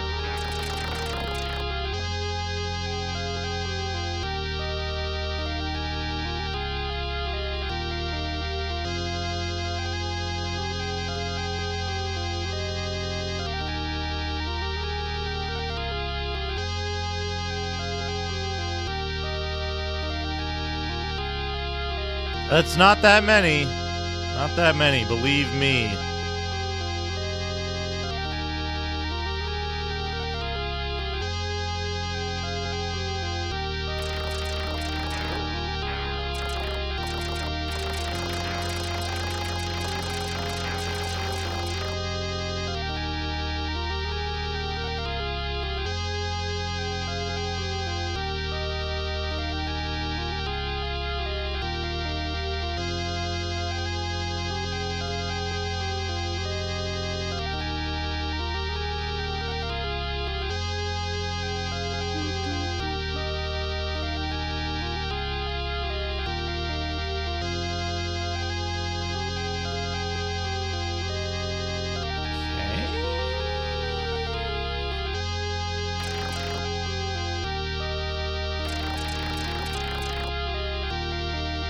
There goes 3,000 HP.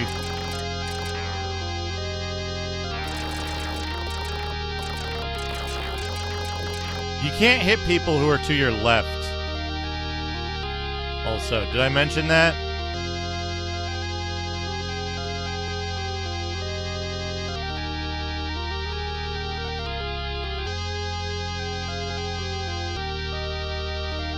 And this goes back to A.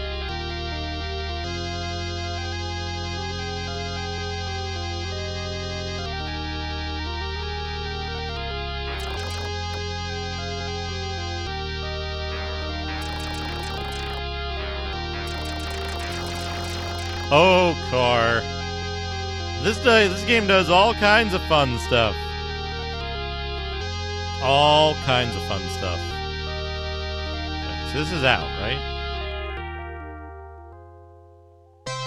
That's the exit. Yeah, there we go.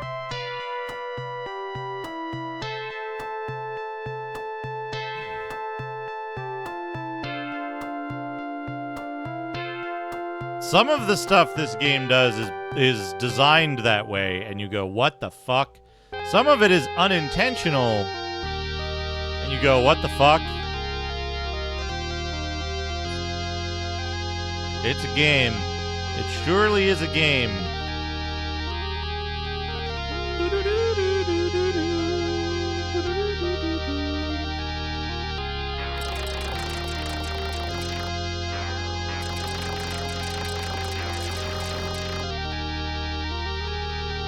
Okay, so what takes me to H?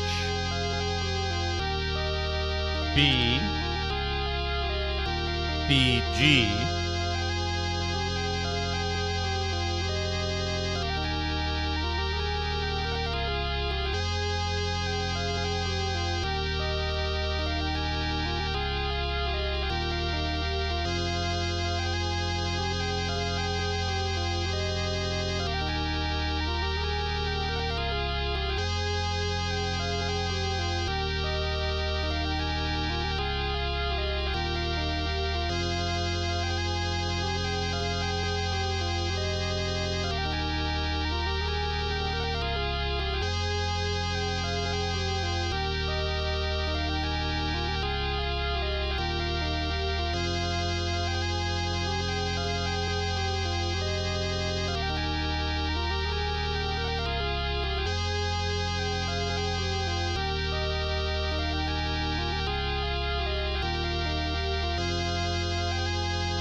The pop-ups are the least of this game's worries.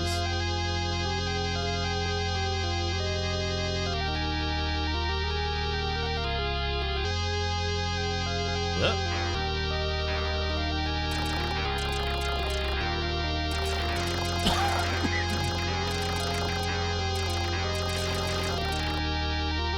So that's just a big loop. For no reason, it seems.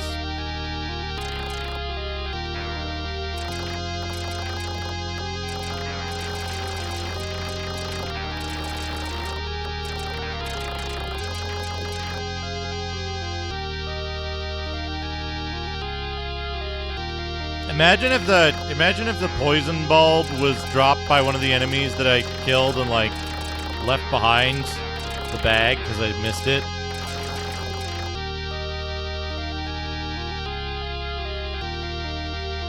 And it like despawned or something.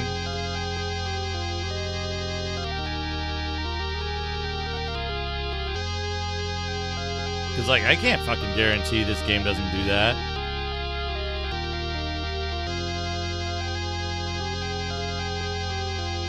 Use a couple more of these. They're only 200.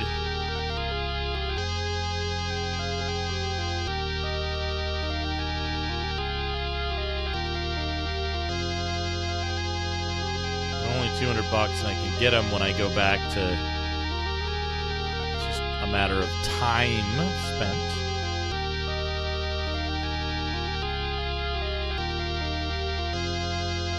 Bulb tuber.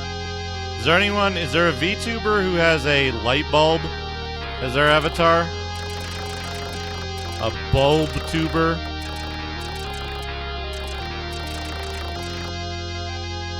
I hope so.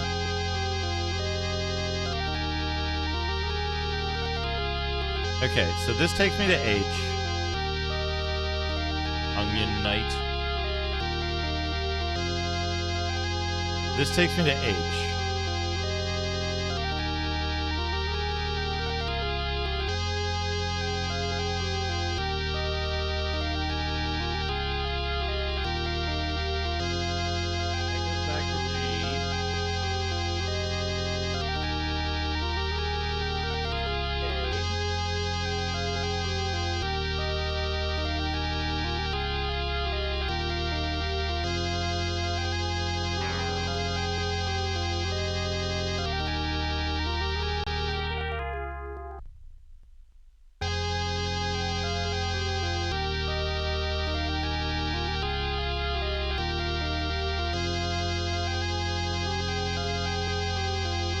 And then K is just a long hallway that goes to fucking... hallway to fucking nowhere, just filled with these weird cyber dogs. Right?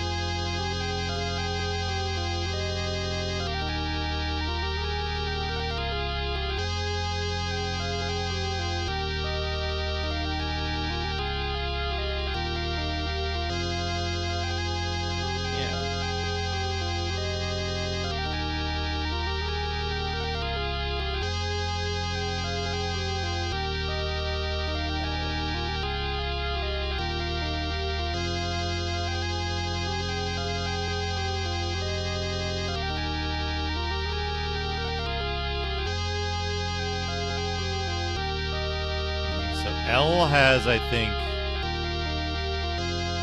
2 spots?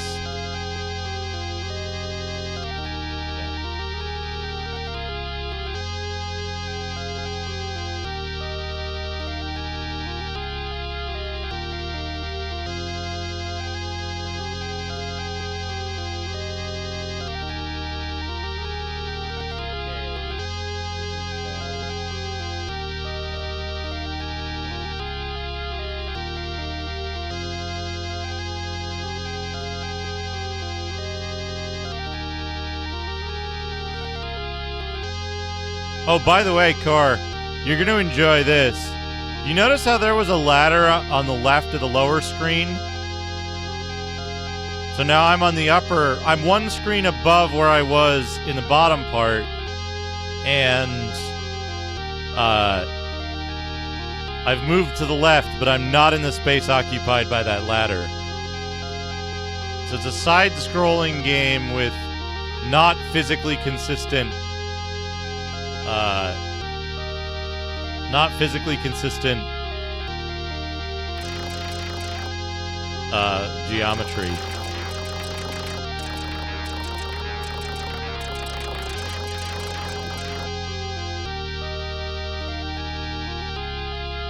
Okay. Seal.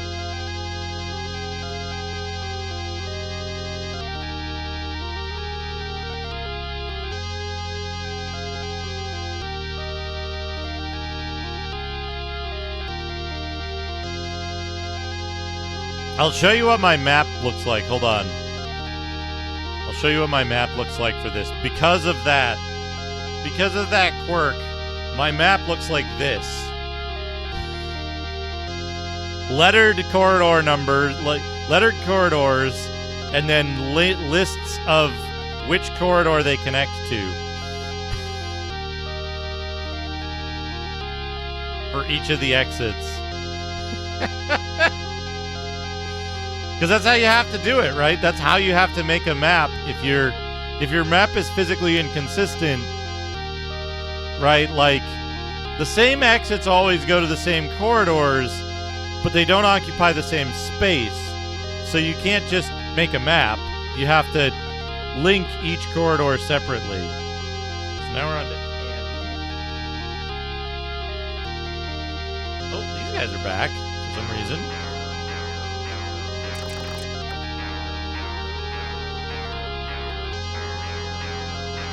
Bring, bring, bring.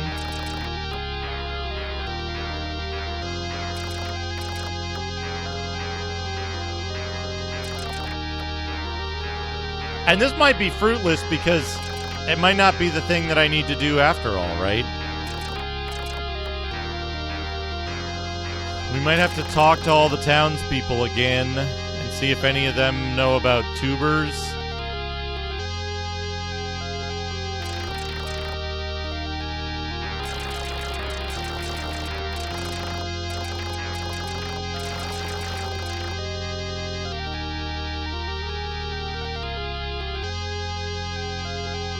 N is this the one where you loop around and you go to the Trojan prison?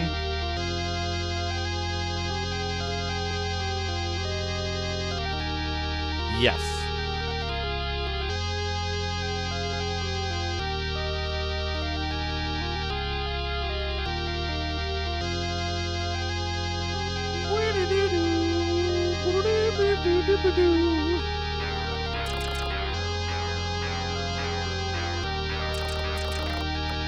Oh, BNU, I figured out it rechecks your collision when you land from a jump, even if your sword is already out.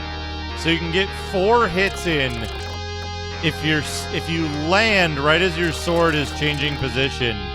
You can get 3 or 4 hits in on one swing. Because you'll get 1 each from each position of the sword, plus an extra 1 or 2 when you land. I think you can get 1 here, land, get another 1, and then get 1 more on your final hit.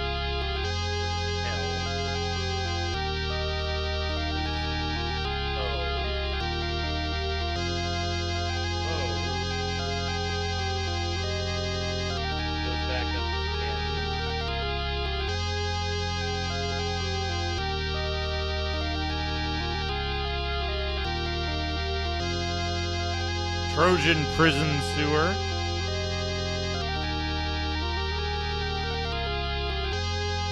Right?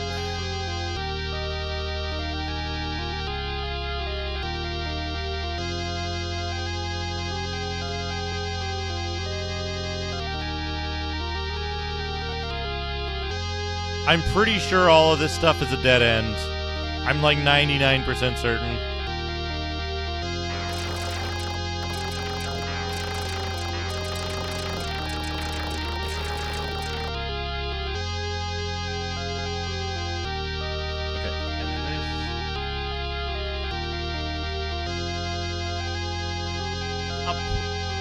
Zone to P.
Q.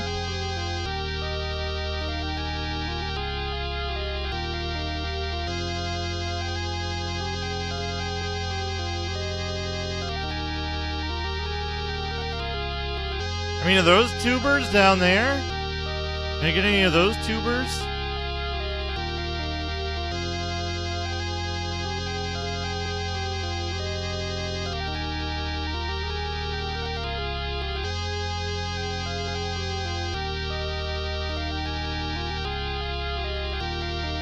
Ours the ladder room, which is really just this, right?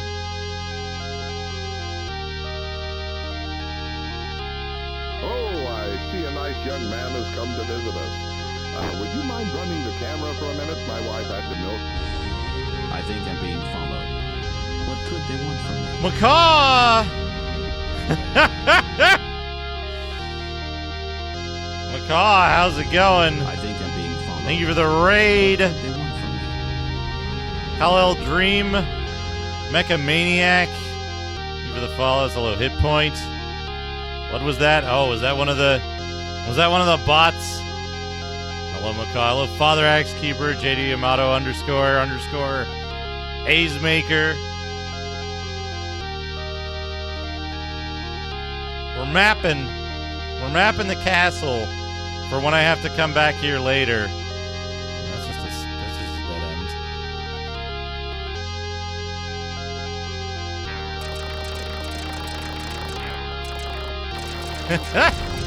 I think I'm being Ash, followed. good to see you. What could they want from me? Hey, Sakanakal. Regos, for the follow. I think I'm being followed. What could they want from me? Damien, thank you for the follow.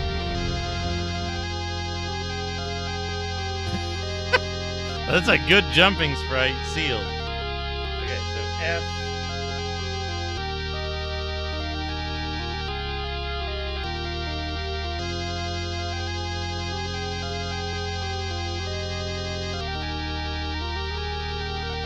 Okay. Hey, Shadrock, John Matrix, King of APOC, Nomad, Ghost Hall, Fankel, welcome everybody. Rat Clown Car, hello. Okay. Macaw, I might have to ask you a question. You might have to dig into your... You might have to dig into your memories, your traumatic memories of this game. You gotta help me out, because I don't know what to do next. Wait, shit, that's equipment. So, I know what I need to do. I have no idea. I have no idea where to get the thing that I want. So, in Finesse, there's a dude with a headache, and the doctor says that a certain bulb... Better music. A certain bulb cures headaches. But I don't know what the fuck he's talking about.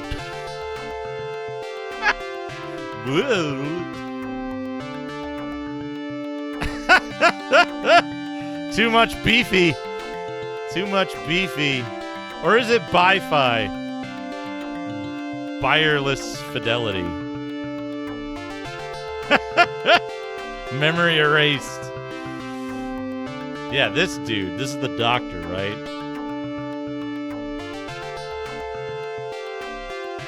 No, that's the tailor. She needs a needle. But I can't find... I haven't found a needle. You want to see my map of the castle? I started working on a map. I started working on a map of the castle, and then I had to ditch it because I discovered that it was, like, completely fucked, and, like, going up a ladder in one screen didn't lead to a screen with a ladder in the place that, like, there weren't two screens that had a ladder between them here and here. It was screen one had a ladder here and here that went to totally different screens that would overlap each other on a physically consistent map. Oh, also, while we're here, folks, here it is. Hold on, I need to hit the thing. I need to blast the webcam to make it the correct brightness. Look at that. Tritorn Final. 512 by 512. 256 colors. Big sprites. RPG. Action RPG. We got the manual.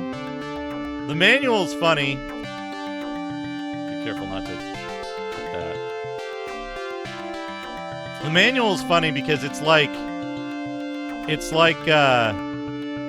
really basic. There's very little in the manual. Like, there's a thing about, like, hey, thanks for buying it. How to start the game. A picture of the first boss.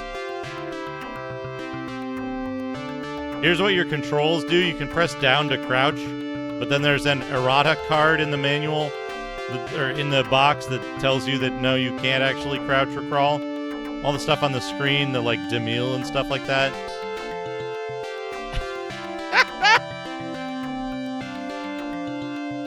Someone else had a copy?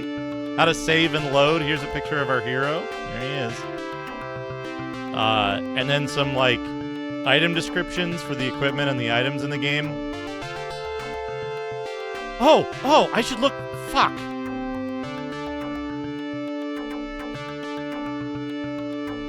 Maybe there's a description in here in the item list that tells where the bulb is, or says something about the bulb. But just like an item list, there's a magic list. Some of the items and some of the magic, it says, don't appear in the game. on the errata card. There's also a note down here that says, like, the amount of MP that the spells cost is a mystery left up to discovery by the player.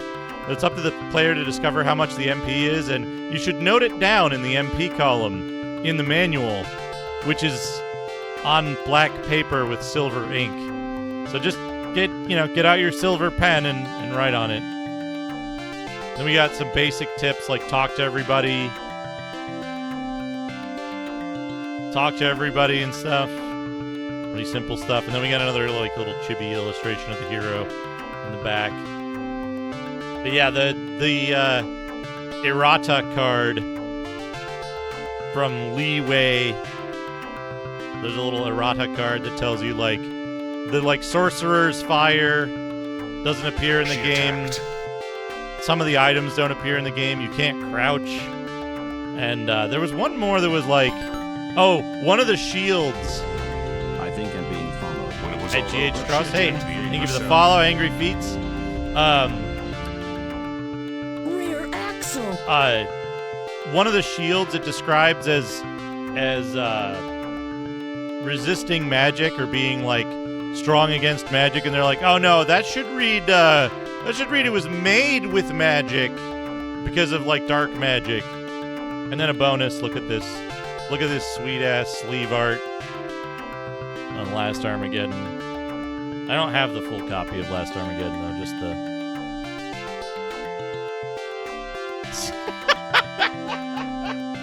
Good. Yeah, Macaw's got all the good stories about Zine and Leeway and all of that.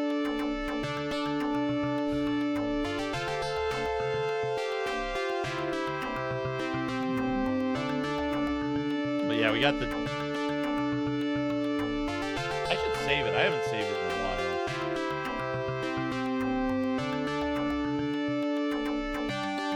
We got all the diskettes. Alright, so this doctor dude, is like, hey, I'm the best junk doctor. So what's he saying here? Says he's looking for a root or a tuber will be good against headaches. Certain bulb is the best for headaches. It works well. So, do I have...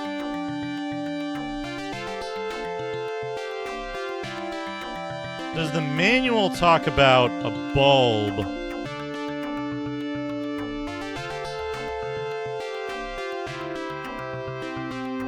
No, it might have still been in the box. Oh, I don't think I saw it.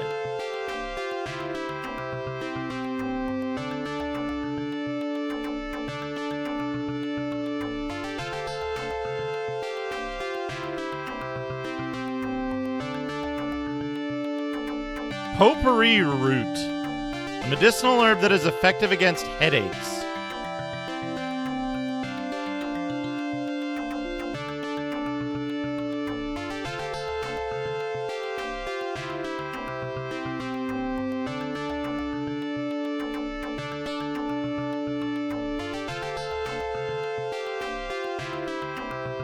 Yeah, the only things I had were the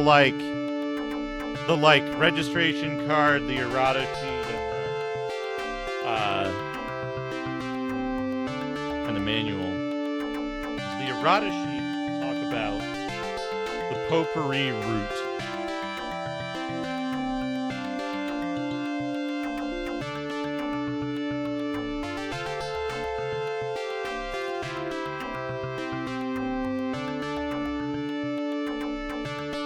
The saw blade doesn't appear in the game. The manual also misstates how to start the game.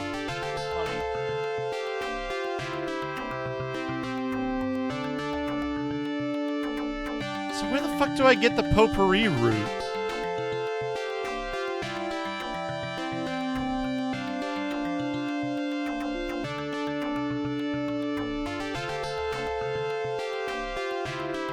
Oh, did I?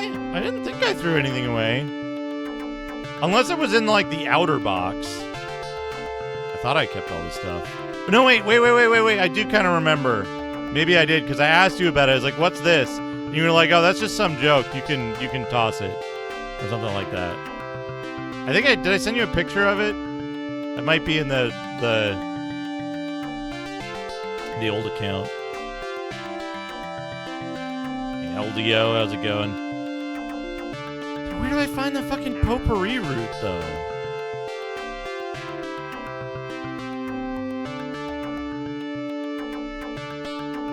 Yeah, that sounds familiar to me. Are you fucking kidding me?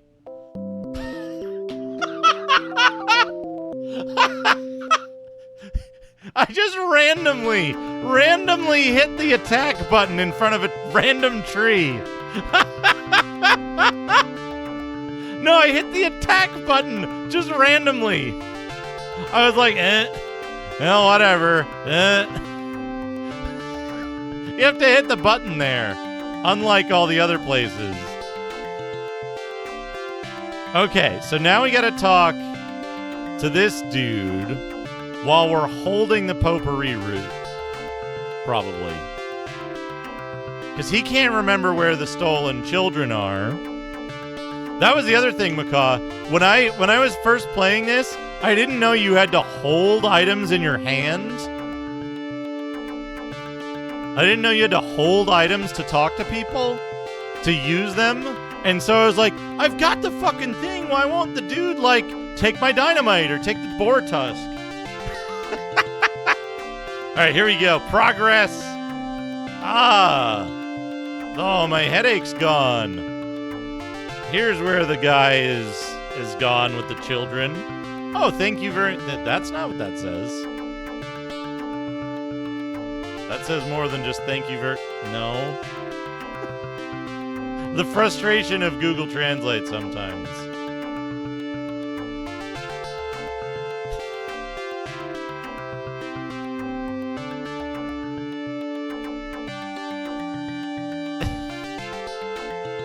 It says, thank you. I'm sure this is also his work.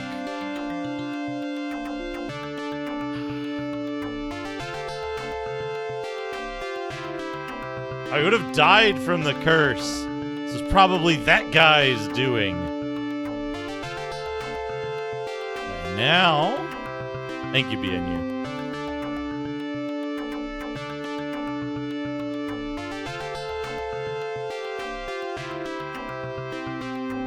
He's a bad guy, but he's always pretending to be a good guy.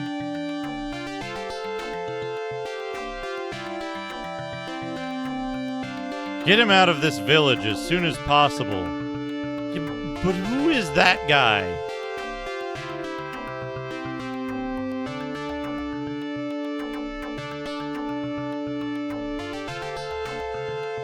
Make sure he doesn't repeat anything. It seems he's weak against crosses. Oh.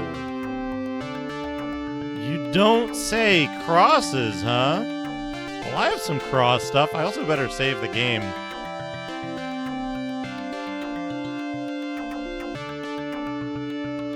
Also, like, the fucking armor being, like, in the wrong order and the wrong icons, I think. The cross armor is the third option. And the nail armor is the second option.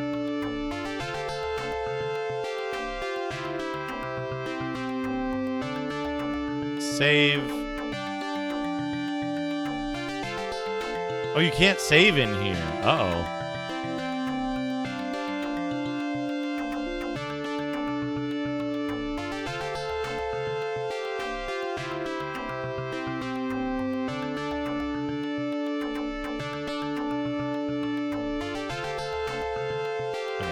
Save here.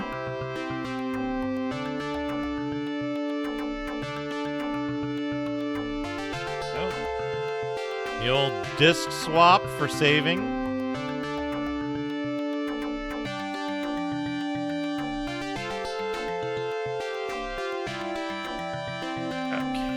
Hill.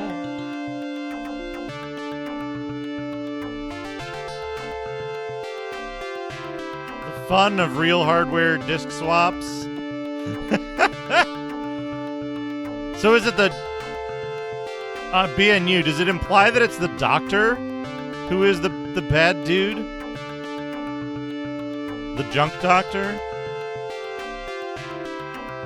Who mysteriously blurted out that he hasn't seen any children when we first talked to him?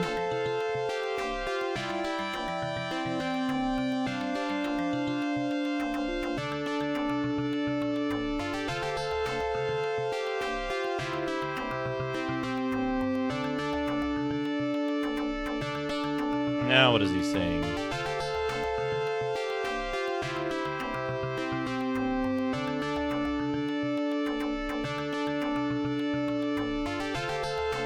I heard a rumor that something was excavated in the Cave of Nails.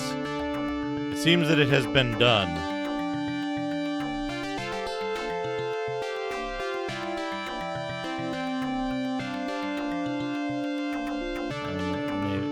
Cave of Nails.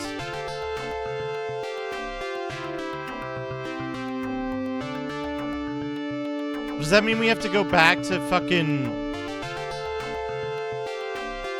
What is the name of that first village and go back to the cave?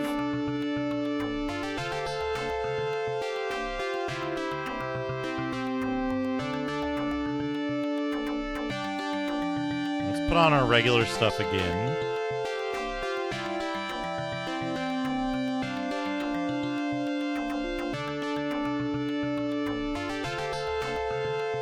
Maybe now that we talked to the doctor and he says there's a rumor in Nail Cave that we can go back there.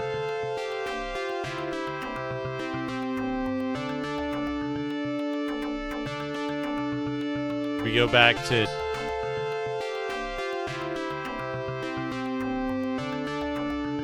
Tears? No. What is the starting village?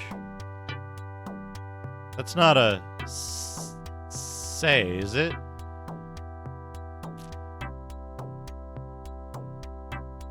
It's not a B? Tier B? Yeah, that's what I'm hoping. That's what I'm hoping. Giant cross would be good. Tease. Tease.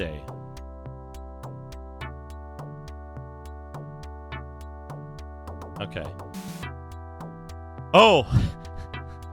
By the way, Macaw, do you recall that, like, if you're using a joypad or whatever, when you go into a shop or a when you go into like a shop or a store or something,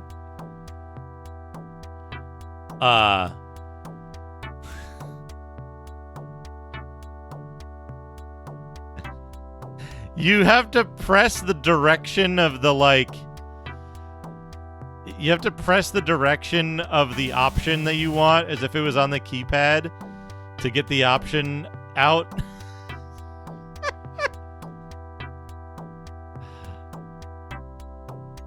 Like, if you want option 1, you have to press down and left. Option 2 is down, down and right is 3, and so on. Oh, we also, in the castle,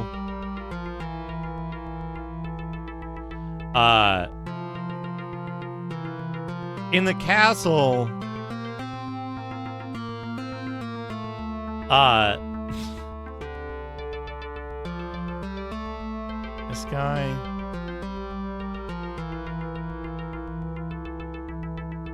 I think he's just saying the same thing, right? Hey, you've got the nail sword. Oh, you're so lucky. I wish I had gone to get the treasure.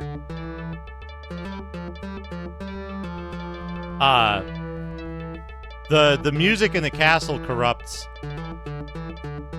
Oh yeah, that's what he said.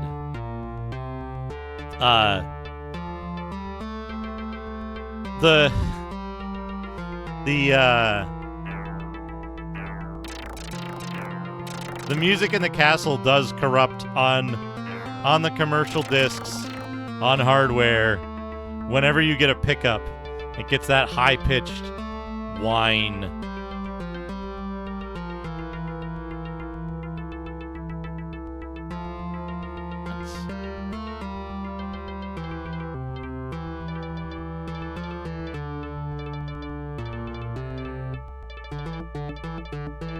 Hodor. That's...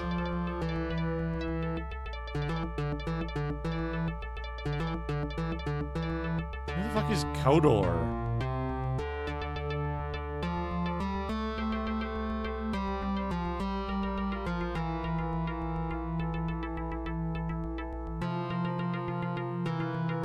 And he just says the same thing, right? Like...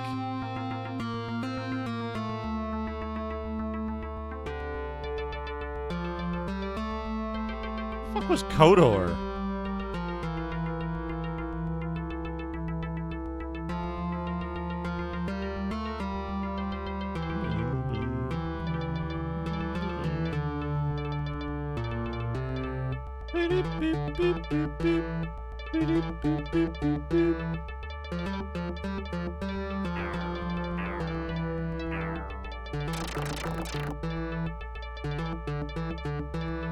Code the door, yeah.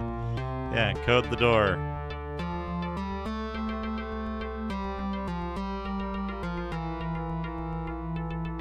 I love that there's just like a blank tile. There's like a floating black box where there should be like a platform here. That's pretty good. Oh no, the sinkhole!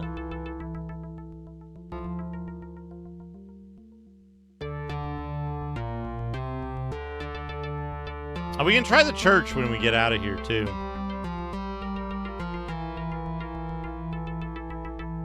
Cause there's what? We'll just do the whole fucking thing, right?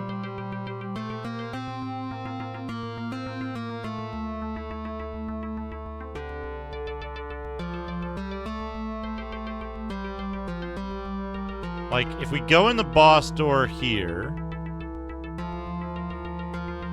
Maybe we can't? Seems like we can no longer enter the boss door. That's good. That's good.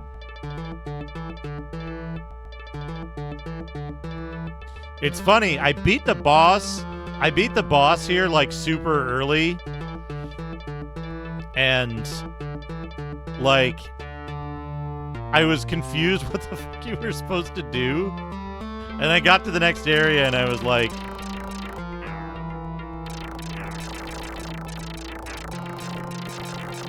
I was confused what you were supposed to do. I got to the next area and was instantly obliterated because I hadn't got the sword and I hadn't, like, got a bunch of other shit. I got really lucky on the boss fight with the collision and, like, having a bunch of healing items.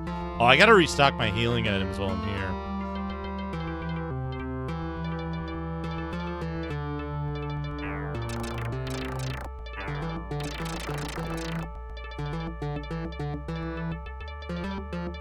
And turn in my Demille.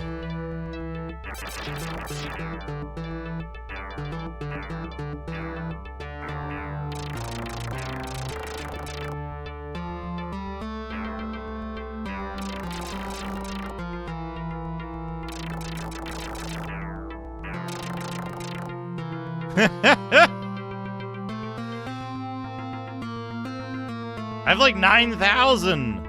I have over 9,000. Also, another weird thing that I didn't recall was that, like,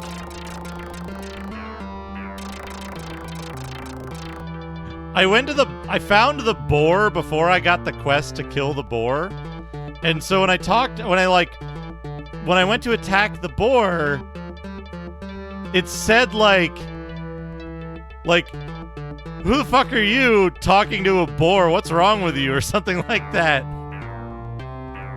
It, like, gave me a bunch of dialogue because it wasn't hostile. It wasn't flagged hostile yet. And I was like, what? Okay. And then when I went back and talked to the explosives dude,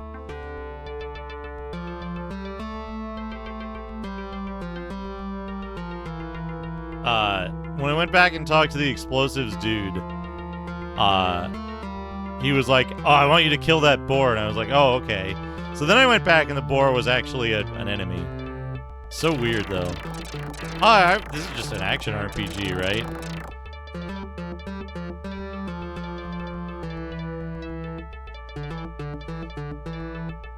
Macaw, do you know what was, like, the first instance, the first, like, fully fleshed out instance of this type of action RPG?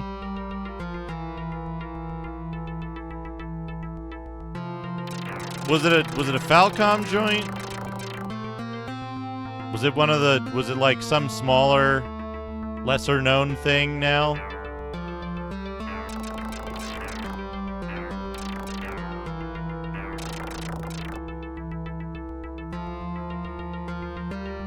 I know, like, I'm pretty sure as fucked as their games were, in some cases, like this one. It was the first one? Yeah. Yeah, because I was gonna say, like, they were pioneers despite, like,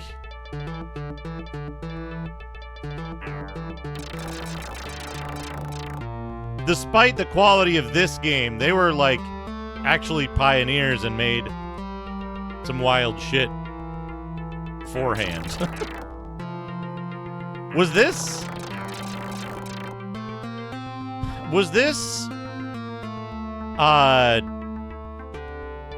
Yeah.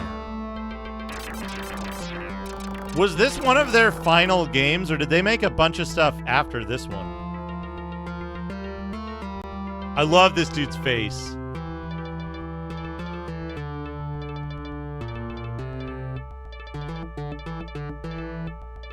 I love this dude's face.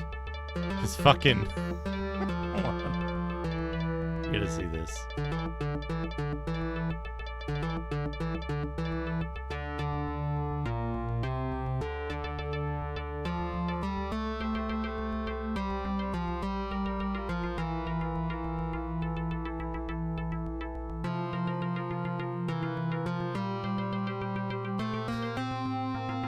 This fucking dude.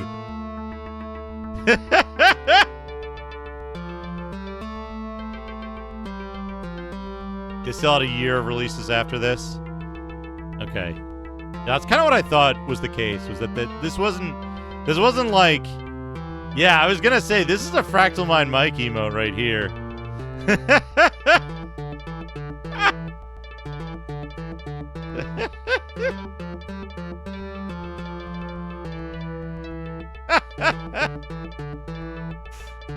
I love this sprite.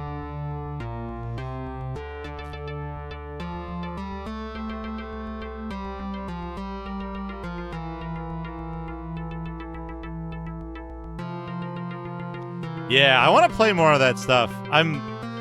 This game I wanted to get to before I, like, leave the discs too long. But there's a lot of stuff. There's a lot of stuff that I really want to play. Yeah, one tile big. We fought the tiny dragon. It's got to be around here somewhere.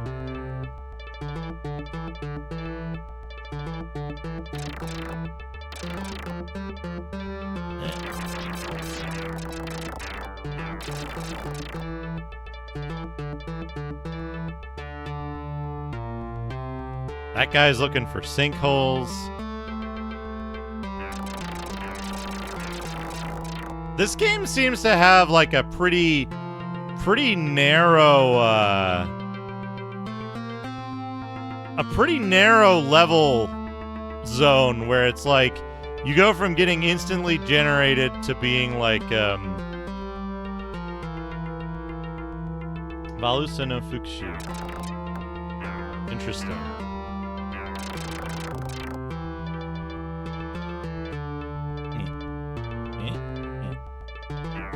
Where you go from... There's like this level curve where you go from being like instantly generated by everything to being completely fucking invincible. Oh. I guess he's saying, ah. Well, it's like E's had that problem a little bit, right? I know at least like the Turbo CD E's is like bosses are either literally impossible where you just do no damage at all, or trivial where like you hardly have any trouble beating them, and it's like, hey, Trash vs. Trance, how's it going? Hope you're doing good.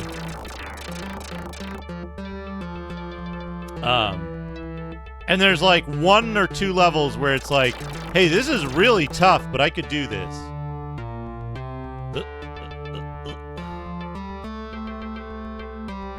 Oh, you know what? Speaking of Ys 3, this has Super Nintendo Ys 3 syndrome pretty fucking bad. Where you can't hurt anything if it's to your left. You can only fight stuff that's to your right.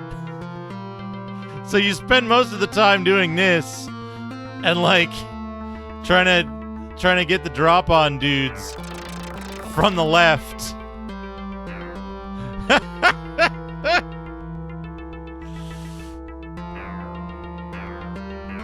These guys are not too bad. Yeah. I like that this fucking dude. I'll talk to him in a second once this blob comes back around. I'll kill him before dropping down. This dude down here is like, maybe someday they'll call me Tritorn 2. Or Tritorn, I guess.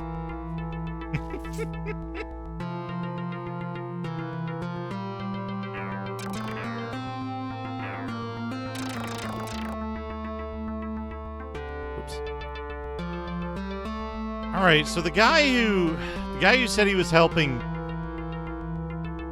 Rada is in here. But he didn't actually help Rada. He just said he was. Maybe this dude? Yeah.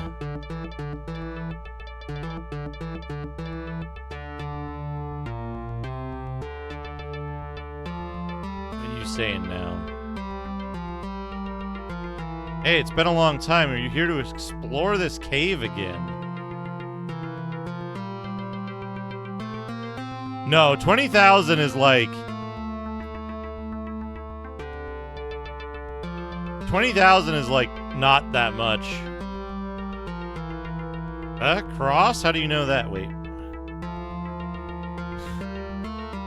That's too little. That's too little output, Google. Yeah, cross? How do you know that? If you want a cross, if you want like half a cross, yeah, you can have it.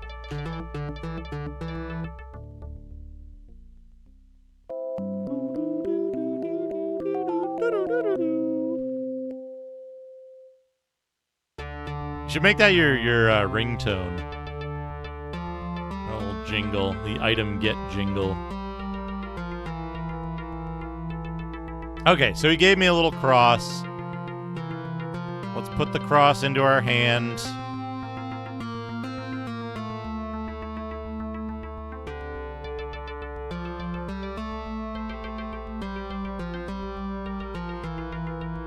And magic our way. Wait a second. We're close to the exit. Close to the exit already. We need to turn in our Demille at the MP shop and check the church to see if we can level up again.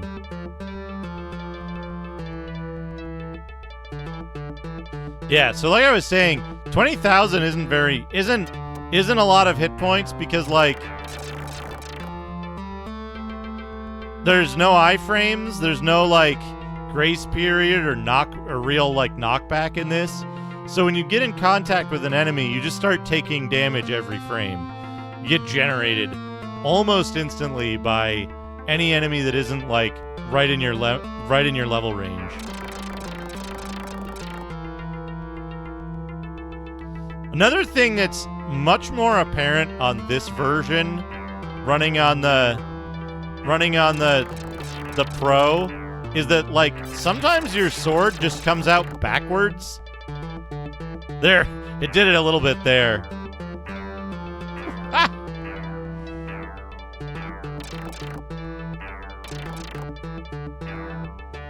Is that the message from before when he's like, oh no, my HP.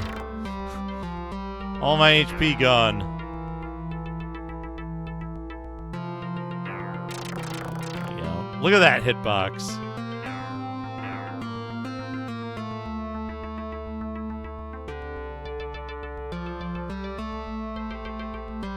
Yeah, so if we exit the cave, we can go hit up all the shops and stuff on the way. And then I don't have to like double warp to do it.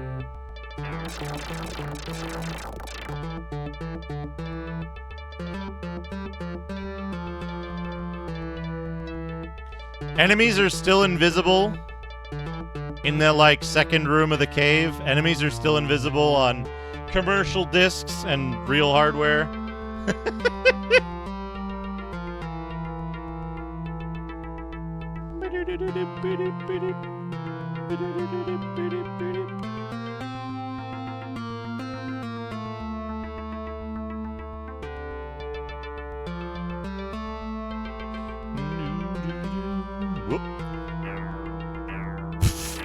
What's a hitbox? What is a hitbox? We may never know.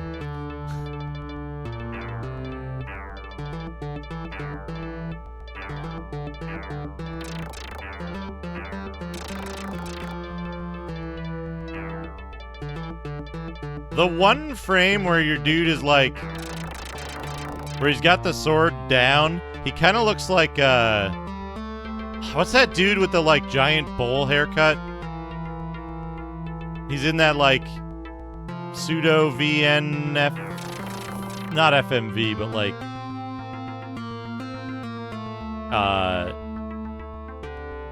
animated, like cell animation game. Wears a red suit. I think it's maybe the same artist as Cobra.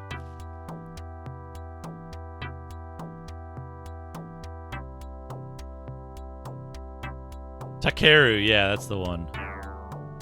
He looks a little bit like Takeru when he's in the, like, last frame of the sword animation. The haircut.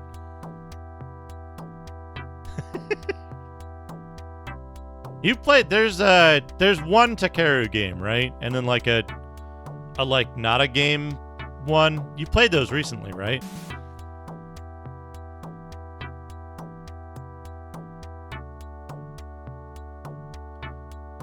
If it's 7,500. Who fucking knows what the levels are in this? You get abused by the priest when you don't have enough, though. It's good. I should hit the store. I should hit the store and I should buy more random fucking medicine that doesn't do anything.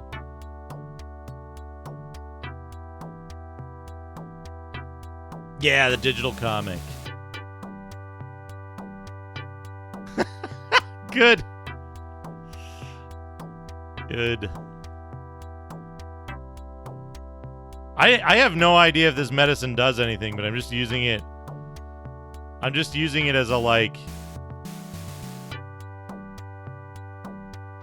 Oh, fuck. I got 2 of them, right?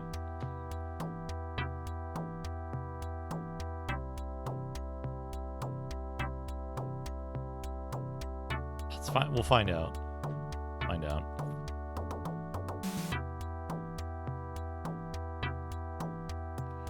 The menus are so fucking laggy. Like, honestly, I don't mind when I'm, like, playing the game and out in the out in the, like, dungeons and stuff, I don't mind it too much, right? But, like, dealing with the menus and, like, the slow loading screens and shit. I got blue and I got green. That's the part of this game that's, like, tough for me to deal with.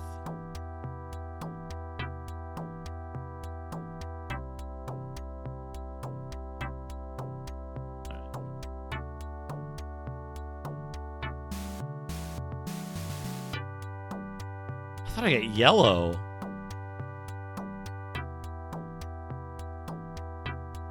I got blue and green.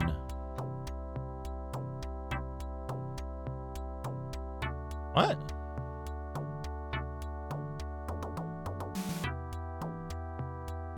What does that say? Are they like sold out or something? Can't carry it?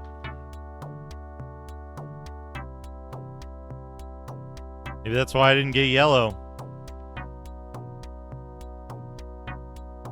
Do you remember what the elixirs do, if anything?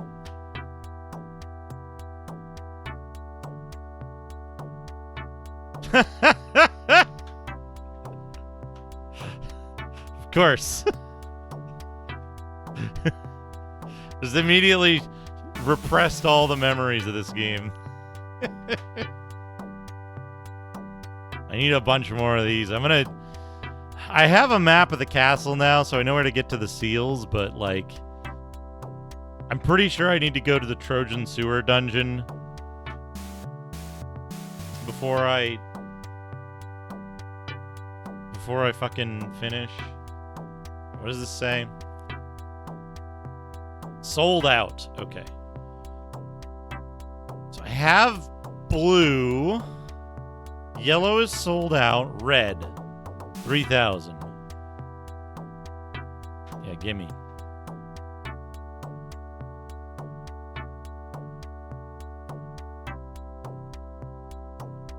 And gimme white.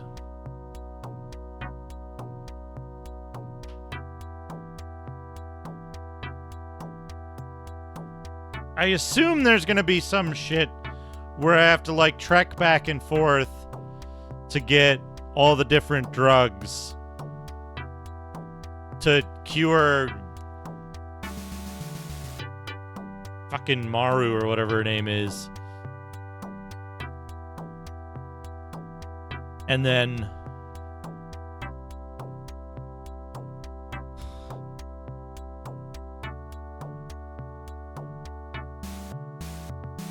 alright, are we gonna get abused or are we gonna get a level up?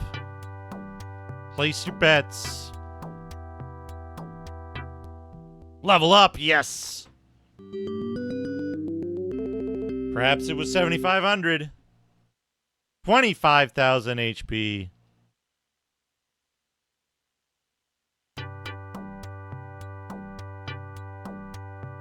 Hell yeah. We gotta go to the MP shop. Oh, did you know? At some point in development, they were going to have your maximum MP be constrained by your level. So the more you leveled up, the higher your max MP would go. But they got rid of that. They got rid of that in the final version, or they just, like, never implemented it. So it's just trade your Demille in for the MP. But could you imagine if you had, like, a maximum MP of, like, 1,000 early on, and it's like, well, you're gonna have to go trade in DM every time. Every time you cast a spell. Yeah, look at that. Look at that. It's so funny to me that that all the townspeople are just, like, rude and abusive to you when you're when you're doing shit. Okay, so we have the cross now. The cross is in hand. I might as well just walk there because more XP. The higher level I am later on, the better this is going to go. In general, right?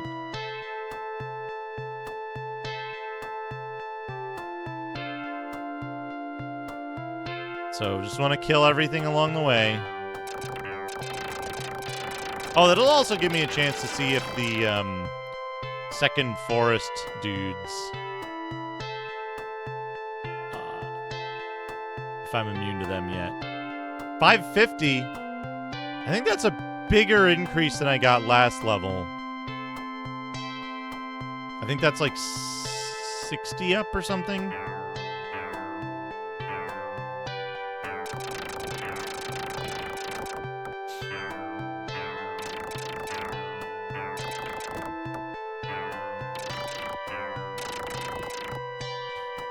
Yeah, scary big stats, but it's like because the enemies do damage in like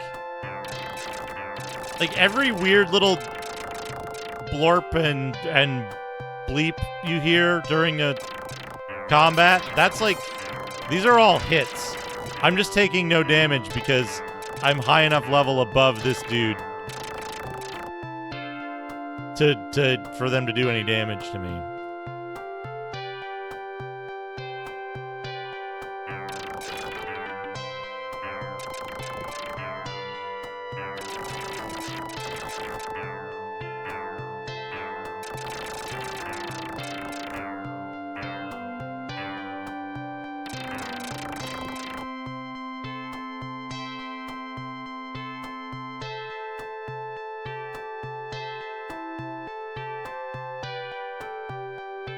Oh yeah, absolutely. Like, there's a very narrow range in which fights are, like, nominally challenging. And then above that, you're just completely invincible. And below that, you'll die almost instantly. Equipment plays a large part in that, too. But, like, if you're in the wrong place, you're pretty much gonna die.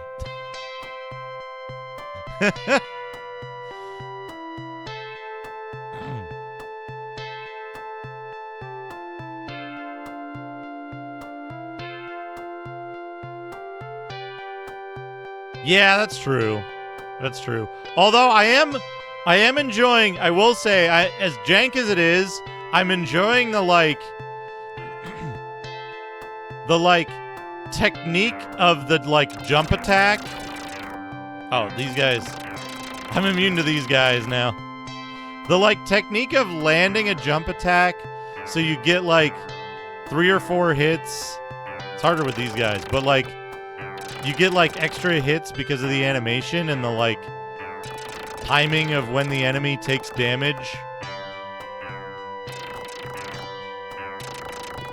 compared to your animation and hitbox. Okay, these guys still hurt me. Yeah, you can see when I get in contact with the enemy how quickly the HP goes down. And this is an enemy that's just barely able to damage me.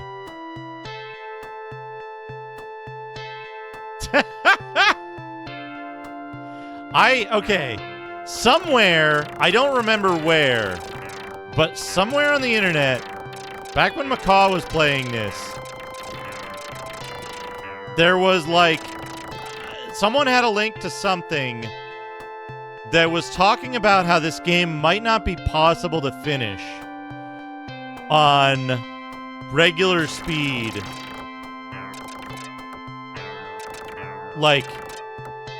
As shipped. And I thought, now, I think you mentioned that you thought it was a regular system. I thought you were playing it on a XVI configuration for this. And it's slightly faster in that case. But that could just be, it's different to watch something and to actually be interacting with it and waiting for it. But it's finishable. Macaw finished it. Okay, let's save the game.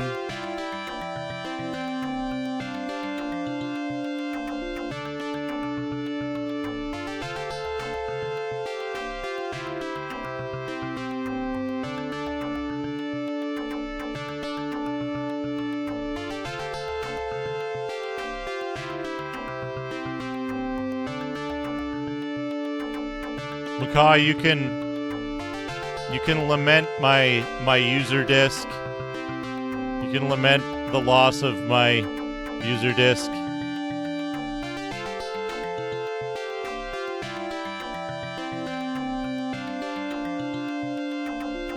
Kimidake ni porno gakuen or whatever.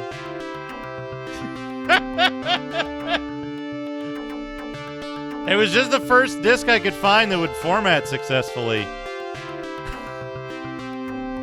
Without errors. Whoops. Big mode. Who's ready for big mode? Look at big mode.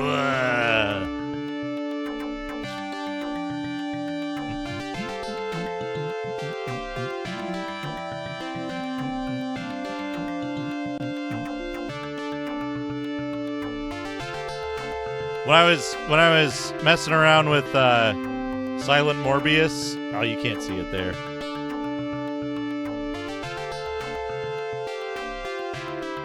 These Alice discs. All right, so we got the cross equipped. Can we talk to this guy now? I'm a junk doctor. All right, what do you have to say now, dude?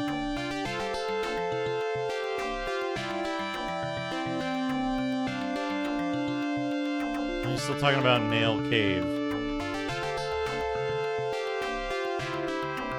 Yeah. I remember we talked about that like, trying it again, or like 3 or 4 times will work.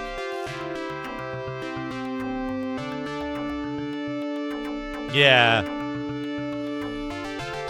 So who's the good guy? It's not going to be the tailor. Who's the good guy? Who's the good guy that's actually the bad guy? This guy?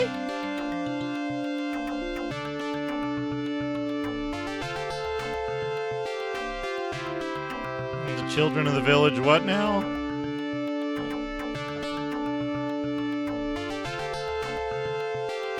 Unless, let's just make sure that, like, something we did didn't, look at all our drugs, holy shit.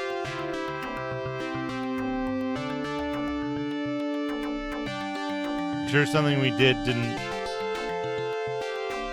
take the cross out of our hand. What's that? How do you say what is the reading of the kanji for village?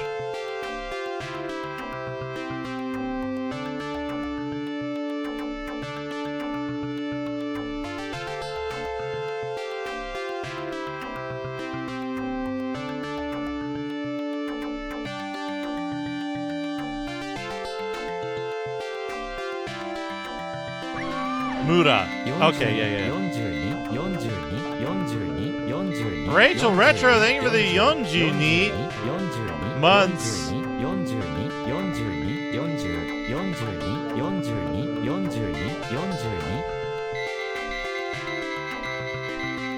you for the Yonjuni months. On a 42-month streak, too. Holy crap.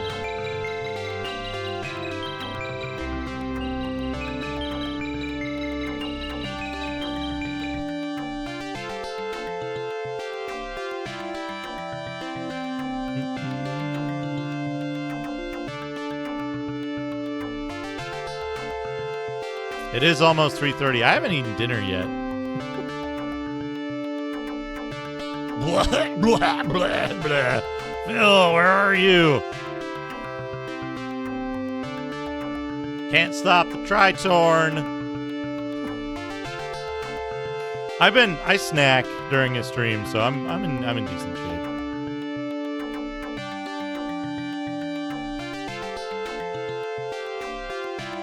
We're having Tritorn for dinner, kids.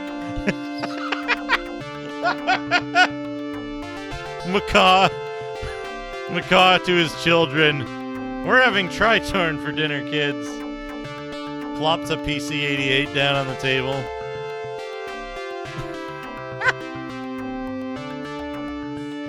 It wouldn't be this guy.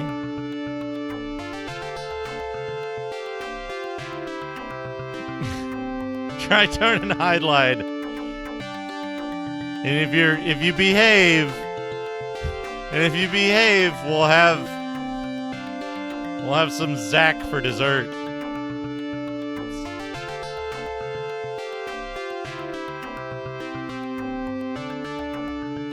Cock pizza. What do you have to say? This dude just says the same thing. That guy did it. That guy. Unless, is it petite cock?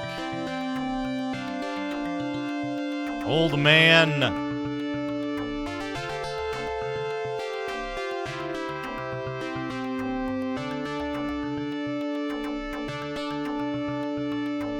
Oh! Hey, traveler, what do you want in my basement? If you don't need it, hurry up, get out. Oh! This is the dude. What's he saying? What's this guy's problem? What did he say before? Yeah, he just says the children have been disappearing.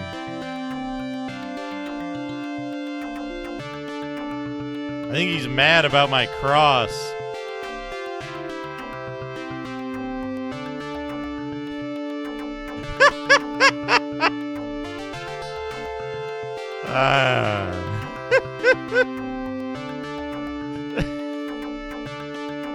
Egg pizza. You know what are those things called? I think it's a Georgian dish.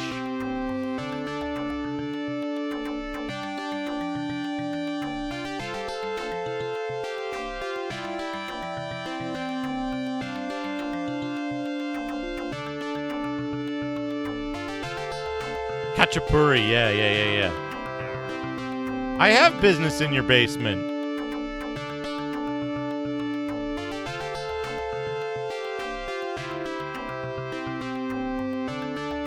Have you used the cross here or something?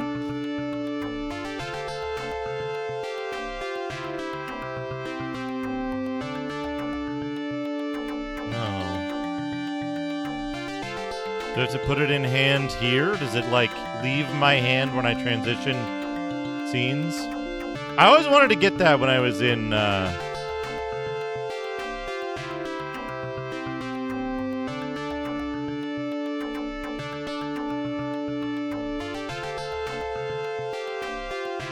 What do we get in his basement?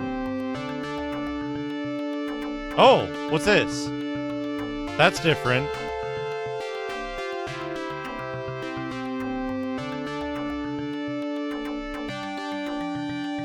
I heard a child's voice. I heard a faint, the faint voice of babies. Foo ha ha ha ha. Evil laugh. Looks like you finally caught me. Yes, I'm the kidnapper.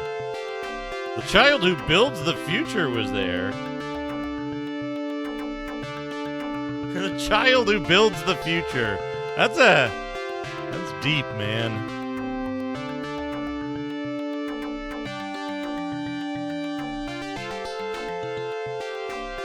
I sure hope I saved it here.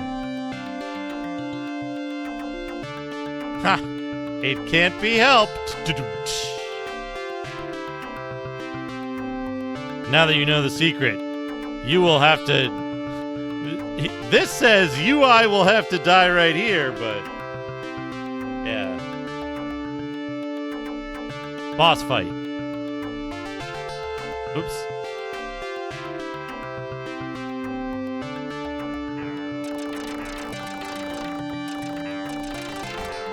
She just walks slowly at you and then walks away. Oh, he's got a jump. Jumpy old man.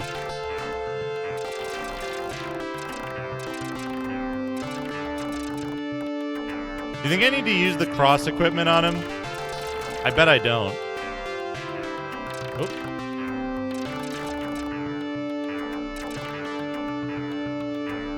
Boss fight! Boss fight!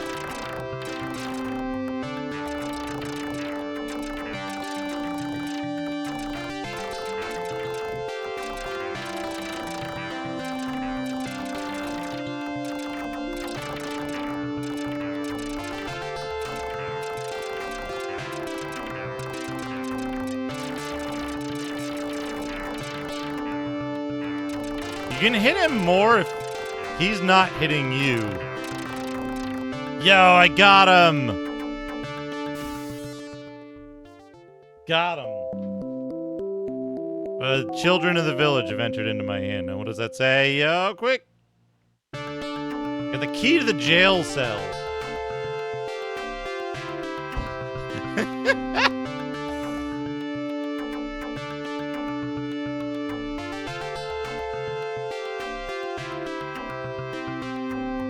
One child. The children of the village. Here it is, the one child of the village.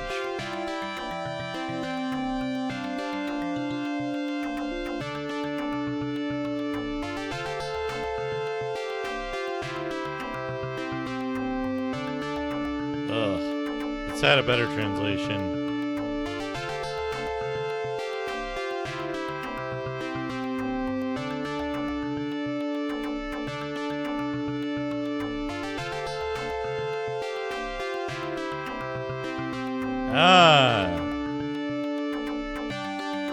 He used to be kind to us. That old man used to be kind to us. Thank you. Thank you, big brother. He used to be kind to us. I stole a crest from him while he was asleep. I'll give it to you.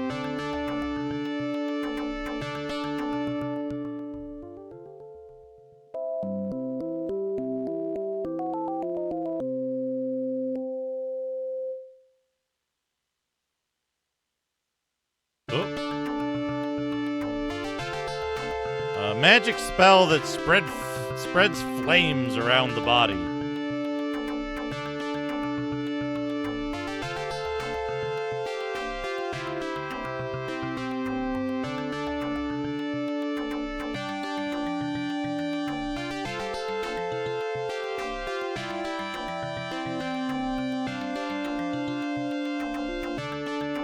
Fire shield magic. This one seems like it's not translating very well. He says, like, thank you for rescuing us. We can return to the village now. Now you have to find the other children who were kidnapped. Take care. Same.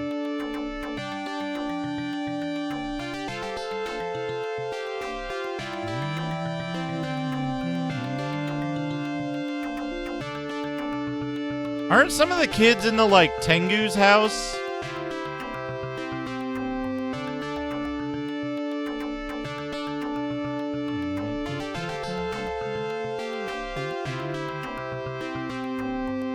Now I assume all of the villagers have, like, different shit to say.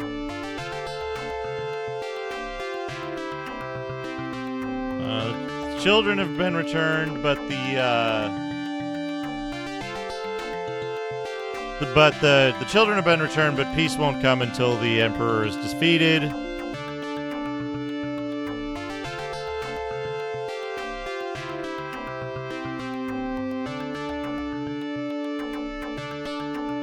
think that's the same thing.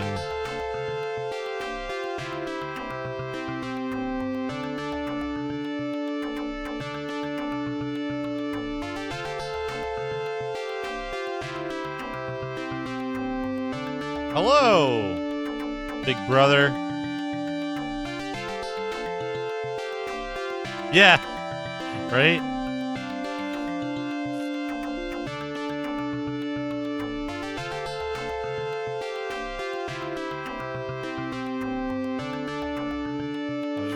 The village is back to normal, thank you.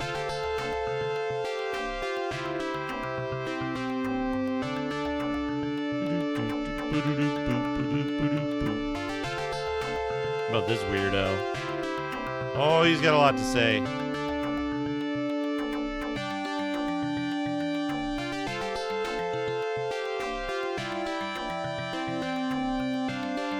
Thanks to you, I've been able to keep my head up lately. Don't push yourself too hard. Take a rest once in a while. Yeah? Okay.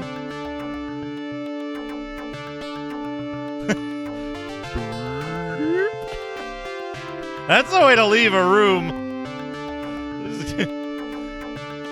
silently levitate backwards towards the door.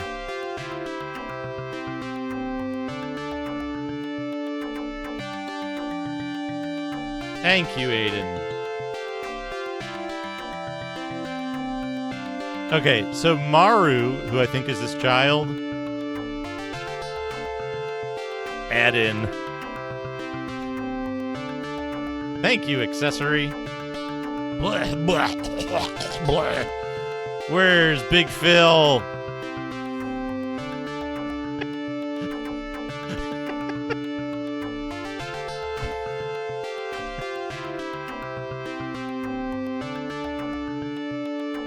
Just imagine if, like, instead of, like, cough, cough, it's just, like, really, really explicit, detailed coughing sounds.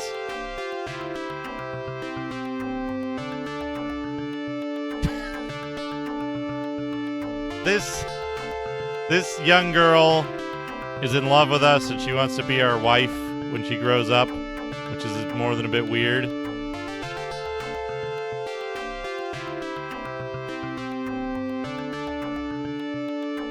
Canada defeats Joshar.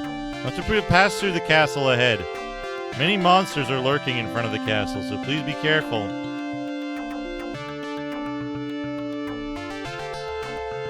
Josher.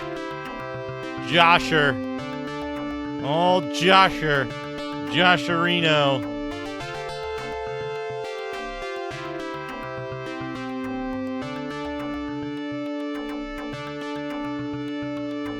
Trick to living long is to eat well and whatever.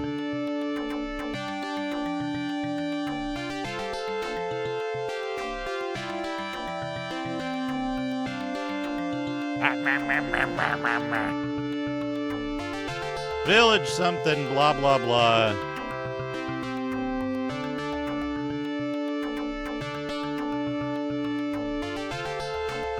Was the mayor kidnapped? What the hell is going on in this world? Come on, damn it!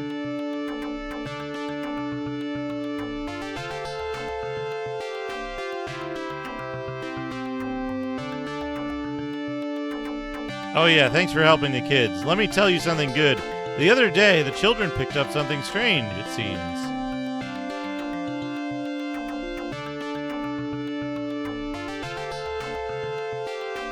Oh yeah, the mayor was the kidnapper, not kidnapped.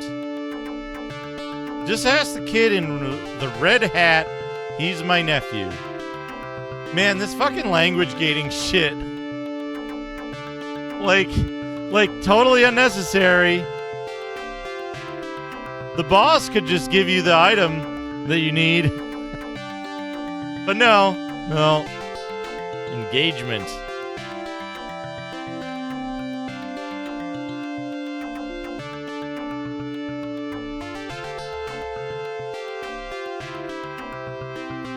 The village is the most fun. I wish my brother lived here too. Bow. Bow. Was there a kid in a red hat? Hold on. I've been thinking the same thing.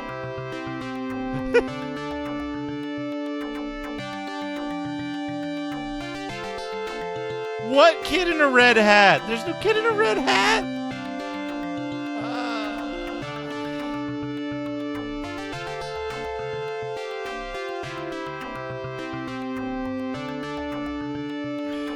Finesse Village. The children are always laughing at you. Oh, maybe.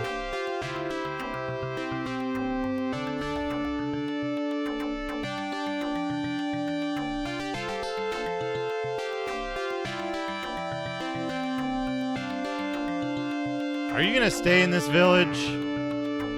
Big brother. Big bro. You just stay in this village, bro?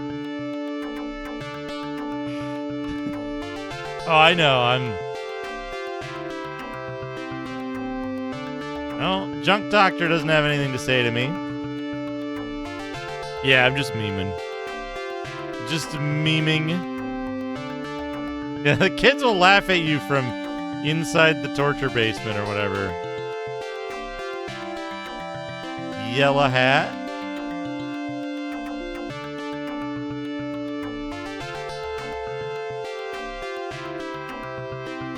I love how the boss was a fucking old man who just sucked and didn't do anything.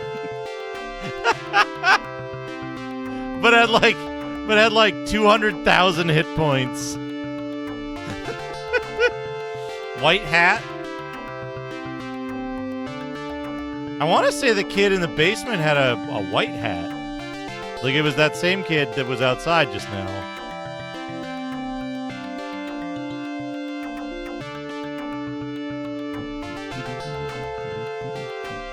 Hey, Power Down, how's it going?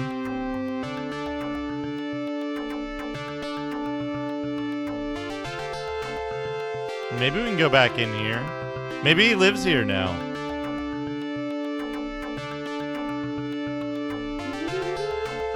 Nope. I do like the color aesthetic of this game, like the pink hair, the red armor, the like strong colors, the vibrant blues.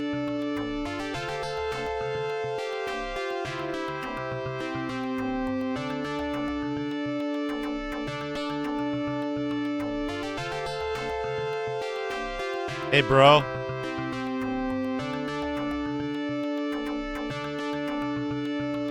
Where's the Red Hat Kid? Is the Red Hat Kid like in the fucking forest?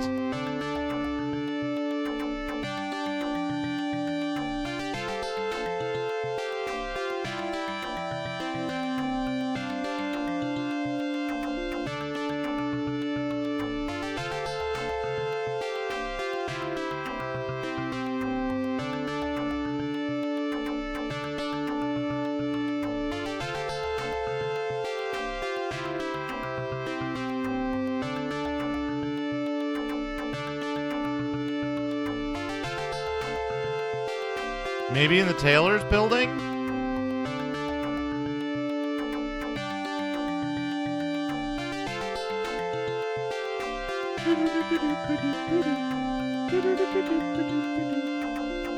No?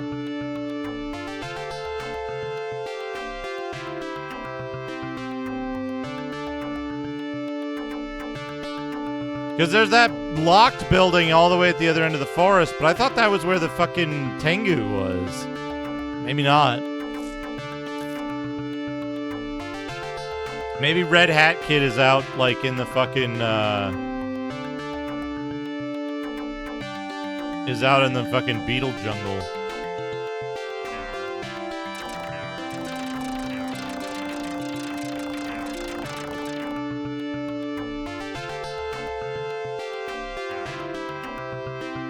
Maybe he's like randomly over here, or maybe he's up in the like mushroom zone. The other mushroom zone. The Zayram zone.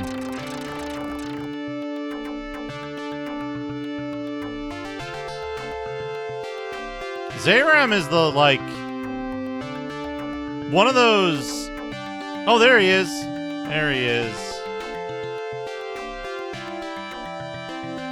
Wow.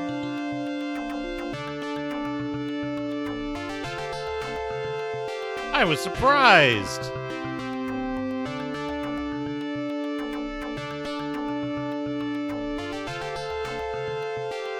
Our treasure, you mean this?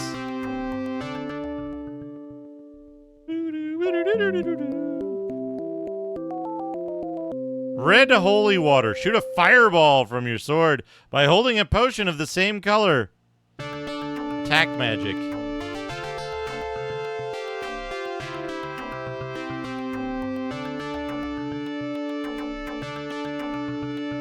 Bro, it's so cool.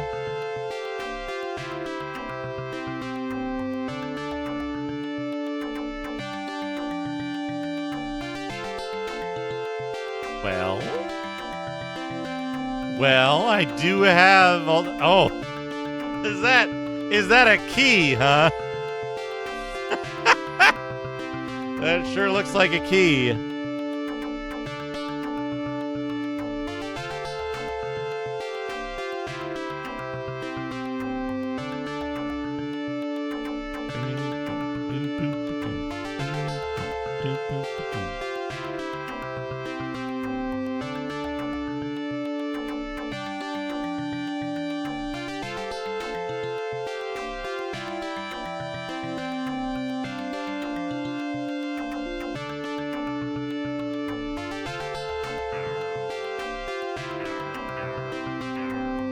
Okay, but it lets you shoot fireballs, like, for a while.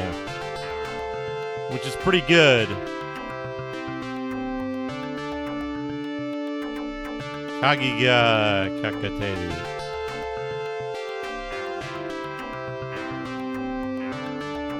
Look at the fucking animation!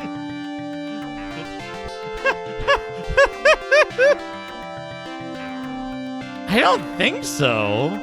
That's a good point, though. That's a good point. We got some fucking Jim Power parallax going on here.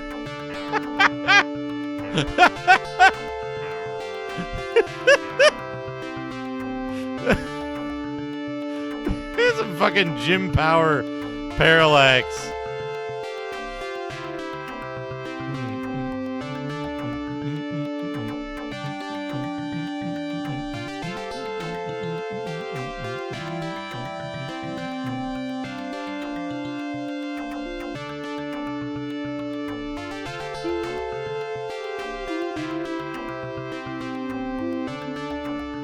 Try using this flaccid key. No. All right. I don't actually know what to do next. Maybe like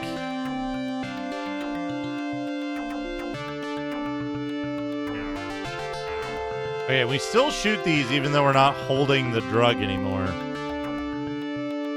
Maybe we need to, like, just go back in the castle and go to those sealed doors now. Now that the kids are free, it'll randomly work. Galara Dragon, thank you for the raid. Go ahead.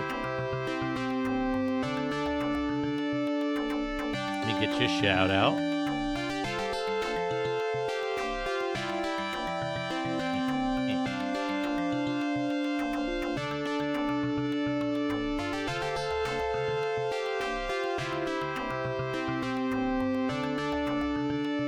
Yeah, like, well, let's talk to that dude first. I want to get it to a point where I'm certain that I can go to the castle. Anna Marie Childs. Okay, that's how long the magic lasts, I guess. Welcome, raiders. Hello, Galara Dragon. Thank you for the raid. That's the tailor. She wants a needle still. We're playing Tritorn Final. I'm fixing to wrap up pretty soon. I just want to, like, get to a stopping point where I know I can go to the castle next and, like, not worry about it. Monkey Island 2. Oh, nice. I actually, believe it or not, I never played Monkey Island 2. Oh, is he saying the kids are so cute? Don't you think?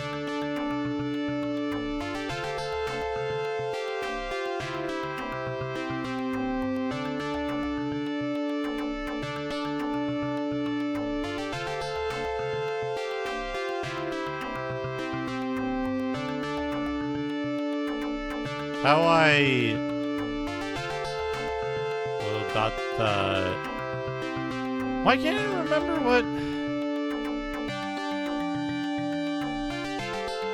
The one that doesn't have the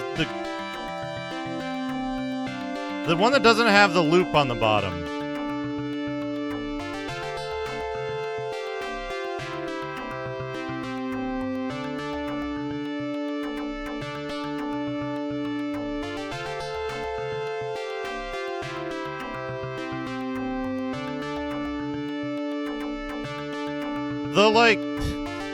The fancy Z that doesn't have the circle on the bottom of it. The one with the circle is Rue, right? Or am I getting that wrong again? Hold on.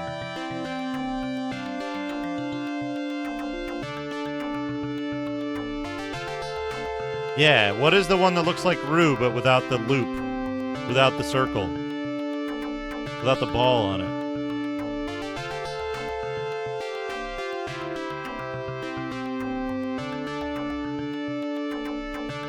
Second to last. Second to last character. Ro. Yeah. I can never fucking keep Ro and Rue straight. Or like, I know which Rue is, but yeah.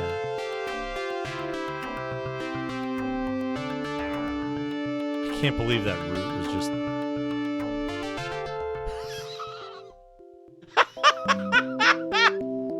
In case we get a headache later, let's get another potpourri route.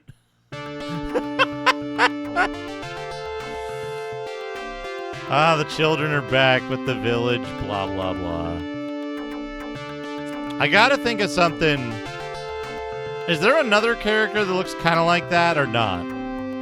That has the same, like, first two strokes? Also, I've been streaming for 10 hours, and it's 4 in the morning. Oh!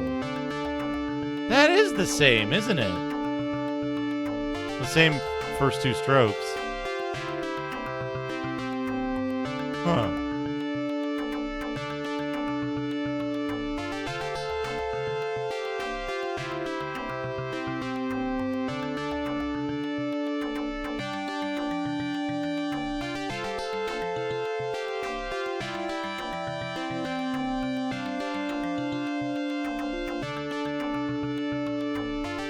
Yeah. That's what I mean. Yeah, I can get Rue, but then I forget Ro for some reason. Hello, Lord of the Synth. Sudu.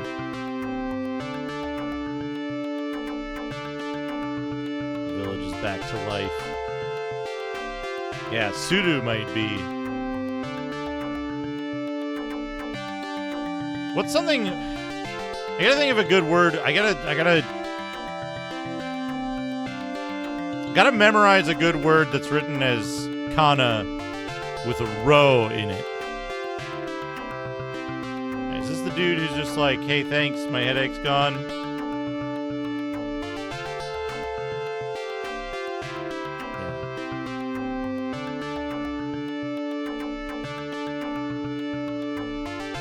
Yeah. What is the point of this then? Like...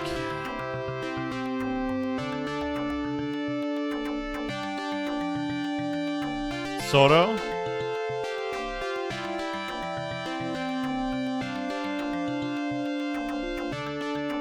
Thank you, Aiden. Oh, man. Imagine if this is the first guy who can use magic in this world. Imagine if this is the first guy who can use magic in this world. Hey, Alpapaka. Yeah, long stream.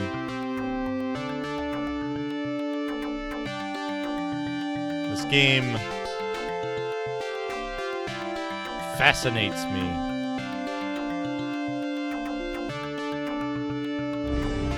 I think I'm being followed. What Lord of the Synth, thank you for the follow. Yeah, she just talks about Josher.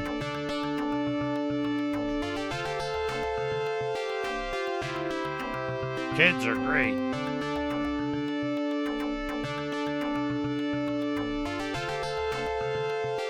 Yeah, I don't know.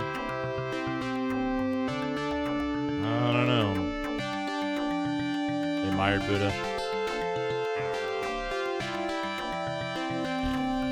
I guess we just go back, use the inn, and then I probably talk to everybody again.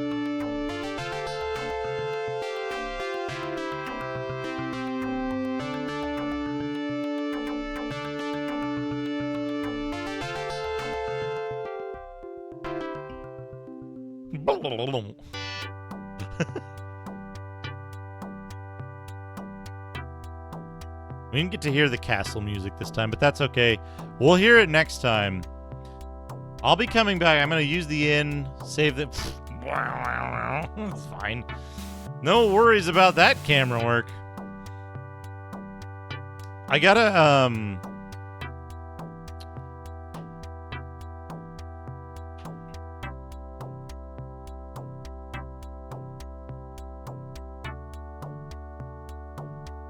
I gotta figure out what to do next in this. I guess we just go to the castle and see if, like, any of this stuff is unlocked. I've got a map of the castle now, so that's not a problem. Make sure we save the game. Make sure we save the game. That's the one menu that you can, like, interact with instantly, and it closes it if you're holding down the button from the save menu.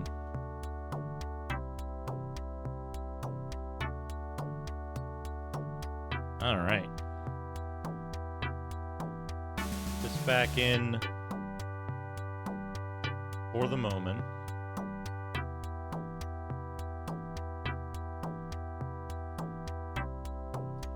Got it saved.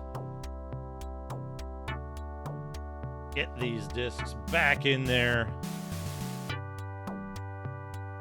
In their cases. Yeah, I'll show off the stuff before we wrap up entirely while I look for someone to raid. Show off my map as well. Hello, Otaku Mike, welcome. We're gonna wrap up for now. Let me pause that timer. Save the time. We'll come back to this next Sunday, and every Sunday except for the 25th. Let's have a look. Oh, food! So good. Thank you for the food, Rachel. Let me blast my camera here. Thanks again to BNU for the webcam blaster. This is my map of the castle that I had to do because, like,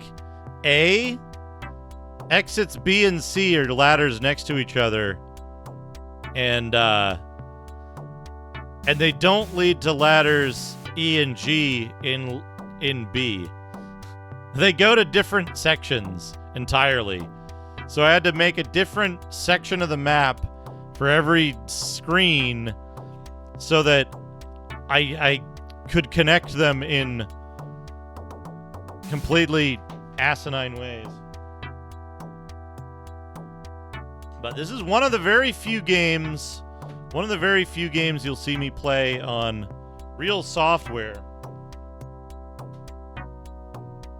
I don't very often play actual software copies of games. But this one we are doing. There was some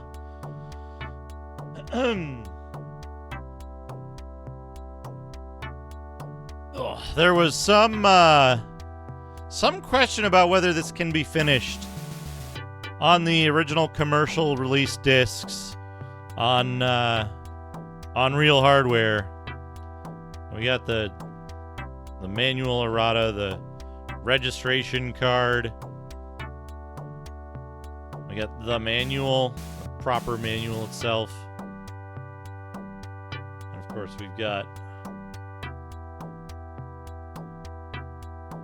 our 4 discs of the game plus our repurposed Kimedake ni Porno Gakuen, whatever it is, for the user disc. And then bonus, we've got Last Armageddon discs in here. Beautiful, beautiful sleeve art on these. Just unbelievable. But for these to go away for the rest of the week, I was very lucky. BNU sent me this copy of the game. I don't think I'd have a way to... That's actually, I'm going to put my user disc in here.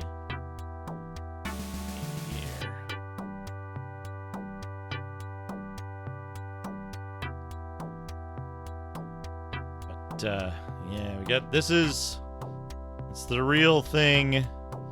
We get the X68000 keyboard. And there's the stuff on the back. They talk about the 512 by 512 resolution, 256 colors, shots from the first area of the game only.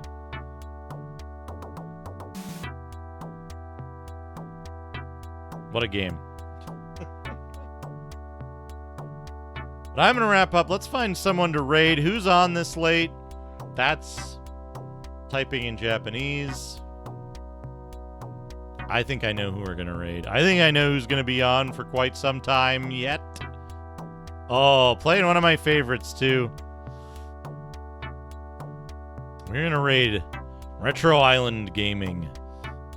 As many people know, Rig is a friend of the stream. Very, very nice dude. He's playing Final Fantasy II on the Super Nintendo.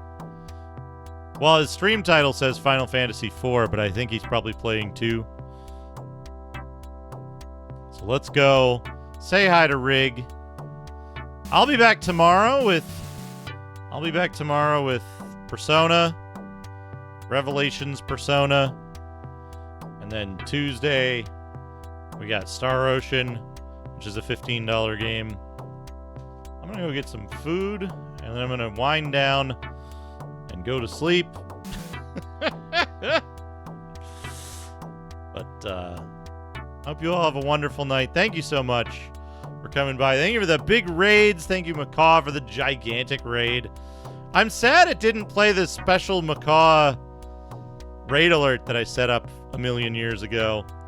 But oh well. Anyway, thank you so much. That's a fun game. I'm looking forward to finishing this one. So I will see you all next Sunday for this. If not sooner, come by tomorrow for Persona. I'll see you all again very soon. Good night, everyone.